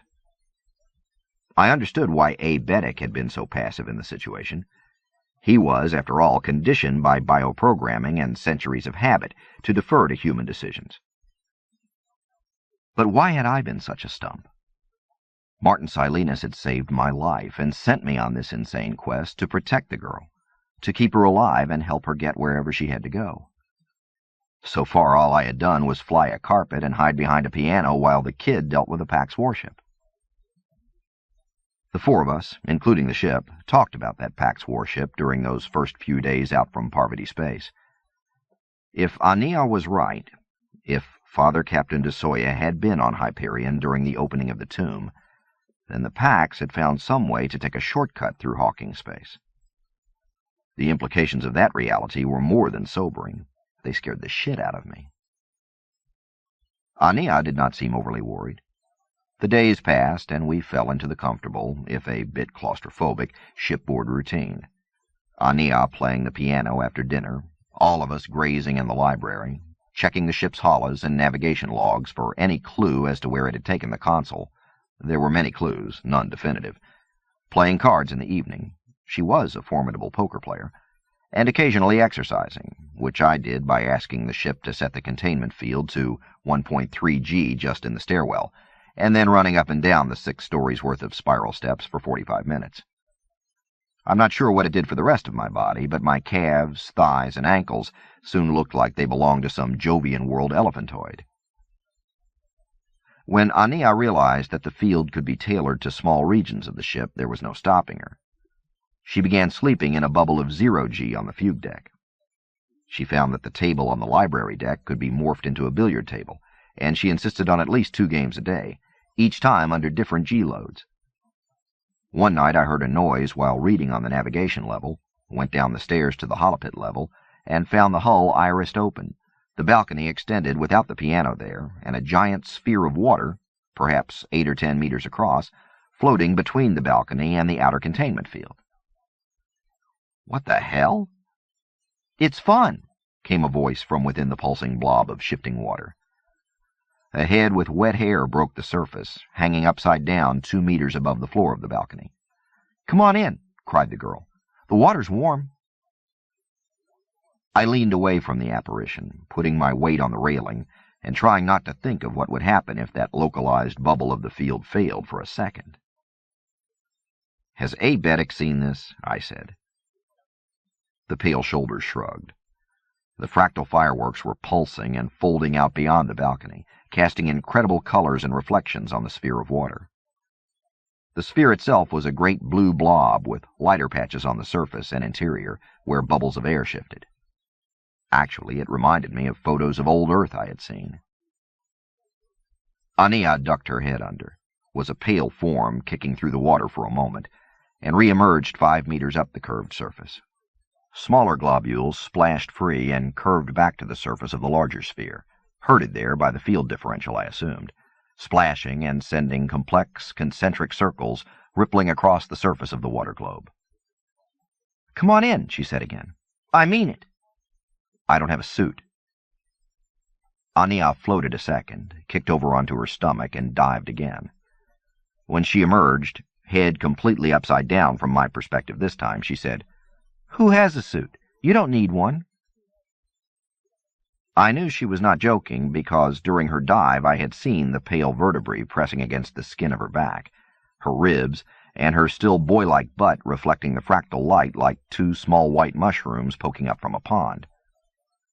All in all, the sight of our 12-year-old Messiah-to-be's backside was about as sexually arousing as seeing holoslides of Aunt Mirth's new grandkitties in the tub. "Come on in, Raul," she called again, and dived for the opposite side of the sphere. I hesitated only a second before kicking off my robe and outer clothes. I kept on not only my undershorts, but the long undershirt I often wore as pajamas. For a moment I stood on the balcony, not having the slightest clue as to how to get into the sphere several meters above me. Then I heard, "Jump, dummy," from somewhere on the upper arc of the blob, and I jumped. The transition to 0 G began about 1.5 meters up. The water was damned cold. I pivoted, shouted from the cold, felt everything contractible on my body contract, and began splashing around, trying to keep my head above the curved surface. I was not surprised when A. Beddick came out on the balcony to see what the shouting was all about. He folded his arms and leaned against the railing, crossing his legs at the ankles. "The water's warm," I lied through chattering teeth. "Come on in." The android smiled and shook his head like a patient parent. I shrugged and pivoted and dived. It took me a second or two to remember that swimming is much like moving in 0 G, that floating in water in 0 G is much like ordinary swimming. Either way, the resistance of the water made the experience more swim-like than 0 G-like, although there was the added fun of coming across an air bubble somewhere inside the sphere and pausing there to catch one's breath before paddling around underwater again. After a moment of cartwheeling disorientation, I came to a meter-wide bubble, stopped myself before tumbling out into the sphere, and looked directly above me to see Aenea's head and shoulders emerging. She looked down at me and waved. The skin on her bare chest was goosebumpy from either the cool water or cooler air. "Some fun, huh?" she said, spluttering water out of her face and brushing back her hair with both hands. Her blonde-brown hair looked much darker when wet. I looked at the girl and tried to see her mother in her, the dark-haired Lucian detective. It was no use. I had never seen an image of Braun Lamia, only heard descriptions from the cantos. "The hard part's keeping yourself from flying out of the water when you get to the edge," said Aenea, as our bubble shifted and contracted, the wall of water curving around and above us. "Race you to the outside." She pivoted and kicked, and I tried to follow, but made the mistake of flailing across the air bubble. My God, I hoped that neither Aebetic nor the child saw that pathetic spasm of arms and legs, and ended up at the edge of the sphere half a minute behind her. We treaded water there. The ship and balcony were out of sight beneath us. The surface of the water curved away to the left and right, dropping out of sight like waterfalls on all sides of us, while above us the crimson fractals expanded, exploded, contracted, and expanded again. "I wish we could see the stars," I said, and was surprised that I had spoken aloud. "Me too," said Aenea. Her face was raised to the disturbing light show, and I thought I saw a shadow of sadness flicker across her features. "I'm cold," she said at last. I could see her clenched jaws now, sense her effort to keep her teeth from chattering. "Next time I tell the ship to build the pool, I'll remind it not to use cold water." "You'd better get out," I said. We swam down and around the curve of the sphere. The balcony seemed to be a wall rising to greet us, its only anomaly the form of Aebetic standing sideways from it, holding out a large towel for Aenea. "Close your eyes," she said. I did, and felt the heavy zero-G globules of splash water strike my face as she flailed her way right through the surface tension of the sphere and floated beyond it. A second later, I heard the slap of her bare feet as she landed on the balcony. I waited a few more seconds and opened my eyes. Aebetic had set the voluminous towel around her, and she was huddled in it, teeth chattering now, despite her efforts to stop them. "Be careful," she said. "Rotate as soon as you get out of the water, or you'll fall on your head and break your neck." "Thanks," I said, having no intention of leaving the sphere before she and Aebetic left the balcony. They did so a moment later, and I paddled out, kicked arms and legs in a wild attempt to turn 180 degrees before gravity reasserted itself, pivoted too far, overcompensated, and landed heavily on my rear end. I pulled down the extra towel that Aebetic had thoughtfully left on the railing for me, mopped my face, and said, "Ship, you can collapse the zero-G microfield now." I realized my mistake an instant later, but before I could countermand the order, several hundred gallons of water collapsed onto the balcony, a massive waterfall of bone-chilling weight crashing down from a great height.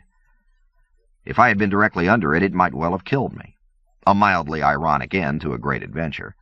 But since I was sitting a couple of meters from the edge of the deluge, it merely smashed me against the balcony, caught me up in its vortex as it spilled up and over the railing, and threatened to fling me out into space and down past the stern of the ship 15 meters below, down to the bottom of the ellipsoid bubble of containment field, where I would end up like a drowned insect in an ovoid beaker. I grabbed at the railing and held on while the torrent roared by. "Sorry," said the ship, realizing its own error, and reshaping the field around us to contain and collect the deluge. I noticed that none of it had washed through the open doorway into the holopit level. When the microfield had lifted the water away in sloshing spheres, I found my sodden towel and walked through the doorway into the ship. As the hull irised shut behind me, the water presumably being returned to its holding tanks before being purified again for our use or as reaction mass, I stopped suddenly. "Ship," I demanded. "Yes, Endymion." "That wasn't your idea of a practical joke, was it?" "Do you mean obeying your order to collapse the zero-G microfield, Endymion?" "Yeah." "The consequences were the results of a minor oversight only, Endymion. I do not commit practical jokes. Be assured I do not suffer from a sense of humor. I said, not totally convinced. Carrying my wet shoes and clothing with me, I squished upstairs to dry off and get dressed. The next day, I visited A. Beddick down in what he called the engine room. The place did have somewhat the sense of an engine room in an ocean-going ship. Warm pipes, obscure but massive dynamo-shaped objects, catwalks, and metal platforms. But A. Beddick showed me how the primary purpose of the space was to interface with the ship's drives and field generators via various SimStim-like connectors. I admit that I've never enjoyed computer-generated realities, and after sampling a few of the virtual views of the ship, I disconnected and sat by A. Beddick's hammock while we talked. He told me about helping to service and refit this ship over the long decades, and how he had begun to believe it would never fly again. I sensed a relief that the voyage was underway. "Had you always planned to go on the trip with whomever the old poet chose to go with the girl?" I asked. The android looked steadily at me. "For the past century I have harbored the thought, M. Endymion, but I rarely considered it a potential reality. I thank you for making it so." His gratitude was so sincere that it embarrassed me for a moment. "You'd better not thank me until we escape the Pax," I said, to change the subject. "I suppose they'll be waiting for us in Renaissance vector space." "It seems likely." The blue-skinned man did not seem especially concerned by the prospect. "Do you think Aenea's threat of opening the ship to space will work a second time?" I said. A. Beddick shook his head. "They wish to capture the girl alive, but they will not be taken in by that bluff again." I raised my eyebrows. "Do you really think she was bluffing? I had the impression that she was ready to open our level to vacuum." "I think not," said A. Beddick. "I do not know this young person well, of course, but I had the pleasure of spending some days with her mother and the other pilgrims during their crossing of Hyperion. Aenea was a woman who loved life and respected the lives of others. I believe that Aenea might have carried out the threat if she had been alone, but I do not think that she is capable of choosing to hurt you or me." I had nothing to say to that, so we spoke of other things. The ship, our destination, how strange the web worlds must be after all this time since the fall. "If we land on Renaissance Vector," I said, "do you plan to leave us there?" "Leave you?" said A. Beddick, showing surprise for the first time. "Why would I leave you there?" I made a lame gesture with my hand. "Well, I always thought you wanted your freedom and would find it on the first civilized world we landed on." I stopped before I made more of an idiot of myself. "My freedom is found by being allowed to come along on this voyage," the android said softly. He smiled. "And besides, M. Endymion, I could hardly blend in with the populace if I did want to stay on Renaissance Vector." This raised an issue I'd been thinking about. "You could change your skin color," I said. "The ship's autosurgeon could do that." I stopped again, seeing something subtle in his expression that I did not understand. "As you know, M. Endymion," began A. Beddick, "we androids are not programmed like machines, not even set with basic parameters and asymotivators like the early DNA AIs, which evolved into the core intelligences. But certain inhibitions were, strongly urged on us when our instincts were being designed. One, of course, is to obey humans whenever reasonable, and to keep them from coming to harm. This asymotivator is older than robotics or bioengineering, I am told. But another instinct is not to change my skin color." "You're not capable of it?" I asked. "You couldn't do it if our lives depended upon your concealing your blue skin?" "Oh, yes," said A. Beddick. "I am a creature of free will. I could do so, especially if the action was consistent with high-priority asymotivations, such as keeping you and Aenea safe from harm, but my choice would make me uncomfortable. Very uncomfortable." I nodded, but did not really understand. We spoke of other things. This was the same day that I inventoried the contents of the weapons and EVA lockers on the main airlock level. There was more there than I'd thought upon first inspection, and some of the objects were so archaic that I had to ask the ship their purpose. Most of the things in the EVA locker were obvious enough.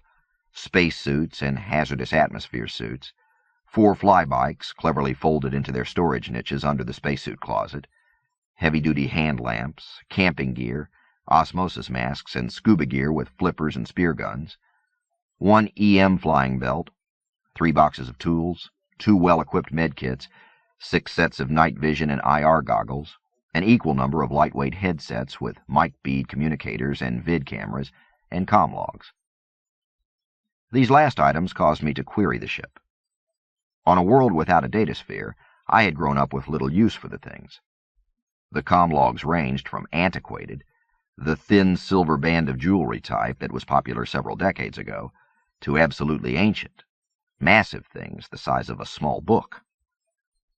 All were capable of being used as communicators, of storing massive amounts of data, of tapping into the local datasphere, and, especially with the older ones, of actually hooking into planetary fat line relays via remote so that the megasphere could be accessed.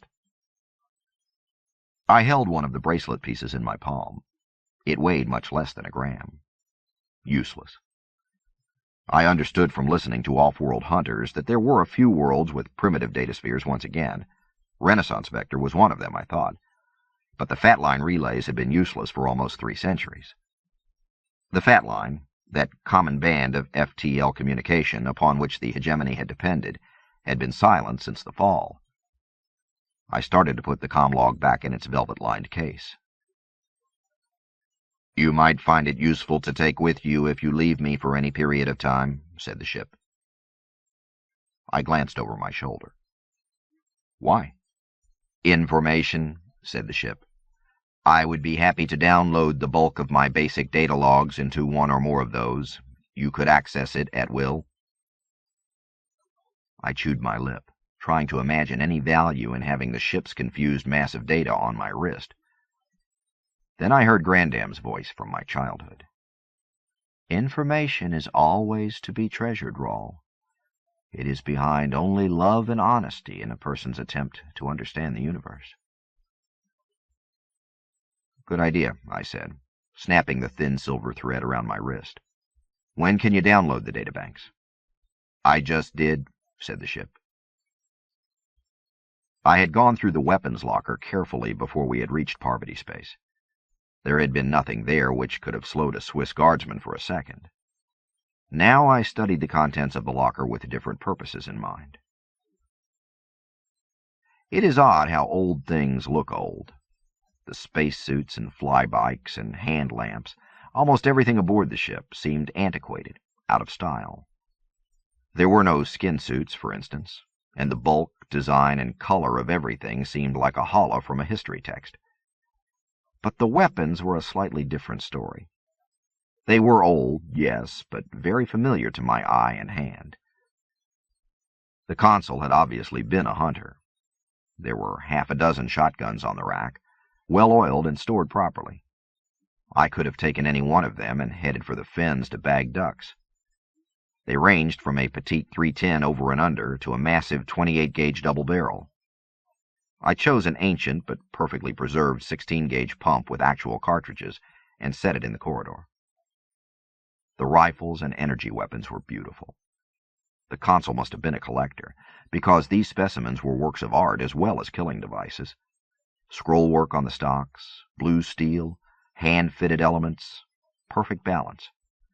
In the millennium and more since the 20th century, when personal weapons were mass-produced to be incredibly deadly, cheap, and ugly as metal doorstops, some of us, the consul and I among the few, had learned to treasure beautiful handmade or limited production guns.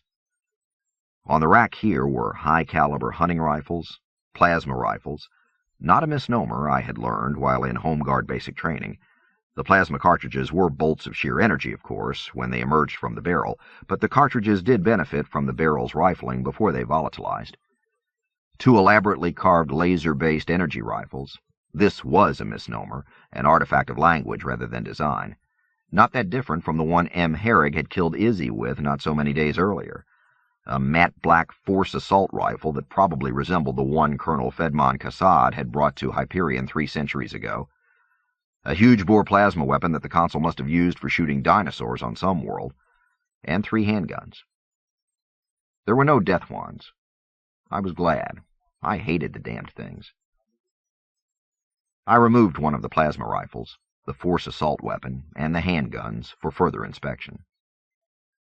The force weapon was ugly, an exception to the consul's collecting scheme, but I saw why it had been useful. The thing was multi-purpose, an 18mm plasma rifle, a variable beam coherent energy weapon, grenade launcher, a beekeeper, beams of high-energy electrons, fléchette launcher, a wideband blinder, heat-seeking dart flinger. Hell, a force assault weapon could do everything but cook the troopers' meals. And when in the field, the variable beam set to low could usually do that as well. Before entering Parvati's system, I had toyed with greeting any Swiss Guard boarders with the force weapon, but modern combat suits would have shrugged off everything it could dole out, and, to be honest, I had been afraid it would make the Pax troopers mad. Now I studied it more carefully. Something this flexible might be useful if we wandered too far from the ship and I had to take on a more primitive foe, say a caveman or a jet fighter, or some poor slob equipped as we had been in Hyperion's home guard. In the end, I rejected taking it. It was prohibitively heavy if one weren't in an old Force exo-powered combat suit. The thing had no ammunition for the fléchette, grenade, or bee settings. 18mm pulse cartridges were impossible to find anymore, and to use the energy weapon options, I would have to be near the ship or some other serious power source. I set the assault gun back in place, realizing as I did so that it might well have been the legendary Colonel Kassad's personal weapon. It did not fit the profile of the consul's personal collection, but he had known Kassad. Perhaps he had kept the thing for sentimental reasons. I asked the ship, but the ship did not remember. Surprise, surprise, I muttered. The handguns were more ancient than the assault gun, but much more promising. Each was a collector's item, but they used cartridge magazines that could still be purchased, at least on Hyperion. I couldn't vouch for the worlds we would visit. The biggest weapon was a 60 caliber Steiner Ginn full auto penetrator. It was a serious weapon, but heavy. The cartridge templates weighed almost as much as the handgun, and it was designed to use ammunition at a prodigious rate. I set it back. The other two were more promising. A small, light, eminently portable fléchette pistol that might have been the great-granddaddy of the weapon M. Herrig had tried to kill me with. It came with several hundred shiny little needle eggs. The grip magazine held 5 at a time, and each of the eggs held several thousand of the fléchettes. It was a good weapon for someone who was not necessarily a good shot. The final handgun amazed me. It was in its own oiled leather holster. I removed the weapon with fingers that were slightly shaking. I knew it only from old books. A 45 caliber semi-automatic handgun, actual cartridges, the kind that came in brass casings, not a magazine template that created them as the gun was fired. Patterned grip, metal sights, blue steel. I turned the weapon over in my hands. This thing could date back more than 1,000 years. I looked in the case in which I had found it. 5 boxes of 45 cartridges, several hundred rounds.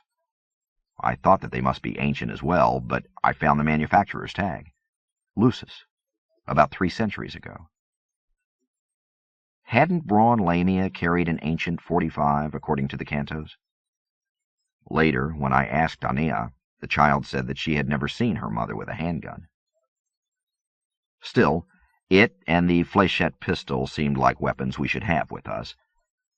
I did not know if the 45 cartridges would still fire, so I carried one out on the balcony, warned the ship that the external field should stop the slug from ricocheting, and squeezed the trigger. Nothing. Then I remembered that these things had a manual safety. I found it, clicked it off, and tried again. My God, it was loud. But the bullets still worked. I set the weapon in its holster and clipped the holster to my utility belt. It felt right there.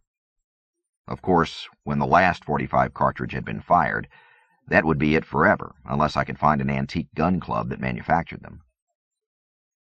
I don't plan to have to fire several hundred bullets at anything, I thought wryly at the time. If only I had known. Meeting with the girl and android later, I showed them the shotgun and plasma hunting rifle I'd chosen, the flechette pistol, and the .45. If we go wandering through strange places, uninhabited strange places, we should go armed, I said. I offered the flechette pistol to both of them, but they both refused. Aenea wanted no weapon. The android pointed out that he could not use one against a human being, and he trusted me to be around if a fierce animal was chasing him. I grunted, but set the rifle, shotgun, and flechette pistol aside. I'll wear this, I said, touching the .45. It matches your outfit, Aenea said with a slight smile. There was no last-minute desperate discussion of a plan this time. None of us believed that Aenea's threat of self-destruction would work again if the Pax was waiting. Our most serious discussion of coming events came 2 days before we spun down into the Renaissance system. We had eaten well. Aebetic had prepared a fillet of river manta with a light sauce, and we had raided the ship's wine cellar for a fine wine from the Beeks vineyards. And after an hour of music with Aenea on the piano and the android playing a flute he had brought with him, talk turned to the future. "Ship, what can you tell us about Renaissance Vector?" asked the girl. There was that brief pause that I had come to associate with the ship being embarrassed. "I am sorry, M. Aenea, but other than navigational information and orbital approach maps which are centuries out of date, I am afraid I have no information about the world." "I have been there," said Aebetic. "Also centuries ago, but we have been monitoring radio and television traffic that refers to the planet." "I've heard some of my off-world hunters talk," I said. "Some of the richest are from Renaissance V." I gestured to the android. "Why don't you start?" He nodded and folded his arms. Renaissance Vector was one of the most important worlds of the hegemony. Extremely Earth-like on the Salmev scale, it was settled by early seed ships and was completely urbanized by the time of the Fall. It was famous for its universities, its medical centers. Most Palson treatments were administered there for the Web citizens who could afford it. Its Baroque architecture, especially beautiful in its mountain fortress, Keep Enable, and its industrial output. Most of the Force spacecraft were manufactured there. In fact, this spacecraft must have been built there. It was a product of the Mitsubishi Havcek complex. "Really?" said the ship's voice. "If I knew that, the data have been lost. How interesting." Aenea and I exchanged worried glances for the 10th time on this voyage. A ship that couldn't remember its past or point of origin did not inspire confidence during the complexities of interstellar flight. Oh well, I thought for the 10th time. It got us in and out of Parvati's system all right. Da Vinci is the capital of Renaissance Vector, continued Aebetic. Although the entire landmass and much of the single large sea are urbanized, so there is little distinction between one urban center and the other. It's a busy Pax world, I added. One of the earliest to join the Pax after the Fall. The military is there in spades. Both Renaissance V and Renaissance M have orbital and lunar garrisons, as well as bases all over each planet. "What's Renaissance M?" asked Aenea. "Renaissance Minor," said Aebetic. "The second world from the sun. Renaissance V is the third. Minor is also inhabited, but much less so. It is a largely agricultural world, huge automated farms covering much of the planet, and it feeds Vector. After the fall of the Farcasters, both worlds benefited from this arrangement. Before regularly scheduled interstellar commerce was reinstated by the Pax, the Renaissance system was fairly self-contained. Renaissance Vector manufactured goods. Renaissance Minor provided the food for the 5 billion people on Renaissance Vector. "What's the population on Renaissance V now?" I asked. "I believe it is about the same. 5 billion people, give or take a few 100 million, said Abetic. As I said, the Pax arrived early and offered both the cruciform and the birth control regime that goes with it. You said you'd been there, I said to the android. What's the world like? Ah, said Abetic with a rueful smile. I was at the Renaissance Vector spaceport for less than 36 hours while being shipped from Asquith in preparation for our colonizing King William's new land on Hyperion. They did rouse us from cryogenic sleep, but did not allow us to leave the ship. My personal recollections of the world are not extensive. Are they mostly born-again Christians there? Asked Aenea. The girl seemed thoughtful and somewhat withdrawn. I noticed that she had been chewing her nails again. Oh, yes, said Abetic. Almost all 5 billion of them, I'm afraid. And I wasn't kidding about the heavy Pax military presence, I said. The Pax troopers who trained us in the Hyperion Home Guard staged out of Renaissance V. It's a major garrison world and transshipment point for the whole war against the ousters. Aenea nodded, but still seemed distracted. I decided not to beat around the bush. Why are we going there? I asked. She looked up at me. Her dark eyes were beautiful, but remote that moment. I want to see the River Tethys. I shook my head. The River Tethys was a Farcaster construct, you know. It didn't exist outside the web. Or rather, it existed as 1,000 small sections of other rivers. I know, she said. But I want to see a river that was part of Tethys during the web days. My mother told me about it. How it was like the Grand Concourse, only more leisurely. How I could ride a barge from world to world for weeks, months. I resisted the impulse to get angry. You know there's almost no chance we can get past their defenses to Renaissance Vector, I said. And if we get there, River Tethys won't be there, just whatever portion used to be part of it. What's so important about seeing that? The girl started to shrug, then caught herself. Remember how I said that there's an architect I want to study with? Yes, I said. But you don't know his name or what world he's on. So why come to Renaissance Vector to start your search? Couldn't we look on Renaissance Minor at least? Or just skip this system and go somewhere empty, like Armagast?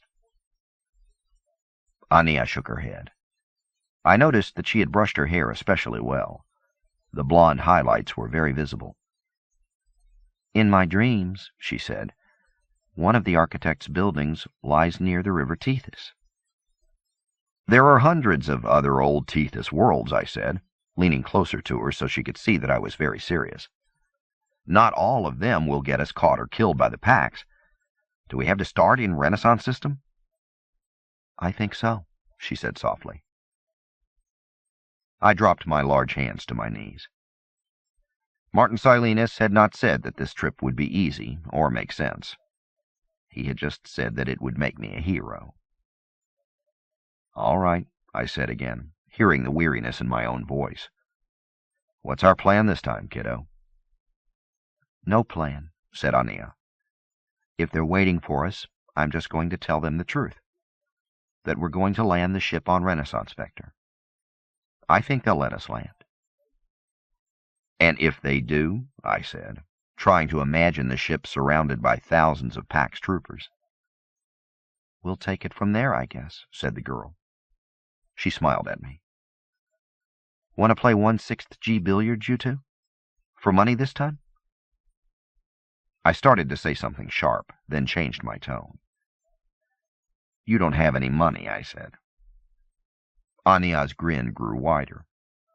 Then I can't lose, can I? 26. During the 142 days that Father Captain de Soya waits for the girl to enter Renaissance System, he dreams about her every night. He sees her clearly as she was when first encountered at the Sphinx on Hyperion. Willow-thin, eyes alert but not terrified despite the sandstorm and threatening figures before her, her small hands partially raised as if ready to cover her face or rush forward to hug him. Often in his dreams she is his daughter, and they are walking the crowded canal streets of Renaissance Vector, discussing de Soya's older sister, Maria, who has been sent to the St. Jude Medical Center in Da Vinci. In his dreams, de Soya and the child walk hand in hand through the familiar canal streets near the huge medical complex, while he explains to her how he plans to save his sister's life this time, how he will not allow Maria to die the way she had the first time. In reality, Federico de Soya had been 6 standard years old when he and his family came to Renaissance Vector from their isolated region of Llano Estacado on their provincial world of Madre de Dios. Almost everyone on the sparsely populated stone and desert world was Catholic, but not Pax born-again Catholic. The de Soya family had been part of the breakaway Mariaist movement and had left Nuevo Madrid more than a century earlier, when that world had voted to join the Pax and have all of its Christian churches submit to the Vatican. The Mariaists venerated the Holy Mother of Christ more than Vatican orthodoxy allowed, so young Federico had grown up on a marginal desert world with its devout colony of 60,000 heretical Catholics who, as a form of protest, refused to accept the cruciform. Then, 12-year-old Maria had become sick with an off-world retrovirus that swept like a scythe through the colony ranching region. Most sufferers of the Red Death either died within 32 hours or recovered, but Maria had lingered, her once beautiful features all but obscured by the terrible crimson stigmata. The family had taken her to the hospital in Ciudad del Madre on the windswept southern reach of Llano Estacado, but Mariaist medics there could do nothing but pray. There was a new Pax born-again Christian mission in Ciudad del Madre, discriminated against but tolerated by the locals, and the priest there, a kindly man named Father Mar, begged Federico's father to allow their dying child to accept the cruciform. Federico was too young to remember the details of his parents' agonized discussions, but he did remember the entire family, his mother and father, his other 2 sisters, and younger brother, all on their knees in the Mariaist church there, begging for the Holy Mother's guidance and intercession. It was the other ranchers of the Llano Estacado Mariaist Cooperative who raised the money to send the entire family off-world to one of the famous medical centers on Renaissance Vector. While his brother and older sisters were left behind with a neighboring ranch family, for some reason 6-year-old Federico was chosen to accompany his parents and dying sister on the long voyage. It was everyone's first experience with actual cold sleep, more dangerous but cheaper than cryogenic fugue, and de Soya later remembered the chill in his bones that seemed to last through their weeks on Renaissance Vector. At first, the Pax medics in Da Vinci seemed to arrest the spread of the Red Death through Maria's system, even banishing some of the bleeding stigmata. But after 3 local weeks, the retrovirus again gained the upper hand. Once again, a Pax priest, in this case several who were on the staff of the hospital, beseeched de Soya's parents to bend their Mariaist principles and allow the dying child to accept the cruciform before it was too late. Later, as he entered adulthood, de Soya could better imagine the agonies of his parents' decision: the death of one's deepest beliefs, or the death of one's child. In his dream, where Aenea is his daughter, and they are walking the canal streets near the medical center, he describes to her how Maria had given him her most prized possession, a tiny porcelain sculpture of a unicorn, just hours before she had slipped into a coma. In his dream, he walks with the 12-year-old Hyperion girl's small hand in his, and tells her how his father, a strong man in both body and belief, had finally surrendered and asked for the Pax priests to administer the sacrament of the cross to his daughter. The priests at the hospital agreed, but insisted that de Soya's parents and Federico formally convert to universal Catholicism before Maria could receive her cruciform.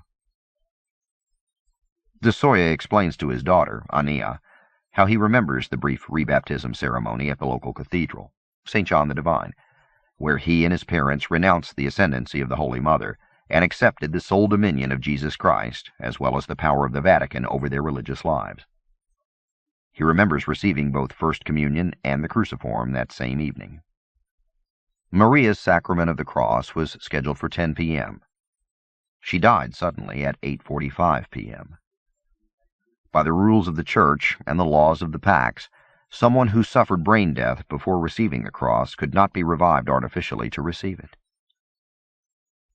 Instead of being furious or feeling betrayed by his new church, Federico's father took the tragedy as a sign that God, not the God he had grown up praying to, the gentle son infused with the universal female principles of the Holy Mother, but the fiercer New and Old Testament God of the Universal Church, had punished him, his family, and the entire Mariaist world of Llano Estacado. Upon the return to their home world with their child's body dressed in white for burial, the elder de Soya had become an unrelenting apostle for the Pax version of Catholicism. It came at a fertile time, as the ranching communities were being swept with the Red Death. Federico was sent to the Pax school in Ciudad del Madre at age 7, and his sisters were sent away to the convent in northern Llano. Within his father's lifetime, indeed before Federico was sent to New Madrid with Father Maher to attend St. Thomas's Seminary there, the surviving Mariaists on Madre de Dios had all converted to Pax Catholicism. Maria's terrible death had led to a world being born again. In his dreams, Father Captain de Soya explains little of this to the child walking with him through the nightmare-familiar streets of Da Vinci on Renaissance Vector. The girl, Aenea, seems to know all this. In his dreams, repeated almost every night for 142 nights before the girl's ship arrives, de Soya is explaining to the child how he has discovered the secret to curing the Red Death and saving his sister. The first morning that de Soya awakens, heart pounding and sheets soaked with sweat, he assumes that the secret to Maria's rescue is the cruciform. But the next night's dream proves him wrong. The secret, it seems, is the return of Maria's unicorn figure. All he has to do, he explains to his daughter, Aenea, is find the hospital through this maze of streets, and he knows that the return of the unicorn will save his sister. But he cannot find the hospital. The maze defeats him. Almost 5 months later, on the eve of the arrival of the ship from Parvati System, in a variation on the same dream, de Soya does find the St. Jude Medical Center, where his sister is sleeping, but he realizes with growing horror that he has now lost the figurine. In this dream, Aenea speaks for the first time. Drawing the small porcelain statuette from the pocket of her blouse, the child says, "You see, we've had it with us the entire time." The reality of de Soya's months in Renaissance System is literally and figuratively light years away from the Parvati experience. Unknown to de Soya, Gregorius, Key, and Rettig, each a mangled corpse in the heart of Raphael's resurrection creches, the ship is challenged within an hour of translating in system. 2 Pax ram scouts and a torch ship come alongside after exchanging transponder codes and data with Raphael's computer. It is decided to transfer the 4 bodies to a Pax Resurrection Center on Renaissance V. Unlike their solitary awakening in Parvati System, de Soya and his Swiss Guard troopers return to consciousness with the proper ceremony and care. Indeed, the resurrection is a difficult one for the Father Captain and Corporal Key, and the 2 are returned to their creche for an additional 3 days. Later, de Soya can only speculate whether the ship's automated resurrection facilities would have been up to the task. As it is, the 4 are reunited after a week in system, each man with his own chaplain counselor. Sergeant Gregorius finds this unnecessary. He is eager and impatient to return to duty, but de Soya and the other 2 welcome their extra days of rest and recuperation from death. The St. Anthony translates only hours after Raphael, and eventually de Soya is reunited with Captain Sati of the torch ship and Captain Lempriere of the troop ship St. Thomas Akira, which has returned to the Pax base in Renaissance System with more than 1,800 dead in cold storage and 2,300 wounded men and women from the carnage in Hyperion System. The hospitals and cathedrals on Renaissance V and in orbital Pax bases begin the surgeries and resurrections at once. De Soya is present at her bedside when Commander Barnes Abna regains life and consciousness. The small red-haired woman seems another person, diminished to the point that it makes de Soya's heart ache with pity, with her head shaved, her skin red and slick with rebirth, and dressed only in a hospital gown. But her aggressiveness and demeanor have not been diminished. Almost at once, she demands, "What the hell happened?" De Soya tells her about the Shrike carnage. He fills her in on the 7 months he has spent chasing the girl during the 4 months Barnes Abna has spent in cold storage and transit from Hyperion. "You've really screwed the pooch, haven't you?" says the commander. DeSoya smiles. So far, the ground force commander is the only one to speak honestly to him. He is all too aware that he has had metaphorical carnal relations with the proverbial pooch. Twice he has been in charge of a major PAX operation with a single objective, take a child into custody, and twice he has failed miserably. DeSoya expects, at the very least, to be relieved of duty, more likely to be court-martialed. To that end, when an Archangel courier arrives in system 2 months before the girl's arrival, DeSoya orders the couriers to return at once to Pachem to report his failure, and to return with instructions from PAX Command. In the meantime, Father Captain DeSoya concludes his courier message, he will continue arranging the details of preparation for the girl's capture in Renaissance System until he is relieved. The resources available to him this time are impressive. Besides more than 200,000 ground troops, including several thousand elite PAX Marines and the surviving Swiss Guard brigades from Hyperion, DeSoya finds extensive sea and space naval forces. Present in Renaissance System and subject to his Papal Disky command are 27 torch ships, 8 of them Omega-class, as well as 108 nesting ram scouts to probe ahead of the torch ships, 6 C-3 Fleet command and control ships with their escort cloud of 36 fast-attack ALRs, the attack carrier St. Malo with more than 200 space-air Scorpion fighters and 7,000 crew aboard, the antiquated cruiser Pride of Brescia, now renamed the Jacob, 2 additional troop transports in addition to the St. Thomas Akira, an even score of Benediction-class destroyers, 58 perimeter defense pickets, any 3 of which would be capable of defending an entire world or a mobile task force from attack, and more than 100 lesser ships, including in-system frigates that carried a lethal punch for close-in fighting, minesweepers, in-system couriers, drones, and the Raphael. 3 days after he has dispatched the second Archangel courier to Pachem, and 7 weeks before Aenea's arrival, the Magi task force arrives, the Melchior, the Gaspar, and Father Captain DeSoya's old ship, the Balthazar. At first, DeSoya is excited to see his old companions, but then he realizes that they will be present during his humiliation. Nonetheless, he goes out in Raphael to greet them while they are still 6 AUs from Renaissance V, and the first thing Mother Captain Stone does upon his stepping into the Balthazar is to hand him his duffel of personal possessions that he had been forced to leave behind. On top of his neatly folded clothes, carefully wrapped in foam, is his sister Maria's gift of the porcelain unicorn. DeSoya is honest with Captain Hearn, Mother Captain Boulay, and Mother Commander Stone. He outlines the preparations he has made, but tells them that a new commander will almost certainly be arriving before the girl's ship arrives. 2 days later, he is proved a liar. The Archangel-class courier translates in system with 2 aboard, Captain Margaret Wu, aide to Fleet Admiral Marison, and the Jesuit Father Brown, special advisor to Monsignor Lucas Oddi, Undersecretary of Vatican State and confidant of Secretary of State Simon Agostino Cardinal Lordusimi. Captain Wu's sealed orders for DeSoya come with instructions to be opened even before her resurrection. He opens them immediately. The instructions are simple. He is to continue on his mission to capture the child. He will never be relieved of this duty, and Captain Wu, Father Brown, and any other dignitaries to arrive in system are there only to observe and to underline, if any underlining is necessary, Father Captain DeSoya's total authority over all PAX officials in the pursuit of this goal. This authority has been grudgingly accepted in the past weeks and months.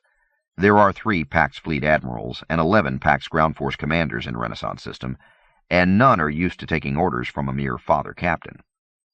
But the Papal Disky has been heard and obeyed.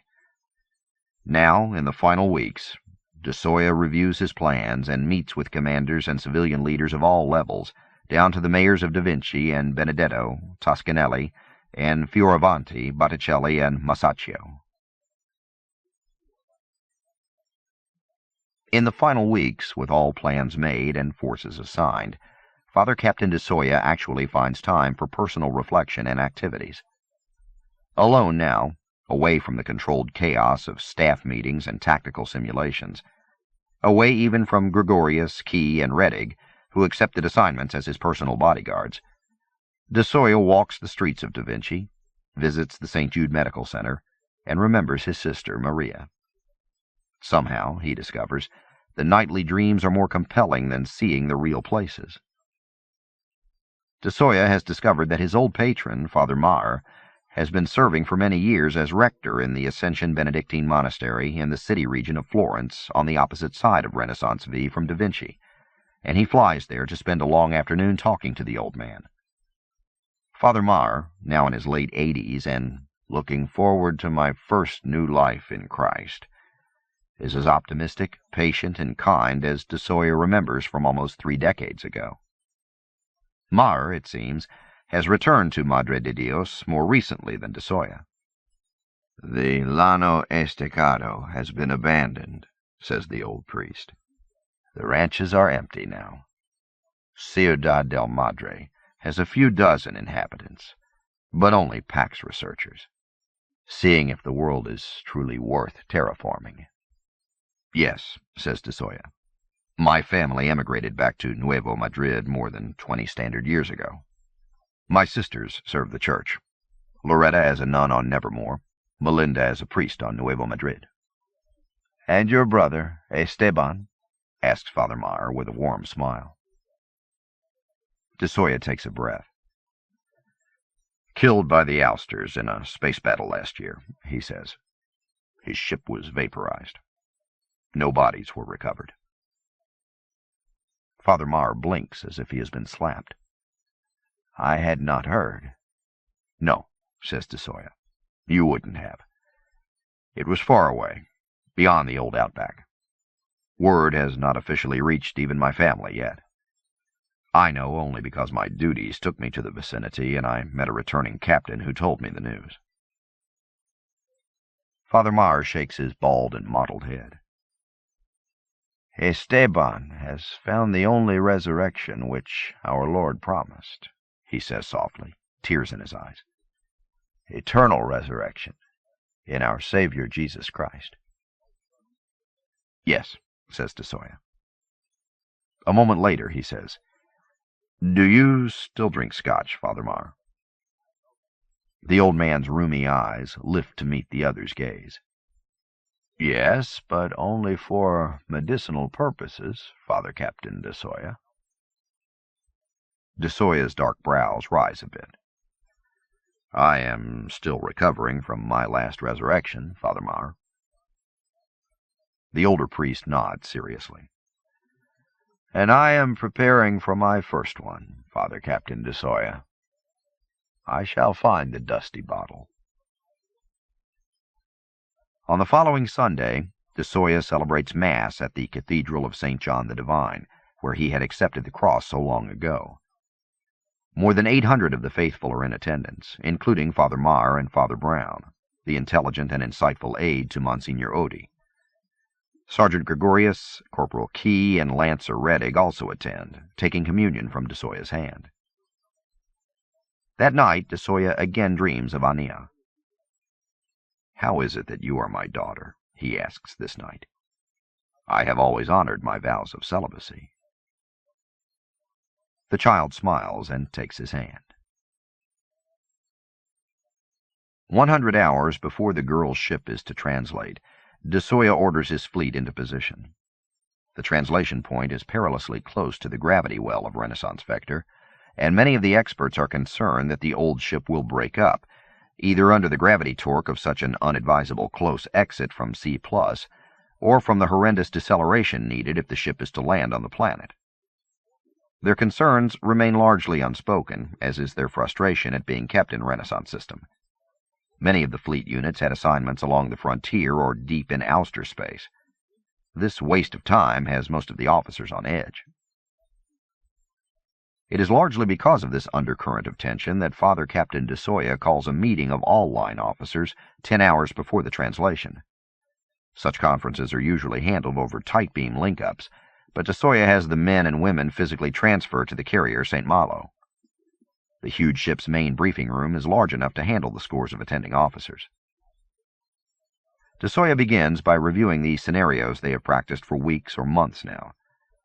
If the child once again threatens self-destruction, 3 torch ships, Desoya's old Magi task force, will close rapidly, wrap Class 10 fields around the ship, stun whoever is aboard into unconsciousness, and hold the ship in stasis until the Jacob can take it in tow with its massive field generators. If the ship tries to leave the system the way it ran from Parvati, ram scouts and fast attack fighters will harass it while the torch ships maneuver to disable it. Desoya pauses in the briefing. Questions? Among the familiar faces he can see in the row upon row of briefing chairs are Captains Lempriere, Sadi, Wu, and Hearn, Father Brown, Mother Captain Boulay, Mother Commander Stone, and Commander Barnes-Avna. Sergeant Gregorius, Key, and Rettig stand at parade rest near the back of the briefing room, allowed in this august company only because of their status as personal bodyguards. Captain Margaret Wu says, "And if the ship attempts to land on Renaissance Vector, Renaissance Minor, or one of the moons?" Desoya steps away from the low podium. "As we discussed at our last meeting, should the ship attempt to land, we will make the judgment at the time." "Based on what factors, Father Captain?" asks Fleet Admiral Sarah from the C-3 ship St. Thomas Aquinas. Desoya hesitates only a second. "Several factors, Admiral.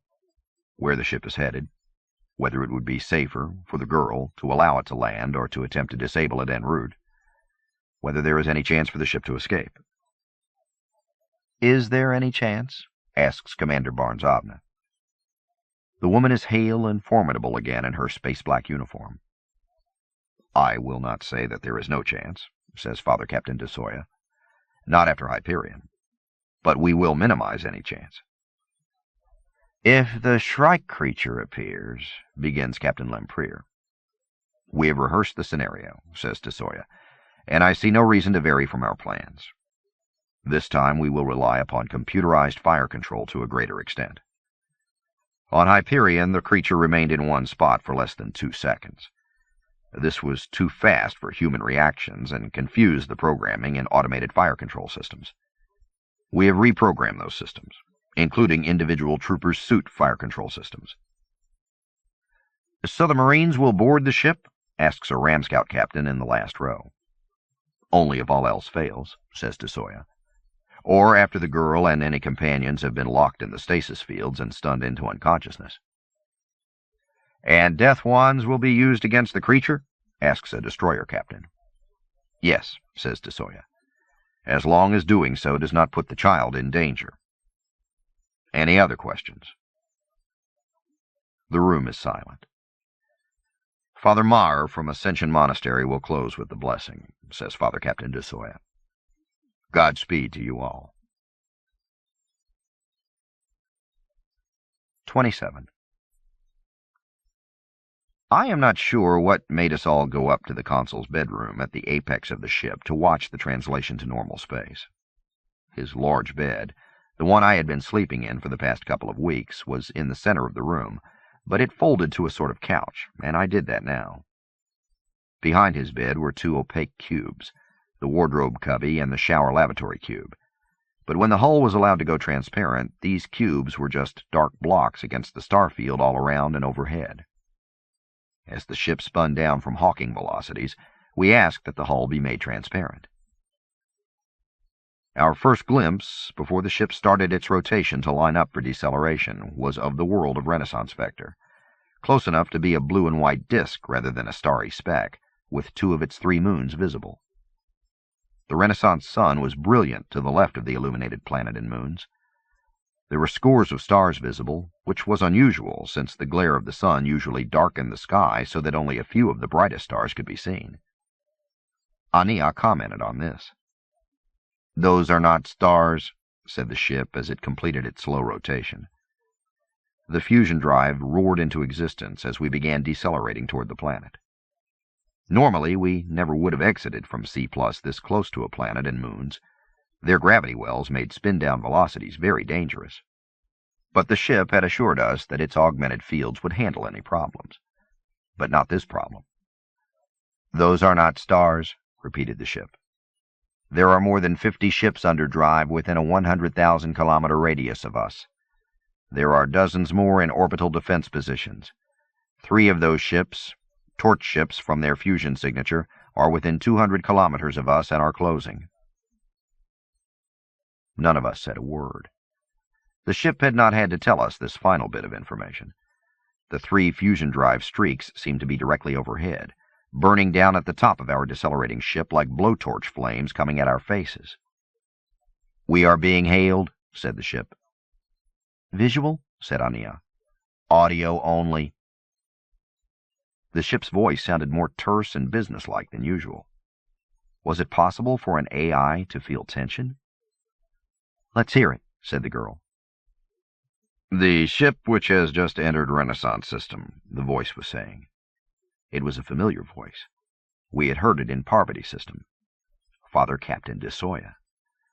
"Attention, the ship which has just entered Renaissance system," he said again. "Which ship is the call coming from?" asked Aebetic as he watched the 3 torch ships close on us. His blue face was bathed in blue light from the plasma drives overhead. "Unknown," said the ship. "It is a tight beam transmission, and I have not located the source. It might be coming from any of the 79 ships I am currently tracking." I felt as if I should make some comment, say something intelligent. "Yoicks," I said. Aenea glanced at me, and then looked back at the closing torch ship drives. "Time to Renaissance V?" she asked softly. 14 minutes at constant delta V, said the ship. But this level of deceleration would be illegal within 4 planetary distances. "Continue this level," Aenea said. "Attention, the ship which has just entered Renaissance system," the de Soya voice was saying. "Prepare to be boarded. Any resistance will result in your being rendered unconscious. I repeat, attention, the ship which has just entered—" Aenea looked up at me and grinned. "I guess I can't use the depressurization ploy, huh, Raul?" I could not think of anything clever to say beyond my yoicks commentary. I lifted my hands, palms up. "Attention, the ship which has just entered the system. We are coming alongside. Do not resist as we merge external containment fields." For some reason, at that moment, as Aenea and Aebetic raised their faces to watch the 3 fusion drives separate as the torch ships actually became visible less than a kilometer away, one on each point of an equilateral triangle around us, I watched the girl's face. Her features were tense, perhaps, a slight tension at the corners of her mouth, but all in all she seemed perfectly composed and raptly interested. Her dark eyes were large and luminous. "Attention, the ship," said the Pax Captain's voice again. "We will be merging fields in 30 seconds. Aenea walked to the edge of the room, reaching out to touch the invisible hull. From my vantage point, it was as if we were standing on a circular summit of a very tall mountain, with stars and blue comet tails on every side, and Aenea was perched on the edge of the precipice. "Ship, please give me wide-beam audio so all the Pax ships can hear me." Father Captain de Soya is watching the proceedings in tactical reality as well as real space. In tactical, he stands above the plane of the ecliptic and sees his ships arrayed around the decelerating target ship, like points of light set along the spokes and rim of a wheel. Near the hub, so close to the girl's ship as to be almost indistinguishable, are the Melchior, the Gaspar, and the Balthazar. Farther out, but decelerating in perfect synchronicity with the 4 ships at the hub, are more than a dozen other torch ships under the close command of Captain Sati on the St. Anthony. 10,000 clicks beyond them, set around a slowly rotating perimeter hub, also decelerating into cislunar Renaissance V space, are the Benediction-class destroyers, 3 of the 6 C3 ships, and the attack carrier St. Malo, upon which de Soya watches the events from the ship's combat control center. He had, of course, wanted to be with the Magi task force, closing on the girl's ship, but he realized it would be inappropriate to be in such close command. It would have been especially galling to Mother Captain Stone, promoted only last week by Admiral Sarah, to have her first full command undermined in such a way. So de Soya watches from the St. Malo, his Archangel Raphael in parking orbit around Renaissance V with the defense pickets and protective ALRs. Switching quickly from the crowded red-lit reality of St. Malo's CCC to the fusion flame view of tactical space, he sees the sparks above this rotating wheel of ships, the dozens of ships set in a giant sphere to stop the girl's ship from fleeing in any direction. Moving awareness back to the crowded CCC, he notes the blood-red faces of observers Wu and Brown, as well as Commander Barnes-Avna, who is in tight beam contact with the 50 Marines aboard the Magi ships.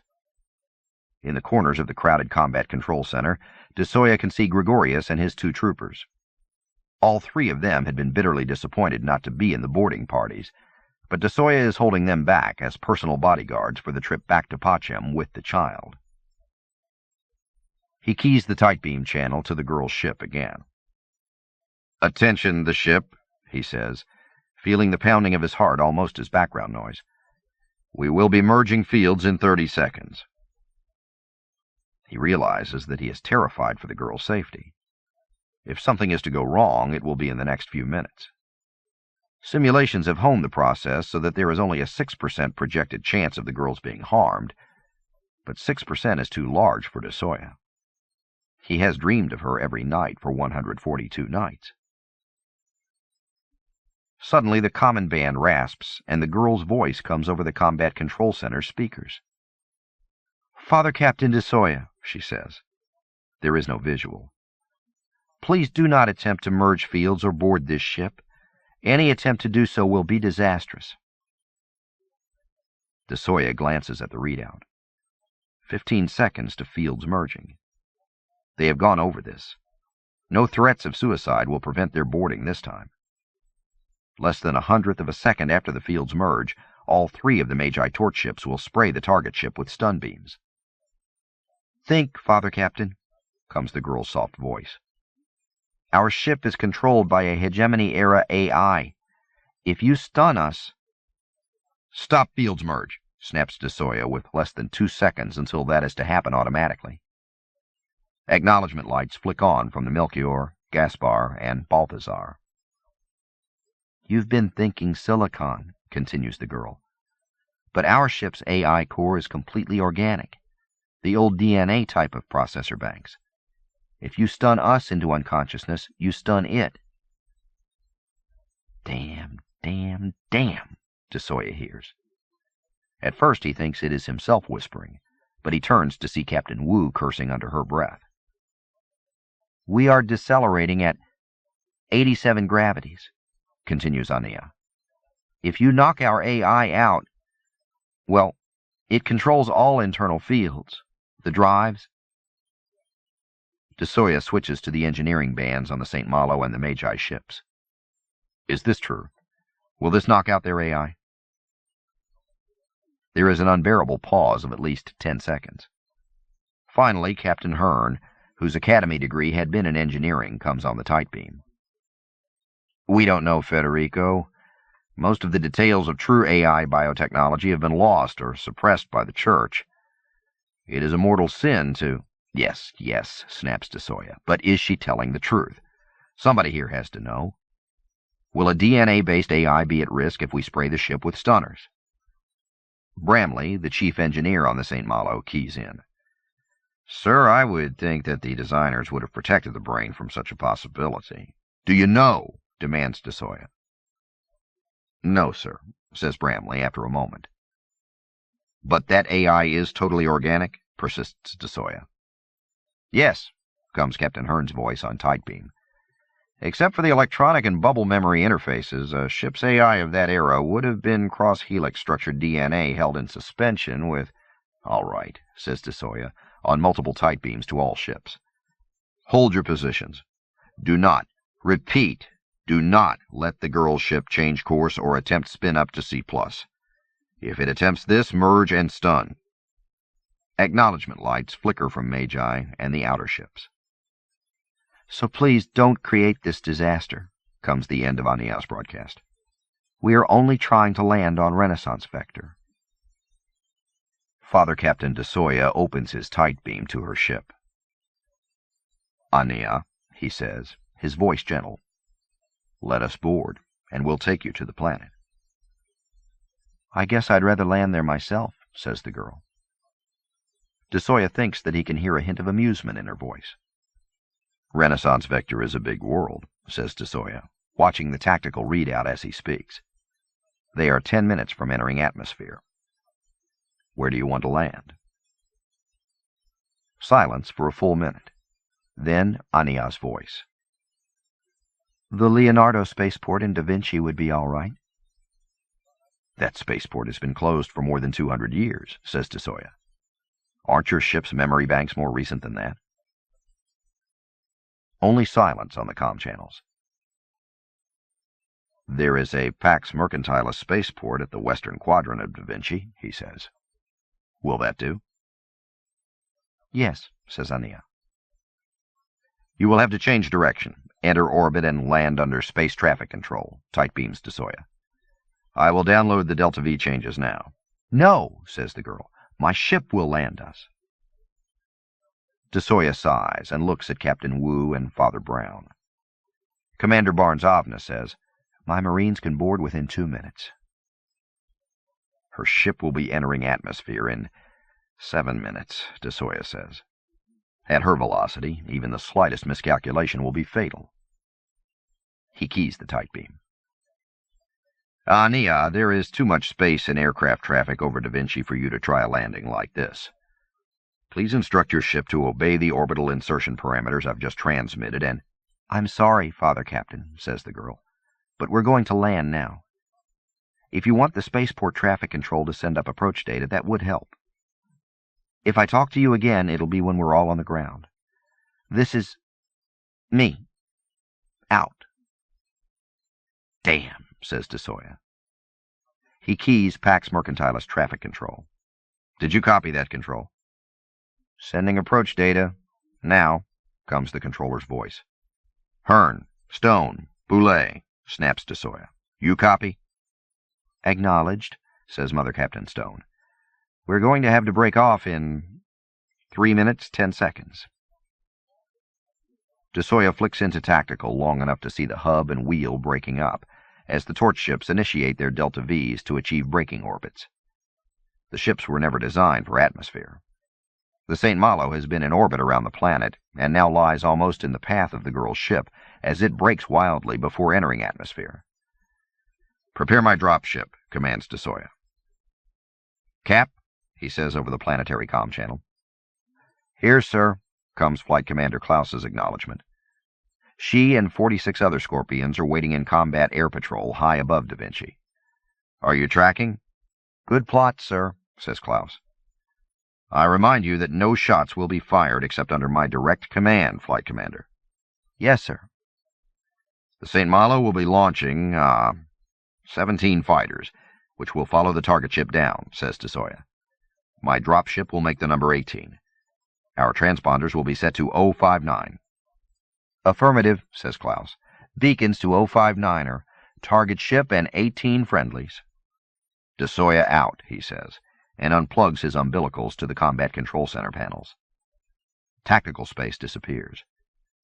Captain Wu, Father Brown, Commander Barnes-Avna, Sergeant Gregorius, Key, and Redig follow him to the dropship. The dropship pilot, a lieutenant named Karen Norris Cook, is waiting with all systems ready. It takes less than a minute for them to buckle in and launch from the St. Malo's flight tube. They have rehearsed this many times. DeSoya is getting tactical feed through the dropship net as they enter atmosphere. The girl's ship has wings, says the pilot, using the ancient phrase. For millennia, feet dry has meant an aircraft crossing over land, feet wet signifies crossing over water, and has wings means translation from space to atmospheric travel. A visual of the ship shows that this is not literally true. While data on the old ship suggests that it has some morphing capability, it has not actually grown wings in this case. Cameras from the defense pickets clearly show the girl's ship entering the atmosphere stern first, balancing on a tail of fusion flame. Captain Wu leans close to DeSoya. Cardinal Ordusumi said that this child is a threat to the Pax, she whispers, so that the others cannot hear. Father Captain DeSoya nods tersely. What if he meant that she could be a threat to millions of people on Renaissance V? Wu whispers. That fusion drive alone is a terrible weapon. A thermonuclear explosion above the city. DeSoya feels his insides clamping with the chill of those words, but he has thought this out. No, he whispers back. If she turns the fusion tail on anything, we stun the ship, shoot out its engines, and let it fall. The girl, begins Captain Wu. We can only hope she'll survive the crash, says DeSoya. We won't let thousands, or millions, of Pax citizens die. He leans back in his acceleration couch and keys the spaceport, knowing that the tight beam has to punch through the layer of ionization around the screeching dropship. Glancing at the external video, he sees that they are crossing the Terminator. It will be dark at the spaceport.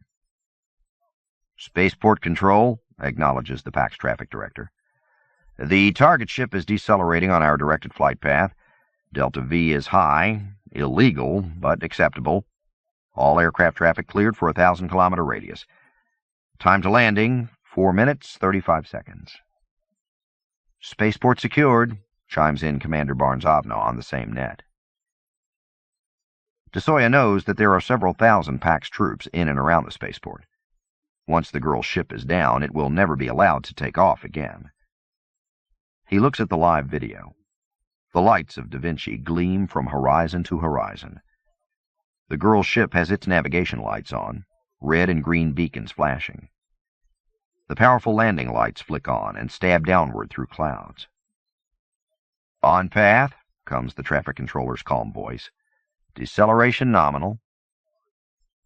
We have a visual, cries Cap Commander Klaus over the net. Keep your distance, tight beams DeSoya. The Scorpions can sting from several hundred clicks out. He does not want them crowding the descending ship. Affirmative. On path, ILS reports nominal descent, 3 minutes to touchdown, the controller calls up to the girl ship. Unidentified ship, you are cleared to land. Silence from Aenea. DeSoya blinks in tactical. The girl's ship is a red ember now, almost hovering 10,000 meters above the Pax spaceport. DeSoya's dropship and the fighters are a click higher, circling like angry insects. Or vultures, thinks the father captain. The Llano Estacado had vultures, although why the seed ship colonists had imported them, no one knew. The staked planes, the stakes being the atmosphere generators set in a grid every 30 clicks, had been dry and windy enough to reduce any corpse to a mummy within hours. DeSoya shakes his head to clear it. 1 minute to landing, reports the controller. Unidentified ship, you are approaching 0 descent rate. Please modify Delta V to continue descent along designated flight path. Unidentified ship, please acknowledge. Damn, whispers Captain Wu. Sirs, says pilot Karen Cook, the ship has stopped descending. It's hanging there about 2,000 meters above the spaceport. We see it, Lieutenant, says DeSoya. The ship's red and green lights are flashing. The landing lights on the rear fins are bright enough to illuminate the spaceport tarmac more than 1.5 miles below them. Other spacecraft at the port are dark. Most have been pulled into hangars or onto secondary taxiways. The circling aircraft, including his own dropship, show no lights. On the multiple tight beam, he says, All ships and aircraft keep your distance. Hold your fire. Unidentified ship, says the Pax controller, you are drifting off path. Please resume nominal descent rate at once. Unidentified ship, you are leaving controlled airspace. Please resume controlled descent at once. Shit, whispers Barnes-Avna. Her troopers wait in concentric circles around the spaceport, but the girl's ship is no longer above the spaceport. It drifts over the center of Da Vinci. The ship's landing lights wink off. The ship's fusion drive shows no signs of coming on, DeSoya says to Captain Wu. Note that it's on repulsors alone. Wu nods, but is obviously not satisfied. A fusion drive ship hovering above an urban center is like a guillotine blade over an exposed neck. Cap, calls DeSoya. I'm moving within 500 meters. Please close with me. He nods to the pilot, who brings the dropship down and around in a predatory swoop. In their rear couches, Gregorius and the other 2 troopers sit stiffly in full combat armor. "What the hell is she up to?" whispers Commander Barnes-Avna. On his tactical band, de Soya can see that the commander has authorized 100 or so troopers to rise on reaction packs to follow the drifting ship. To the external cameras, the troopers are invisible. De Soya remembers the small aircraft or flying pack that had plucked the girl from the Valley of the Time Tombs. He keys ground control and the orbital pickets. "Sensors, are you watching for small objects leaving the target ship?" The acknowledgement is from the primary picket ship. "Yes, sir. Don't worry, sir. Nothing bigger than a microbe's going to get out of that ship without us tracking it, sir." "Very good," says de Soya. What have I forgotten? Aenea's ship continues floating slowly over Da Vinci, heading north-northwest at about 25 clicks per hour. A slow, vertical dirigible drifting on the wind. Above the ship swirl the fighters that have entered atmosphere with de Soya's dropship. Around the ship, like the rotating walls of a hurricane around the eye, are the Cap Scorpions. Beneath, flitting just above city buildings and bridges, tracking proceedings on their own suit visor infrared sensors and tracking feeds, fly the spaceport Marines and troopers. The girl's ship floats on silent EM repulsors over the skyscrapers and industrial areas of Da Vinci on Renaissance Vector. The city is ablaze with highway lights, building lights, the green swaths of playing fields, and the brightly lit rectangles of parking areas. Tens of thousands of ground cars creep along ribbons of elevated highways, their headlights adding to the city light show. "It's rotating, sirs," reports the pilot. "Still on repulsors." On video, as well as tactical, de Soya can see Aenea's ship slowly turning from the vertical to the horizontal. No wings appear. This attitude would be strange for the passengers, but makes no practical difference. The internal fields must still be controlling up and down. The ship, looking more than ever like a silver dirigible drifting with the soft breezes, floats over the river and rail yards of northwest Da Vinci. Traffic control demands a response, but the comm channels remain silent. "What have I forgotten?" wonders Father Captain de Soya. When Aenea asked the ship to rotate to the horizontal, I admit that I almost lost my composure for a moment. The sense of losing one's balance was all but overwhelming.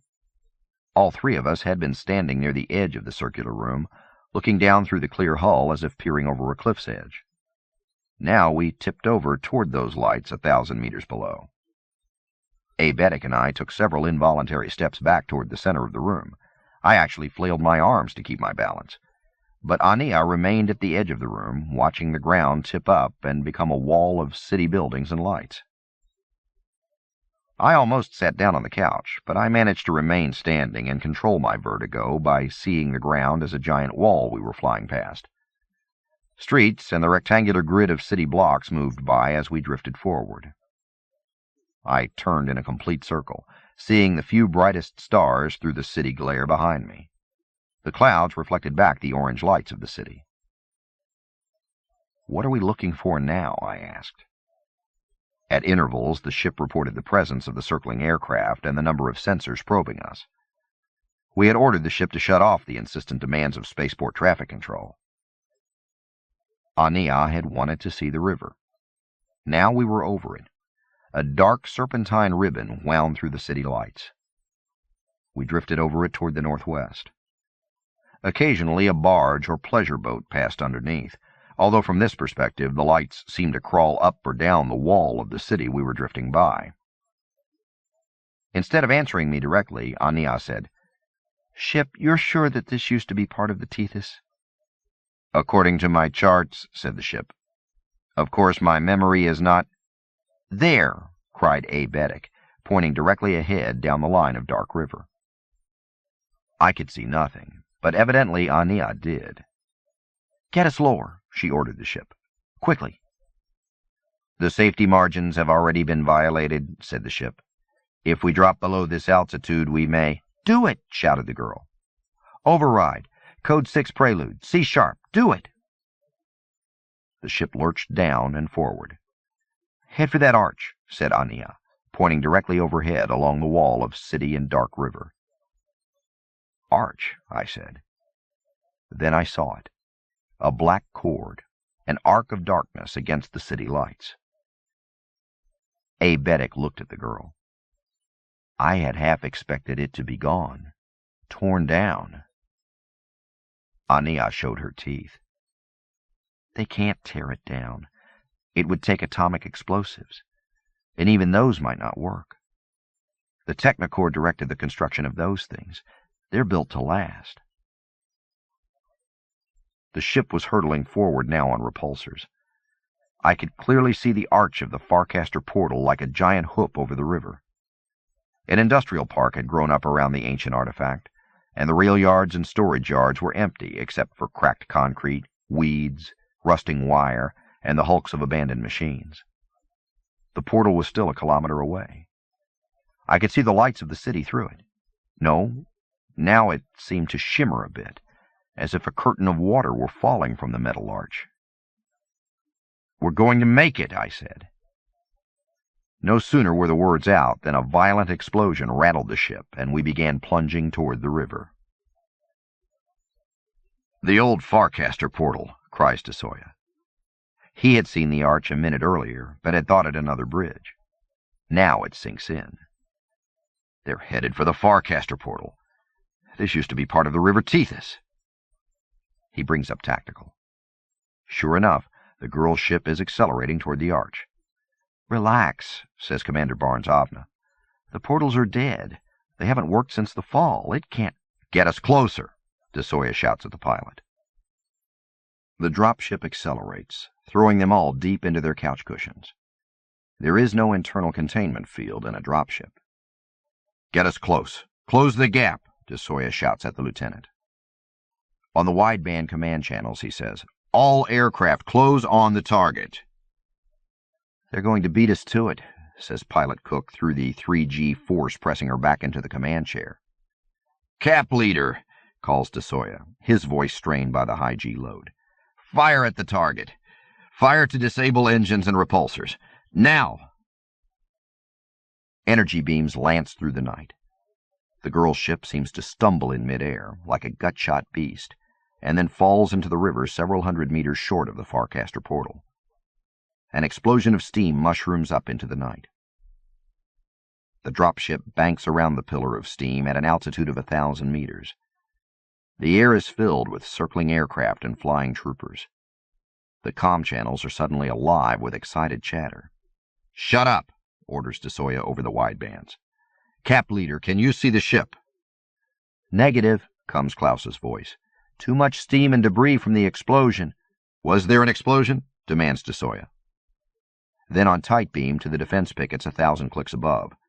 Radar? Sensors? The target ship is down, comes the reply. I know that, you idiot, says Desoya. Can you scan it under the river surface? Negative, answers the picket. Too much airborne and ground clutter. Deep radar can't discriminate between... Damn, says Desoya. Mother Captain Stone? Yes, comes his former exec's voice from her torch ship in orbit. Slag it, orders Desoya. The portal. The river beneath it. Slag it for a full minute. Slag it until it melts. Wait. Slag it in 30 seconds. He switches to airborne tactical bands. Every aircraft and trooper in the vicinity. You have 30 seconds before a CPB lances this entire area. Scatter. Pilot Cook takes the advice and banks the dropship sharply, accelerating back toward the spaceport at Mach 1.5. Whoa, whoa, shouts Desoya through the G-load. Just a click out. I need to watch. Both visual and tactical are a visual demonstration of chaos theory, as hundreds of aircraft and airborne troopers fly away from the portal as if flung outward by an explosion. The area is barely empty on radar before the violet beam burns down from space. 10 meters wide and too bright to look directly at, the CPB strikes the ancient Farcaster portal perfectly on target. Concrete, steel, and ferroplast melt into lakes and rivers of lava on either bank of the real river. The river itself turns to steam in an instant, sending the shock wave and steam cloud billowing out over the city for kilometers in every direction. This time, the mushroom cloud reaches toward the stratosphere. Captain Wu, Father Brown, and all the others are staring at Father Captain DeSoya. He can almost hear their thoughts. The girl was to be captured alive. He ignores their stares and says to the pilot, "I'm not familiar with this model of dropship. Can it hover?" "For a few minutes," responds the pilot. Her face is slick with sweat under her helmet. "Get us down there and hover over the portal arch," commands DeSoya. 50 meters would be fine. "Sir," says the pilot, "the thermals and shock waves from the steam explosions—" "Do it, Lieutenant." The Father Captain's voice is level, but there will be no arguing with it. They hover.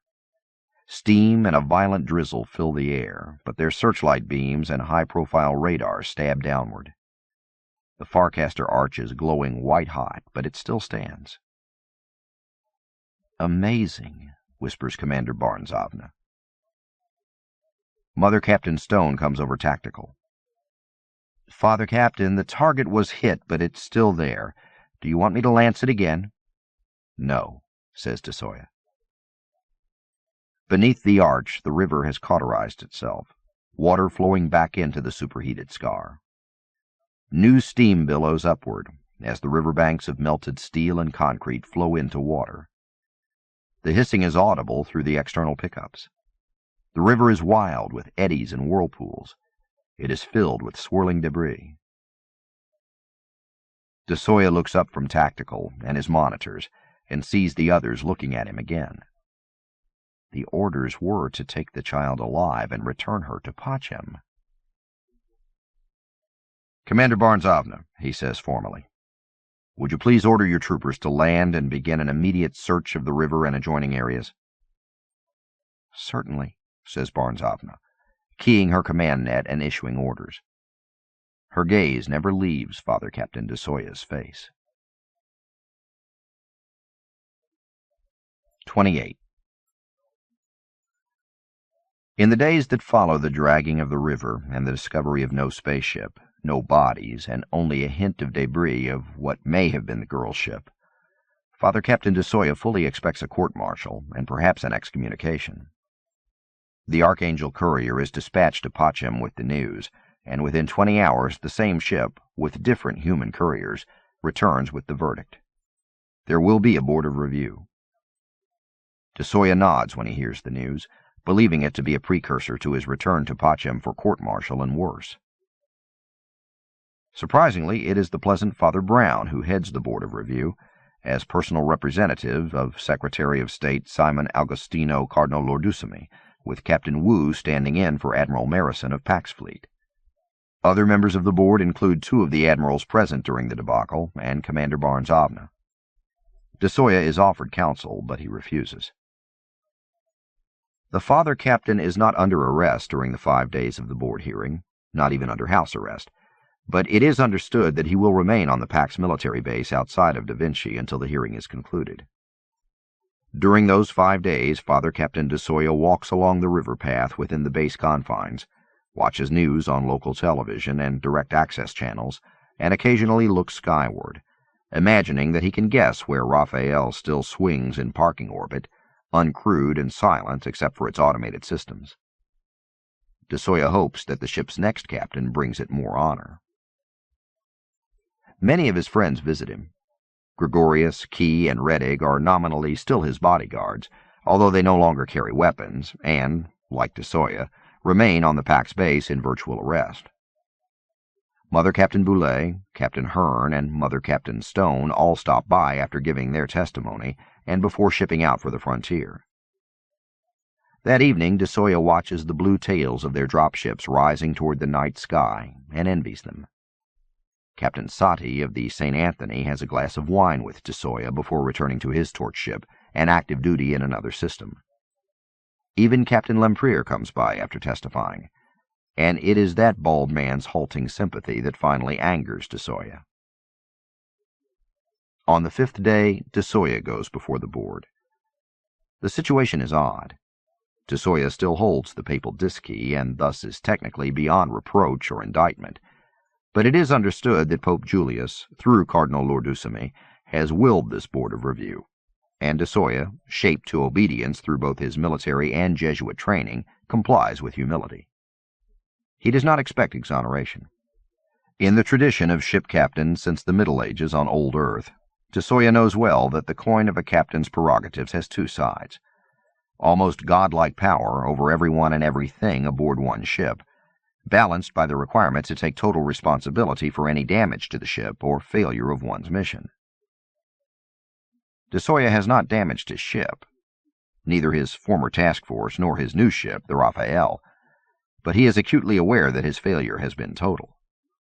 With immense resources of the Pax available to him both on Hyperion and in Renaissance space, he has failed to capture a 12-year-old child. He can see no excuse for this, and he testifies thus during his part of the hearing. "And why did you order the lancing of the Farcaster portal on Renaissance Vector?" asks Father Admiral Coombs after DeSoya's statement. DeSoya raises a hand, then drops it. "I realized at that moment that the reason for the girl's trip to this world was to reach the portal," he says. "Our only hope for detaining her was to destroy the portal arch." "But it was not destroyed?" queries Father Brown. "No," says DeSoya. "In your experience, Father Captain DeSoya," says Captain Wu, "has there been any target that 1 minute of fully applied CPB fire would not destroy?" DeSoya thinks for a moment. "There are targets, such as Orbital Forest or Alster Swarm asteroids, that would not be fully destroyed by even a full minute of lance fire," he says. "But they would have been severely damaged." "And the Farcaster portal was not damaged?" persists Father Brown. "Not to my knowledge," says DeSoya. Captain Wu turns to the other board members. "We have an affidavit from Chief of Planetary Engineers Rexton Ham that the alloy of the Farcaster portal, although radiating heat for more than 48 hours, was not damaged by the attack." The panel members converse among themselves for several minutes. "Father Captain DeSoya," begins Admiral Sarah when the questioning resumes, "were you aware that your attempt to destroy the portal might have destroyed the girl's ship?" "Yes, Admiral." "And in so doing," continues Sarah, "killed the child?" "Yes, Admiral." "And your orders were, specifically, to bring the child to Pachem unharmed. Am I correct?" "Yes, Admiral. Those were my precise orders." "But you were willing to defy those orders?"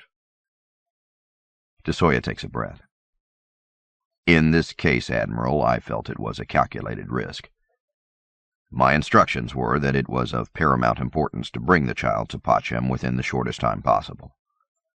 In those few seconds when I realized that she might be able to travel by Farcaster portal and escape apprehension, I felt that destroying the portal, not the child's ship, was our best hope.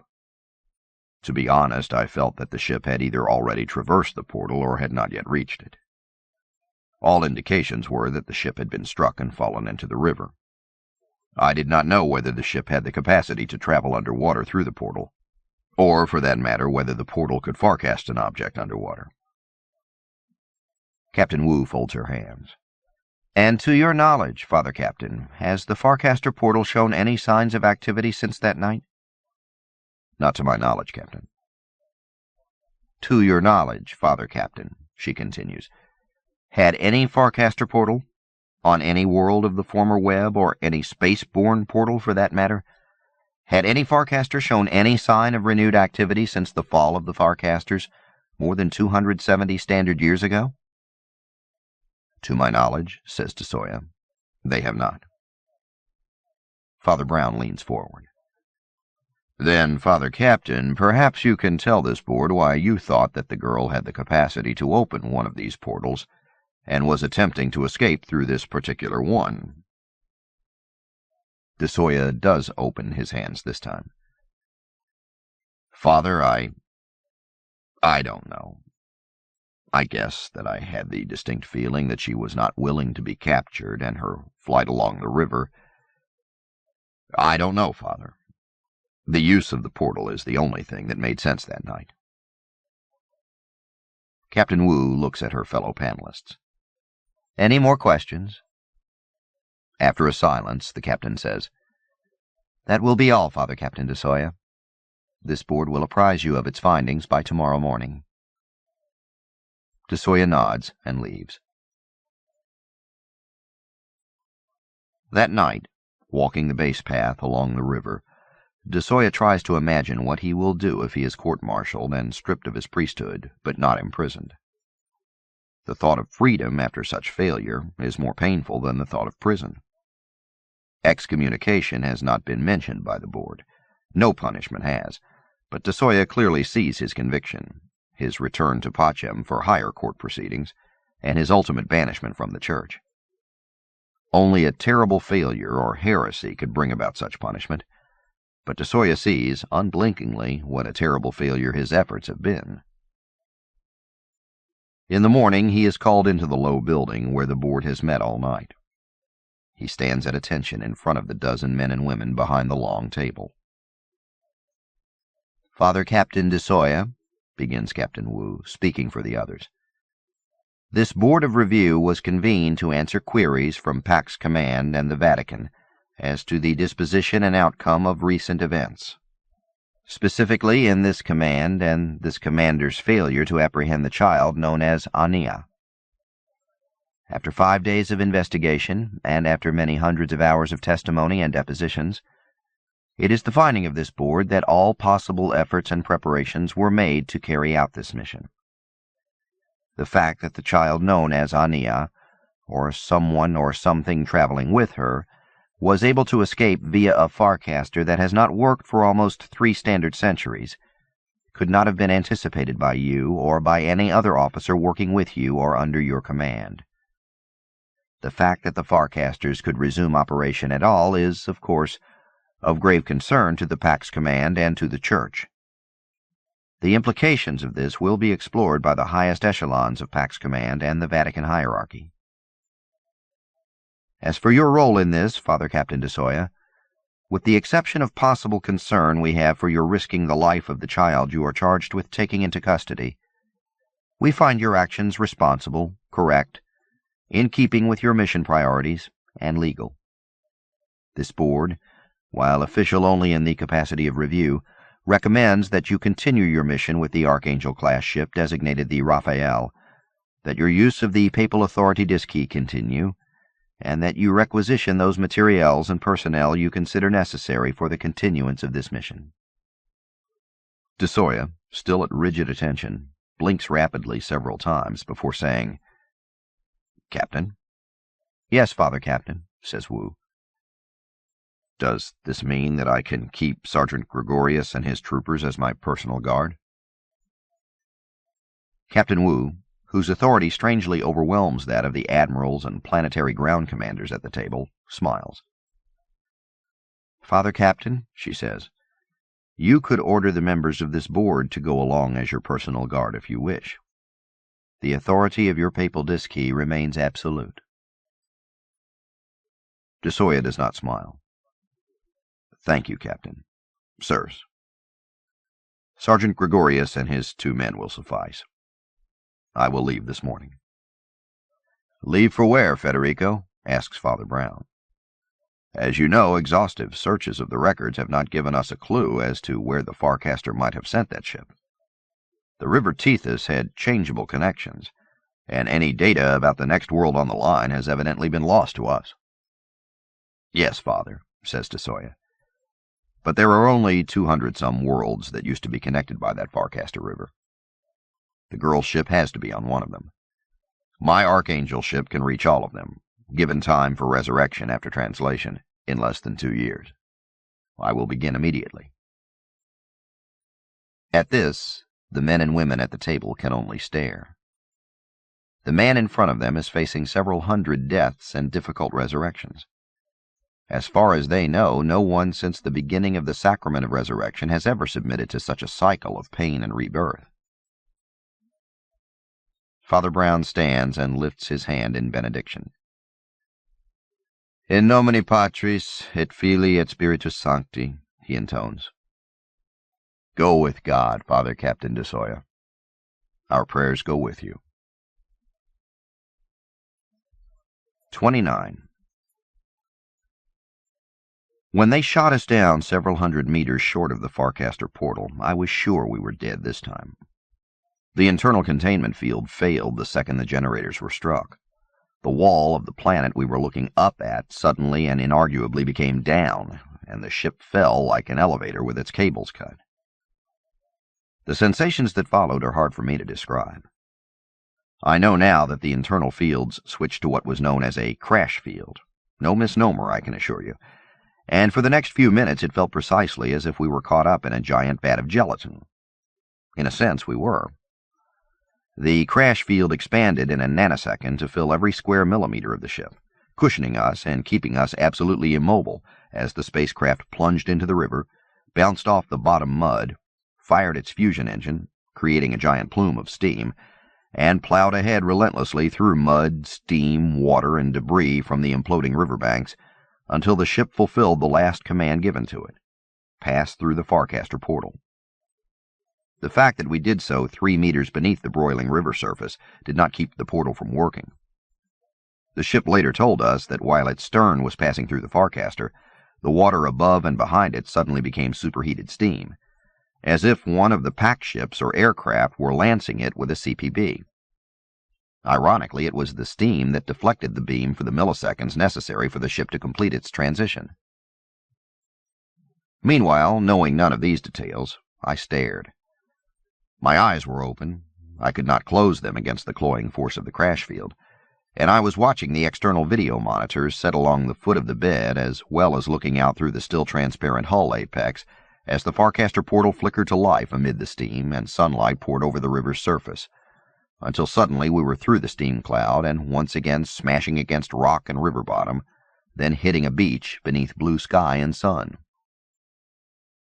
Then the monitors went off and the hull went dull. For several minutes we were trapped in this cave blackness. I was floating in midair, or would have been had it not been for the gelatinous crash field. My arms were thrown wide. My right leg was half bent in a running posture behind me. My mouth was open in a silent scream, and I could not blink. At first, the fear of suffocation was very strong. The crash field was in my open mouth, but I soon realized that my nose and throat were receiving oxygen. The crash field, it turns out, worked much like the expensive osmosis masks used for deep-sea diving during the hegemony days. Air leached through the field mass, pressing against one's face and throat. It was not a pleasant experience. I've always detested the thought of choking, but my anxiety was manageable. More disturbing was the blackness and claustrophobic sense of being caught in a giant sticky web. During those long minutes in the darkness, I had thoughts of the ship being stuck there forever, disabled, with no way to relax the crash fields, and the 3 of us starving to death in our undignified postures, until someday the ship's energy banks would be depleted, the crash field would collapse, and our whitened skeletons would drop and rattle around the interior hull of the ship like so many bones being cast by an invisible fortune-teller. As it was, the field slowly folded away less than 5 minutes later. The lights came on, flickered, and were replaced by red emergency lighting, even as we were gently lowered to what had been the wall a short while before. The outer hull became transparent once again, but very little light filtered in through the mud and debris.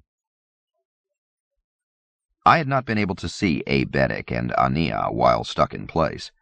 They had been just out of my frozen field of sight, but now I saw them as the field lowered them to the hull with me. I was amazed to hear a scream issue from my throat, and realized that it was the shout that had welled up in me the instant of the crash. For a moment, the 3 of us just sat on the curved hull wall, rubbing and testing our own arms, legs, and heads to make sure we weren't injured. Then Aenea spoke for us all. "Holy shit," she said, and stood up on the curving floor of the hull. Her legs were shaky. "Ship," called the android. "Yes, Aebetic." The voice was as calm as ever. "Are you damaged?" "Yes, Aebetic," said the ship. "I have just completed a full damage assessment. Field coils, repulsors, and Hawking translators have suffered extensive damage, as have sections of the aft hull and 2 of the 4 landing fins." "Ship," I said, struggling to my feet and looking out through the transparent nose of the hull. There was sunlight coming through the curved wall above us, but most of the exterior hull was opaque with mud, sand, and other debris. The dark river came 2/3 the way up the sides and was sloshing against us. It looked as if we had run aground on a sandy bank, but not before plowing through many meters of river bottom. "Ship," I tried again. "Are your sensors working?" "Only radar and visual," it replied. "Is there any pursuit?" I said. "Did any packed ships come through the Farcaster with us?" "Negative," said the ship. "There are no inorganic ground or air targets within my radar range." Aenea walked to the vertical wall that had been the carpeted floor. "No troopers even?" she asked. "No," said the ship. "Is the Farcaster still operational?" asked Aebetic. "Negative," said the ship. "The portal ceased functioning 18 nanoseconds after we transited it." I relaxed a bit then and looked at the girl, trying to make sure just by staring that she hadn't been injured. Except for wildly disarrayed hair and the excitement in her eyes, she looked normal enough. She grinned at me. "So how do we get out of here, Raul?" I looked up and saw what she meant. The central stairwell was about 3 meters above our heads. "Ship," I said. "Can you turn the internal fields back on long enough for us to get out of the ship?" "I'm sorry," said the ship. "The fields are down and will not be repaired for some time." "Can you morph an opening in the hull above us?" I said. The feeling of claustrophobia was coming back. "I am afraid not," said the ship. "I am functioning on battery power at the moment, and morphing would demand far more energy than I have available. The main airlock is functional. If you can get to that, I will open it." The 3 of us exchanged glances. "Great," I said at last. "We get to crawl 30 meters back through the ship while everything's cattywampus." Aenea was still looking up at the stairwell opening. "The gravity's different here. Feel it?" I realized that I did. There was a lightness to everything. I must have been noticing it, but putting it down to a variation in the internal field. But there was no more internal field. This was a different world, with different gravity. I found myself staring back at the child. "So, are you saying we can fly up there?" I said, pointing to the bed hanging on the wall above us and the stairwell next to it. "No," said Aenea, "but the gravity here seems a little less than Hyperion's. You 2 boost me up there and I'll drop something down to you and we'll crawl back to the airlock." And that is precisely what we did. We made a stirrup with our hands and boosted Aenea to the bottom lip of the stairwell opening, where she balanced, reached out and plucked the loosely hanging blanket from the bed, tied it around the balustrade, and dropped the other end down to us. And then, after Aebetic and I pulled our way up, all 3 of us walked precariously on the central drop shaft post, hanging on to the circular stairs to the side and above to keep our balance, and gradually made our way through the red-lit mess of a ship, through the library, where books and cushions had fallen to the lower hull despite the cord restraints on the shelves, through the holopit area, where the Steinway was still in place because of its restraining locks, but where our loose personal belongings had tumbled to the bottom of the ship. Here we made a stop while I lowered myself to the cluttered hull bottom and retrieved the pack and weapons I had left on the couch. Strapping the pistol on my belt, tossing up the rope I had stored in the pack, I felt more prepared for the next eventuality than I had a moment before. When we got to the corridor, we could see that whatever had damaged the drive area below had also played havoc with the storage lockers. Parts of the corridor were blackened and buckled outward. The contents of the lockers were scattered along the torn walls. The inner airlock was open, but was now several meters directly above us. I had to free climb the last vertical expanse of corridor and toss the rope down to the others, while I crouched just within the inner lock. Jumping up onto the outer hull and pulling myself out into the bright sunlight, I reached into the red-lit airlock, found Aenea's wrist, and pulled her out. A second later, I did the same for Aebetic. Then we all took time to look around. A strange new world. I will never be able to explain the thrill that jolted through me at that moment. Despite our crash, despite our predicament, despite everything, I was looking at a new world. The effect on me was more profound than I had expected in all my anticipation of interworld travel. This planet was very Hyperion-like, breathable air, blue sky, although a much lighter blue than Hyperion's lapis, wisps of clouds overhead, the river behind us, wider than the river had been on Renaissance Vector, and jungle on both banks, stretching as far away as I could see to the right and back beyond the overgrown Farcaster portal to our left. Ahead of us, the bow of the ship had indeed plowed up the river bottom and beached itself on a sandy spit. And then the jungle began again, hanging over everything like a tattered green curtain above a narrow stage. But as familiar as this sounds, it was all strange. The scents in the air were alien. The gravity felt odd. The sunlight was a bit too bright. The trees in the jungle were unlike anything I had ever seen. Feathery green gymnosperms was how I would have described them then, and overhead flights of frail white birds of a sort I had never seen flapped away from the sound of our clumsy entrance to this world. We walked up the hull toward the beach. Soft breezes ruffled Aenea's hair and tugged at my shirt. The air smelled of subtle spices, traces of cinnamon and thyme, perhaps, although softer and richer than these. The bow of the ship was not transparent from the outside, although I did not know at the time whether the ship had opaqued its skin again or whether it never looked transparent from the outside. Even lying on its side, the hull would have been too high and too steep to slide from if it had not plowed such a deep furrow in the beach sand. I used my rope again to lower Aebetic to the sand. Then we lowered the girl, and finally I shouldered my pack, the plasma rifle folded and strapped atop it, and slid down on my own, rolling as I hit the tightly packed soil. My first footstep on an alien world, and it was no footstep at all, just a mouthful of sand. The girl and the android helped me to my feet. Aenea was squinting up at the hull. "How do we get back up?" she said. "We can build a ladder, drag a fallen tree over, or—" I tapped my pack. "I brought the hawking mat." We turned our attention to the beach and jungle. The former was narrow, only a few meters across from the bow to the forest, the sand gleaming more red than sand-colored in the bright sunlight, and the latter was dense and dark. The breeze was cool here on the beach, but the heat was palpable under the thickly packed trees. 20 meters above, the gymnosperm fronds rustled and quaked like the antennae of some great insects. "Wait here a minute," I said, and stepped under the cover of the trees. The underbrush was thick, a type of clinging fern for the most part, and the soil was made up of so much humus that it was more sponge than dirt. The jungle smelled of dampness and decay, but of a whole different scent than the fens and swamps of Hyperion. I thought of the Dracula ticks and biting gar in my own little tame bit of wilderness, and watched where I stepped. Vines spiraled down from the gymnosperm trunks and created a ropey latticework ahead of me in the gloom.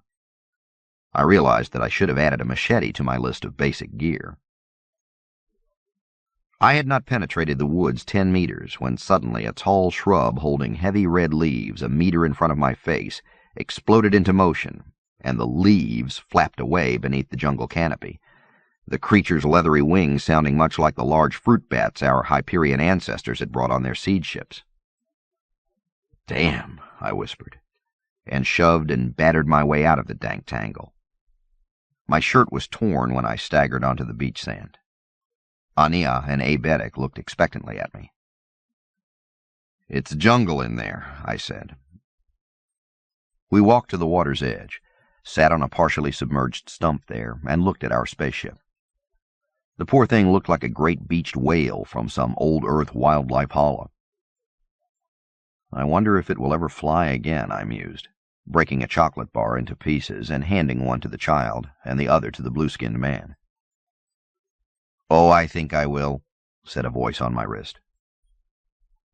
I admit that I levitated a dozen or so centimeters.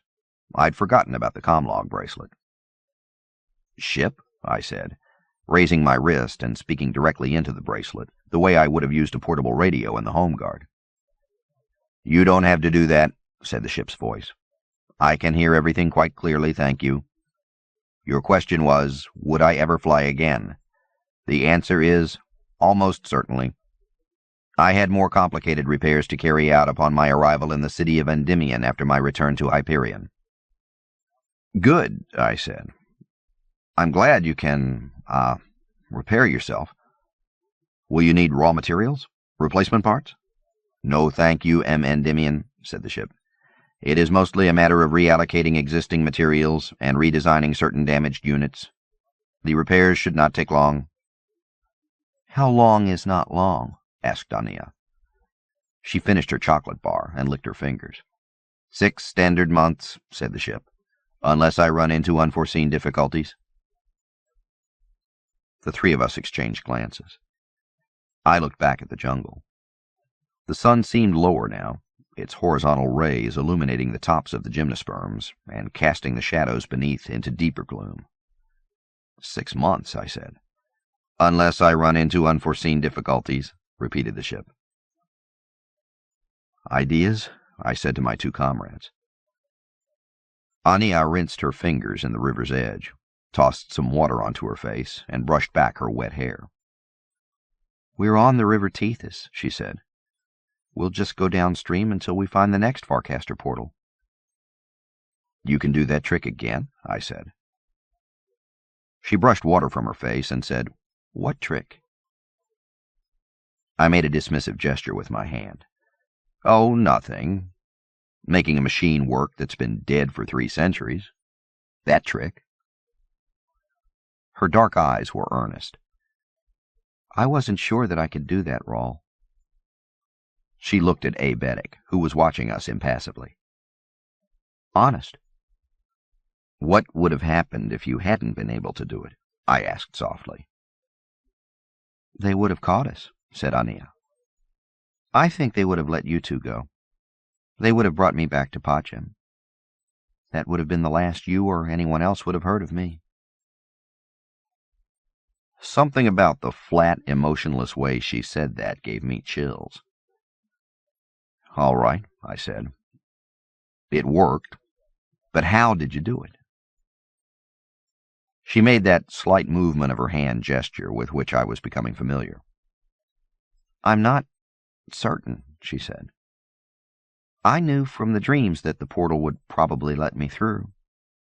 Let you through, I said. Yes. I thought it would recognize me, and it did. I set my hands on my knees and straightened my legs, the heels of my boots digging into the red sand. You talk about the Farcaster as if it's an intelligent living organism, I said. Aenea looked back at the arch half a click behind us. In a way, it is, she said. It's hard to explain. But you're sure that the Pax troops can't follow us through? Oh, yes. The portal will not activate for anyone else. My eyebrows raised a bit. Then how did A. Beddick and I, and the ship, get through? Aenea smiled. You were with me. I stood up. All right, we'll hash this out later. First, I think we need a plan. Do we reconnoiter now or get our stuff out of the ship first? Aenea looked down at the dark water of the river. And then Robinson Crusoe stripped naked, swam out to his ship, filled his pockets with biscuits, and swam back to shore. What? I said, hefting my pack and frowning at the child. Nothing, she said, getting to her feet. Just an old pre-Hijira book that Uncle Martin used to read to me. He used to say that proofreaders have always been incompetent assholes, even 1400 years ago. I looked at the android. Do you understand her, Abetic? He showed that slight twitch of his thin lips that I was learning to take as a smile. It is not my role to understand Aenea, Endymion. I sighed. All right, back to the subject. Do we reconnoiter before it gets dark, or dig the stuff out of the ship? I vote that we look around, said Aenea. She looked at the darkening jungle. But not through that stuff. I agreed, pulling the hawking mat from its space atop my pack and unrolling it on the sand. We'll see if this works on this world. I paused, raised the comlog closer. What world is this, anyway? Ship? There was a second's hesitation, as if the ship was busy mulling over its own problems. I'm sorry, I can't identify it given the state of my memory banks. My navigation systems could tell us, of course, but I will need a star sighting.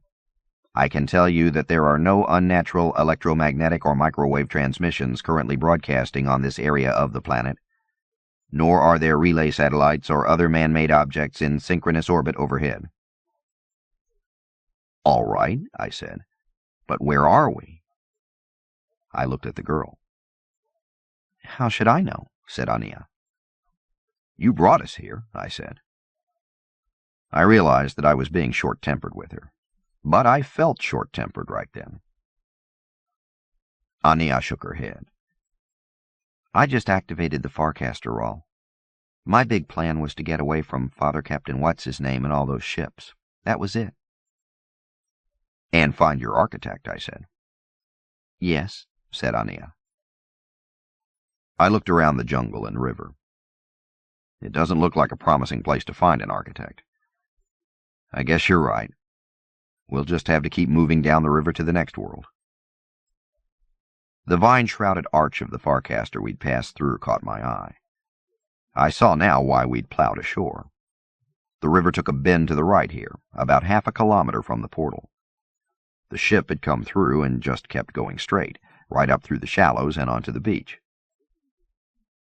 Wait, I said. Couldn't we just reprogram that portal and use it to go somewhere else? Why do we have to find another one? Abetic stepped away from the ship so he could get a better look at the Farcaster arch. The River Tethys portals did not work like the millions of personal Farcasters, he said softly. Nor was it designed to function like the Grand Concourse portals, or the large spaceborne Farcasters. He reached into his pocket and removed a small book. I saw the title, A Traveler's Guide to the WorldWeb. It seems that the Tethys was designed primarily for wandering and relaxation, he said. The distance between the portals varied from a few kilometers to many hundreds of kilometers. Hundreds of kilometers, I said. I had been expecting to find the next portal just around the next bend in the river. Yes, continued Abetic. The concept, as I understand it, was to offer the traveler a wide variety of worlds, views, and experiences. To that end, only the downstream portals would activate, and they programmed themselves randomly. That is, the sections of river on different worlds were shuffled constantly, like so many cards in a deck. I shook my head. In the old poets' cantos, it says that the rivers were sliced up after the fall, that they dried up like water holes in the desert. Aenea made a noise. Uncle Martin's full of shit sometimes, Raul. He never saw what happened to the Tethys after the fall. He was on Hyperion, remember? He's never been back to the web. He made stuff up. It was no way to talk about the greatest work of literature in the past 300 years, or of the legendary old poet who had composed it. But I started laughing then and found it hard to stop. By the time I did, Aenea was looking at me strangely. Are you all right, Raul? Yep, I said. Just happy. I turned and made a motion that encompassed the jungle, the river, the Farcaster portal, even our beached whale of a ship. For some reason, I'm just happy, I said. Aenea nodded as if she understood perfectly. To the android, I said, Does the book say what world this is? Jungle, blue sky.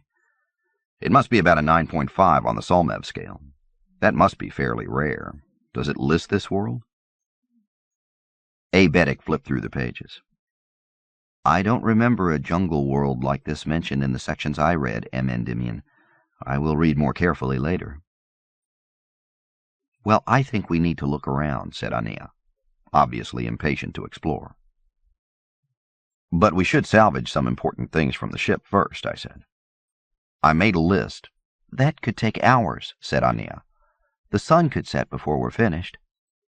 Still, I said, ready to argue, we need to get organized here. If I may suggest a course of action, A. Beddick interrupted softly. Perhaps you and M. Aenea could, reconnoiter, while I begin removing the necessary items you mentioned. Unless you think it wiser to sleep in the ship tonight. We all looked at the poor ship. The river swirled around it, and just above the water level I could see the bent and blackened stumps which had been the proud rear fins. I thought of sleeping in that tumble of stuff, in the red-lit emergency light or the absolute darkness of the central levels, and said, well, it would be safer in there, but let's get the stuff out that we'll need to move downriver, and then we'll decide. The android and I discussed it for several minutes. I had the plasma rifle with me, as well as the .45 in its holster on my belt, but I wanted the 16-gauge shotgun I'd set aside, as well as camping gear I'd seen in the EVA locker closet.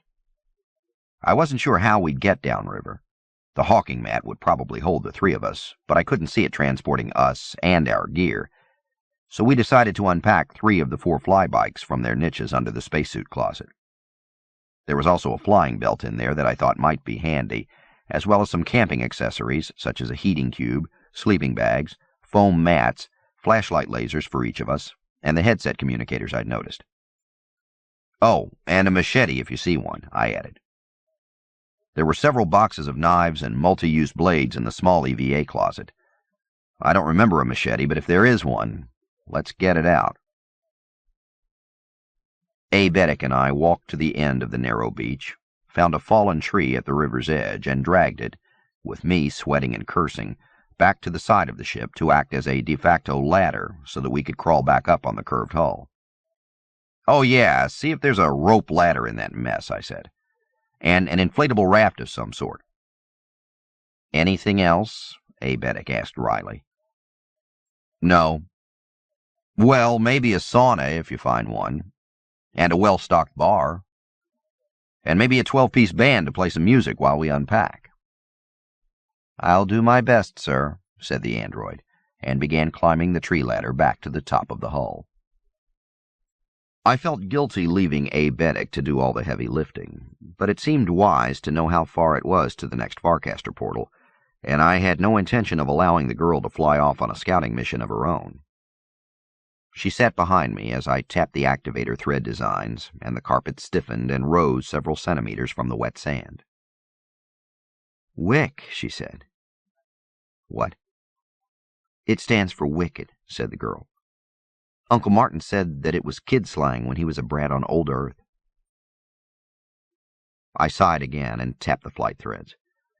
We spiraled up and around, soon rising above the treetop level. The sun was definitely lower now in the direction I assumed was west.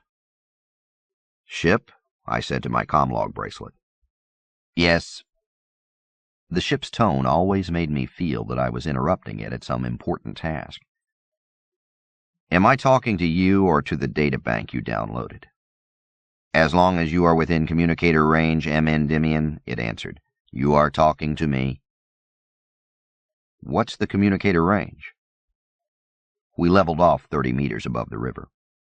A. Beddick waved from where he stood next to the open airlock. 20,000 kilometers or the curve of the planet, said the ship. Whichever comes first. As I mentioned earlier, there are no relay satellites around this world that I can locate. I tapped the forward design and we began flying upriver, toward the overgrown arch there. Can you talk to me through a Farcaster portal? I asked. An activated portal, said the ship. How could I do that, M. Endymion? You would be light years away. This ship had a way of making me feel stupid and provincial. I usually enjoyed its company, but I admit that I wouldn't mind too much when we left it behind. Aenea leaned against my back and spoke directly into my ear, so as to be heard over the wind noise as we accelerated. The old portals used to have fiber optic lines running through them. That worked, although not as well as the fat line. So if we wanted to keep talking to the ship when we go downriver, I said back over my shoulder, we could string telephone wire? Out of the corner of my eye, I could see her grinning. The silliness did give me a thought, however. If we can't go back upriver through the portals, I said, how do we find our way back to the ship? Aenea put her hand on my shoulder. The portal was approaching quickly now. We just keep going down the line until we come back around, she said over the wind noise. The river Tethys was a big circle. I turned so that I could see her. Are you serious, kiddo? There were, what? A couple of 100 worlds connected by the Tethys. At least a couple of 100, said Aenea, that we know of. I did not understand that, but sighed again as we slowed near the portal. If each section of the river ran for 100 clicks, that's 20,000 kilometers of travel just to get back here. Aenea said nothing. I hovered us near the portal, realizing for the first time just how massive these things were. The arch appeared to be made of metal with many designs, compartments, indentations, perhaps even cryptic writing. But the jungle had sent tendrils of vines and lichens up the top and sides of the thing. What I had first taken as rust on the complicated arch turned out to be more of the red batwing leaves hanging in clusters from the main tangle of vines. I gave them a wide berth. What if it activates? I said, as we hovered a meter or two short of the underside of the arch. Try it, said the girl. I sent the hawking mat forward slowly, almost stopping as the front of the carpet reached the invisible line directly under the arch. Nothing happened. We flew through. I turned the mat around and we came back from the south. The Farcaster portal was just an ornate metal bridge arching high over the river. It's dead, I said. As dead as Kelsey's nuts. It had been one of Grandam's favorite phrases, used only when we kids weren't supposed to be able to hear, but I realized that there was a kid in earshot. Sorry, I said over my shoulder, my face red. Perhaps I'd spent too many years in the army, or working with river bargemen, or as a bouncer in the casinos. I'd turned into a jerk. Aenea actually threw her head back. She was laughing so hard. Raul, she said, I grew up visiting Uncle Martin, remember? We flew back over the ship and waved at Abetic as the android was lowering pallets of gear to the beach. He waved a blue hand in response. Shall we go on downriver to see how far it'll be to the next portal? I said. Absolutely, said Aenea. We flew downriver, seeing very few other beaches or breaks in the jungle. Trees and vines came all the way to the river's edge. It bothered me not to know which direction we were heading, so I removed the inertial guidance compass from my pack and activated it. The compass had been my guide on Hyperion, where the magnetic field was too treacherous to trust, but it was useless here. As with the ship's guidance system, the compass would work perfectly if it knew its starting point, but that luxury had been lost the instant we transited the Farcaster. Ship, I said to the bracelet comlog, can you get a magnetic compass reading on us? Yes, came the instant reply. But without knowing precisely where magnetic north is on this world, the actual direction of travel would be a rough estimate. Give me the rough estimate, please. I banked the mat slightly as we rounded a wide bend. The river had broadened out slightly. It must have been almost a kilometer wide at this point. The current looked swift, but not especially treacherous. My barge work on the cans had taught me to read the river for eddies, snags, sandbars, and the like. This river seemed easy enough to navigate. You are headed approximately east-southeast, said the comlog. Airspeed is 68 kilometers per hour. Sensors indicate that your Hawking mat deflection field is at 8%. Altitude is all right, I said. East-southeast. The sun was lowering behind us. This world revolved like old Earth and Hyperion. The river straightened out, and I accelerated the mat a bit. In the labyrinths on Hyperion, I'd been scooting along at almost 300 clicks per hour, but I wasn't eager to fly that fast here unless I had to. The flight threads in this old mat held a charge for quite a while, but there was no need to run it out quicker than necessary. I made a mental note to recharge the threads from the ship's leads before we left, even if we took the skybikes as transportation. "Look," said Aenea, pointing to our left. Far to the north, illuminated by the now visibly setting sun, something like a mesa top or some very large man-made thing broke through the jungle canopy. "Can we go look?" she said. I knew better. We had an objective. We had a time limit. The setting sun, for one. And we had 1,000 reasons not to take chances by swooping around strange artifacts.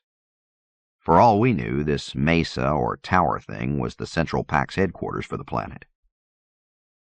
"Sure," I said, mentally kicking myself for being an idiot, and banked the Hawking mat to the north. The thing was farther north than it seemed. I kicked the mat up to 200 clicks per hour, and we still spent a good 10 minutes flying to it.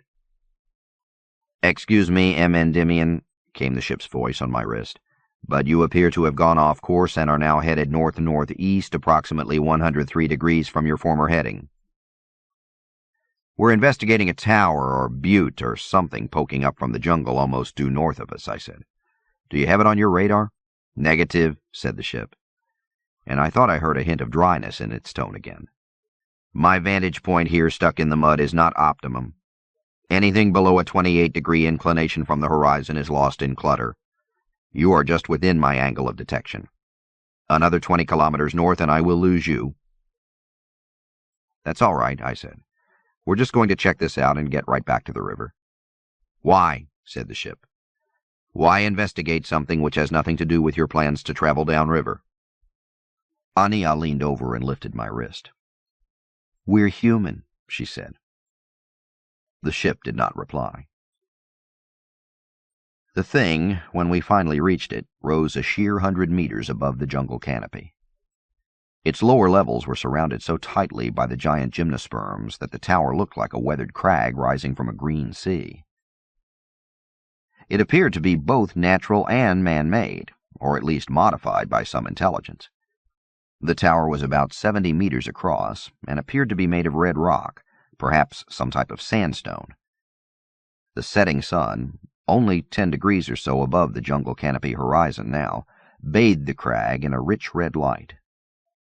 Here and there along the east and west faces of the crag were openings that both Aenea and I first thought were natural, wind or water-hewn, but we soon realized had been carved. Also on the east side were niches carved, niches about the right distance from one another to be steps and handholds for human feet and hands. But they were shallow, narrow niches, and the thought of free-climbing that 100-plus meter crag with nothing but such shallow toe and finger holds made my insides clench. "Can we go closer?" asked Aenea. I had been keeping the Hawking mat about 50 meters out as we circled. "I don't think we should," I said. "We're already within firearms range. I don't want to tempt anyone or anything with a spear or a bow and arrows." "A bow could pick us off at this range," she said, but did not insist on flying closer. For a second I thought I saw a glimmer of something moving within one of the oval openings carved in the red rock, but an instant later I decided it was a trick of the evening light. "Had enough?" I said. "Not really," said Aenea. Her small hands were holding onto my shoulders as we banked. The breeze ruffled my short hair, and when I looked back I could see the girl's hair streaming behind her. "We need to get back to business, though," I said, aiming the Hawking mat south toward the river and accelerating again. The gymnosperm canopy looked soft, feathery, and deceptively continuous 40 meters beneath us, as if we could land on it if we had to. A pang of tension filled me as I thought of the consequences if we had to. But Aebetic has the flying belt and flybikes, I thought. He can come fetch us if he has to. We intercepted the river again a click or so southeast of where we had left it, and we could see the 30 clicks or so to the horizon. No Farcaster portal. "Which way?" I said. "Let's go a bit farther."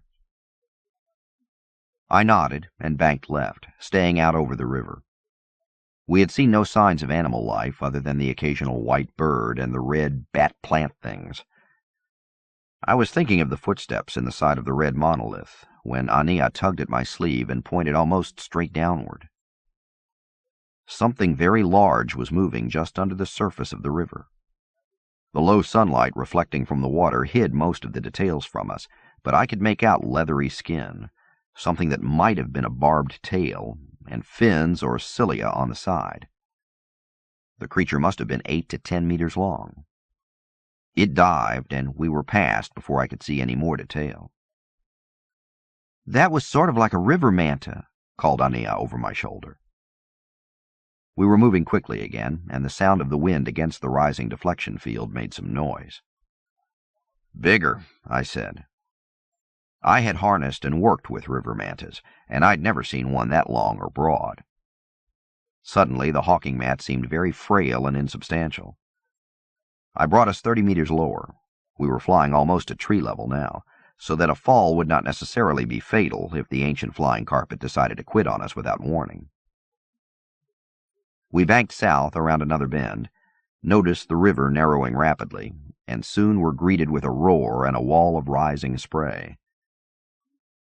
The waterfall was not overly spectacular.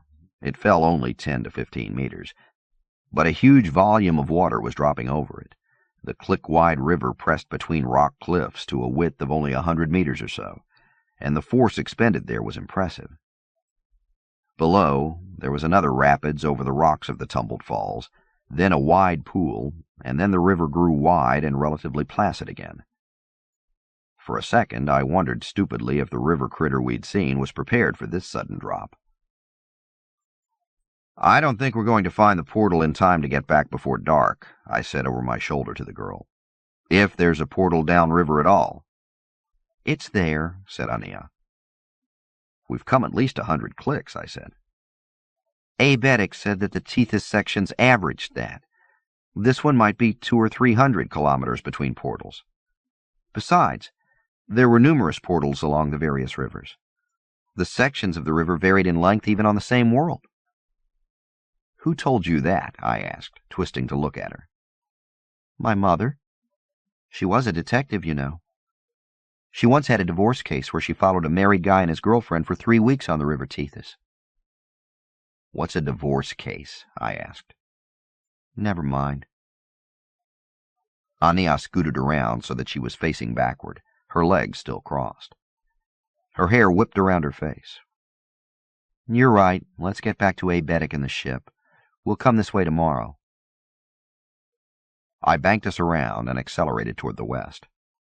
We crossed over the falls and laughed as the spray wet our faces and hands. "Endymion," said the comlog. It was not the ship's voice, but Aebetic's.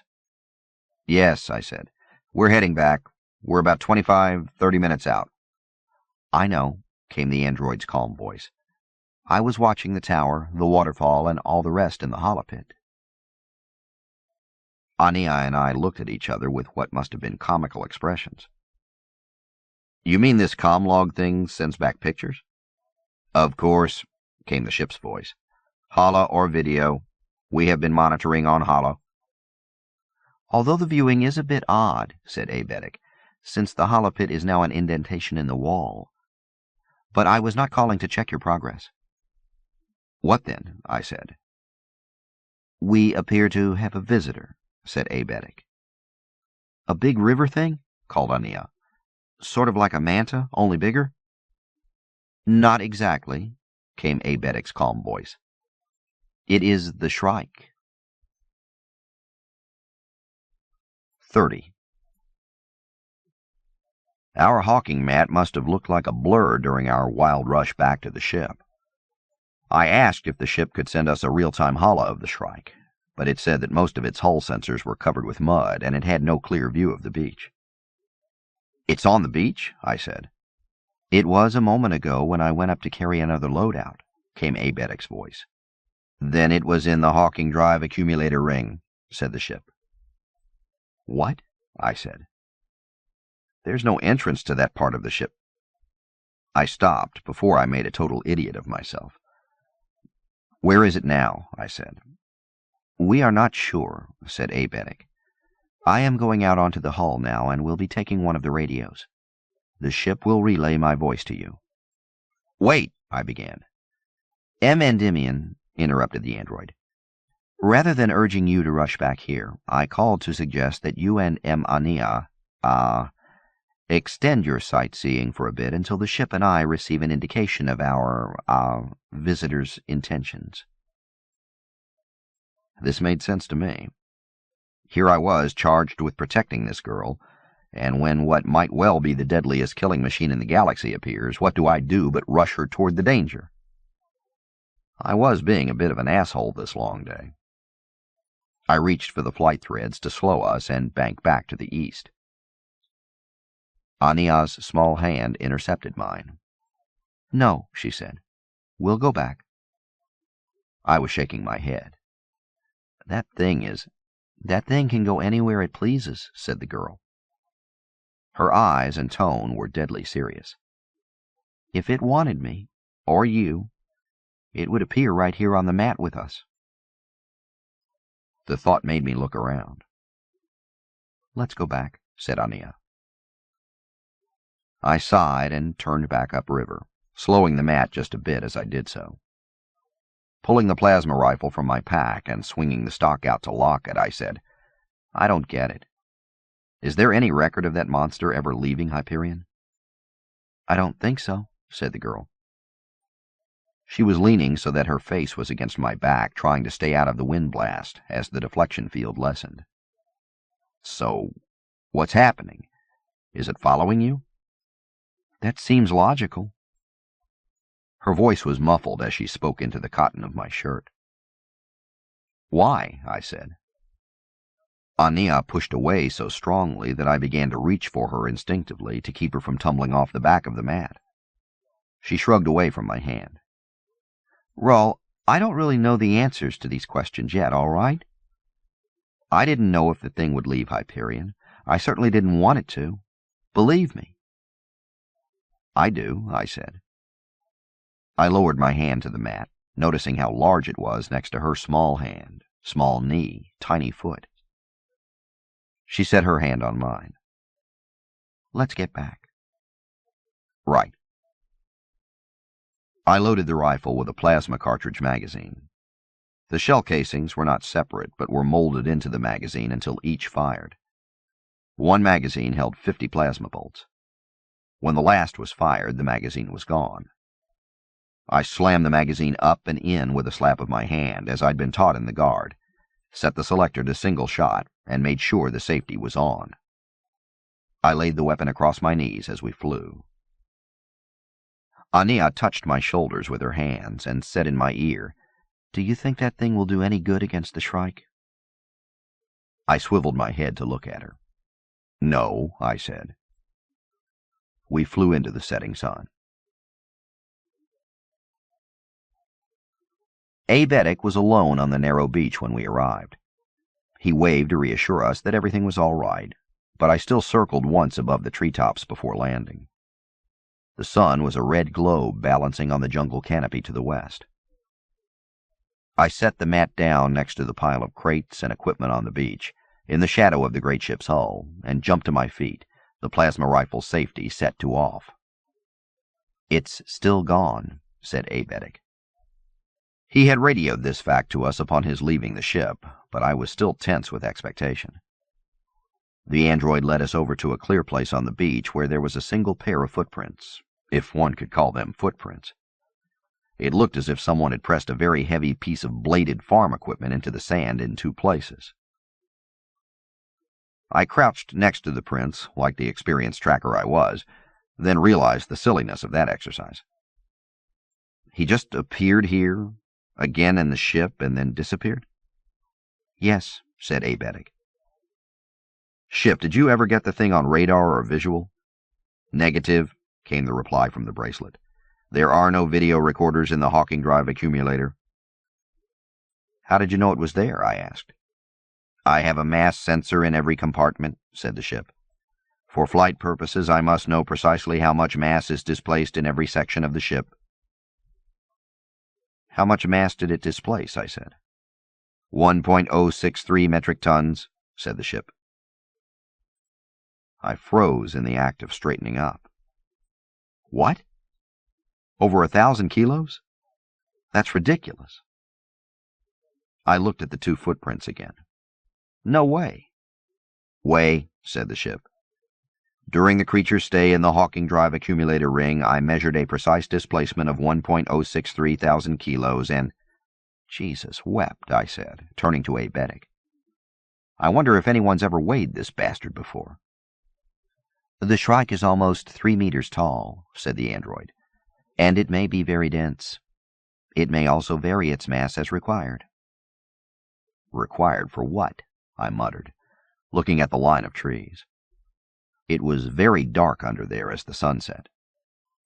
The gymnosperm feather fronds high above us caught the last of the light and faded.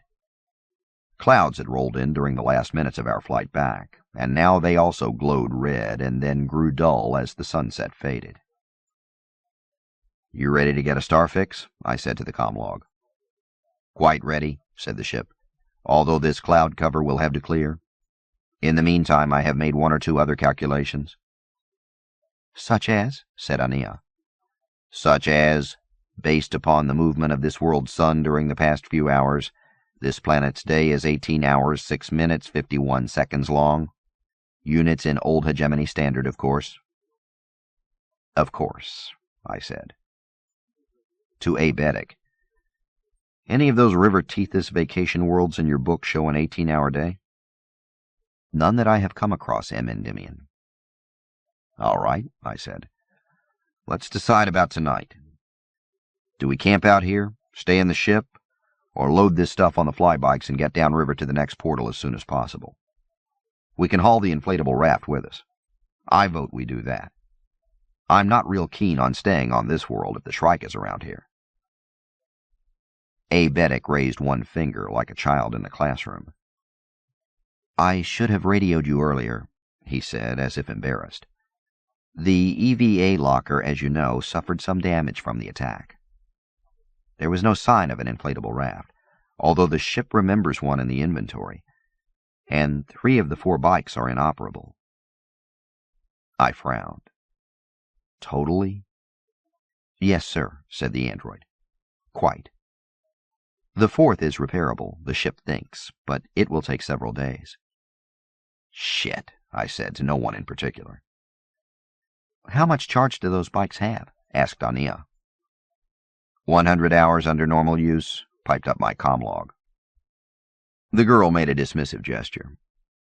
I don't think they'd be that useful anyway. 1 bike isn't going to make that much difference, and we might never find a recharge source. I rubbed my cheek, feeling the stubble there. In the day's excitement, I had forgotten to shave. I thought of that, I said. But if we take any gear at all, the hawking mat's not big enough to haul the 3 of us, plus weapons, plus what we need to take. I thought that the child would argue with us about needing the gear, but instead she said, Let's take it all, but let's not fly. Not fly, I said. The idea of hacking our way through that jungle made me queasy. Without an inflatable raft, it's either fly or walk. We can still have a raft, said Aenea. We could build a wooden raft and float it downstream. Not only on this section of the river, but all of them. I rubbed my cheek again. The waterfall. We can ferry our stuff down there on the hawking mat in the morning, she said. Build the raft below the falls. Unless you don't think we can construct a raft. I looked at the gymnosperms. Tall, thin, tough, just about the right thickness. We can build a raft, I said. We used to cobble them together on the cans to haul extra junk downstream with the barges. Good, said Aenea. We'll camp here tonight. It shouldn't be too long a night if the day is only 18 standard hours. Then get moving at first light. I hesitated a moment. I didn't want to get into the habit of letting a 12-year-old kid make decisions for us all, but the idea seemed sensible. It's too bad the ship's kaput, I said. We could just go downriver on repulsors. Aenea laughed out loud. I'd never considered going on the River Tethys in this ship, she said, rubbing her nose. It'd be just what we need. Inconspicuous as a giant dachshund squeezing under croquet hoops. What's a dachshund? I said. What's a croquet hoop? Asked Aebetic. Never mind, said Aenea. Do you guys agree about staying here tonight and building a raft tomorrow? I looked at the android. It seems eminently sensible to me, he said, although a subset of an equally eminent nonsensical voyage. I'll take that as a yes vote, said the girl. Raul? All right, I said. But where do we sleep tonight? Here on the beach or in the ship, where it will be safer? The ship spoke. I will endeavor to make my interior as safe and hospitable as possible tonight, given the circumstances. 2 of the couches on the fugue deck will still serve as beds, and there are hammocks which might be strung. I vote we camp on the beach, said Aenea. The ship's no safer from the Shrike than out here. I looked at the darkening forest. There might be other things we don't want to meet in the dark, I said. The ship seems safer. Aebetic touched a small crate. I found some small perimeter alarms, he said. We could set those around our camp. I would be happy to stand watch through the night. I confess to some interest in sleeping outside after so many days aboard the ship. I sighed and surrendered. We'll trade off watches, I said. Let's get this junk set up before it gets too dark. The junk included the camping gear I'd asked the android to dig out. A tent of microthin polymer, thin as the shadow of a spider web, but tough, rainproof, and light enough to carry in one's pocket. The superconductor heating cube, cool on 5 sides and able to heat any meal on the 6th. The perimeter alarms Aebetic had mentioned, actually a hunter's version of old military motion detectors, 3-centimeter discs that could be spiked into the ground in any sized perimeter up to 2 clicks. Sleeping bags, infinitely compressible foam pads, night goggles, the comm units, mess kits, and utensils. We set the alarms in place first, spiking them down in a half circle from just within the forest's edge to the edge of the river. What if that big thing crawls out of the river and eats us? Said Aenea as we finished setting the perimeter. It was getting dark in earnest now, but the clouds hid any stars. Breezes rustled the fronds above with a more sinister sound than earlier. If that or anything else crawls out of the river and eats us, I said, you're going to wish we'd stayed one more night in the ship. I set the last detectors at the river's edge. We pitched the tent in the center of the beach, not far from the bow of the crippled ship. The microfabric did not need tent poles or stakes. All you had to do was double-crease the lines of the fabric you wanted rigid, and those folds would stay taut in a hurricane. But setting a microtent up was a bit of an art, and the other 2 watched while I expanded the fabric, creased the edges into an A-line with a dome center tall enough to stand in, and folded the suddenly rigid edges into the sand to stake it. I had left an expanse of microfabric as the floor of the tent, and by stretching it just so, we had mesh for the entrance. Aebetic nodded his appreciation for the trick, and Aenea set the sleeping bags in place, while I set a pan on the heating cube and opened a can of beef stew. At the last moment, I remembered that Aenea was a vegetarian. She had eaten mostly salads during the 2 weeks aboard ship. That's all right, she said, poking her head out of the tent. I'll have some of the bread that Aebetic's heating up, and perhaps some of the cheese. Aebetic was carrying fallen wood over and setting stones into a fire ring. We don't need that, I said, indicating the heating cube and the bubbling pot of stew. "Yes," said the android, "but I thought a fire might be pleasant, and the light welcome." The light, it turned out, was very welcome. We sat under the awning vestibule of my elaborately folded tent and watched the flames spit sparks toward the sky as a storm moved in. It was a strange storm, with bands of shifting lights in lieu of lightning. The pale bands of shimmering color danced from the bottoms of the hurrying clouds to points just meters above the gymnosperm fronds, gyrating wildly in the rising wind. There was no thunder with the phenomenon, but a sort of subsonic rumble set my nerves on edge. Within the jungle itself, pale globes of red and yellow phosphorescence jiggled and danced, not gracefully like the radiant gossamers in Hyperion's forests, but nervously, almost malevolently. Behind us, the river lapped at the beach with increasingly active waves. Sitting by the fire, my headset in place and tuned to the perimeter detector's frequency, the plasma rifle across my lap, the night goggles on my forehead ready to be flipped down at a second's notice, I must have been a comical sight. It did not seem funny at the time. Images of the shrike's footprints in the sand kept coming to mind. Did it act threatening? I'd asked Aenea a few minutes earlier. I had been trying to get him to hold the 16-gauge shotgun. No weapon is easier for a weapons novice to use than a shotgun, but all he would do was keep it by him as he sat by the fire. "It did not act anything at all," he had replied.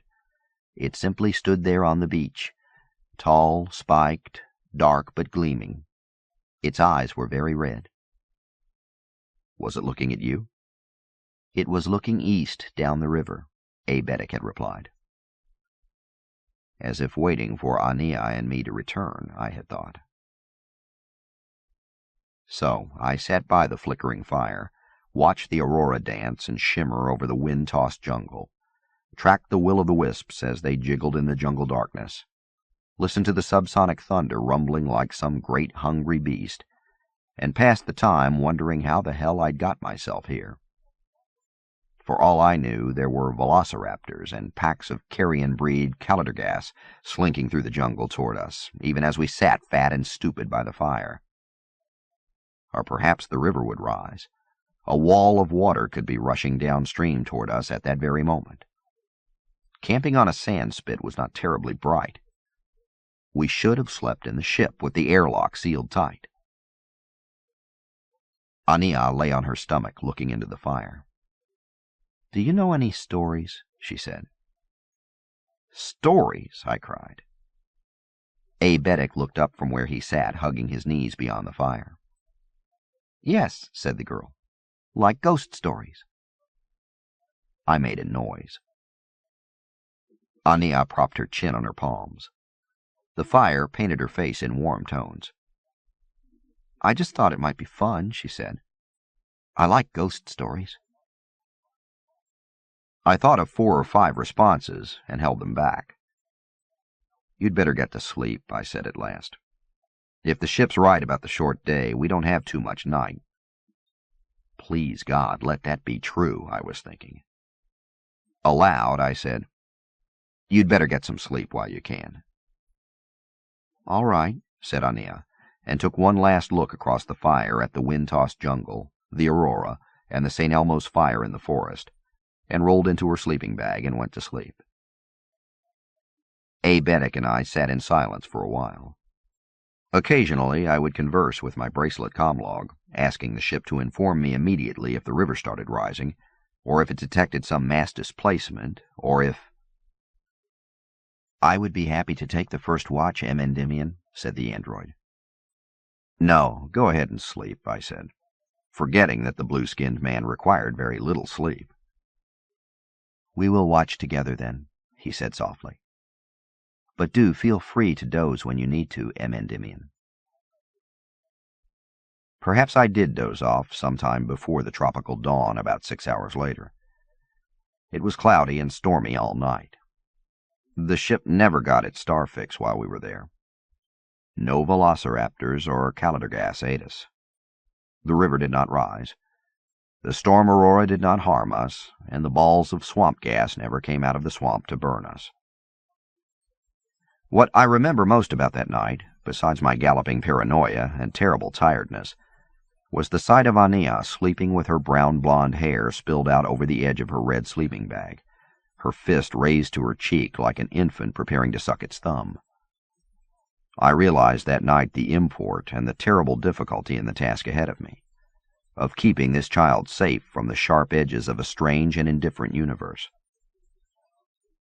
I think that it was on this alien and storm-tossed night that I first understood what it might be like to be a parent. We got moving at first light, and I remember that morning mixture of bone-tiredness, gritty eyes, stubbled cheeks, aching back, and sheer joy that I usually felt after my first night on a camping trip. Aenea went down to the river to wash up, and I have to admit that she looked fresher and cleaner than she should have, given the circumstances. Aenea had heated coffee over the cube, and he and I drank some, while we watched the morning fog curl up from the quickly moving river. Aenea sipped from a water bottle she'd brought from the ship, and we all munched on dry cereal from a ration pack. By the time the sun was shining over the jungle canopy, burning away the mists that rose from the river and forest, we were ferrying the gear downriver on the hawking mat. Since Aenea and I had done the fun part the previous evening, I let Aenea fly the gear while I dragged more stuff out of the ship and made sure we had what we needed. Clothing was a problem. I had packed everything I thought I might need, but the girl had only the clothes she'd been wearing on Hyperion and carrying in her pack, and a few shirts we'd cut down from the consul's wardrobe. With more than 250 years to think about rescuing the child, one would think that the old poet would have thought to pack some clothes for her. Aenea seemed happy enough with what she had brought, but I was worried that it would not be enough if we ran into cold or rainy weather. The EVA locker was a help there. There were several suit liners fitted out for the spacesuits, and the smallest of these came close to fitting the girl. I knew that the micropore material would keep her warm and dry in any but the most Arctic conditions. I also appropriated a liner for the android and myself. It seemed absurd to be packing for winter in the rising tropical heat of that day, but one never knew. There was also an old outdoors vest of the consul's in the locker, long but fitted with more than a dozen pockets, clips, tie-on rings, secret zippered compartments. Aenea let out a squeal when I dug it out of the tumbled mess of the locker, put it on, and wore it almost constantly from then on. We also found 2 EVA geology specimen bags with shoulder straps, which made excellent packs. Aenea hoisted one to her shoulder and loaded the extra clothes and bric-a-brac we were finding. I still was convinced that there had to be a raft there, but no amount of digging and opening locker compartments revealed one. Endymion, said the ship when I mentioned to the child what I was rooting around for. I have a vague memory.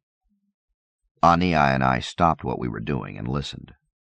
There was something strange, almost pained, about the ship's voice. I have a vague memory of the consul taking the inflatable raft, of him waving goodbye to me from it. Where was that? I asked. Which world? I do not know, said the ship in that same bemused, almost pained tone. It may not have been a world at all.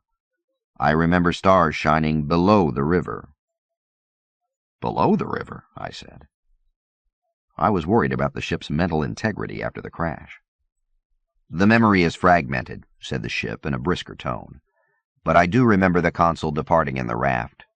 It was a large raft, quite comfortable for 8 or 10 people. Great, I said, slamming a compartment door. Aenea and I carried out the last load. We had rigged a metal folding ladder to hang down from the airlock, so climbing in and out was not the struggle it had been earlier. Aenea swooped back after ferrying the camping gear and food cartons down to the waterfall, and now I looked at what remained.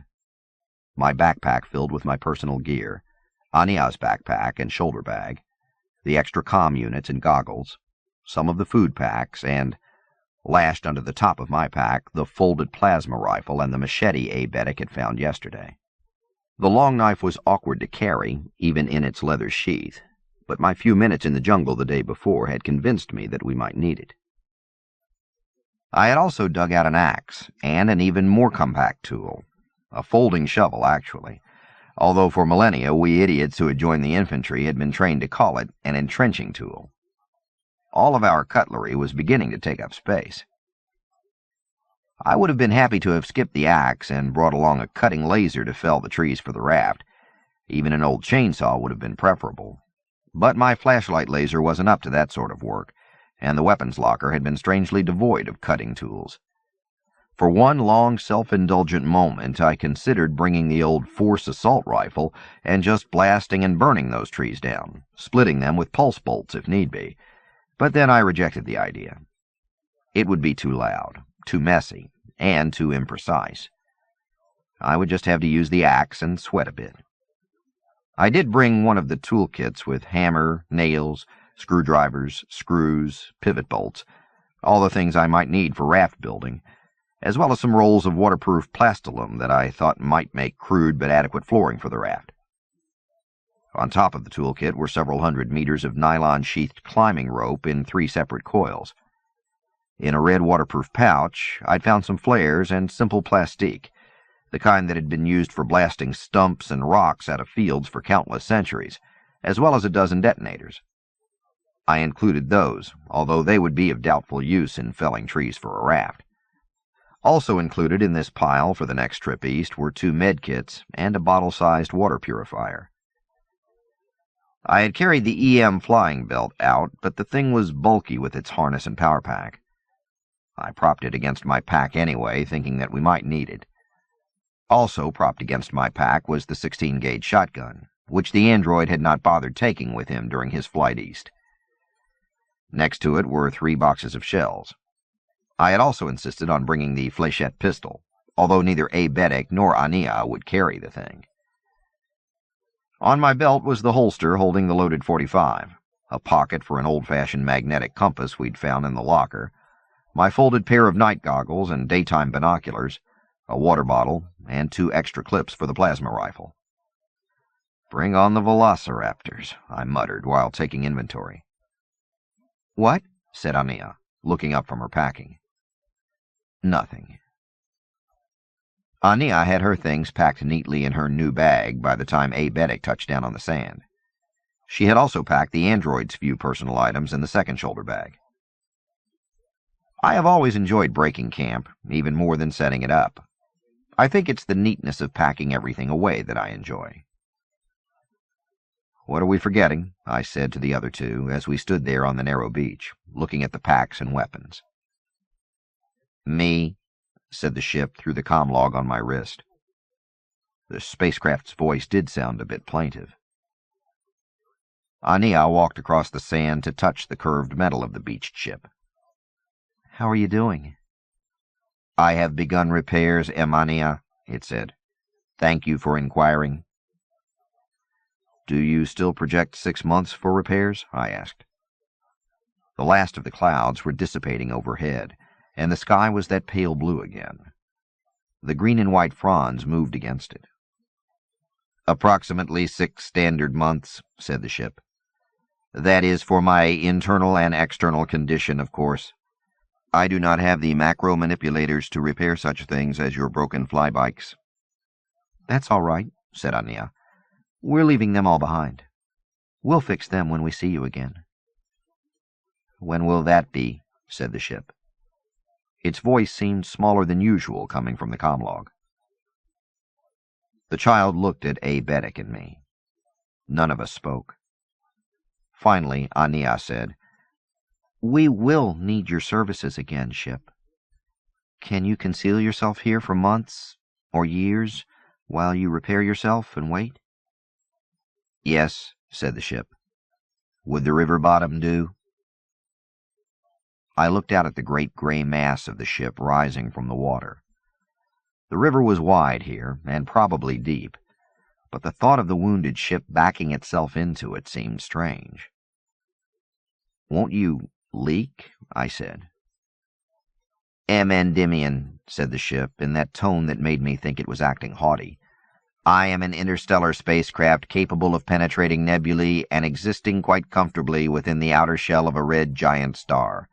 I shall hardly, as you put it, Leak because of being immersed in H2O for a brief period of years.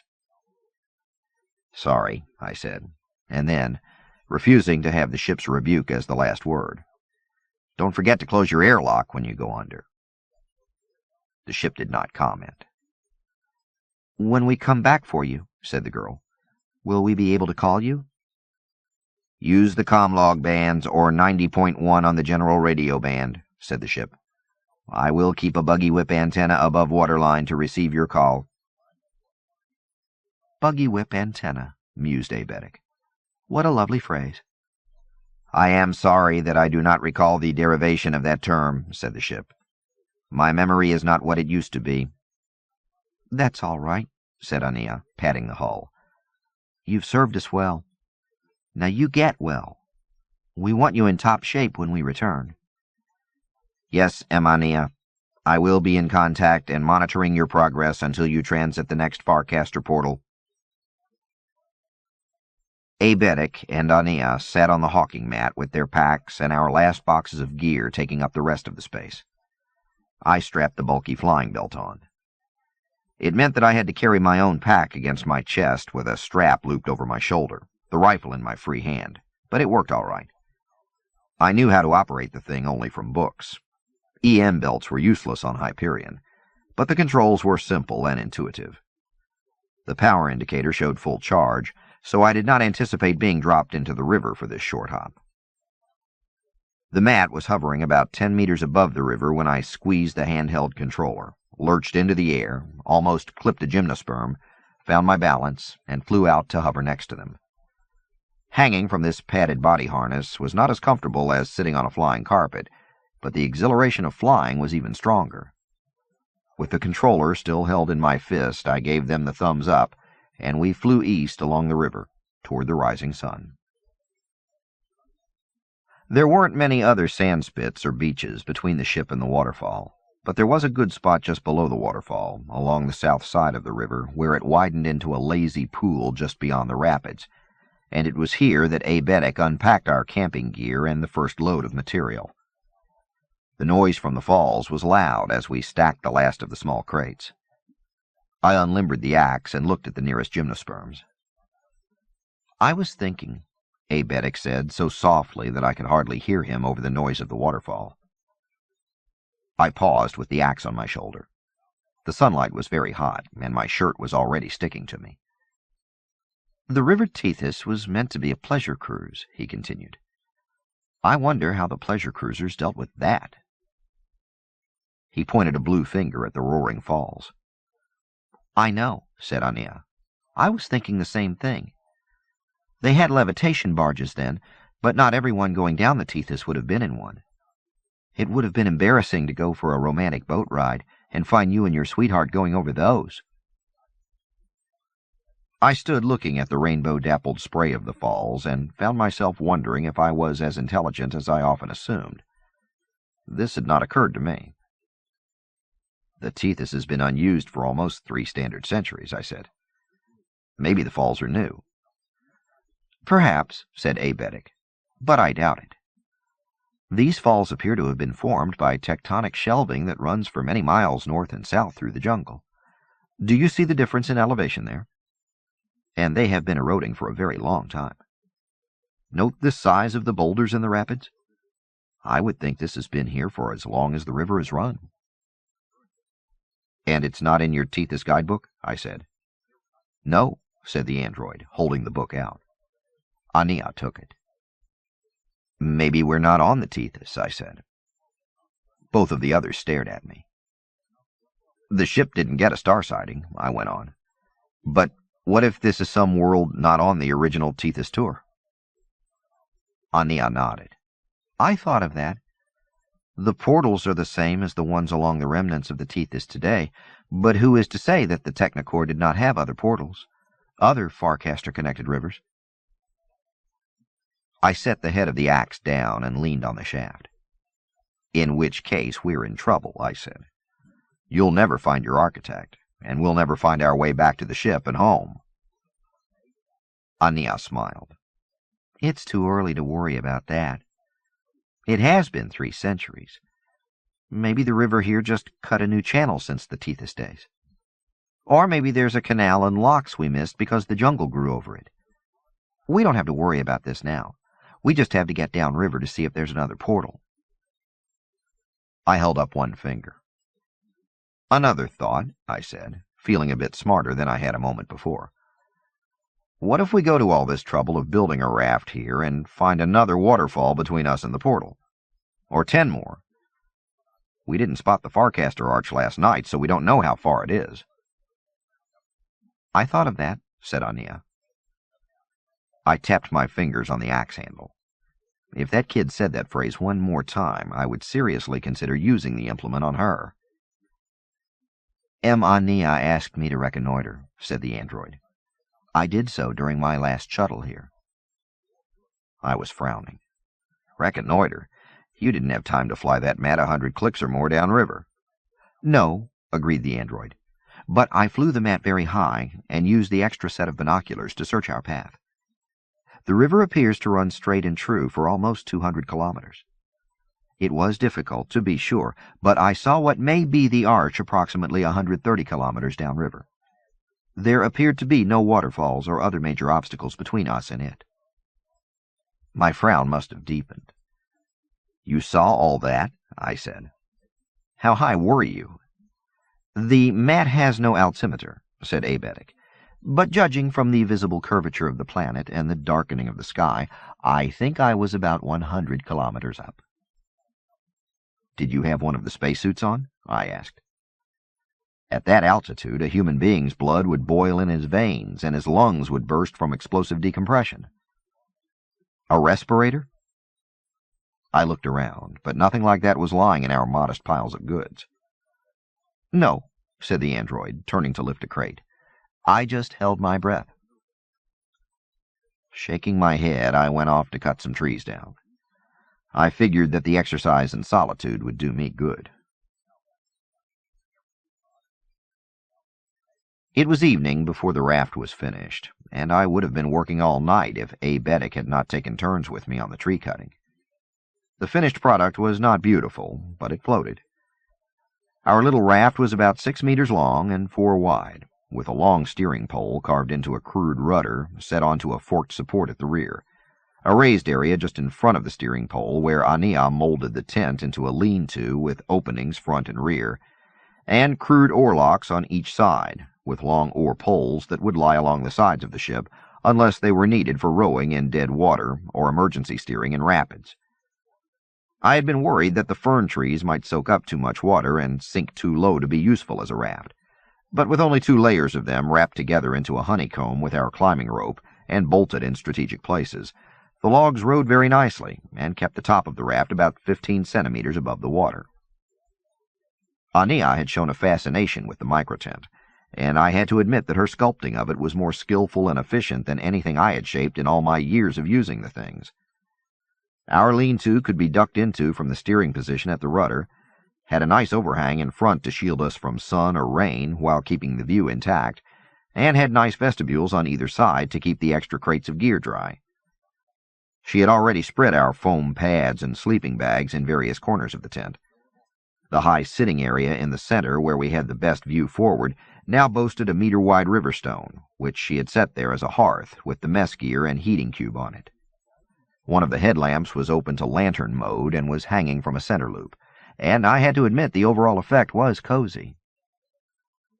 The girl did not just spend her afternoon making cozy tents, however. I guessed that I had expected her to stand by and watch while the 2 men sweated through the heavy work.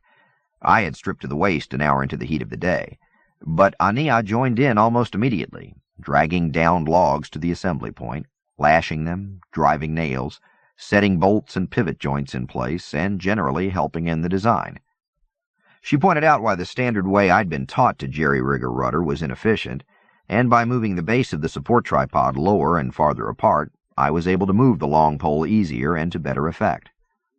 Twice she showed me different ways to tie the cross supports on the underside of the raft so that they would be tighter and sturdier. When we needed a log shaped, it was Aenea who set to with the machete, and all Aebetic and I could do was stand back or be hit by flying chips. Still, even with the 3 of us working hard, It was almost sundown before the raft was finished and our gear loaded. "We could camp here tonight, get onto the river early in the morning," I said. Even as I said it, I knew that I did not want to do that. Neither did the other two. We climbed aboard, and I pushed us away from the shore with the long pole I'd chosen as our main source of locomotion when the current faded. Aebetic steered, and Aenea stood near the front of the raft, looking for shoals or hidden rocks. For the first hour or so, the voyage seemed almost magical. After the sultry jungle heat and the tremendous exertion all day, it seemed like paradise to stand on the slowly moving raft, push against the river mud occasionally, and watch the darkening walls of jungle slip past. The sun set almost directly behind us, and for a few minutes the river was as red as molten lava, the undersides of the gymnosperms on either side aflame with reflected light. Then the grayness turned to darkness, and before we caught more than a glimpse of the night sky, the clouds moved in from the east just as they had the previous night. "I wonder if the ship got a fix," said Aenea. "Let's call and ask," I said. The ship had not been able to fix its position. "I was able to ascertain that we are not on Hyperion or Renaissance Vector," said the small voice from my wrist comlog. "Well, that's a relief," I said. "Any other news?" "I have moved to the river bottom," said the ship. "It is quite comfortable, and I am preparing to—" Suddenly the colored lightning rippled across the northern and western horizons. The wind whipped across the river so strongly that each of us had to rush to keep things from being blown away. The raft began moving toward the south shore with the whitecaps, and the comlog spit static. I thumbed the bracelet off and concentrated on poling, while Aebetic steered again. For several minutes I was afraid that the raft would come apart in the high waves and roaring wind. The bow was chopping, lifting, and dropping, and our only illumination came from the explosions of magenta and crimson lighting. The thunder was audible this night, great pealing waves of sound, as if someone were rolling giant steel drums down stone stairs at us, and the aurora lightning tore at the sky rather than dancing, as it had the night before. Each of us froze for a second as one of those magenta bolts struck a gymnosperm on the north bank of the river, instantly causing the tree to explode in flame and colored sparks. As an ex-bargeman, I cursed my stupidity for letting us be out here in the middle of such a wide river. The Tethys had opened up to the better part of a click wide again, without lightning rod or rubber mats. We hunkered down and grimaced when the colored bolts struck either shore or lit the eastern horizon in front of us.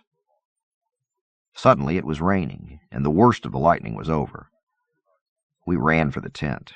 Aenea and Aebetic crouched near the front opening, still hunting for sandbars or floating logs, me standing at the rear where the girl had rigged the tent to provide the person at the rudder shelter even while steering. It had rained hard and often on the Cannes River when I was a bargeman. I remember huddling in the leaky old barge forecastle and wondering if the damned boat was going to go down just because of the weight of the rain on it. But I do not remember any rain like this one. For a moment I thought that we had come up against another waterfall, a much larger one this time, and had unwittingly pulled under the full force of it. But we were still moving downriver, and it was no waterfall descending on us, just the terrible force of the worst rainstorm I had ever experienced. The wise course would have been to make for the riverbank and hold up until the deluge passed, but we could see nothing except colored lightning exploding behind this vertical wall of water, and I had no idea how far the banks were, or whether they held any chance of our landing and tying up. So I lashed the rudder in its highest position so that it would do little but keep our stern to the rear, abandoned my post, and huddled with the child and android as the heavens opened and dropped rivers, lakes, oceans of water on us. It says something about the girl's ability, or luck, in shaping and securing the tent, that not once did it begin to fold or come loose from its cinchings to the raft. I say that I huddled with them, but in truth all three of us were busy holding down crates that had already been lashed in place as that raft pitched, tossed, swung around, and then brought its nose back around yet again.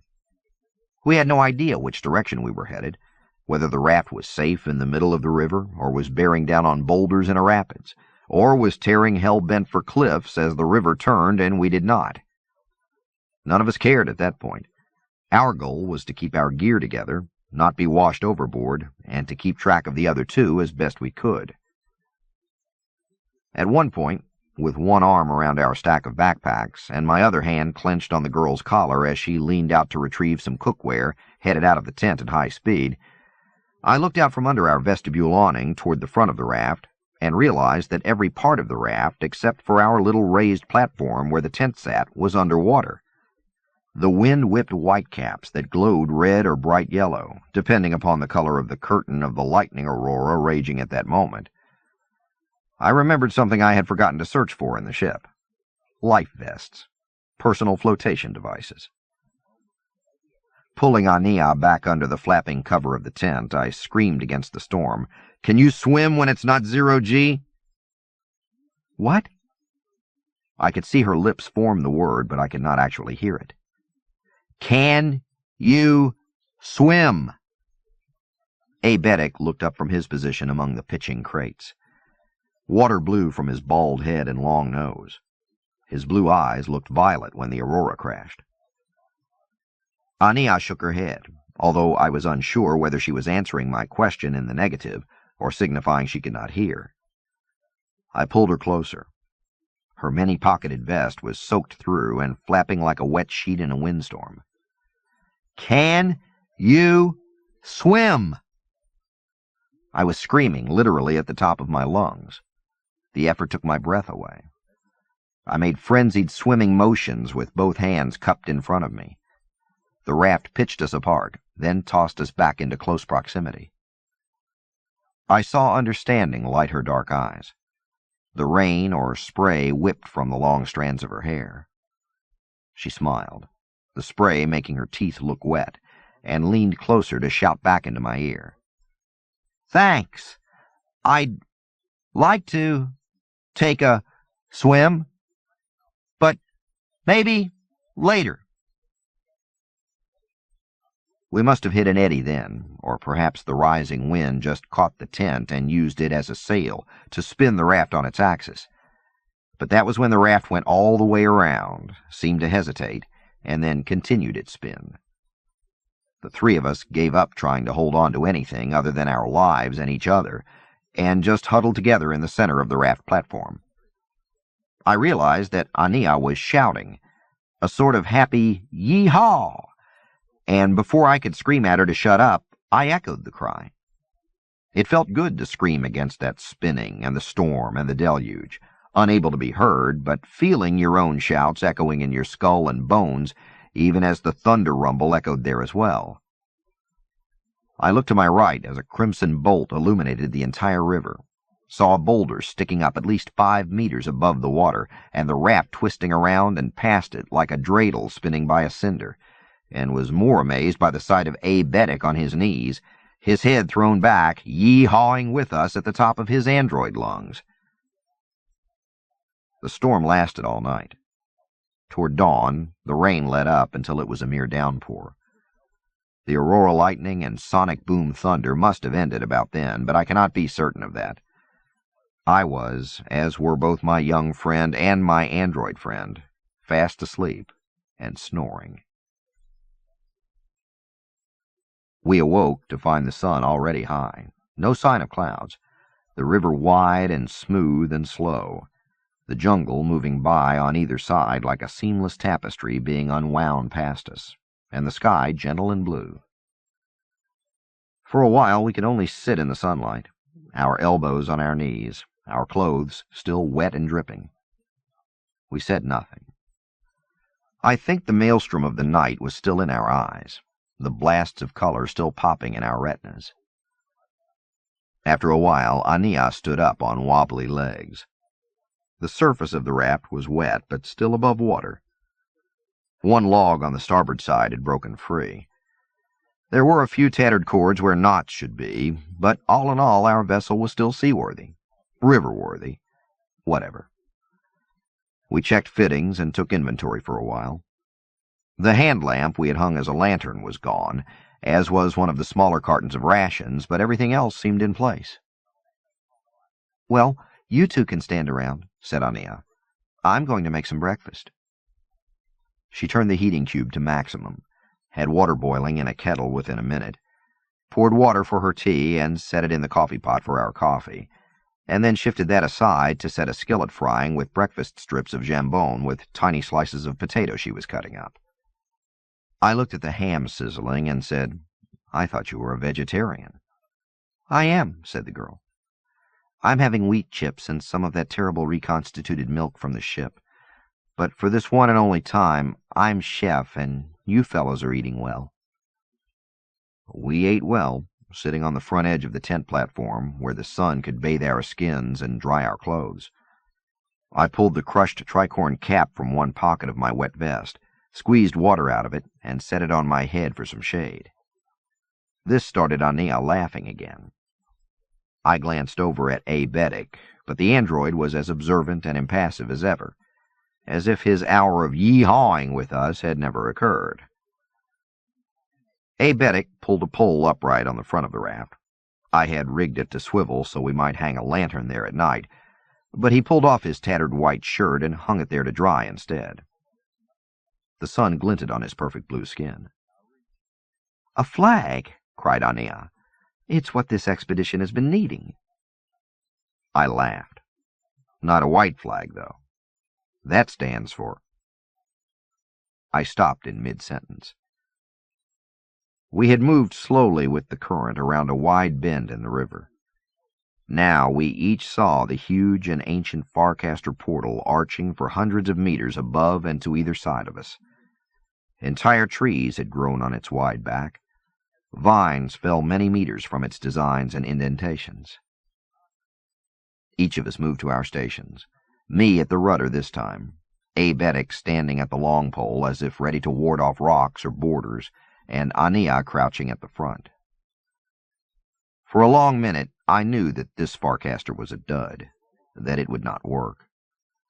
I could see the familiar jungle and blue sky under it, watch the river go on beyond it. The view was normal right up to the point we reached the shadow of the giant arch. I could see a fish jump from the water 10 meters in front of us. The wind ruffled Aenea's hair and teased waves from the river. Above us, tons of ancient metal hung there like a child's effort at drawing a bridge. "Nothing happened," I began. The air filled with electricity in a manner more sudden and more terrifying than last night's storm. It was as if a giant curtain had fallen from the arch directly onto our heads. I fell to one knee, feeling the weight and then the weightlessness of it. For an instant too short to measure, I felt as I had when the crash field had exploded around us in the tumbling spacecraft, like a fetus struggling against a clinging amniotic sac. Then we were through. The sun was gone.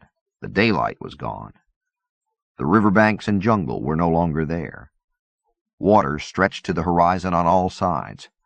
Stars in number and magnitude I had never imagined, much less observed, filled a sky that seemed too large. Directly ahead of us, silhouetting Aenea like orange searchlights, rose 3 moons, each one the size of a full-fledged planet.